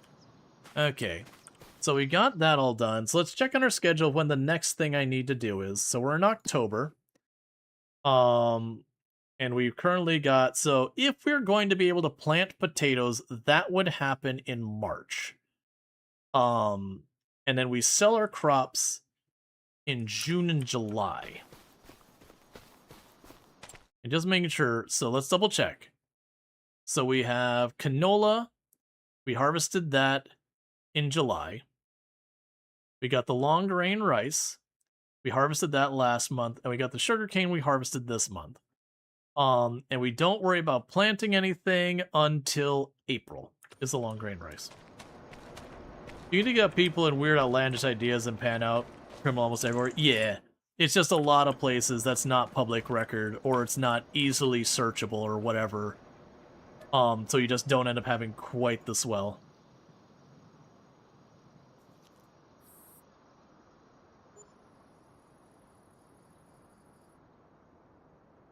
To be fair, people not knowing how to use a coffee filter, I think is a completely reasonable and understandable thing. Obviously, if you were someone who grew up in a household where people drink coffee, you would know how that works. But there's a lot of families that don't drink coffee, or if they do drink coffee, they're using something like a Keurig or something like that, where you just put your cup in, you push the button, and coffee comes out. I think it is a very, very reasonable thing to be like, you've got your paper filter, like, what the hell am I supposed to do with this?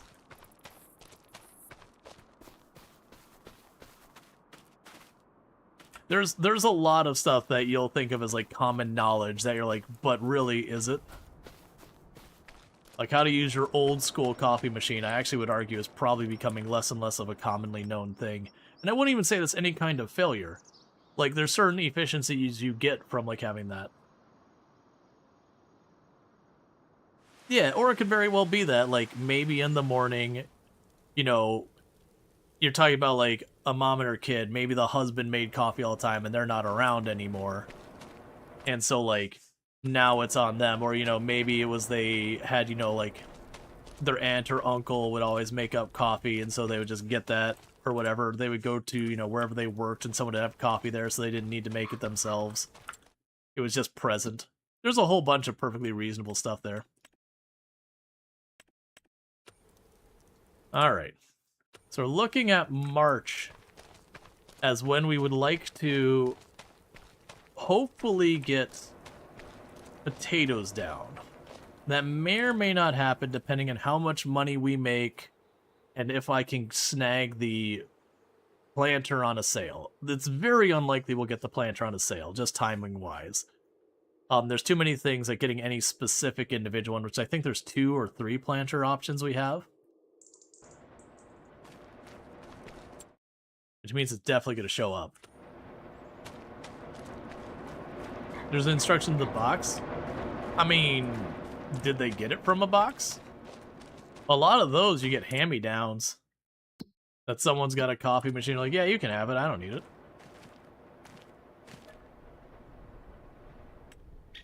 But yeah, no, there's a lot of times where, like, and also, let's be honest, you get some of those instructions. I can't speak for coffee machines because I don't care about coffee that much.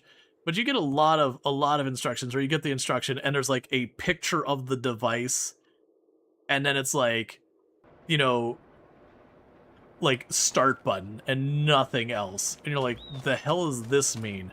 This gives me no usable information.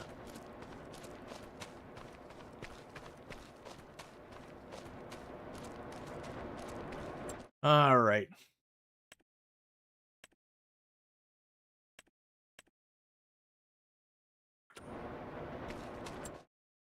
Yeah, so if we're gonna do potatoes, it'd be this next in-game day.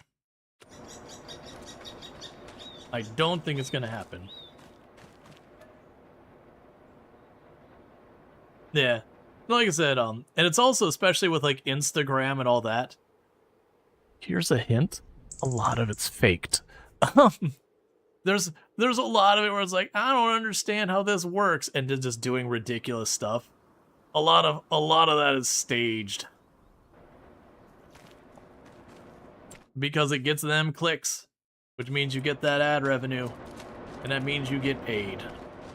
Yeah, so unfortunately I don't think we're getting the potatoes done here, because I would need to plant them this month, and I've got 130-ish thousand. And the problem is, with what I need to do, is I would need to go into here, and I need to get that, which is 200,000. And I could probably do that by selling what we've got. But that won't help out immediately. And then on top of that is, after I get that 200,000 thing, I need to buy a place to put it. So I need to buy a chunk of land. Which you can see here, that one's 100,000. This one's like 85. That's 150. Yeah, so I'd probably get that one down there that's like 85. Maybe this one up here that's 70. I'd probably get this one. I'm actually surprised that one's so much more. But we get like a spot like this to plant the potatoes. And you get the idea. But the point is, it's basically another 100,000. So we're looking at 300,000, and then I have to get the potatoes themselves to plant. We're pushing our luck. Okay, so let's go ahead and we have the canola is already planted. The long grain rice we plant next in-game month. The sugarcane self-plants. Like, once I plant it, it just keeps coming back. Because it's a type of grass. So I don't gotta do anything with the sugarcane. So we go to the next month. Then it's time for us to plant our rice. And then after that, we deal with like the canola. We go through that whole rigmarole. I really had wanted to potentially get the potatoes going today. Like stream-wise and all. We'll see. We probably won't get through that because I'm going to have to do another round of harvesting things. At least then we know we guarantee get it. Because even if I don't catch it on sale, we'll have that. Alright, so let's grab our seeder. Because I need to get the long grain rice planted.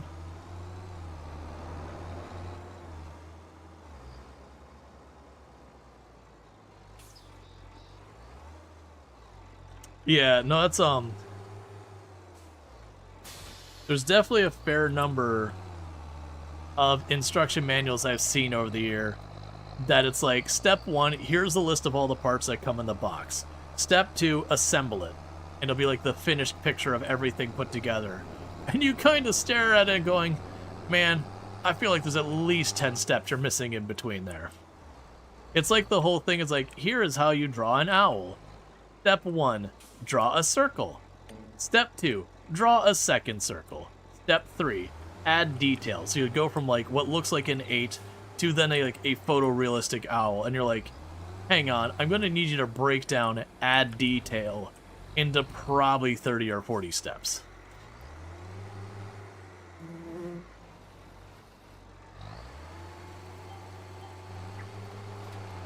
Alright, so we're planting our long grain rice. Hopefully this time I'll remember to actually keep my field flooded so that we don't lose a bunch of the rice.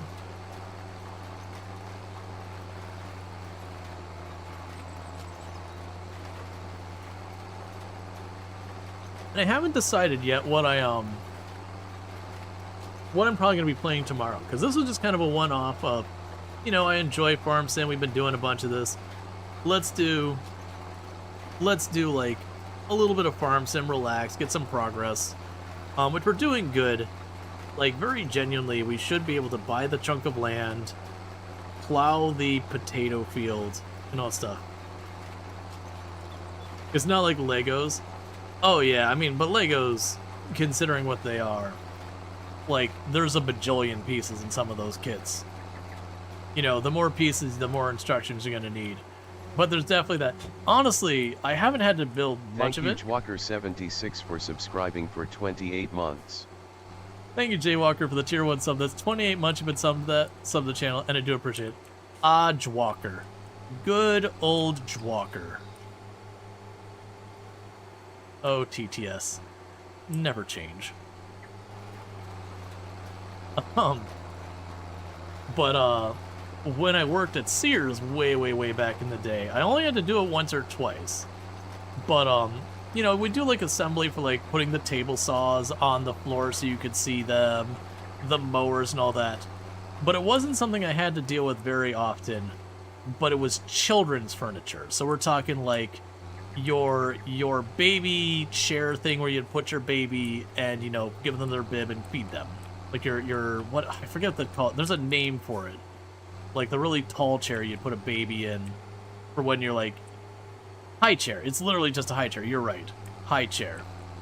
But you get those things and like the high chair and then like strollers and all that.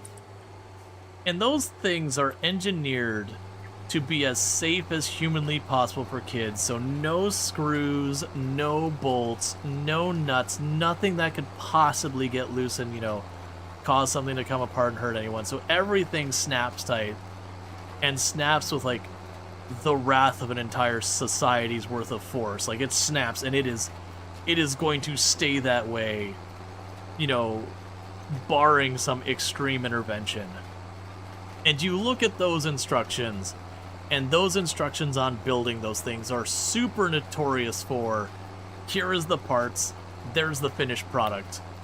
And it'll be like, they'll have like the finished image of it, and it'll have like the little symbol that's like, you know, two things together, like making the snap sound, being like, hey, don't glue, it snaps. And you're like, dude, I need a lot more steps in here. And every one of those pieces is engineered to fit exactly in only one orientation, in only one way. Which is good. It means they only go together in one way.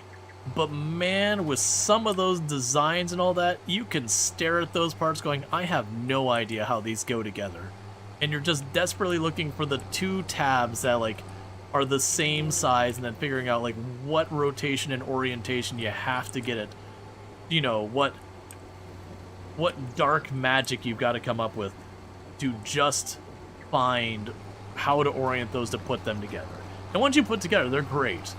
But it's definitely, you'll see like all like the comics and like, you know, the TV skits about like the poor guy ripping his hair out trying to figure out how to put together the stroller. There's a reason those exist, because they're legitimate. As much as some people complain about IKEA furniture, I have built both IKEA furniture and those strollers, and it is not a competition. The stroller wins for being the more obtuse. You need, like, an engineering degree does you no good. It doesn't obey those laws. You just have to figure out what precise combination of angles and shapes and all that you have to put together to make it work. Once they're assembled, they're good. What's funny is you moms have no problem with that. I mean, I can't speak for that, because I do know the person who discarded that project on me at Sears was definitely a mom who said, "Oh no, I am not doing that again," and made me do it instead. Because she was the manager, and I'm like, all right, that's fine. Was definitely like, nope, my kid's older than this. I'm not doing this again. I have done my time.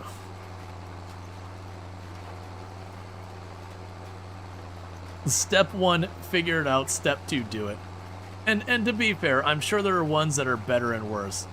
But yeah, no, that's those things get wild.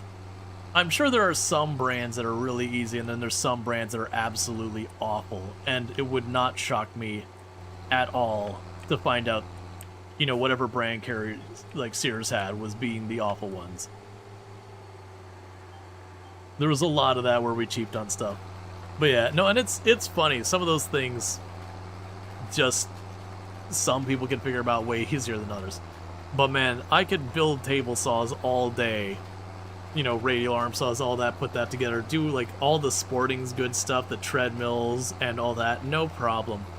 That was actually, I liked doing that work, because in the department I was at in Sears, it was primarily commission. So I think I got like paid like $2 an hour or something, and the rest was commission. But when you were doing stuff like building displays or whatever as like what you're doing for the day, they would just give you whatever you earned on average with your commission included. As just what you're being paid, or if you're being trained. I really liked the days of being, oh, it's time to switch for the spring sales. Let's get out all our treadmills and all that. And no one else wanted to build them. And I'd be like, heck yeah, I want to build these. It means I get paid as if I'm interfacing with customers and doing all the work, and all I have to do is get out like an Allen wrench and a screwdriver and just work on stuff all day. I don't have to worry about someone berating me because they don't know, like, they bought their lawnmower, it had a big bag with a thing of oil on it that said, hey, put the oil in it. Here's your instructions. Step 1, put the oil in it. Step 2, put the gas in it. Step 3, double check to make sure you put the oil in it. Step 4, no really, we included this oil. There's a reason we included it. Put the freaking oil in it.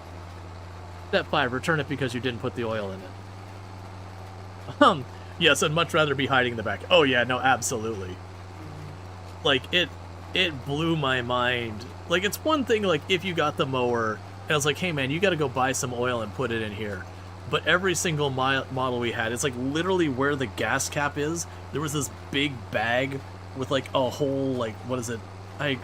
What was the units that was? It wasn't a quart. Whatever amount it was, I think it was in ounces. Whatever number of ounces of oil you need to put in the oil.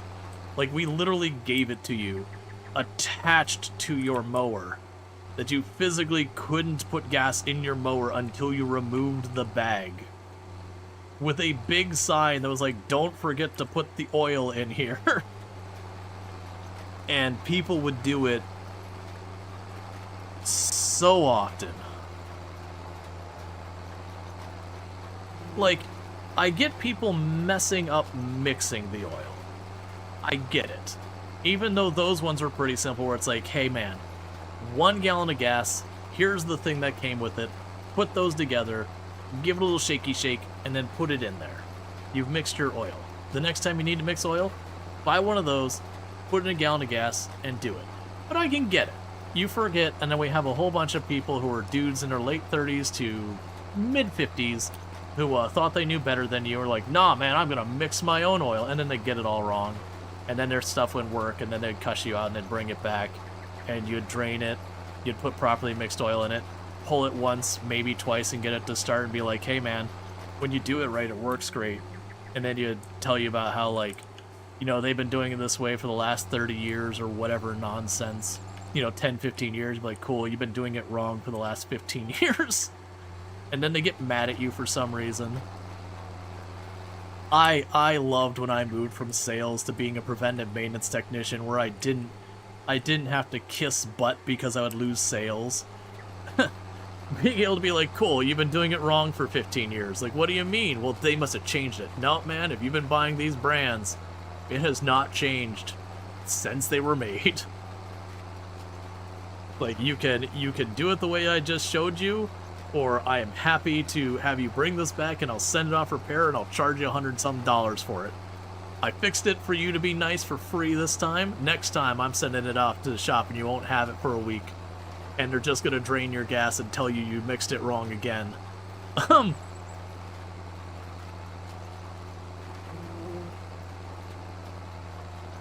I haven't heard the thing about... So, like, people not knowing how to change the light bulb because they've never done it. Again, I can understand it. Obviously, when you look at it, it just unscrews.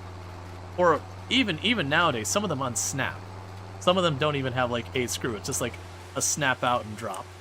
But it's still a twist.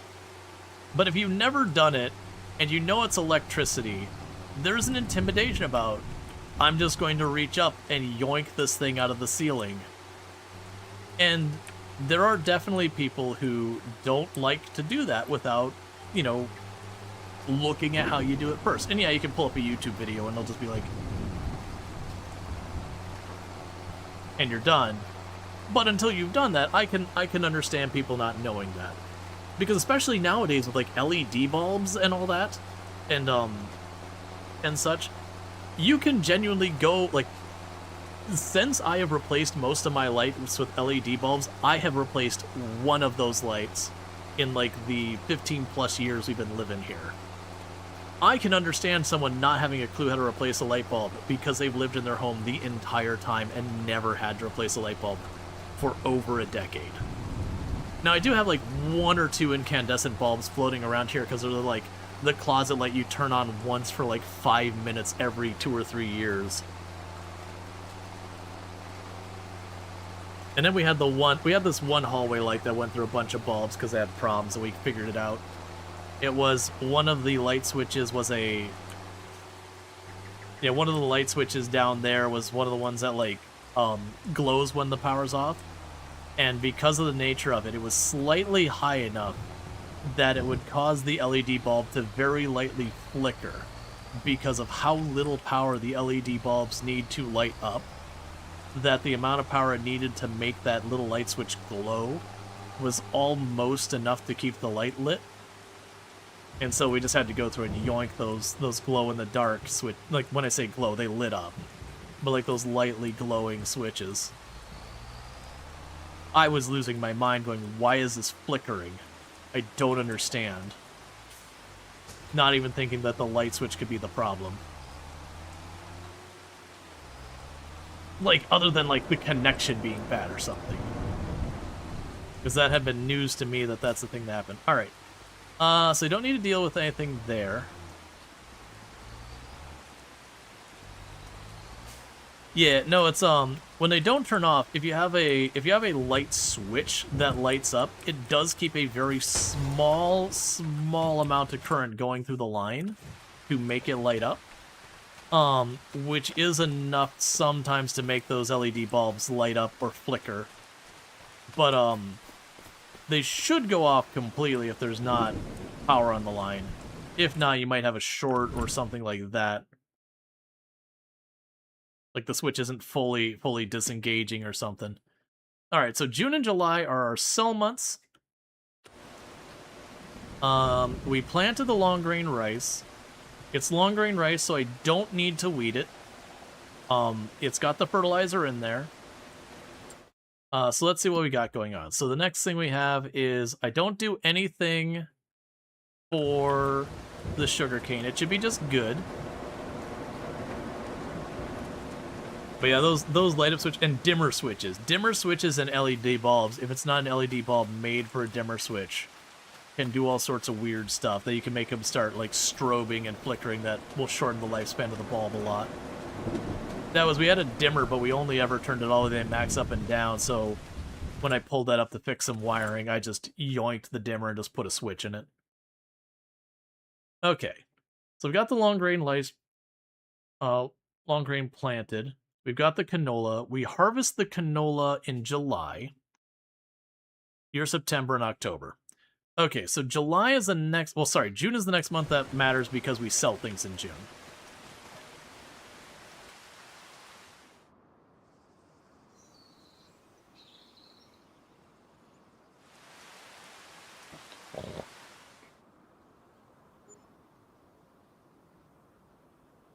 You learned that lesson when you replaced all your switches with Casa dimmers and all that.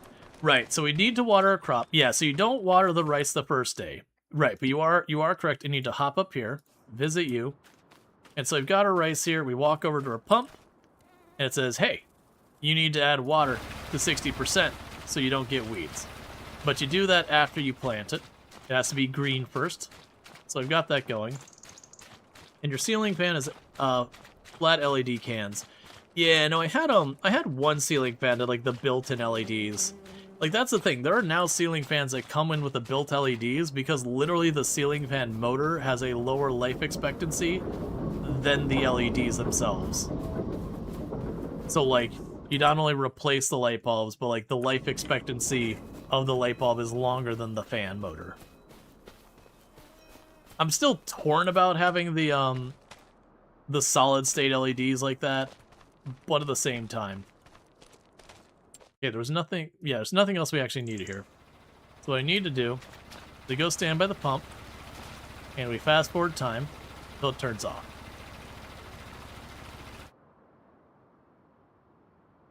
Yep, so as you can see now, we are in a couple of inches of water. We have flooded the field. So that's all done.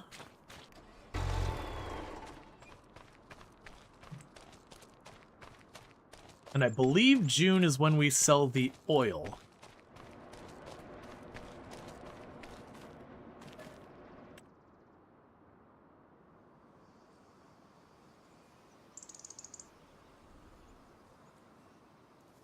Dry your shoes? Nah, it's raining outside. I don't need to dry my shoes. Also, we're not wearing shoes. We're wearing sandals. And yes, we have a crown because I unlocked it from doing the other map. I'm like, well, I have it. I'm gonna wear it. Okay, so first thing we should do, because it's based on time, let's flood the field again.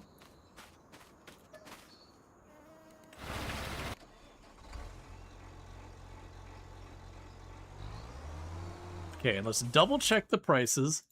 But if I'm not wrong, also okay, so the mushrooms will need to have their water topped off. Okay, so we check. So the sugar price is maxed tomorrow. And then the rice oil is maxed right now.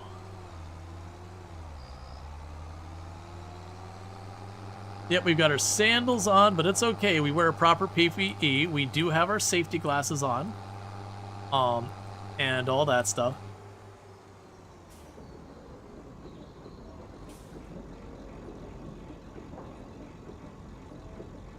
That's fine.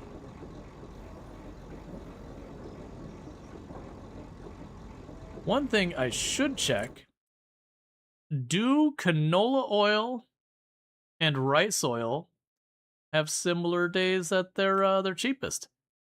Oh. Well, that sucks, doesn't it? that canola oil is at its cheapest when rice oil is at its top. Huh.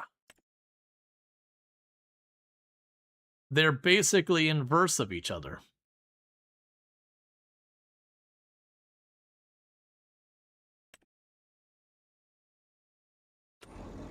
Other than manually forklifting it, I don't know how it would, how I'd go about dealing with that, honestly. Because they intermix.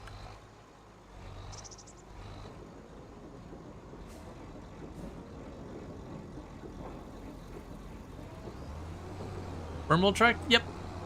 We just got some music playing. I'm just gonna go ahead and sell it at this price. I'm not gonna fuss with it. Because ultimately, what we're gonna start doing with all this oil is we're gonna start making potato chips. But we're not quite there yet.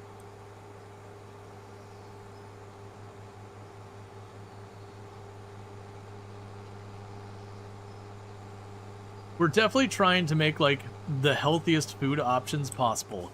What do I sell? It's going to be potato chips and sugar.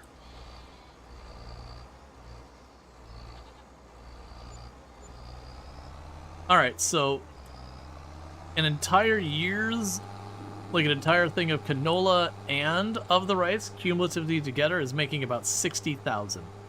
To give you an idea, my sugarcane is making not quite 4 times as much as that. That's not right. Not quite 3 times as much as that.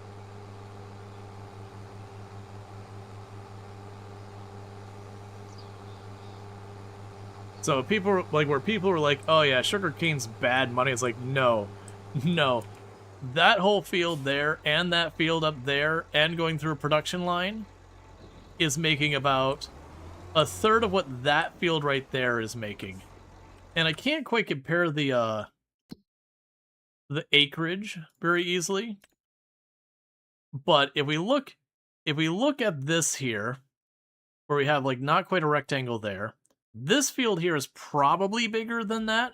These two are probably comparable because this one's really tall and narrow. This might be slightly bigger than the rice. Per hour comparison, I'd have to do the math, and that's gross. And so I'm not gonna do it. You can't make me.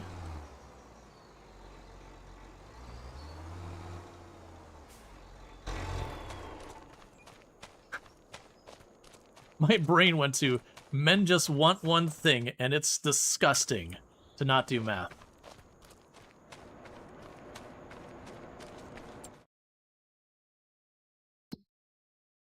All right.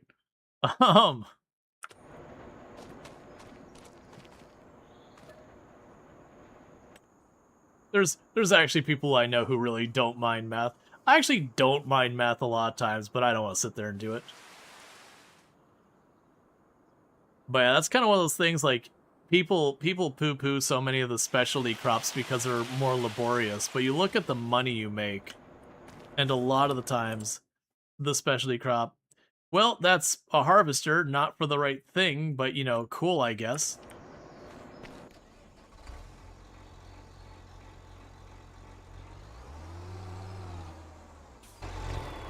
Alright, 1 second. It is harvest month, right? For the canola?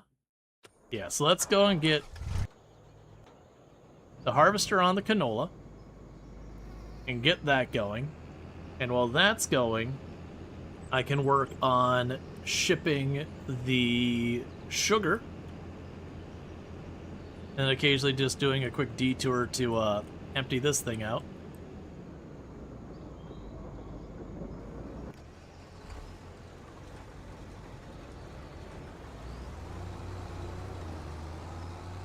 But with this, we should have way more than enough money for both the cedar I need and the land to put it on.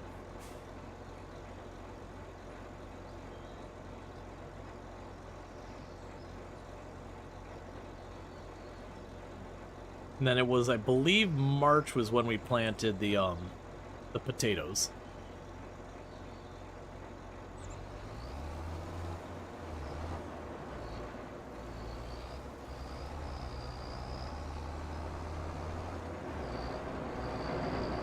Yeah, so it's rough spots in the middle of the field that's hail damage.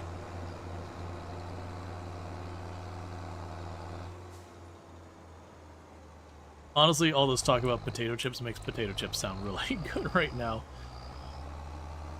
I got tortilla chips, but I know I'm running out of salsa.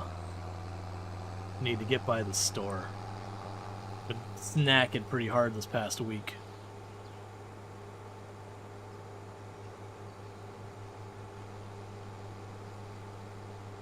But yeah, we can work on getting the potatoes online. Your fields have had many stones? Not many. You'll get some stones. That is one advantage with me using the direct drilling planter. The direct drilling planter doesn't pull up stones when you're using it. It's when you cultivate or plow or harrow or whatever that you get the stones. So we got some stones at the beginning, but we haven't done anything to really agitate more of them for the most part.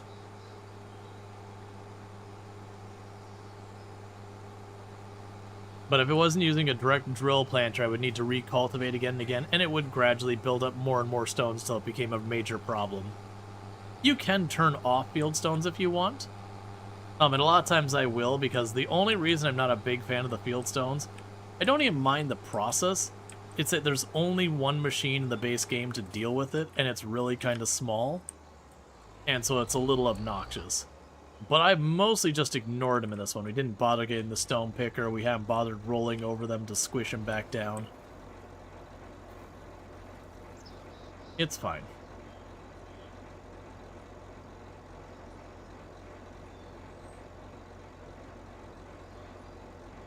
Okay.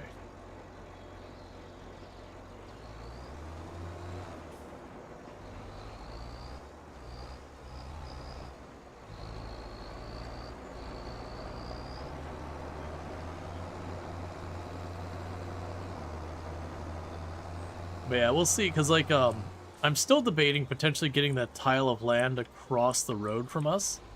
Partially so I can actually finish, because this is the edge of my field here. I don't own this part from, like, where my sugarcane ends and the road begins.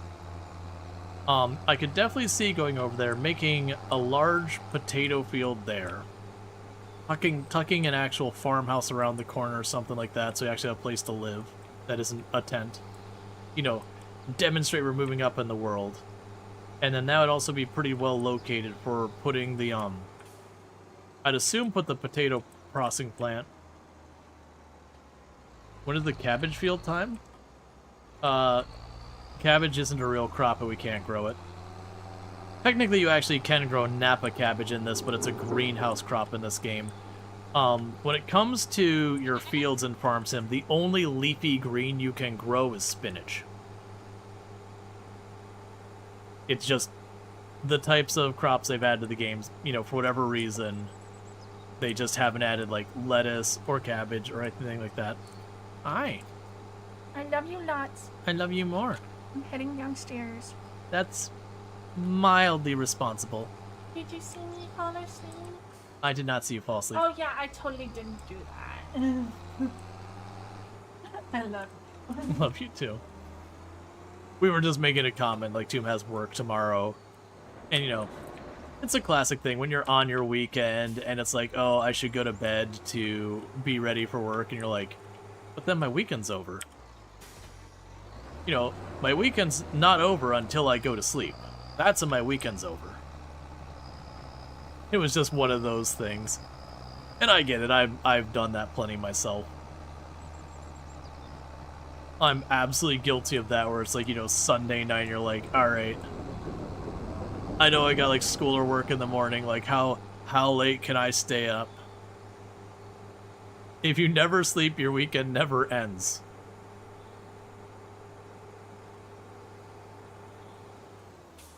I guess. And hey, Lex, how's it going?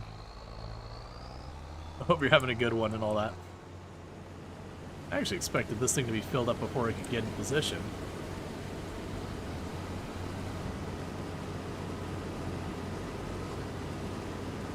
Slept a good 10-ish hours?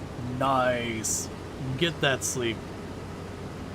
As someone who deals with insomnia pretty regularly, you know, when you have one of those days where you get like a 10, 11 hour sleep, and one, you wake up and you're like, ugh, Why does everything feel like it's been shut down? But it's just a thing.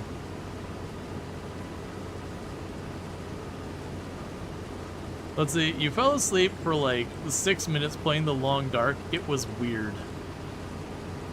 That is a distinctly short time.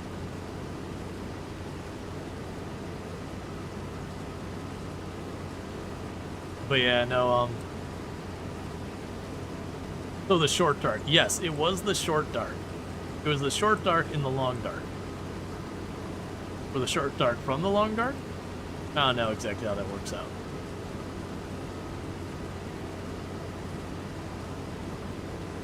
Okay.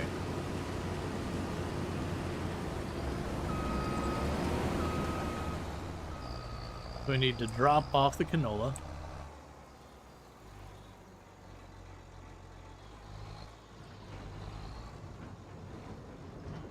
Let's see, speaking of... Oh, come on, don't do this. There we go. Speaking of, saw someone doing a full story mode stream. Now the story's complete. Survival is its better side. Yeah, oh, you did see someone do the last story? When they announced that it was coming out, I was like, oh, I should probably do that. But very genuinely, the entire reason I held off is just still salty about how that all went so far as getting that last episode off, and like where I had waited over a year. I was like, oh cool, The Long Dark. We never did finish the story because it wasn't finished at the time. I'll hop in and finish it. And then realizing well over a year had been gone by since the last time I had done the game, and there was only one episode left, and that in the entirety of that full year plus, and I hadn't even done it when that episode was new either, that they hadn't finished that last episode. I was pretty salty, and it was my fault that I didn't look it up in advance. Like, I fully acknowledge this. But it did leave me very frustrated, like, dude, this game has been out for a long time. You have announced your progress on your new title, and you still haven't finished one of the key features of your existing title.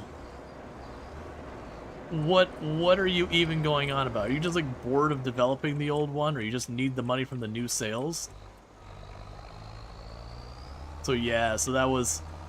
It was very genuinely like, I was like, no, I'm gonna play the game and I'm just going to still be annoyed by this. And like, for the record, I still hold The Long Dark up for a game that is survival is the point. Not a game with survival mechanics.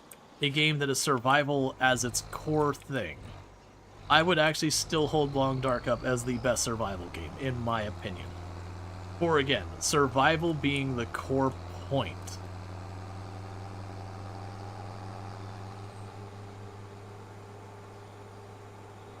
Versus like Project Zomboid, you know, it is a quote-unquote survival crafter. But like, okay, but really the survival mechanics in Project Zomboid are relatively weak. That's not to be like they're bad and they should remove them or anything, but like, the survival mechanics in Project Zomboid are mostly there as a way of shoving you into the zombies. Or like, I Am Future has survival mechanics. I would not call it a survival game. Yeah, no, Green Hell I know has relatively good survival mechanics. My problem with Green Hell is that it has a lot of the survival mechanics that are what I don't like in the survival genre. Like, where if you ever dare at all to lay down on the ground, you get full of parasites that you then need to go and, you know, get your little bone to, like, pick out and all that stuff. Or if you dare to ever drink water, you immediately get gut parasites and all that kind of stuff. And it's definitely one of those ones that, you know, in the quote-unquote realism of survival games, absolutely leans into the whole thing of just, okay, you know, the joke I'll usually get is you forgot to brush your teeth once, now you have gingivitis, you need to find activated coal and rub it in your eye to fix it, because survival game mechanics. And it's genuinely, when I'm making fun of those, it's literally the game I'm making fun of for having the, like, hyper-realistic survival, but also cartoonishly silly fast how everything goes wrong. That you dared not do the one thing one time accidentally once, and now you've got this whole thing to deal with. And it's not a bad game, but it was definitely a game that I was like, okay, like I'm already over the survival mechanics in this game. I'm really not enjoying them. But like I'm kind of invested in the story, so I tried to rush the story and I got so tired of building that same stupid lane again and again. That like Green Hell's world is relatively small. Not a bad way, it's just not a giant world. But it was big enough that I like keep building this lane and running around and dealing with that. It's fine, like it's a perfectly good survival game, but a lot of what it does are what I refer to as slowdown mechanics, which aren't necessarily bad. You can have good slowdown mechanics, but stuff like the spiders and the scorpions and all that, where they'll move towards you, and the snakes that don't make a noise till you're directly on top of them half the times, they have to walk very carefully and slowly. It's like, we have a run mechanic, don't you dare use it. You'll just get chewed up by all the wildlife. Like the tiger, or the I can't remember what big cat it has. I think it was a tiger.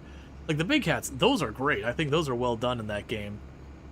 But yeah, it's like a lot of the stuff like the scorpions and snakes and all that, where they would be aggressive towards you a lot of times, or like, you know, not making noise until you're directly on top of it. A lot of that I found very frustrating in Green Hell.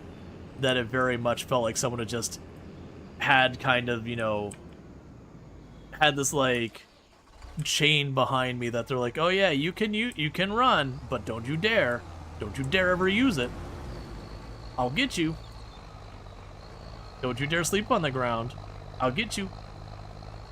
But it feels like a game, if you just wanted to speed run it, you could just beeline past the survival, which is one reason I wouldn't hold it as high. And yeah, a lot of its survival feels like it's just chores for chores' sake. In my opinion. And like, I understand people really love the game, like, don't let me yuck your yum or whatever. But, I've had when, like, updates come to Green Hell, people are like, you're gonna play that again, right? It's like, no, I actively don't enjoy the game.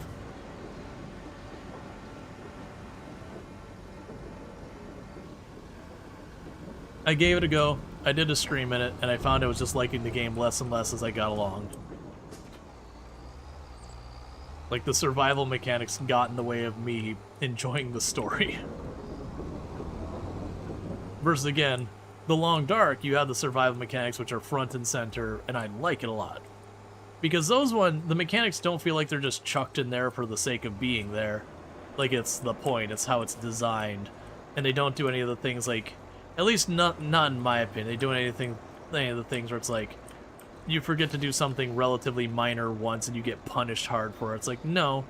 You know, there's a calorie balance you do where you can actually like kind of slow burn down the calories, where you're gaining calories but just not fast enough, so you slowly lose your ground on that. When you're cold, you like slowly leach heat, and you know, it becomes dangerous over time. The animals can get a little rough at times, they're being a little over the top, but I feel like in that game it's, you know, it's appropriate, it's not bad. The bear can be pretty obnoxious, but still, it's reasonable.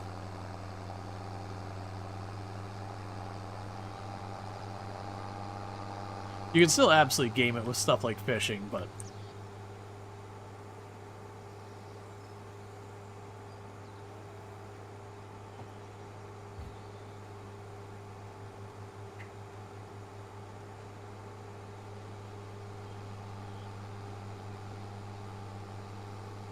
yeah, no, I appreciate that people like Green Hell. It's just definitely a game that I don't enjoy.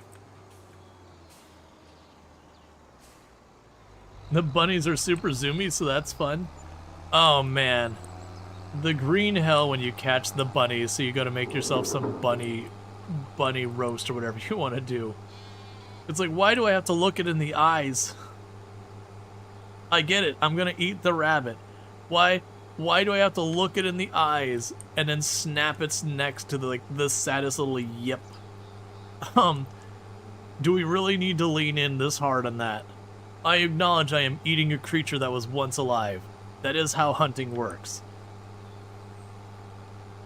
But it's definitely a thing, it's like you went out of your way to make this thing there. Do you lose money if you sell over multiple hours? No, I mean, I'm sorry. Or do you mean like lose money, like make not as much? I mean, it can happen. It's not super often that you run into a situation where like the price changes that much, because the price is a very gradual change. Like, it's not like suddenly it just drops. But you can have it where like you get a slightly better price at 1 hour versus the other. Usually it's not enough to be concerned of. I'm assuming that's the last of the sugar. Hey Treacle, how's it going? Oh yeah, and just like the sad eyes when you're dealing with the rabbits. As in, does the price adjust immediately down because you don't? Oh no. It's nothing like that. It's nothing like because I sell X amount the price is Y. That's not how Farm Sim works. If you actually look at the calendar, it like the price is labeled here. So if we look at sugar, I'm looking at the wrong thing right now. So we look at sugar, like you can see here. So right now the price is at 540, and it's letting me know the price is going to be going down. So yeah, over the day it will go down. Like if we check at the end of the day, if you remind me when we're done with the harvesting, there's a chance I've gone down a buck or two. It's probably not going to go down enough for like you to care. Like you're not going to fight over $1 or $2. Not unless something is only worth $1 or $2, at which point you really probably shouldn't be wasting your time on it.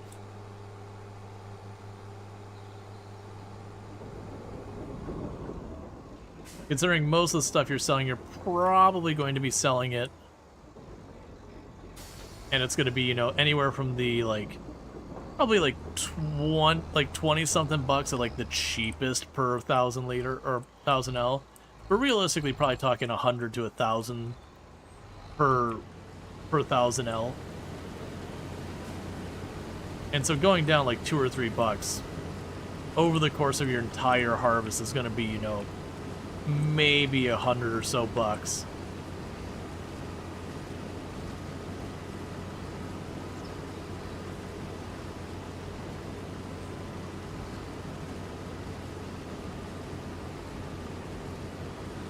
Okay.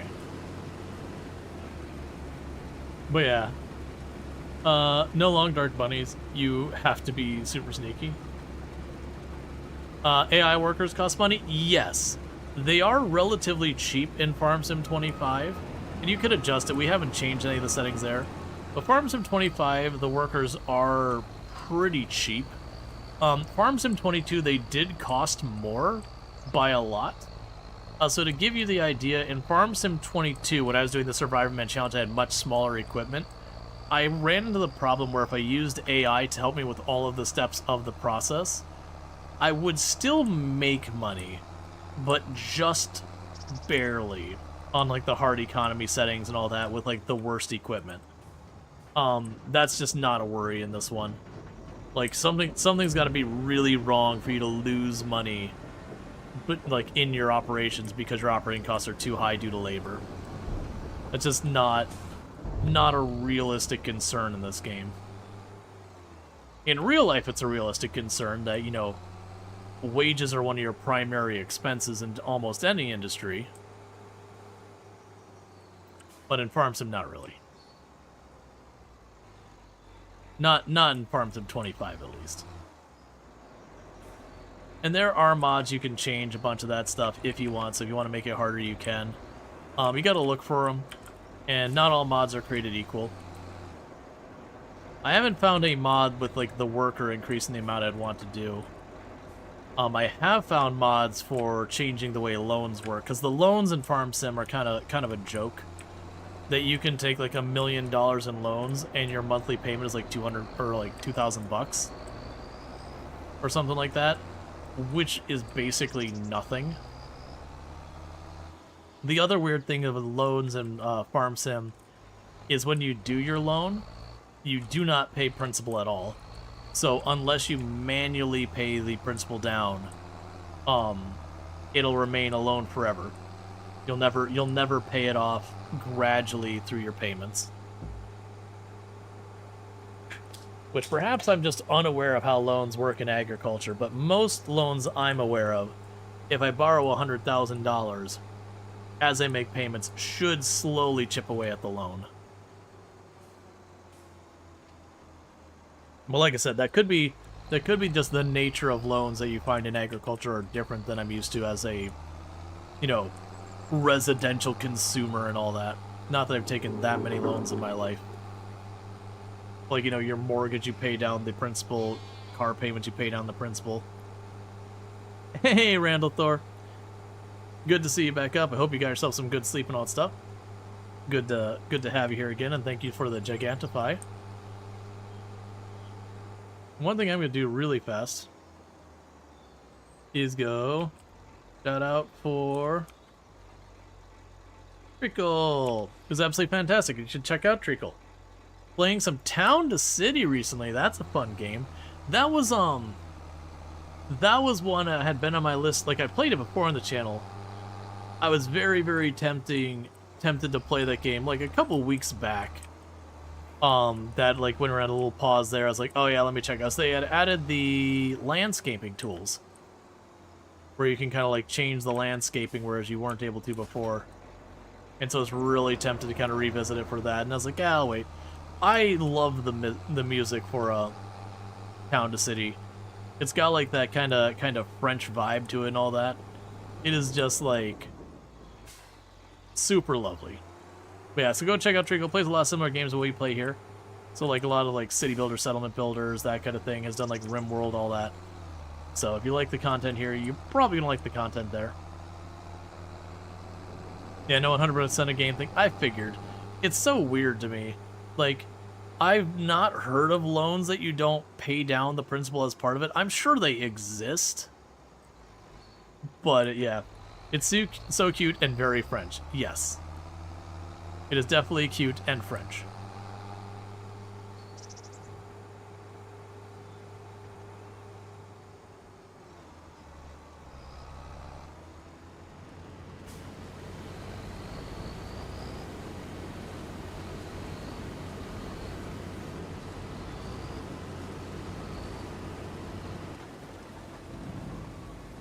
Alright, so we just let that finish filling that in. If I'm not mistaken, next month we replant it. Yep.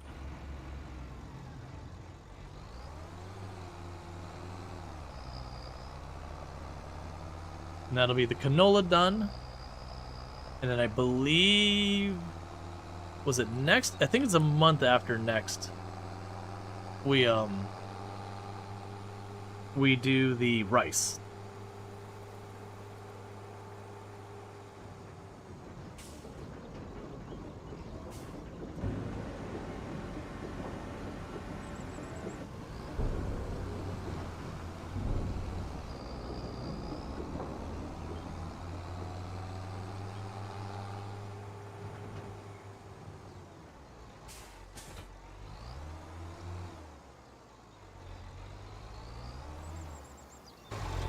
And I'm suddenly trying to remember, because we did 2 months now we did this. Did I keep forgetting. Okay, so switch off that.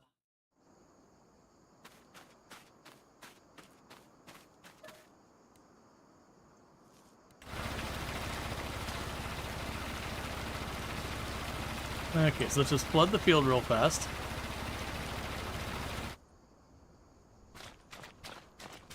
So that way we don't lose any crop. All right.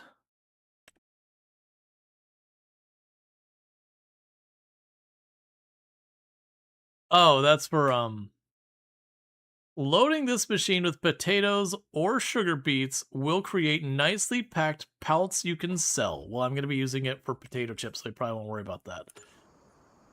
Okay. So there was something else I was going to check. So we've got the rice sorted. What was the other thing? There's something else I was going to check. We've got the canola sorted. That doesn't get planted till tomorrow. Sugar cane, we don't have anything to deal with right now. The oil is doing its thing. That's doing its thing. What was I going to check? Oh, we also... you probably need water. Oh, right. I had mentioned that the prices changes throughout the day. So I was going to quickly just see if we pull up the sugar price where it's $1 below the max it could be. Yeah, so we check here. So it hasn't changed yet. It will eventually change. I just figured with the fast forwarding, but it's only been like an in-game hour or two since we first checked. But it will gradually go up and down as the day goes on, and that'll eventually get there. So we can go ahead and get the mushroom greenhouse topped off again.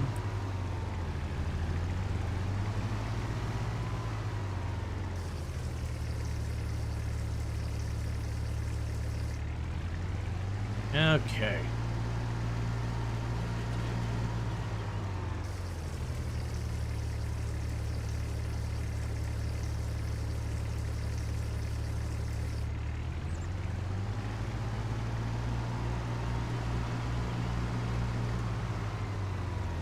One of these days I should probably fix this with a better setup.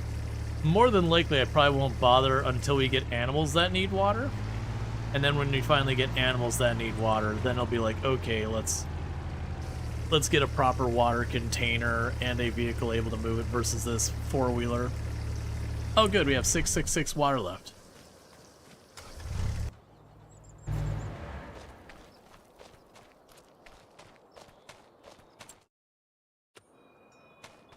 Okay.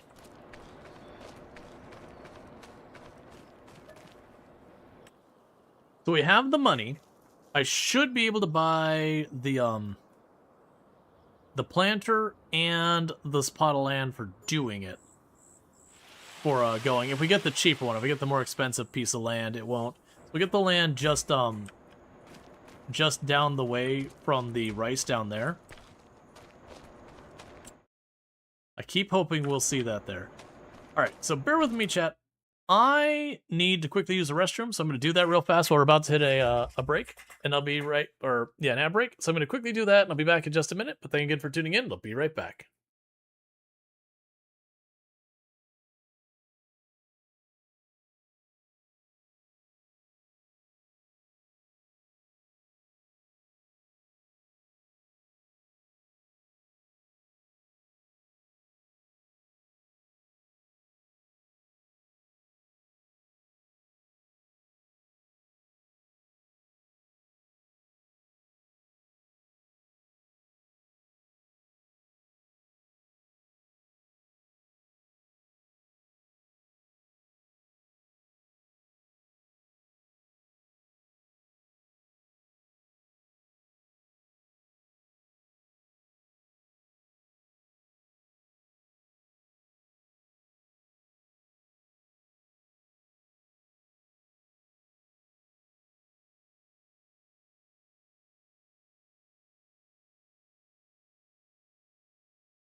Okay.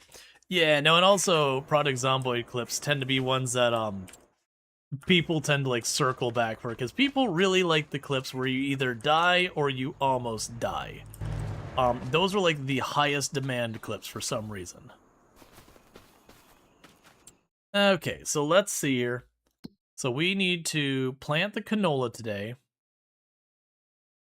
And are we harvesting anything today? We don't yeah, so that's tomorrow. Or you kill Braid today. Well, yeah, I mean, of course.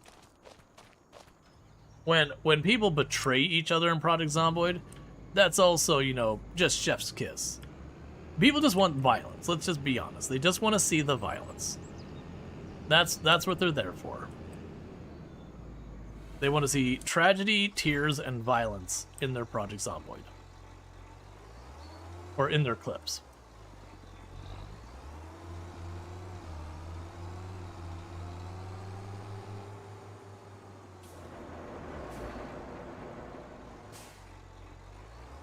Alright, so now we need to get you set to canola.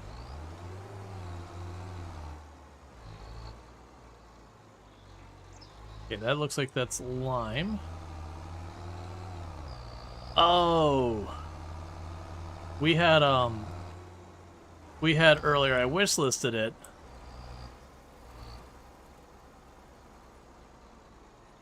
What was it, like trees are after us or something like that? That's a game coming.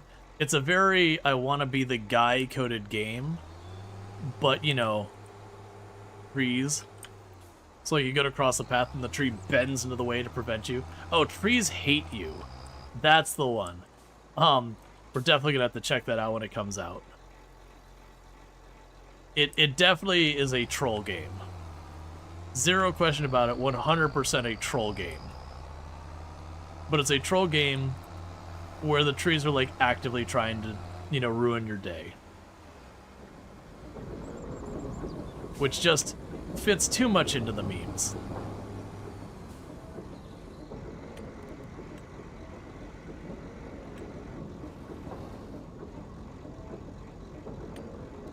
Alright, so once again we're going to go here and say work direction, 0 degrees. And then the reason I'm doing that is just because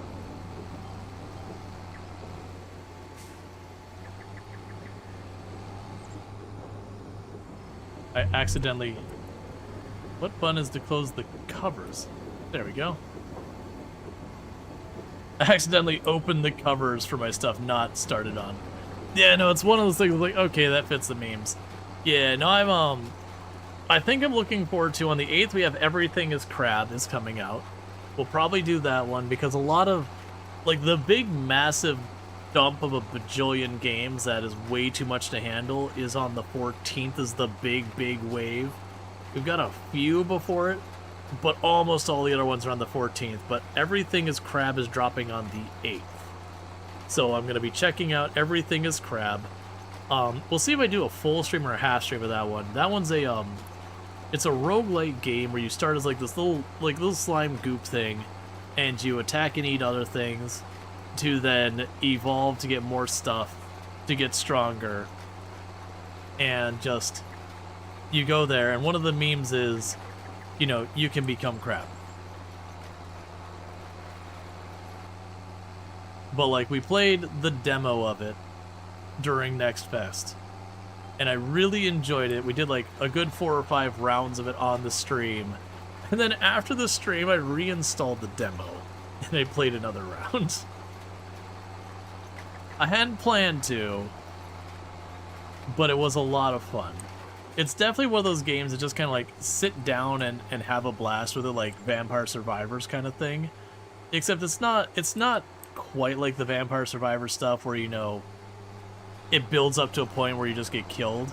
It definitely feels like it gradually escalates, so you could take your time a bit more and kind of set the tone, set the pace.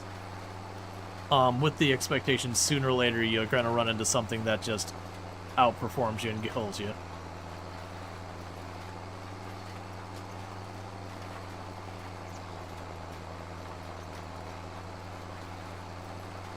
But yeah, that's the one there. I want to get was it Outbound? The one with the RV, the camper van. I want to check that out. That's the 11th. That's gonna drop, and then the 14th. I don't even know what to do with it. There's just so much dropping. I have not decided what we're playing because we got American Truck Simulator. We've got Hotel Architect, and very well I might play Hotel Architect out of those, even though maybe strategically it's not the move. We've got the new DLC for American Truck Simulators dropping then. Oh man, there's like, I think it counted like 11 games all dropping within like 2-3 days of there. And I'm not remembering off the top of my head what they were. I got a bunch of them written down somewhere. But it's like one of those things of being like, alright, which the hell ones am I playing? because there's just no way to play them all. There's not enough time. There's not enough daylight or nightlight or just time in the universe. The heat death of the universe will come before I get through all the games coming out.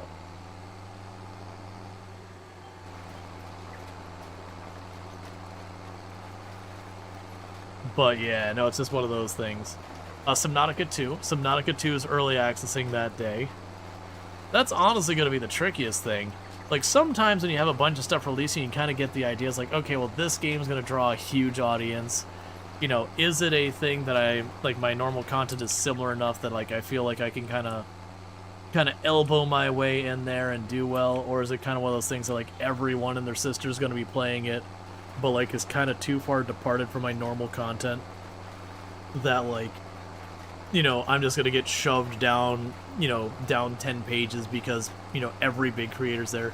Subnautica 2 might genuinely be in that situation where it might be one of those ones that I don't play it the first couple of days or whatever. Kind of let it percolate for a minute, see what the overall thing is, and I just take the... Because when you have those big games that drop, you have kind of two choices you can make. One is you can lean into them and try and ride the hype wave on it, or two, you can lean out of them and do something else so that you're the... For those who are not looking for that game for whatever reason, they want to avoid spoilers, it doesn't interest them, doesn't matter, or they've already seen everyone doing it, you can be like the escape from that game. And there's definitely times, and almost every creator is worth going either way. And I'm not sure with Subnautica 2, it does feel like, especially since it's early access, that I might go with the I lean out of it and kind of wait to see like what people think and start checking out all the other games that are dropping. Because it's not like I'm leaning out of it and there's nothing else for us to do. There's like 8, 9, 10 different games all dropping that day, that rather than fighting there. But I have no idea what to expect from Twitch as a platform, like where... Because you'll have viewers will like broadly coalesce around certain games at certain points. But with that many different things dropping at the same time, I feel like people are going to be pulled in 30 different directions, and I don't... Like, you can make bets like, yeah, Subnautica 2 is probably going to be one of the big ones, because there's a lot of interest there. Versus, like, Hotel Architect. I sure as heck want to see that. But it's probably not going to be pulling as many eyeballs as Subnautica so far as on the platform. I think for me, like, genuinely, I might play Hotel Architect. Like, again, I don't know that that's strategically the best move, but I really liked Hotel Architect. And I know a lot of people in the community really like Hotel Architect, because it's an objectively good game. But I could definitely play that and not be in an oversaturated category where I'm fighting tooth and nail against people who are much bigger channels than I am. That might be what I do. And then, like, the next day we'll play something else, and the next day we'll play something else, and so on and so forth.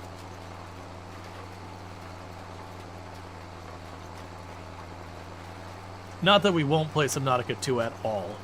We'll definitely play it. There's also an argument that some of us get sick of seeing everyone playing the same big games. Oh yeah, no, absolutely. Like, that was the reason I made the comment, like, there's a bunch of different reasons why someone might choose to not play a game. Like, for Subnautica 2 when it first drops. You can have some people, they get Phasmophobia. Subnautica 2 is, like, genuinely unsafe for them. There's some people who get motion sickness. Subnautica 2, probably not going to be a good game for them. For some people, they're going to wait for Subnautica 2 to fully release and play it themselves and don't want spoilers. So they're not going to want to watch it in that. You know, and then there's also just, if you look at your list on Twitch, and you look at the list of people you follow, and then 8 out of the 10 channels, or whatever number it is, are all playing Subnautica 2, that can also be a thing that's like all you see for like a couple of days, and you're like, I'm really not enjoying this anymore, I'm just seeing the same thing no matter where I go. There's lots of valid reasons why someone might not be into it. There's also some people who, like, while the devs have possession of the code and all that again, it is still being published by Krafton, despite that they have removed Krafton from the page saying it's publisher. Unless there's some new information there I've missed, I think it's kind of on the marketing side that are trying to, like, distance Krafton from it because it's going to hurt the game because of all the negative PR there. And I could see them being, people being like, hey, I don't want to support this because of everything that Crafton did, and they're still getting money. You can also have people who just genuinely, they're like, they played Subnautica, they had their fun, or whatever, but they're just not into it. But yeah, there's lots of reasons why people won't want to play and they'll want to see something else. And it could be a good move to be like, yeah, I'm doing what, I'm doing the thing that not everyone else is doing. But yeah, because I'm also leery. It also depends if I get a key as well. Like, I would definitely see buying a copy of Subnautica once I have a clue if it's going to be... Because, like, there's a lot of concern that it might not be very good because of all the dev hell it's been in with the publisher and all the fighting that happened there. Which is a valid concern. Like, if you're someone who's going to be upset that if the game comes out in early access and it's not good, you're going to be very unhappy, you probably really want to wait and see what happens. With Subnautica 2 specifically, because of the dev hell they dealt with. That is definitely a game that could go either way of being excellent or absolutely terrible. But you can also want to play it so the devs get their money. Right. No, absolutely. You can also want to support the devs. And for, like, me personally, I'm not going to avoid playing it because Crafton. Like, the devs are on board, it's fine, I would play it there.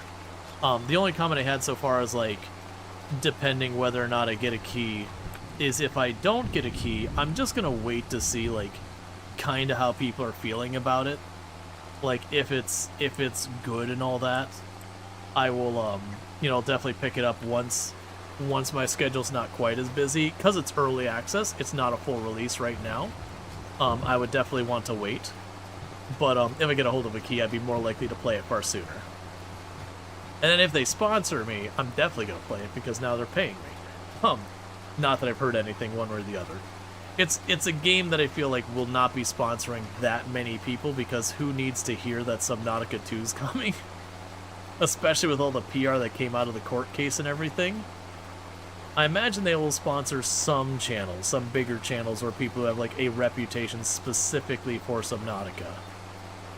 But I don't anticipate that being a particularly large marketing campaign. I, in their shoes, would not do a particularly large marketing campaign.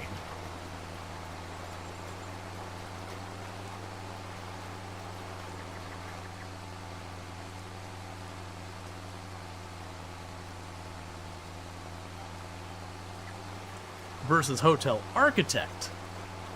That I could see potentially doing a decent marketing campaign, because that is going to be their 1.0 release of their game. That's generally been well received and all that. It would be worth reminding people that that's out there. Do you play any MMOs? Not these days.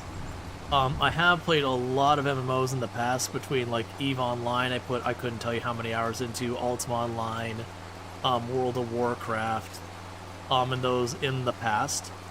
But it's kind of as more and more of those games, you start to get to like daily quests, and that as being more of a necessity than like an optional thing, that I will bounce off a game really, really hard now the moment I see the word daily quest, because I understand you kind of can't do something else and an MMO, because a lot of MMOs have no respect for your time.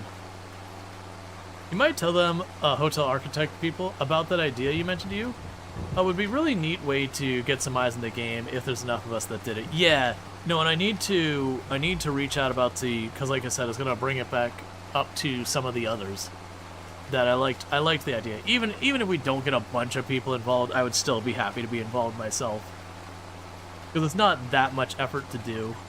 The big thing is we'd have to have copies, like for anyone who's going to do it, you'd need to have a copy of a game enough ahead of time to do the thing.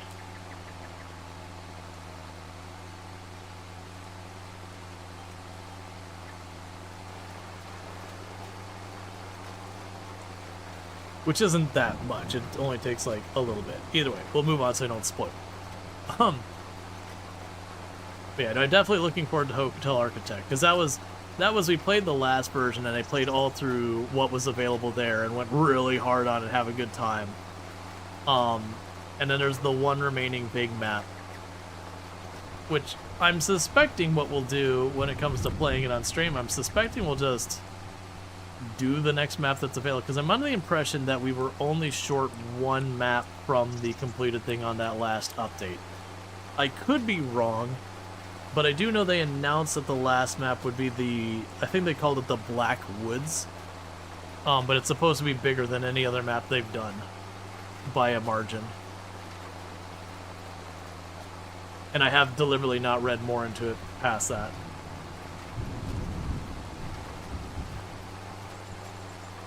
Okay, so we're almost done with the canola. The rice is already growing.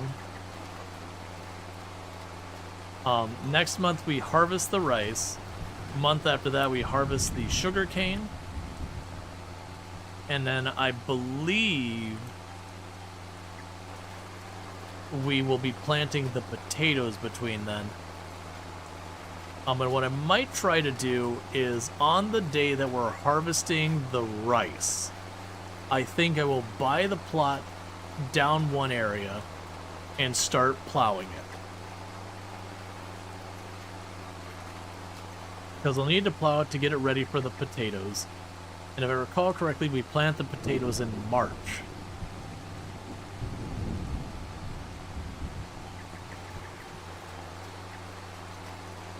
Okay. Yeah, there's gotta be a mod for the game that's like a calendar mod. Like, I don't need it to be like a full Outlook calendar or whatever, but just something that when you get into the month of August, it's just like plant potato, do thing. Like just the one or two things. Because I think that would be nice for me to try and keep track, where we could just have like the list of like ABC things getting done. There is, yeah, I figured there had to be. I know there's a to-do list, like you add to the to-do list, it's, you know, a calendar sensitive to-do list.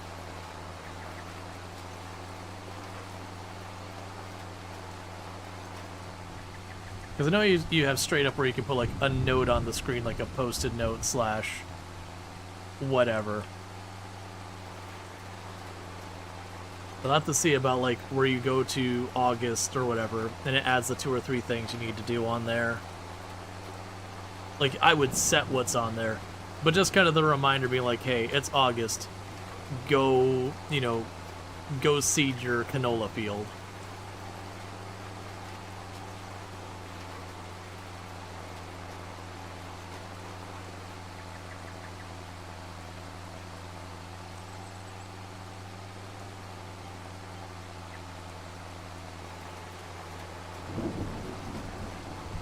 Okay.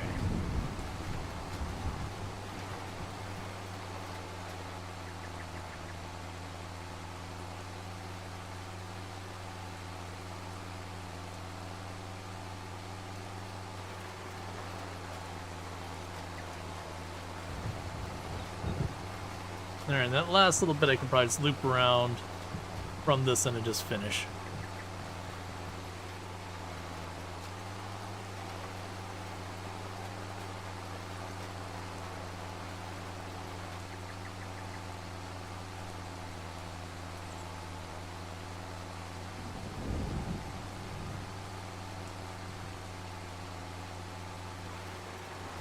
Alright, I'll be 2 passes. That's fine. We'll get that strip done.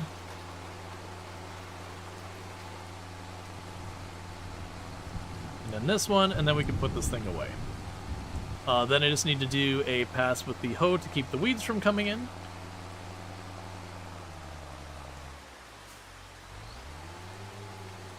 And that'll be enough to basically have the canola done.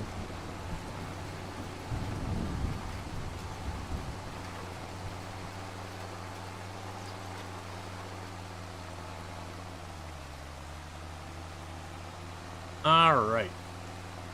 There's the canola sorted.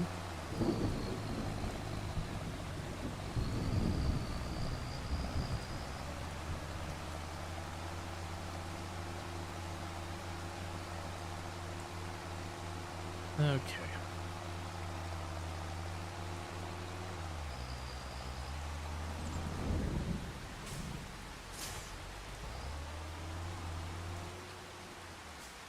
I have no concept about how big I'm going to need to make my field for the potatoes to be able to run the potato processing plant.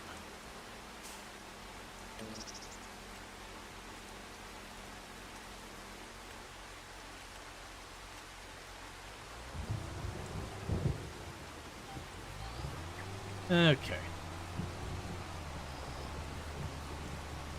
And we're just doing a quick pass to deal with the weeds, and then we'll be good to go.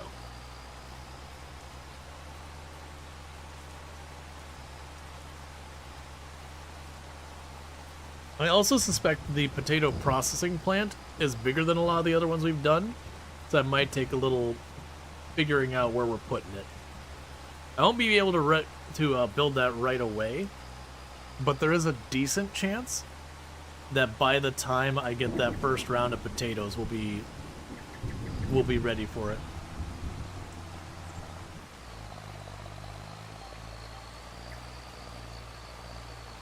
Okay, I know this heavily overlaps, but it's fine.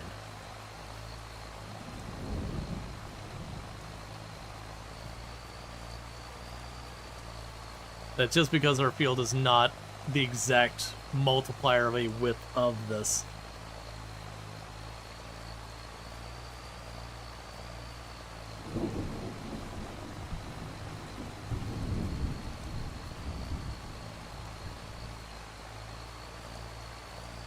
Another thing we can also do over time is some of these things I don't need to get direct access to very often. We can do stuff like add fences or whatever to make them look nicer.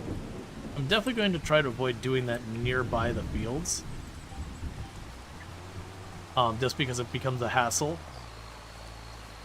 But I could see something like, you know, where the oil processing thing is, they're putting like a little stone wall around it to make like look like it's separate up.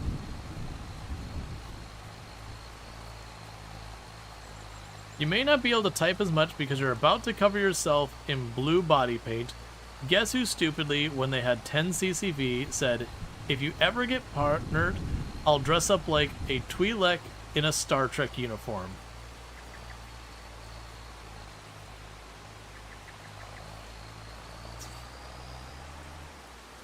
You say stupidly. I say content. I also love the trolling. I also love the trolling of it being a Twi'lek in a Star Trek uniform. I appreciate the trolling. Because sometimes you just gotta troll chat a little. And sometimes you just gotta upset a fandom. Or two. Or five.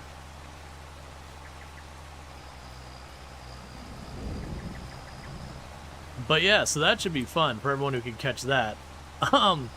Because we're talking about worrying about getting like a whole bunch of body paint going on. That is something to not miss.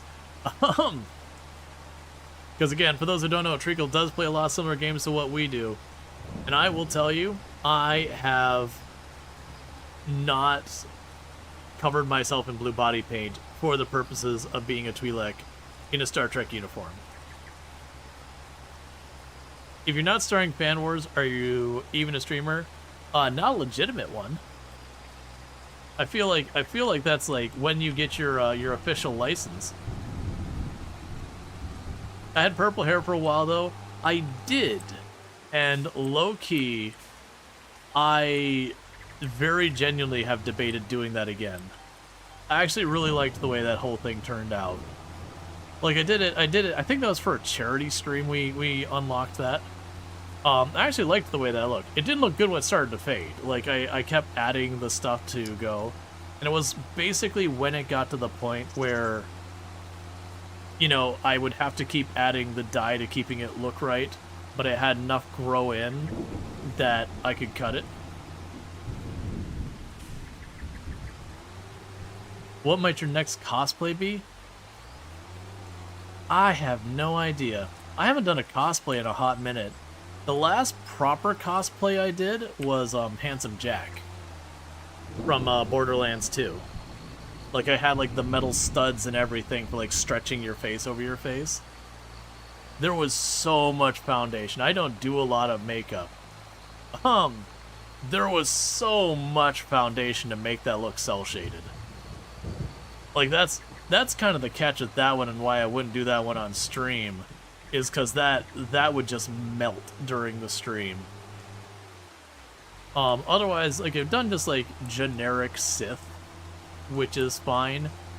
I don't really think of that as a cosplay, as more of a Halloween costume though, because it's not like I'm a specific Sith or whatever. Like, I'm trying to do that. It was just whatever. I might break that out for May the 4th. Oh no, that's probably not a May the 4th, let's be honest. That's a Revenge of the 5th day.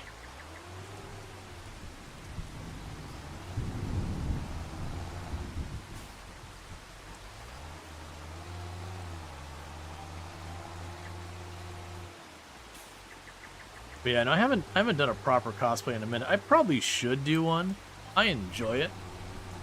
May the 4th is tomorrow. Well, well, so to be clear, when I say I should get this, I don't need to prep it. It's downstairs. I have the Sith costume. It's right down there. Like, I just go into the closet and put it on. And the only part I probably won't put on for stream, maybe I'll have it on at the beginning of the stream, is the boots. I kind of regret buying those boots. They go well with the costume. And they're just like dark cowboy boot kind of things, with like these metal rings on the side. But man, those boots are not comfortable. Those are some very, very uncomfy boots. To be fair, I rarely wear like proper shoes unless I'm like traveling or doing something I need to have proper shoes on for, whether it's safety or whatever. But like full-on boots is a never. But yeah, that's not even because boots, it's just literally I just needed to get bigger boots. Looking for an appropriate emote for Treacle. This works for the blue face. But yeah, like, what cosplay would I do next? I'm down for doing it. The big catch with cosplays is if it's something I'm gonna have to put real effort into, it means you have to spend a little bit of money. And I actually have no problem with that. Like, if the reason I'm doing it makes sense. But yeah, cosplay can get expensive fast. Cosplay can get expensive real fast. You look at the people who get really into the cosplay and you're like, how many thousands of dollars did you spend putting together this outfit? Not that I would expect to put in that level of quality and effort. To do that, I would need it to be like main channel content of me making the cosplay on stream. My cosplay would be more like Drongo's kind of thing, and I like a lot of Drongo's cosplay, but there's a certain amount of appropriate scuffness that you expect with a proper Drongo cosplay. But also I really enjoy them. They wouldn't be as good if they were perfect. Now you just get yourself someone who does dress up rather than cosplay. And even your meager outfits are not cheap. Oh yeah, no, like I got that Sith outfit, you know, while again doing like software dev, making much better money. And for those who don't know, me and Tomb are really into like Star Wars, like really into Star Wars. Like, I used to be able to tell you like the Outrider, which is some like niche Star Wars ship that doesn't really matter for anything. I used to be able to tell you like what kind of hyperdrive it had in it. I had read basically all of the Star Wars Legends books before they were Legends. Like, very into Star Wars. We got to go to the Star Wars hotel because one of our friends got us in there on a discount. which was still entirely more than we should have spent on it, but it was definitely one of those things that we wanted to do it while it was there, and I'm glad we did. Was it worth it? I mean, for me and the experience, I would say yes. Is it worth it for just a normal vacation? No. No, it was not. No, geez, it was not. And that was at the discounted rate that was more than half off. Yeah, no, definitely worth it for the memory. Like, it was an awesome thing. Like, for all the negative that Star Wars Hotel got, the official one I'm talking about, like, the experience was amazing. It was just the price. The price was unreasonable. Like, had it not been discounted, I think it would have been like $5,000 or some obnoxious nonsense. And we got it well below half off.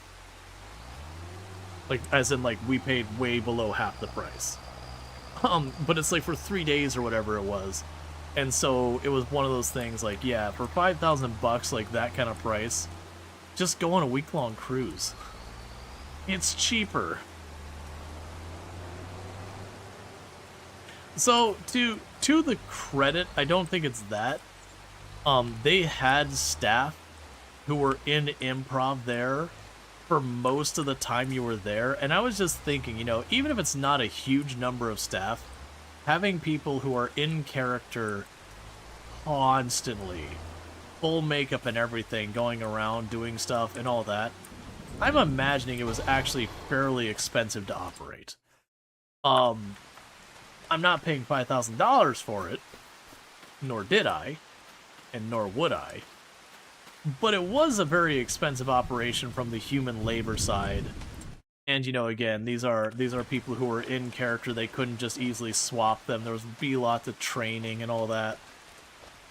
I do think that they were making a profit, but I do think it was one of those things that really, to make it make sense, they had to figure out different ways of doing the economics around it. It is a real big bummer that they shut it down. Like, that is genuinely something I'm sad about. All right, so we before I forget. So we did the planting on the canola, and we did the weeding on it, so that's done. The next thing we do is we harvest the long grain tomorrow in game, and then we harvest again. We harvest the sugarcane the next day. All right, just double checking before I screw something up.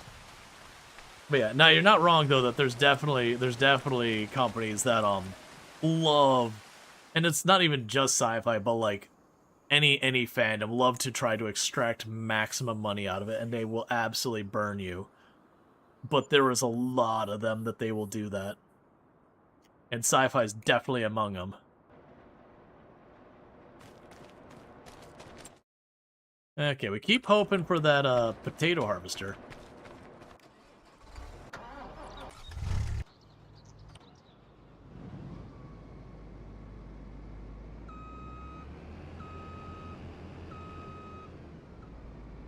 So let's get you over here, and I know I could go up there faster from this side. I'm deliberately going to the other end, so that hopefully when it fills up, we'll be in a good position.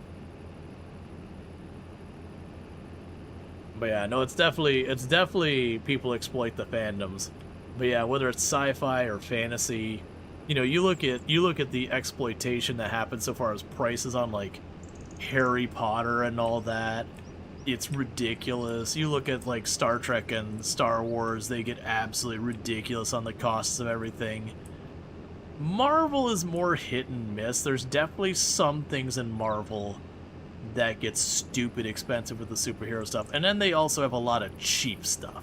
And I think that's because for that, the superhero does target a lot more children. Like, there's definitely content that is 100% for adults.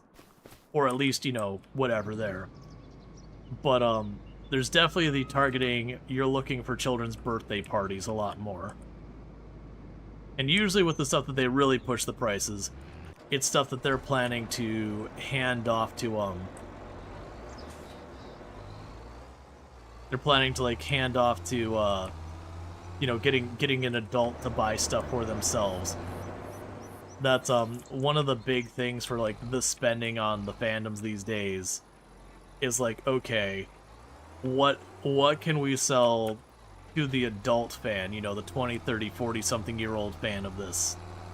You know, you're in prime earning years in your life and all that. How much money can we extract out of this person? All right, so let's go down here. Because this field, it's mine now.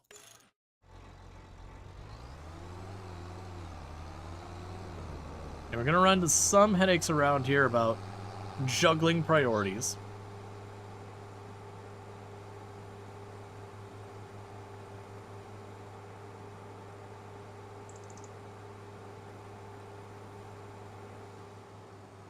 Let's go with a little distance in between these. How do I want to line you up? Because I want to keep the road. Because we're going to be building a road here. But I want to kind of not maximize, but get good utilization out of our land.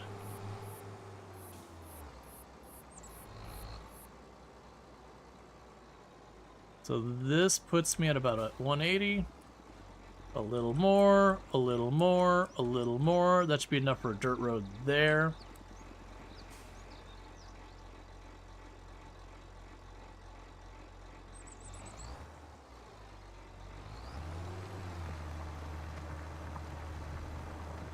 And the potato field begins.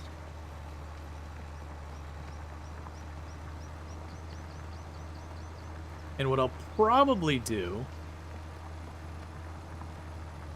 is well, actually, now that I think about it, we're on the field's edge to my left.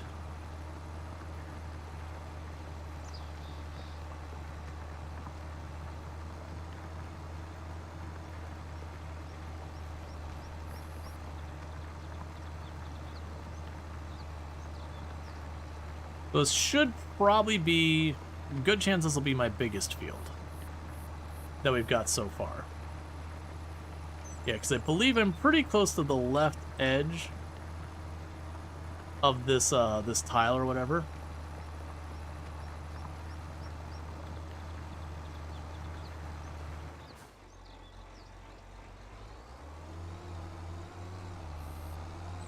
And it should be pretty close to the edge there.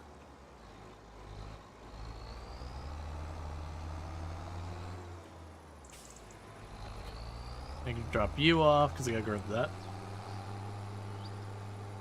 So what would be your favorite Star Trek series? So I liked, so Voyager was Janeway, right? I'm getting that right? Because I liked Voyager a lot, but I actually really liked Deep Space Nine a lot too, for very different reasons as one could imagine. Like, Deep Space Nine felt like it's a lot more like this is what it's like to really be in Star Trek. It's not the crisp cleanness and all that you've got with like Voyager and Enterprise and all them. You know, it's this, you know, it's a little bit more lived in, it's a little bit more worn, you know. There's all these characters who have all these different things, and many of them are not the greatest people in the world. A lot of deeply flawed people there. And so it definitely felt like a lot more of like this is a more authentic representation of the Star Trek universe. But I also did like Voyager with Janeway. Even though Janeway herself could kind of be all over the place. It's like Janeway had two different versions of Janeway in existence at Janeway.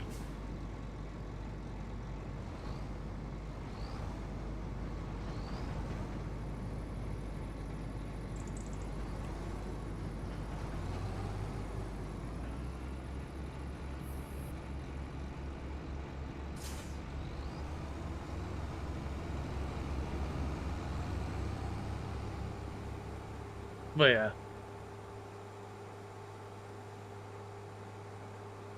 That said, I generally enjoyed pretty much all the series I've watched. Granted, I have missed some of the newer stuff.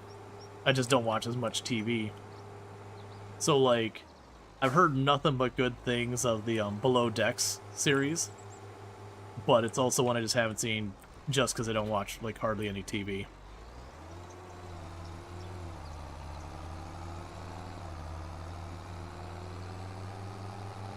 It's definitely one I would probably sit down.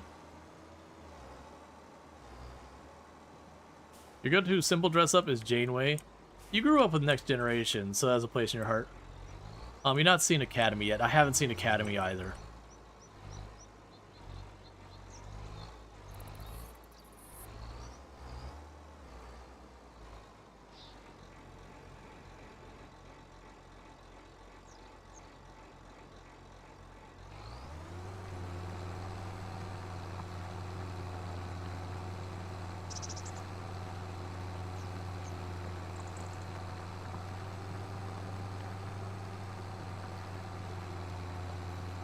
I can go much farther down than I did. I was worried about reaching the edge where I wouldn't be able to, If you grew up Next Gen, be sure to watch Picard. I've heard really good things about Picard as well.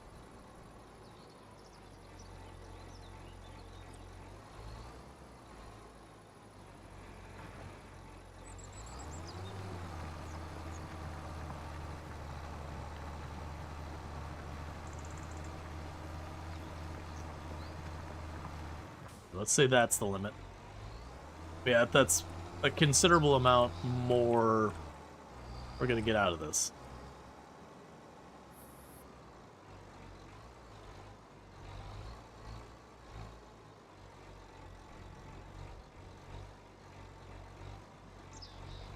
Not quite in position yet.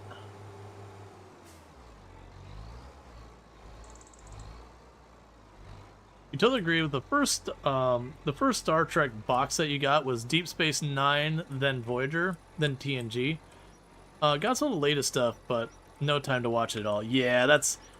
I'm sure I would enjoy a lot of the new stuff. I really enjoy the Star Trek universe as well, because like so much of everything, like especially in sci-fi, is very dystopian a lot of times, and like in a lot of ways, Star Trek, the universe itself, you know, at least within the context of the Federation, is a very positive, optimistic thing. Still flaws and whatnot. Yeah, you enjoyed the later season of Picard, more, you think? It's great to see the familiar faces. Yeah.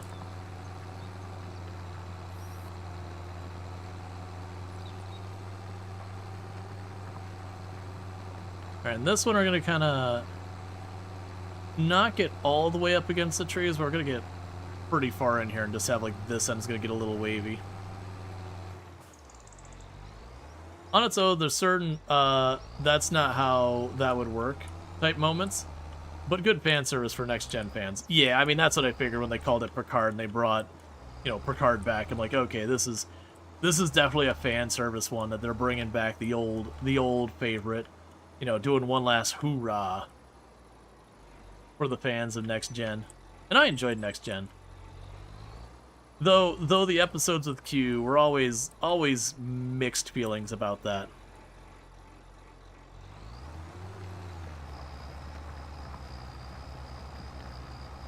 Like I liked some of them. I liked where Q was like made human or whatever, and him just losing his mind over sleep and being unconscious for a period of time. I found that pretty fun.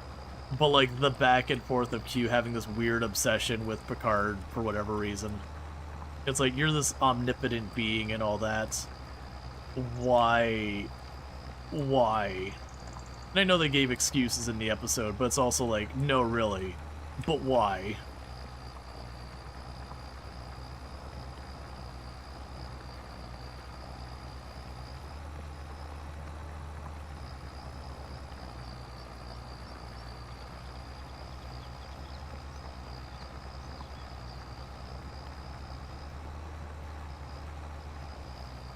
And make it sort of line up to this corner here.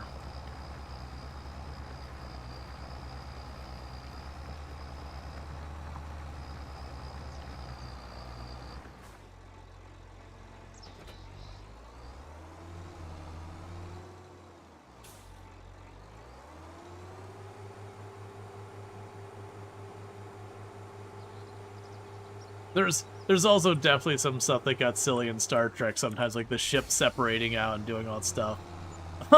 They're like, but why would you design it that way? Like, there's no reason to do this.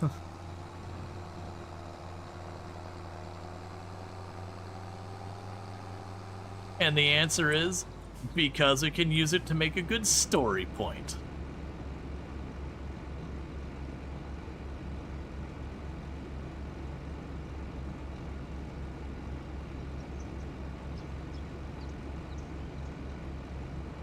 Delancey was good in that role? Yeah.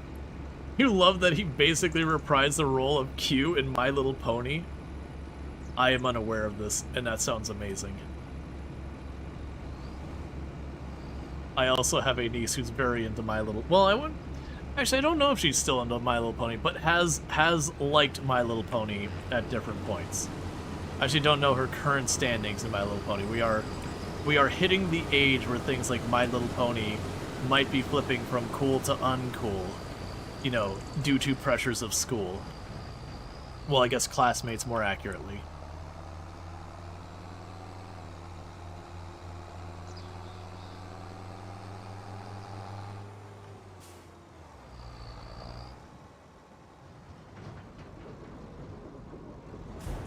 Let's see, in My Little Pony, friendship is magic.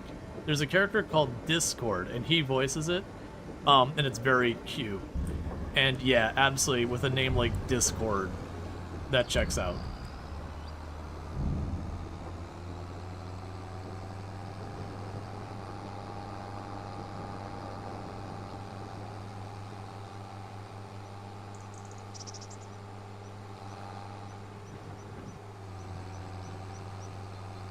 I'm gonna just drop this real fast. Okay. I can only imagine those types of things, like you're having your interview, you're like, alright, so you did this role for Star Trek way back, so we want you to do a character just like that, alright? For My Little Pony. And just kind of staring and being like, say what now? You want me to do the who and the what? Yeah, no, trust this. It'll be great. And it probably will be, too.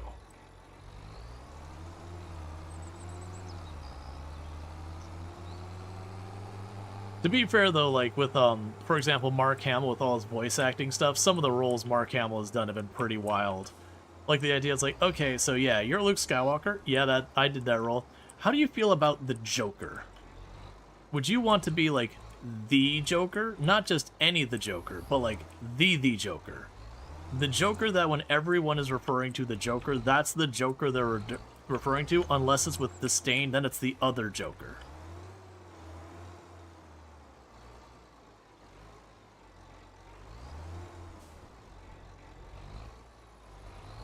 Like, you're the well-done Joker. Which, granted, they wouldn't have known that at the time.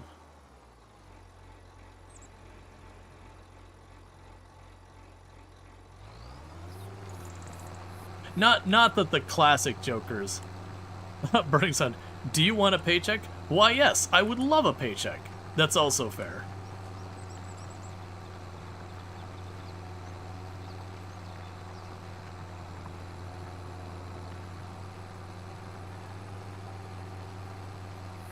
I will say, of the voice actors I'm aware of, and I actually have gotten to meet this one, is James Arnold Taylor was the one that most blew my mind / impressed me the most / whatever you want to go with. Just the man does so many characters that are all over the spectrum so far as like what they are, their voices, all that kind of stuff. And for those who don't know who that character is, like the voice actor, it's Obi-Wan Kenobi from Clone Wars, or Johnny Test, like Johnny from Johnny Test. And all of that kind of stuff. Like, he's done, oh, he was someone from Ratchet and Clank. But yeah, like, he's just, it's one of those voice actors that you don't realize it, and then you like get to like see them and they're like, oh yeah, no, I did this role and this role and this role and this role. He's done like Fred Flintstone and a whole bunch of stuff. and you're like, wait, no, he like once you realize, you're like, that is the same person. Hamill, Ledger, Nicholson is the order of the Jokers from good, best to good. The rest are not worthy of mention. Yeah, no, definitely, like, you kind of feel bad, but it's like, no, really, some of the other Jokers have not been good.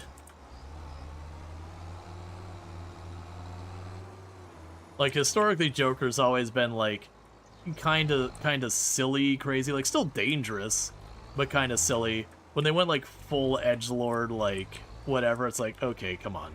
This isn't the Joker. Who is this dude? But it's also the time that, like, everything they did with Batman is like, how can we make DC Comics edgier?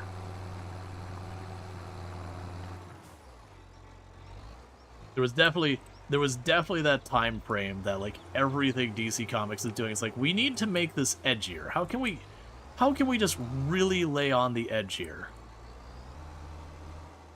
Actually didn't mean to flip that.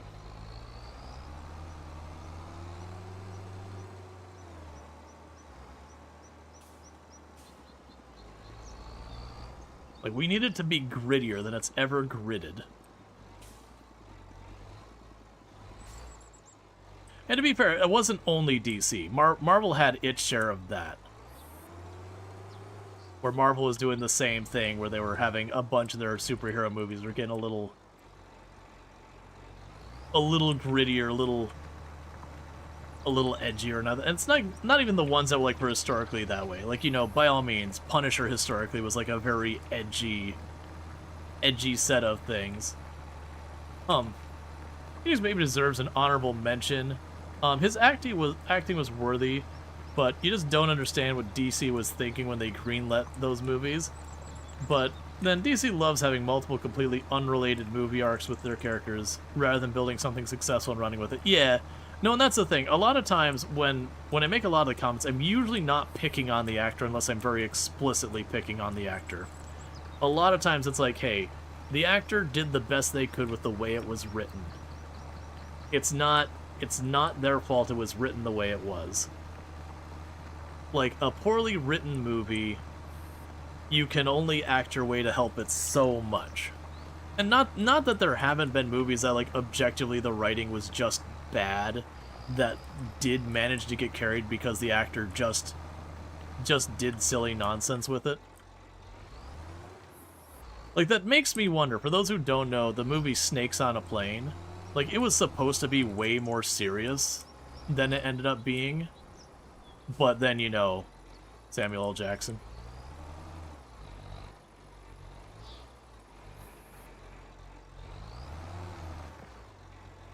And I do wonder if it had actually gone through and been a, like, this is aiming to be a serious movie where, you know, this person has unleashed a bunch of venomous snakes on this plane and yada yada. It does make me wonder if the more serious version of that movie would have been not even not bad, just, like, any good at all. Like, I think the absurdity of it and going and leaning in on the silly just worked way better than I think it would have been if it took itself seriously at all.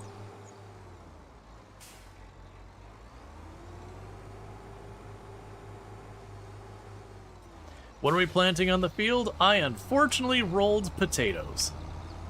So we will be growing potatoes in that field.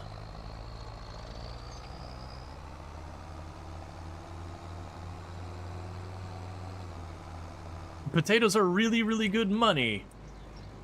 But it's another case of small harvester.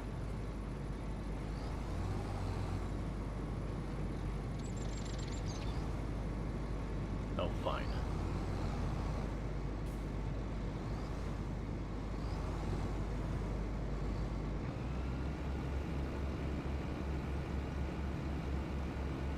Are you a sadist?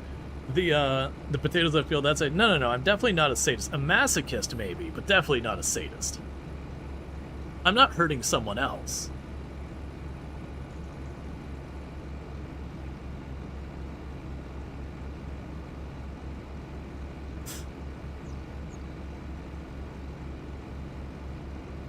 Or are you?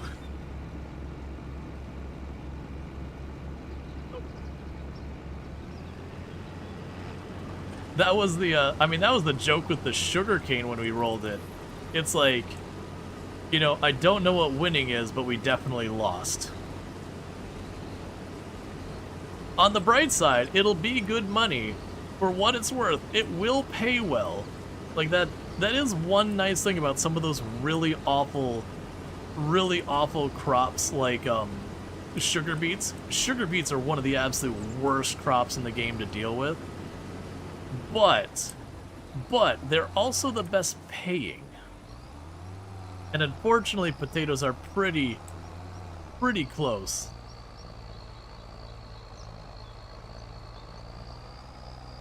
Harvesting, oh no, the potatoes won't be that bad. They'll be rough. Like, they'll be rough. They're not going to be an 8-hour thing. Because I mean, you look at the size, for example, of the sugarcane harvester. It's the same size. I think the sugarcane harvester is actually slower. Thank you, Sniper Spice, for subscribing for 48 months. 4 years. And thank you, Sniper Spice, for the tier 1 sub for 4 years you've been subbed the channel. That is a long hecking time. Am I really that old? The answer's yes. Are beans and carrots still terrible? Yeah, I will say, I would actually argue beans, not the beans so much. I would still argue that the carrots and those root crops, if you're not modding, are worse than potatoes in my opinion. And that just has to do with the fact that the potatoes actually have a very small internal storage. So they can go around the corners with the AI and still function. Whereas the carrots and parsnips and that don't. Which is infuriating. Can you process several crops together so you're selling a few finished products instead of only the first stage processed ones? I don't... Can I have you ask me that in a different set of wordings? I'm not... Can you process several crops together? If you mean like mix crops together and toss it all in one thing and sell it as one, I don't think so. Because ultimately it's not like it's actually doing a bunch of calculations by volume and yada yada and all that stuff. It is like, I am carrying X and it just gives it a number of units or whatever. You can silo different things together, but it's not quite the same thing. You just remember 2 of you harvesting with 3 hauling a large potato field, and it was 6 hours. And yes, the field looks smaller than the one we worked on. Yeah. So sugarcane goes to sugar. Is there other crops that go stages beyond processing building? I think it's more like, can you make cake with sugar, eggs, and flour? Yes.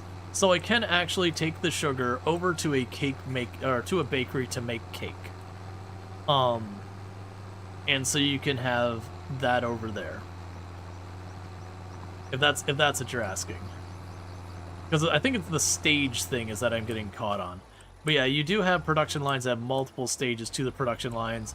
And like, for example, when I do the potato stuff, what else goes into cake?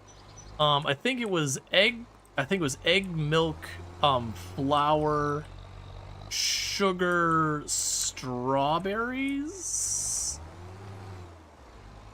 I believe cake was the most complicated recipe in the game. Yeah. So like when we're making our potatoes, for example, we are going to use the oil. And chocolate? Is chocolate in the base game? I'm blanking on that. Because I know we don't grow, like, cacao trees or anything like that.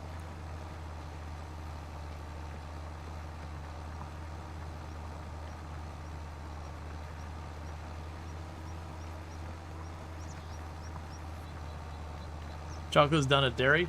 I believe you, I just don't remember. I only made cake, like, once or twice. Like, we did it on stream for one of the dare drops one time.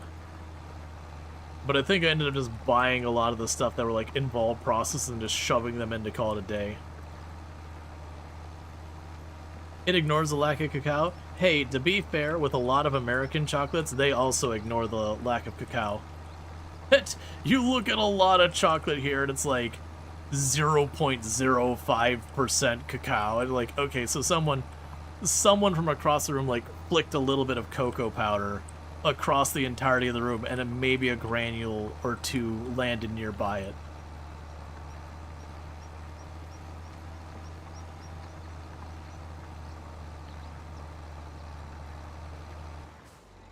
Hey, corn syrup is a type of sugar. It's just one that makes you a little bit sad inside.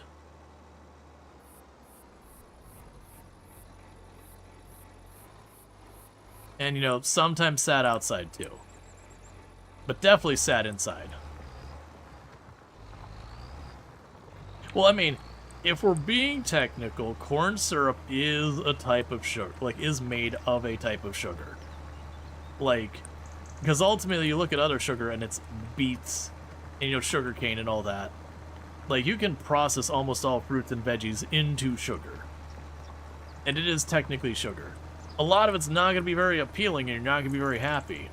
And I'm not team corn syrup, for the record. I actually, like, very genuinely, in the past, when I've been able to get, like, not corn syrup, but sugar cane, Mountain Dew and all that, I used to love when they had that. They used to not have that marked up or in glass bottles. You could just get sugar cane, Mountain Dew, as opposed to corn syrup stuff in the can sometimes. And that was always, like, really nice when they had that. Then they started marking it up, and then they made it glass bottles only, and now it's hard to find at all. You just cannot find much in the way of sugarcane-based sodas or anything like that. You love sending chocolates made in Australia to your people in US, because it completely ruins... Oh, yeah, no, absolutely. For me, it wasn't Australian. I actually don't think I've had Australian chocolate. But it's going places like Germany and getting, like, proper chocolates and all that. And they're like, yep. There's a reason I don't eat much chocolate here in the US. It's pretty crappy, like, 80-90% of the time. It's still enjoyable, but it's definitely not the same animal. You're sitting here eating your frozen dairy dessert because you can't legally call it ice cream. I still think my favorite for stuff like that was, for a while, Taco Bell couldn't call its tacos beef tacos because there wasn't enough beef. They were legally not allowed to call it that, so they're beefy tacos. I think that changed after a while, but it was definitely a thing. And you look at that and you're like, oh my god, well, what were they putting in there? It was corn filler and flour. Like, it wasn't anything nefarious. It was just like, you know, something that's fairly benign in its taste. That it was like just flour and corn ground up in there to have, you know, a similar texture and take on whatever flavor you gave it. But yeah, it was a whole thing. And it's still very little percentage-wise beef in beef tacos at Taco Bell. Like, it's solid D quality. I do enjoy it with some Taco Bell sauce. The Taco Bell sauce does all the heavy lifting for anything Taco Bell, because otherwise that crap is very low quality.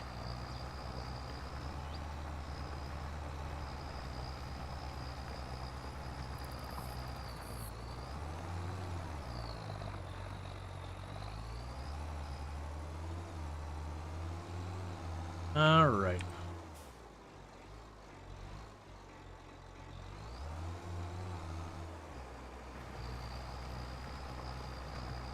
Or, oh, which one is it where it's not actually cheese? Not cheesy snack. What do they call it? Cheese product? Where it's not cheese, it's cheese product. It is a derivative of cheese. Ish, sort of. Yeah, processed cheese product. And you're like, what does that mean? It's cheese adjacent. It's in the rough area of cheese.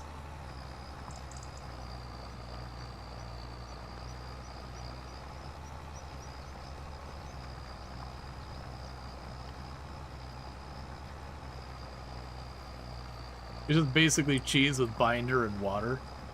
Yeah, I mean, like, and there's definitely some stuff you come across that's, like, really, really sketch, and then some places, like, oh, I mean, it's not that sketch. They're just cheaping out, and it's just, like, flour or whatever. Alright, I'm going to actually switch the direction we're doing this, because it'll be easier to line everything else up. It should be easier to turn and just do all that.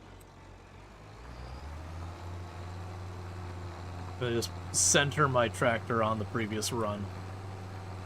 And you throw it from the microwave for 30 seconds, and it's pure liquid.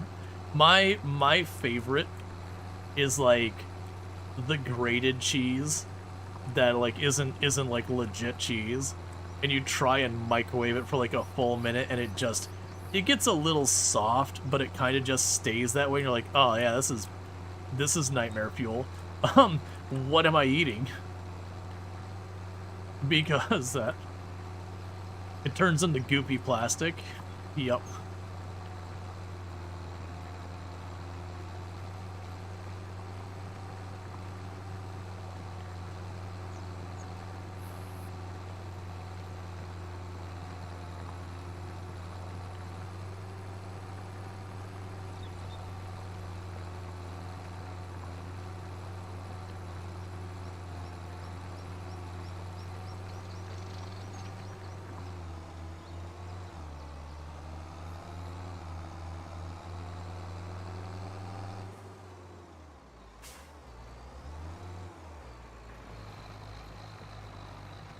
Yeah, no, it's there's also definitely been a bunch of like junk food, snack foods that you look in there is like, man, there isn't a fruit, vegetable, meat, or dairy, anything. Like, there is nothing in this package that at one point would be recognizable as food.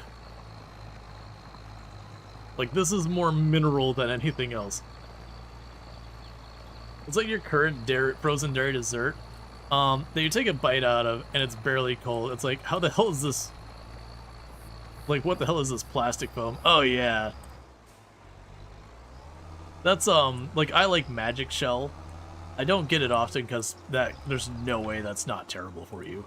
But it's definitely one of those things you look at, like, some of the stuff in Magic Shell, and you're like, oh, yeah, this is definitely, you know, I'm gonna eat this, and I'm going to just ignore the ingredients label, or I'm gonna have a bad time. Like, there is nothing redeeming in this package. But the little kid in me is like, ha, it's ice cream, and I put the stuff on it, and it becomes solid.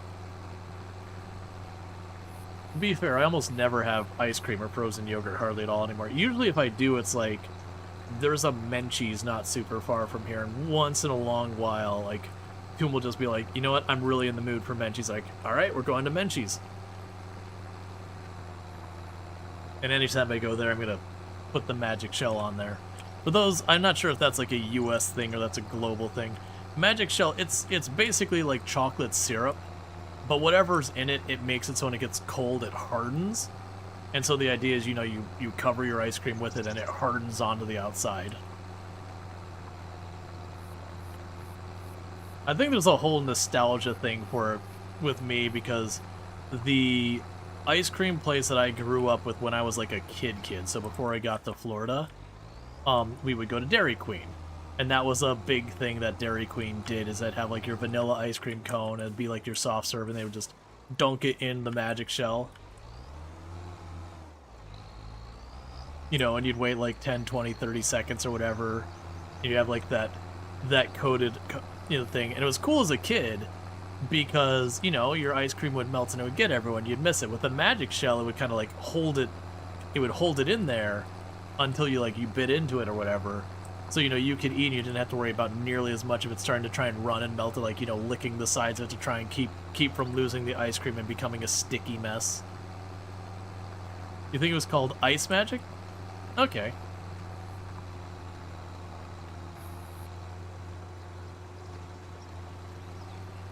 Yeah, I think I can get these corners corrected so I could do it this way. So I could just turn to the eye and just stop.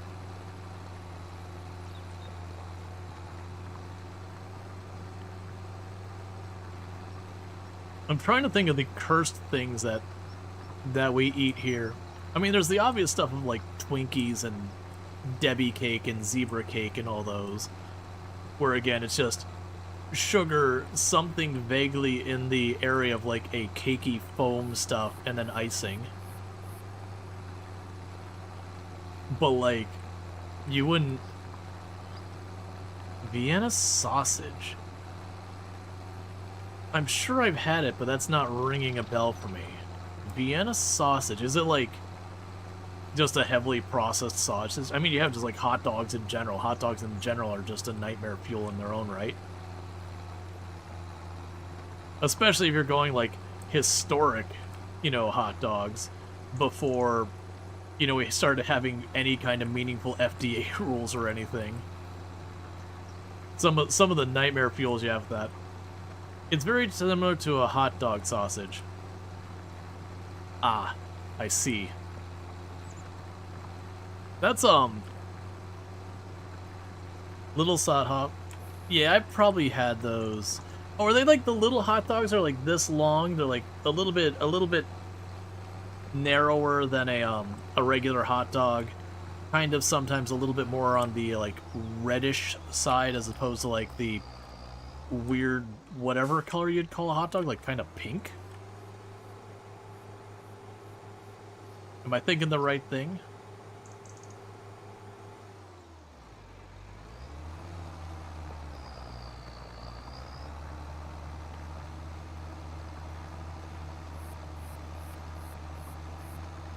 In a can. Yeah, no, I believe you. I've probably had them before, but it's definitely not something I've ever gone out of my way to get myself, so it's just not something I recognize. To be fair, I almost eat nothing that's hot dog-esque these days. Like, I eat sausage. So those are mushy. I think you were thinking of the Little Smokies. Oh, yeah. Little Smokies. Yeah. Those are mushy. Yeah, I don't think I've had them before. Or if I've had them before, like, I don't remember them. To be fair, my family was never super big on hot dogs. The only one in my family who, like, really liked hot dogs is my older brother, who still to this day likes hot dogs. We had them once in a while until, like, my teens. And then when I worked at the job where we actually sold hot dogs, I couldn't do a hot dog that wasn't grilled. Like, if it was steam or rolled, couldn't do it. That place made sure I would never want to eat a hot dog again after the nightmare fuel that was. Just those same hot dogs day after day after day after day. It was just like, nah, man. If I can't distinguishedly tell that this has only been cooked one time, I'm out. I'm all the way out. Even if I know it's only been cooked one time, it's just... I mentioned it earlier, like, it wouldn't make me nauseous, but it would definitely, my stomach would be, like, a little unsettled. So I couldn't do the hot dogs anymore. You eat them for nostalgic purposes. They have things like mechanically separated meats. Oh, yeah. Yeah, like, I remember the pictures that came out from, like, where they were making chicken nuggets, like McDonald's, and it looked like soft-served ice cream. I remember getting, like, argument might be too strong a word. I remember at that time that story came out about, like, how chicken nuggets at McDonald's are made, where they do the mechanical separating of chicken, and it's basically made into, like, a chicken slurry, you know, and then shaped like that. And to be fair, we kind of ganged up on the guy, because, you know, it was me and another coworker were talking about the story, and the guy was like, nah, man, that's gotta be wrong. You know, they're 100% chicken nuggets. We both kind of looked at each other and were like, no, they're really not. If you're talking McDonald's nuggets, that is not thing. And he's like, no, they're made of chicken. It's like, not in the configuration. It's like, I hate to break it to you, but your typical chicken doesn't come in the shape of, like, you know, the glove from Michigan. That is not a natural shape that chicken arrives in. I'm sorry. They're not taking, like, a chicken breast and, like, getting out the cookie cutter and making that. It's like, if you're getting chicken tendies, yeah, that's a different story, potentially. But chicken nuggets, that is like chicken puree shaped and then reheated.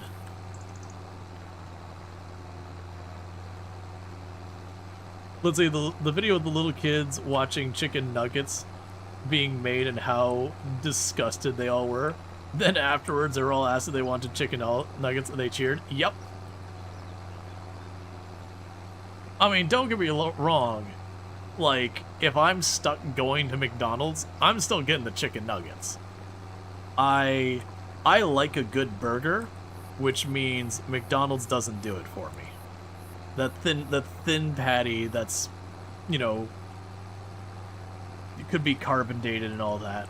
I like a burger. Like I like the burgers where, you know, you put like the breadcrumb or panko or cracker bits in them, so they're like nice and fluffy. Like I want a fluffy, greasy burger when I want a burger. I don't go for burgers really often, but like your Wendy's, McDonald's, whatever kind of burger. No, man, I'll get your spicy chicken sandwich if you got one. That'll be my go-to. If you don't have that, give me like chicken nuggets or tenders or something like that. But do you like the vegan nuggets nowadays? Same flavor to you. I haven't had vegan nuggets. So, for a long time, and he's not anymore, but for a long time, my younger brother was vegetarian.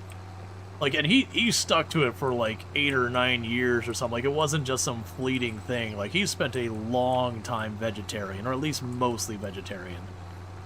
And there was a bunch of reasons, that's not the point. And I will say, most vegetarian dishes I've had, most vegetarian dishes I've had, I actually really enjoyed. As long as they weren't doing the whole thing where they had a meat substitute in the sense of, like, the tofu, the fofurkey, that. I, like the tofu, fofurkey, that kind of thing, I could never really get behind. I had one or two that I'm like, okay, I can manage. But definitely didn't have a fan of that. But when you did something like vegetarian enchiladas, and you just like, okay, there's no ground beef, instead we're acting like corn and beans and stuff like that, absolutely, that stuff is amazing. But when you went in there and you had like the impossible meat, I'm like, I'm sorry, nah, man, just don't try and give me a meat alternative, substitute, whatever. Just put something else in there that serves the purpose of what the meat was doing, and we're on board. But like the absolute substitute, I have yet to find one of those that, you know, I didn't find upsetting. That's not even a matter of like knowing. It's like, oh, there's something weird about this. And to give you an idea, like my younger brother would cook these vegetarian things because we were still living at home. We were teenagers. And it was to that point, like, I had my preferences, he had his, like, dietary choices, you know, my dad was a picky eater as well, and so I don't even know, like, poor mom is at, like, that point, it's like, okay, we'd have, like, the general thing, and everyone had their alterations they did, which I was one of the lesser picky ones about those kind of things. I had my own picky stuff, like, I wasn't innocent. But with my younger brother and all the vegetarian stuff and how much I ended up enjoying it, usually I would just have some of his stuff as well. And he would be like, hey, try this, see what you think about it. Because I was one of the ones who would actually indulge in that. You know, try whatever he was making. Like my mom usually would and I would. And he made meatless meatballs one time. And everything else he had made, I'd been like, yeah, it's all been like really good. You know, some of it I would still prefer the meat, but like I wouldn't complain about what I was given. So I grabbed that meatless meatball. Didn't bat an eye, grabbed the whole thing, pop, right in the mouth. And immediately it was like, oh, I have made a mistake. This is deeply upsetting. Whatever this is in my mouth is one of the least appetizing things I have ever eaten in my life. And you know, I managed, I didn't like spit it out or whatever, but it was definitely like, there was definitely I am deeply upset. This is very unpleasant. And most of the stuff that, like, again, is like imitation meat was not that bad. Like most of it's like, oh, this is not like it's got like an aftertaste or whatever I'm really not into, but this is like, oh, whatever this is, I feel like I'm eating a car mat, like the rubber they put on the floor when you go and change that. It was definitely like, this is not a win. And to be fair, he was like, this is really bad. We actually really like the morning griller veggie pies. So I've had me and Toom were doing a lot of stuff to try and eat a bit healthier. And we would Like, and I was trying a whole bunch of recipes, and I had lentil burgers we made at one point. And those are really good. They were impossible to eat cleanly. Like, they made a mess everywhere. They were good. I wouldn't call it a burger. It was like, it was a patty. But you know, you had like lentils and onions and all sorts of cool stuff. There's garlic in there. So it was like this veggie patty thing. I wouldn't call it a burger. It was its own entire different animal. But it was good. Like, you seasoned it up and all that. I really enjoyed it. It was too much work. Like, that one, it wasn't even flavor. Like, it was a lot of work to make those things, so they just crumbled apart too easily. But I liked them the times we made them. We made them a good couple times, too. But they almost always ended up being, you'd have, like, your hamburger buns. You'd get a couple of bites in there, and then you'd have, like, you know, you'd have your hamburger bun, you just, like, fork over the debris of lentil patty on there and eat it. And it was still good. It was delicious. It was just messy because it would just fall apart. Oh, yeah, but I was going to ask, is the vegan nuggets, is it one of those things that, like, it's not like an imitation meat, it's just like, oh, this is made with, like, I have no idea. Like, it's like a veggie nugget. It's not an imitation meat nugget, it's a veggie nugget. And it's totally fine, like, if it's imitation meat and you get down with it. Don't let me yuck your yum. I'm just kind of curious. Because I'm down to try things.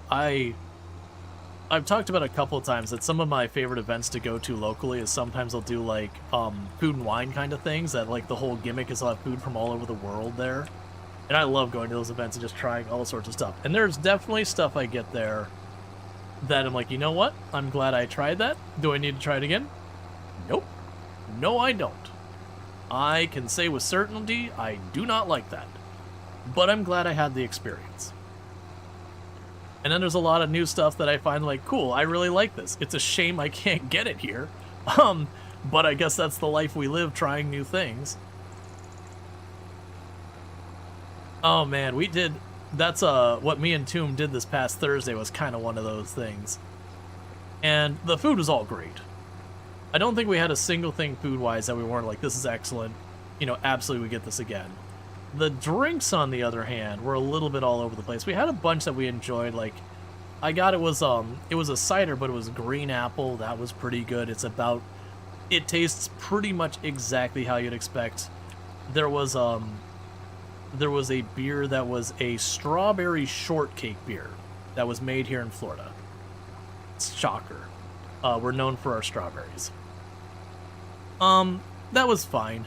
It was like someone took, like, a Bud Light and then just gave it the very lightest, like, you know, whipped cream / strawberry hint on it. So I was like, okay, I don't need to get that again. Like, it wasn't bad, but, like, it really was just kind of like getting a light beer, which is, you know, whatever. But, we got these 3 different drinks that had ingredients that we had never heard of before. I'm gonna ruin the name. The one was Brazilian. It was like cachaca or something like that. And my understanding is where when you make rum, you know, you process your sugar cane into sugar to then molasses and then into rum. That's the whole, like, and maybe they can skip the sugar phase. I don't honestly know. But the point is, it's sugarcane molasses is rum. This was sugarcane juice processed into liquor. And so it was pretty good. Like, it had guava and a couple of things going on. It was a very sweet frozen drink, and it was really, really good. Very, very tart. But, you know, it was very enjoyable. And then we got, what was the other 2? There was 2 that we didn't like, and one Tomb liked. Oh, yeah. There was one. Oh, where did that come from? I think it might have been Greece, like Greek. And it was made with turmeric, but it was a drink. Turmeric isn't my favorite seasoning, but I can enjoy, like, you know, chicken with turmeric. Which is how would I describe that seasoning? Because like, at least here in the U.S., turmeric is not a common seasoning you see. It's a little earthy, maybe? Earthy doesn't feel quite right. But either way, it's a seasoning. That's the point. But it's a seasoning you usually use on like savory to slightly spiced, you know, kind of like meats or veggies is where you usually see it. But this drink was made with turmeric. It wasn't bad. I definitely don't think I need turmeric in my beverages. Turmeric is more of a color thing. Yeah, it's got like an orangish red color, usually when you have something that has turmeric in it. That's what at least I would associate with it. We don't, like I said, we don't get turmeric very often here in the US. Usually if you find turmeric here in the US, you're going to like, you know, either a restaurant that's like, again, like Mediterranean or African or whatever. Something in that area. Can't be worse than a Greek yogurt drink with carbonated water. That sounds awful. Carbonated dairy already in itself is... I've seen it a couple times. It's like, that's weird, man. India, yeah, Indian uses turmeric. Like, Indian uses turmeric a lot. But yeah, no, for a drink, it was just like, that is just not a taste to go. But the other one, it was like, okay, this is vaguely, you know, it was, I think, not the Japanese booth. No, actually, I think it might have been the Japan. It probably was literally a Japan booth because it was made with sake. But it was a cherry blossom drink that was made with cherry blossoms because apparently cherry blossoms are edible or whatever. Don't trust me on that. Go double check. But it was a cherry blossom drink, and it was made with like cherry blossoms, some kind of red wine, sake, and a couple other things. And so I'm like, okay, it's like cherry blossom wine. Sure. I'll probably like that. I'm not the biggest sake person, but I don't... Like, I definitely have some sake that I'm, like, very no. Like, spiced sake's not my favorite. But, like, regular sake, it's like, it's fine. Oh my god, that drink was terrible. Like, at first you take a sip and you're like, oh, it's floral, this is kind of nice, maybe not my preference, but, like, it's good. I can definitely drink this. And then you wait for a second and go, oh, what is that aftertaste? Oh no, this is awful. And like, legitimately, I think it was just the sake. I think, like, everything else about it was fine. I think it was just, like, that particular type of sake was just so medicinal in aftertaste. Like, such an extreme medicinal in aftertaste. And, of course, we paid for these things. I'm like, well, I'm not wasting it. And, like, I wasn't a big one on the turmeric. Like, I could have sipped at that. But Toom was like, you know, I actually kind of like, at first she was very, I don't know about this. And like, you know what, it's grown on me. I can do the turmeric drink. And I took that and was like, you know, that's fine. I'll take care of this. And it took the college approach and just went, you know, like that. And just down the whole thing. Because it was only like a cup like that big. It was, you know, your idea is you're sampling these things. That was rough. But that was the idea. It's like, you learn that lesson when, you know, you're in your early, definitely 20s.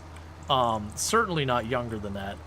And you're having a drink and you realize you got something you don't like. And you learn if you don't like it because of the aftertaste. If you drink it fast enough, you only have to do the aftertaste once. This is not actual advice. This is bad advice. Because usually it means you're getting, like, the aftertaste only once, but, like, tenfold.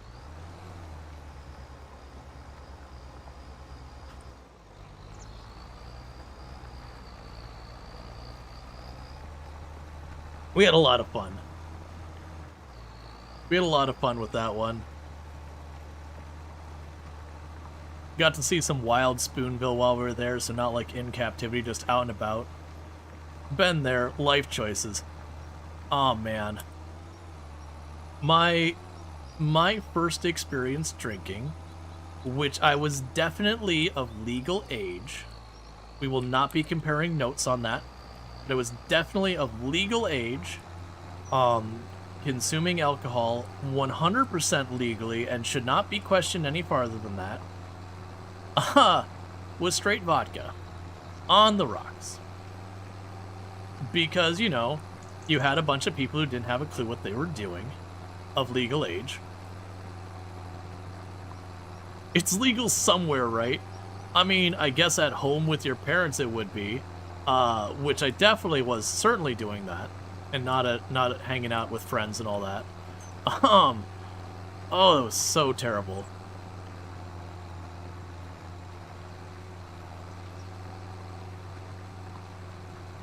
I still think my favorite party I ever went to, which was, uh, you know, actual legal age as opposed to definitely legal age.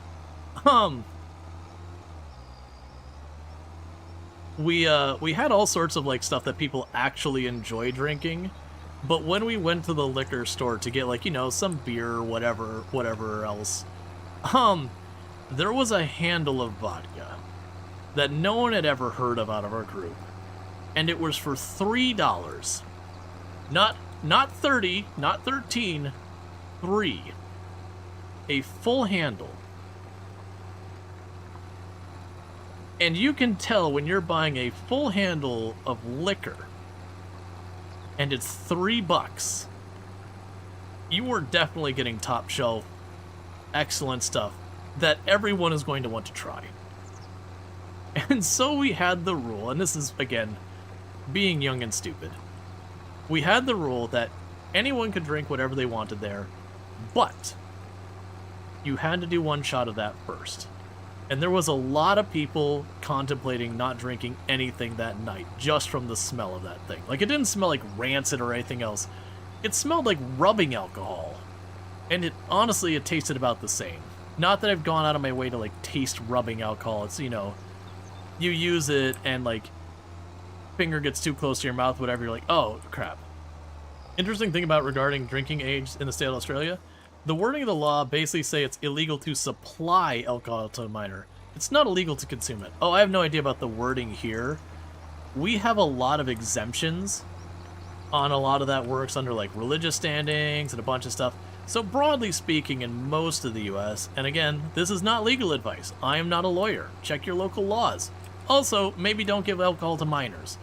But, like, for your own kids within your household, like, if you want to give your kids some beer, usually you're okay until you're to the point of, like, child abuse kind of things, of, like, you're getting them drunk or whatever.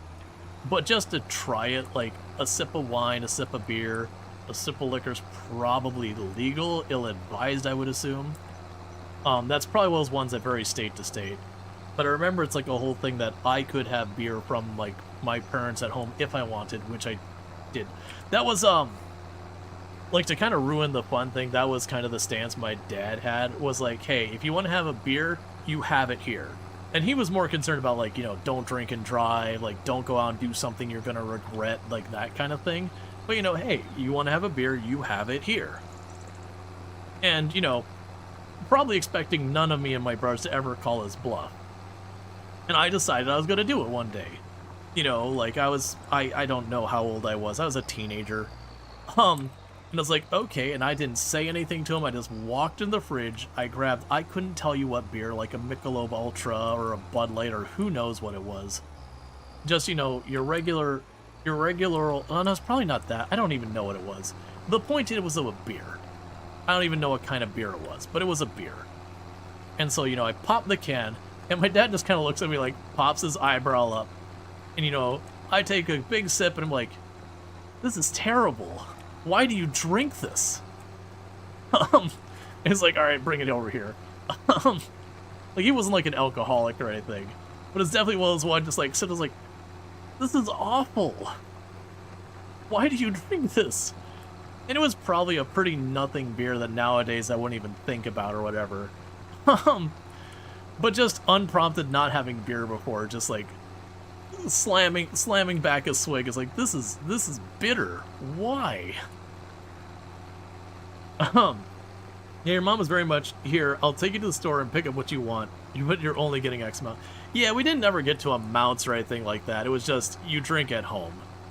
Like, I had wine at home, like, not any meaningful amount, like New Year's, you get to have, like, a little sip of like, you get a little glass of champagne or whatever, so you can celebrate with everyone else.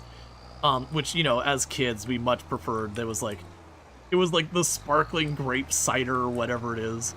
The sparkling grape juice in a wine bottle. because it tasted better for us as kids. But yeah, no, it's definitely, like, it was, like I said, it was probably a whatever, nothing beer. Like, because I was like, oh, it's Bud Light. It's like, no, my dad would never drink that. Not in a judgy way, that was just not his taste. But I cannot think of all what it was. By the time I had any awareness of beers and that type, you know, I'd already not been living there anymore. I was a fiercely independent kid to a fault. A very fiercely independent kid to a fault. Like, literally the day I got old enough to get my own job, I went to the local grocery store and got a job as a bag boy. Not literally the day, but it was like very, very shortly after I got to be old enough, I went there and got a job to work as a bag boy almost immediately. And that definitely, like, not getting the job, that part was fine. The fiercely independent to a fault definitely bit me in the butt more than once. Sometimes painfully. But it was like the moment I got to be 19 and I was like, you know what? I have a job that I can technically make rent. I moved out pretty quick. And no negative about my parents or anything. Like, I had nothing ill to say about them. You know, I wanted my space that was mine. And to be clear, I had a roommate and everything. I wasn't making rent at 19 by myself, even working full time.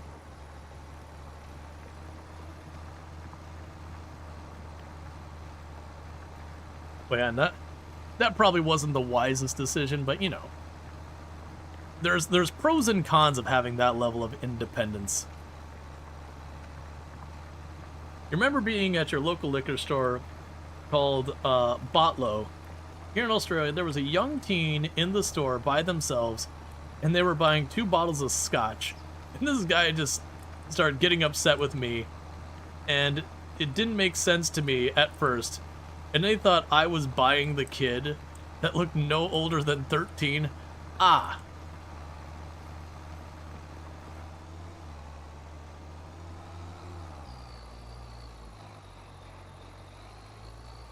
Right.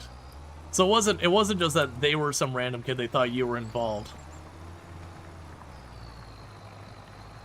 Oh yeah, no, absolutely. It's the same here in the US. If you serve alcohol to a minor, even if they like fake ID you or whatever, it can get real bad.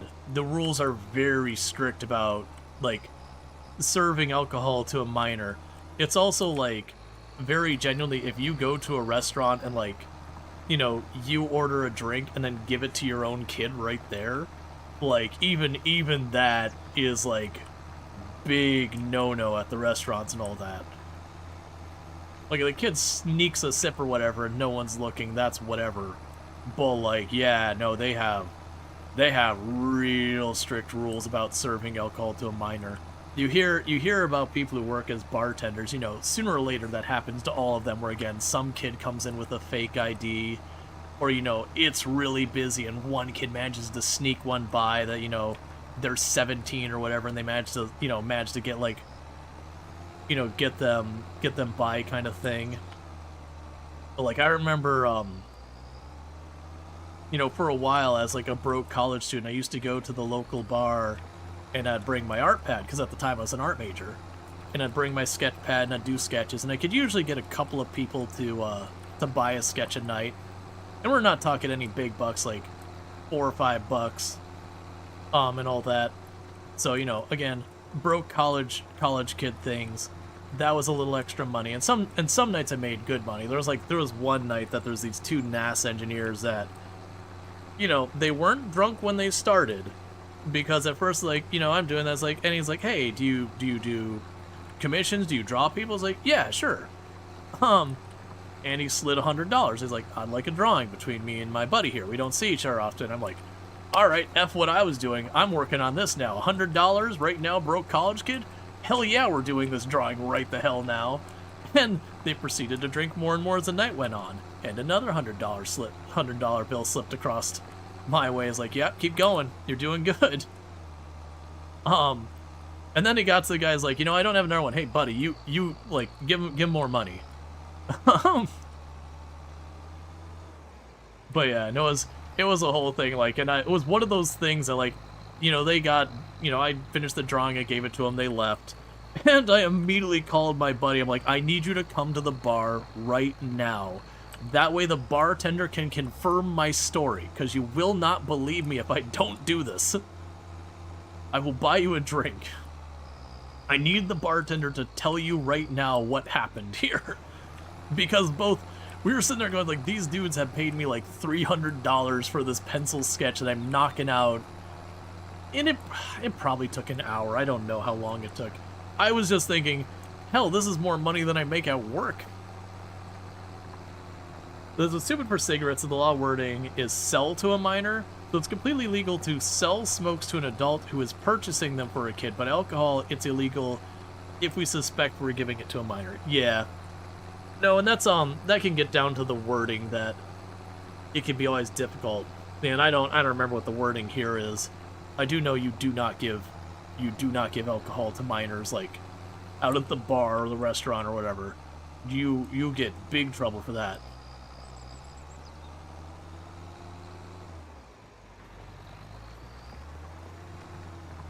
But yeah, no, that same, I was basically giving the context that I'd go to that bar on, you know, occasionally.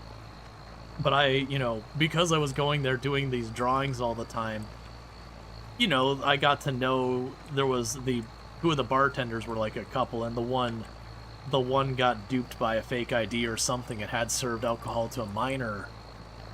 And, you know, the parents figured that out, and it was a whole thing. Like, granted, you know, because the kid confessed to, like, he had duped them with, like, the fake ID, that it managed to be a thing that, like, they didn't get fired and all that. But yeah, that was a whole big thing that, like, the parents were clearly upset that their kid had been served alcohol and all that. And it was only because, you know, the kid had come forward that was a fake ID, and apparently it was, like, a really, really well done fake ID.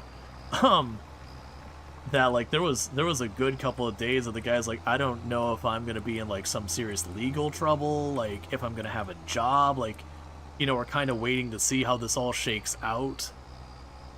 You know, and the other bartender was, like, one of the other bartenders, there was more than two of them. You know, it was just like, you know, yeah, like, this is my boyfriend or whatever, and, like, I'm really worried for him. Like, we try so hard to not do that, but, like, you know, people can get some legit good IDs out there. And like I said, things ultimately worked out. Like, he didn't lose his job, and as far as I'm aware, like, it didn't become a bigger thing. But there's definitely, for a good couple of days, like, he was really upset and really worried.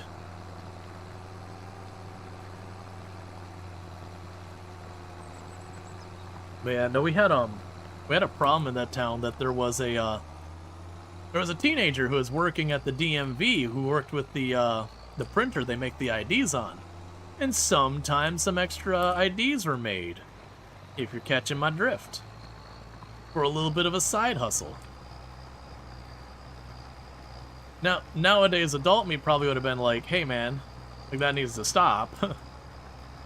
Like, I would report, I didn't know the person at the time or whatever, like, or who they were to be able to point them out. I just knew it was a thing happening, because I knew people who purchased them. But see, the guy that got busted at store you worked at was fired on the spot, and it was a sting done by the police. Yeah, this wasn't a sting or whatever. This was a kid pulled a fast one with a, you know, very convincing fake ID. And then, like I said, must have come home drunk or whatever, or smelling of alcohol, who knows. And then, you know, the parents confronted them, figured out what's going on, you know, where it happened and all that kind of stuff. And maybe it didn't come out that there was the fake ID at that point. I don't know. I wasn't privy to that. But yeah, there was a couple of days, like, where it had been found out that had happened. And to the credit, like, the place didn't fire the guy or whatever or anything till, like, things kind of shook out and they figured it out what had happened. Like, you know, and then he kept his job, but there's definitely time there he's very worried about losing his job or potentially getting in some kind of legal trouble. But yeah, no, I guess the kid just had a really good fake ID. And like I said, I knew there had been, this would be, like, honestly a lot earlier that it had happened, that I knew a buddy who had gotten a fake ID. I never did get to see the fake ID, but had gotten a fake ID. And it was someone who had been working at the DMV in town. Was, you know, printing out an extra ID here and there with, you know, for people for money. Nowadays, I'm under the impression with those IDs, they track those things very carefully that you don't print out extras. And I'm saying nowadays and like 20 years ago. But my understanding is they monitor that, so you can't just print out extras and not have it show up in the data that, you know, a bunch of extras are printed. Okay, and we've got that field all plowed and good to go. So basically, we got our field harvested over there for the long grain rice. We got this one plowed. We don't plant the potatoes today. The potatoes get planted in March. But the field is made. We would want to go through and, you know, do the whole thing where... Actually, can I do it this way? We saw this earlier. I want to see if this works, because this is way less of a hassle than doing the actual reading constantly. So if we go over here to precision farming... Okay. So let me buy on that field, but it doesn't recognize this field as real yet. I think it's just a thing that I have to survey it the first time and then close and open the save. And then the field gets recognized as a field just because of how the data works and all that. Are you sitting here?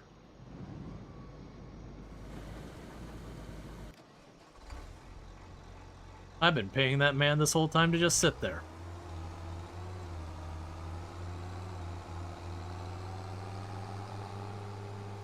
Luckily, the workers aren't expensive. But we've been paying that person for several in-game hours to just sit there and wait for me to show up to empty out the harvester.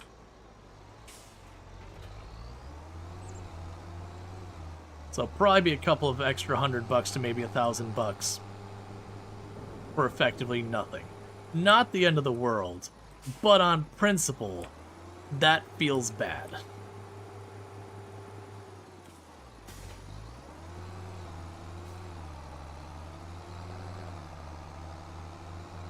You interrupted them watching their favorite streamer.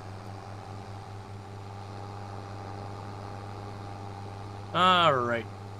But yeah, so this should be good, because what that means is next time we play, I just have to physically buy the planter, which I have the money for. So we just buy the planter, shove the potatoes in the ground, and then that'll be the potatoes online. It'll take a little bit more to get the production line going. Oh. Well, that makes me feel even worse, is that not only were they sitting here, I had actually emptied out the harvester. And so they were just sitting there with an empty harvester doing nothing.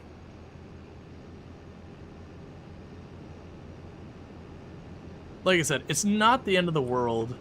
It's probably to cost me a couple $100 to maybe $1,000 at the absolute worst. Alright, let me just snooze this ad so y'all don't have to see this ad here in a moment. We'll just keep hitting the button. But yeah, so what we'll end up doing... Hey, Second Chance Gaming, not sure if you posted that a while ago or not. Sorry. I do try and keep up with both YouTube and Twitch chat. Most of my viewership is on Twitch. I mostly do the YouTube side, just for if people have the preference / the VOD. But because all the conversation typically happens over here, I tend to be not great about keeping up with YouTube, and that's a me problem. But yeah, so what we're gonna go ahead and do is get everything back over here. So we've got our oil ready, we got all that. I am going to advance the month, and this is ADHD management stuff, because I have ADHD. If I leave this right the way it is, I will not remember at all what the hell I'm doing next time. So what I usually will do for Farm Sim is I will deliberately go to the next day and start the next day and then stop. Because that way the next time I play I can go in and be like, okay, you know, it's whatever month. Looking at the list of things that need to be done on whatever month by looking at the calendar, where did I leave off?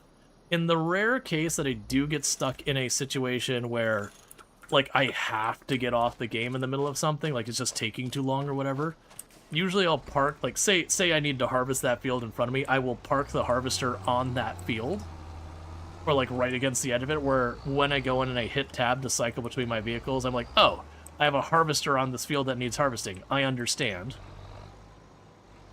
So it's the way I approach dealing with my ADHD a lot of times, is I find the thing that needs doing, and I will physically make it so I can't avoid it. So like, say I gotta get a letter out to the envelope, like out to whatever, I will put the letter on top of my wallet so I cannot leave the house without dealing with the, like, without noticing the letter.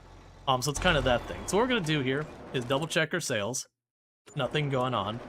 We finished what we need to do there because it was just harvest that field. So I go to sleep, which will take me to October. And October is when I would start harvesting the sugarcane, which takes a little while. So I'm definitely not starting that, 10 hours into stream. But what I will do is not get lucky and get the potatoes here. What are you? Oh, I forgot they added a new one of these. It's just another thing I put down that. All right, so what I'm going to do here is I'm going to save our game so we don't lose our progress for next time. But if you have enjoyed today's content and you're not already following the channel, don't forget to drop the follow. That way you can find your way back here in the future, because that is how this whole streaming thing works, is you find channels you like, you follow them, you come back, and everyone wins, hopefully. But for those who are over on the YouTube side, the stream will be dropping abruptly because I do not have a host ready for that for over there. But thank you so much for tuning in and all that good stuff over there. And for those over here on the Twitch side, don't go anywhere. I'm going to go ahead and put up my ending stream screen, and thank you so much for that follow. But I'm going to go ahead and put up my ending stream.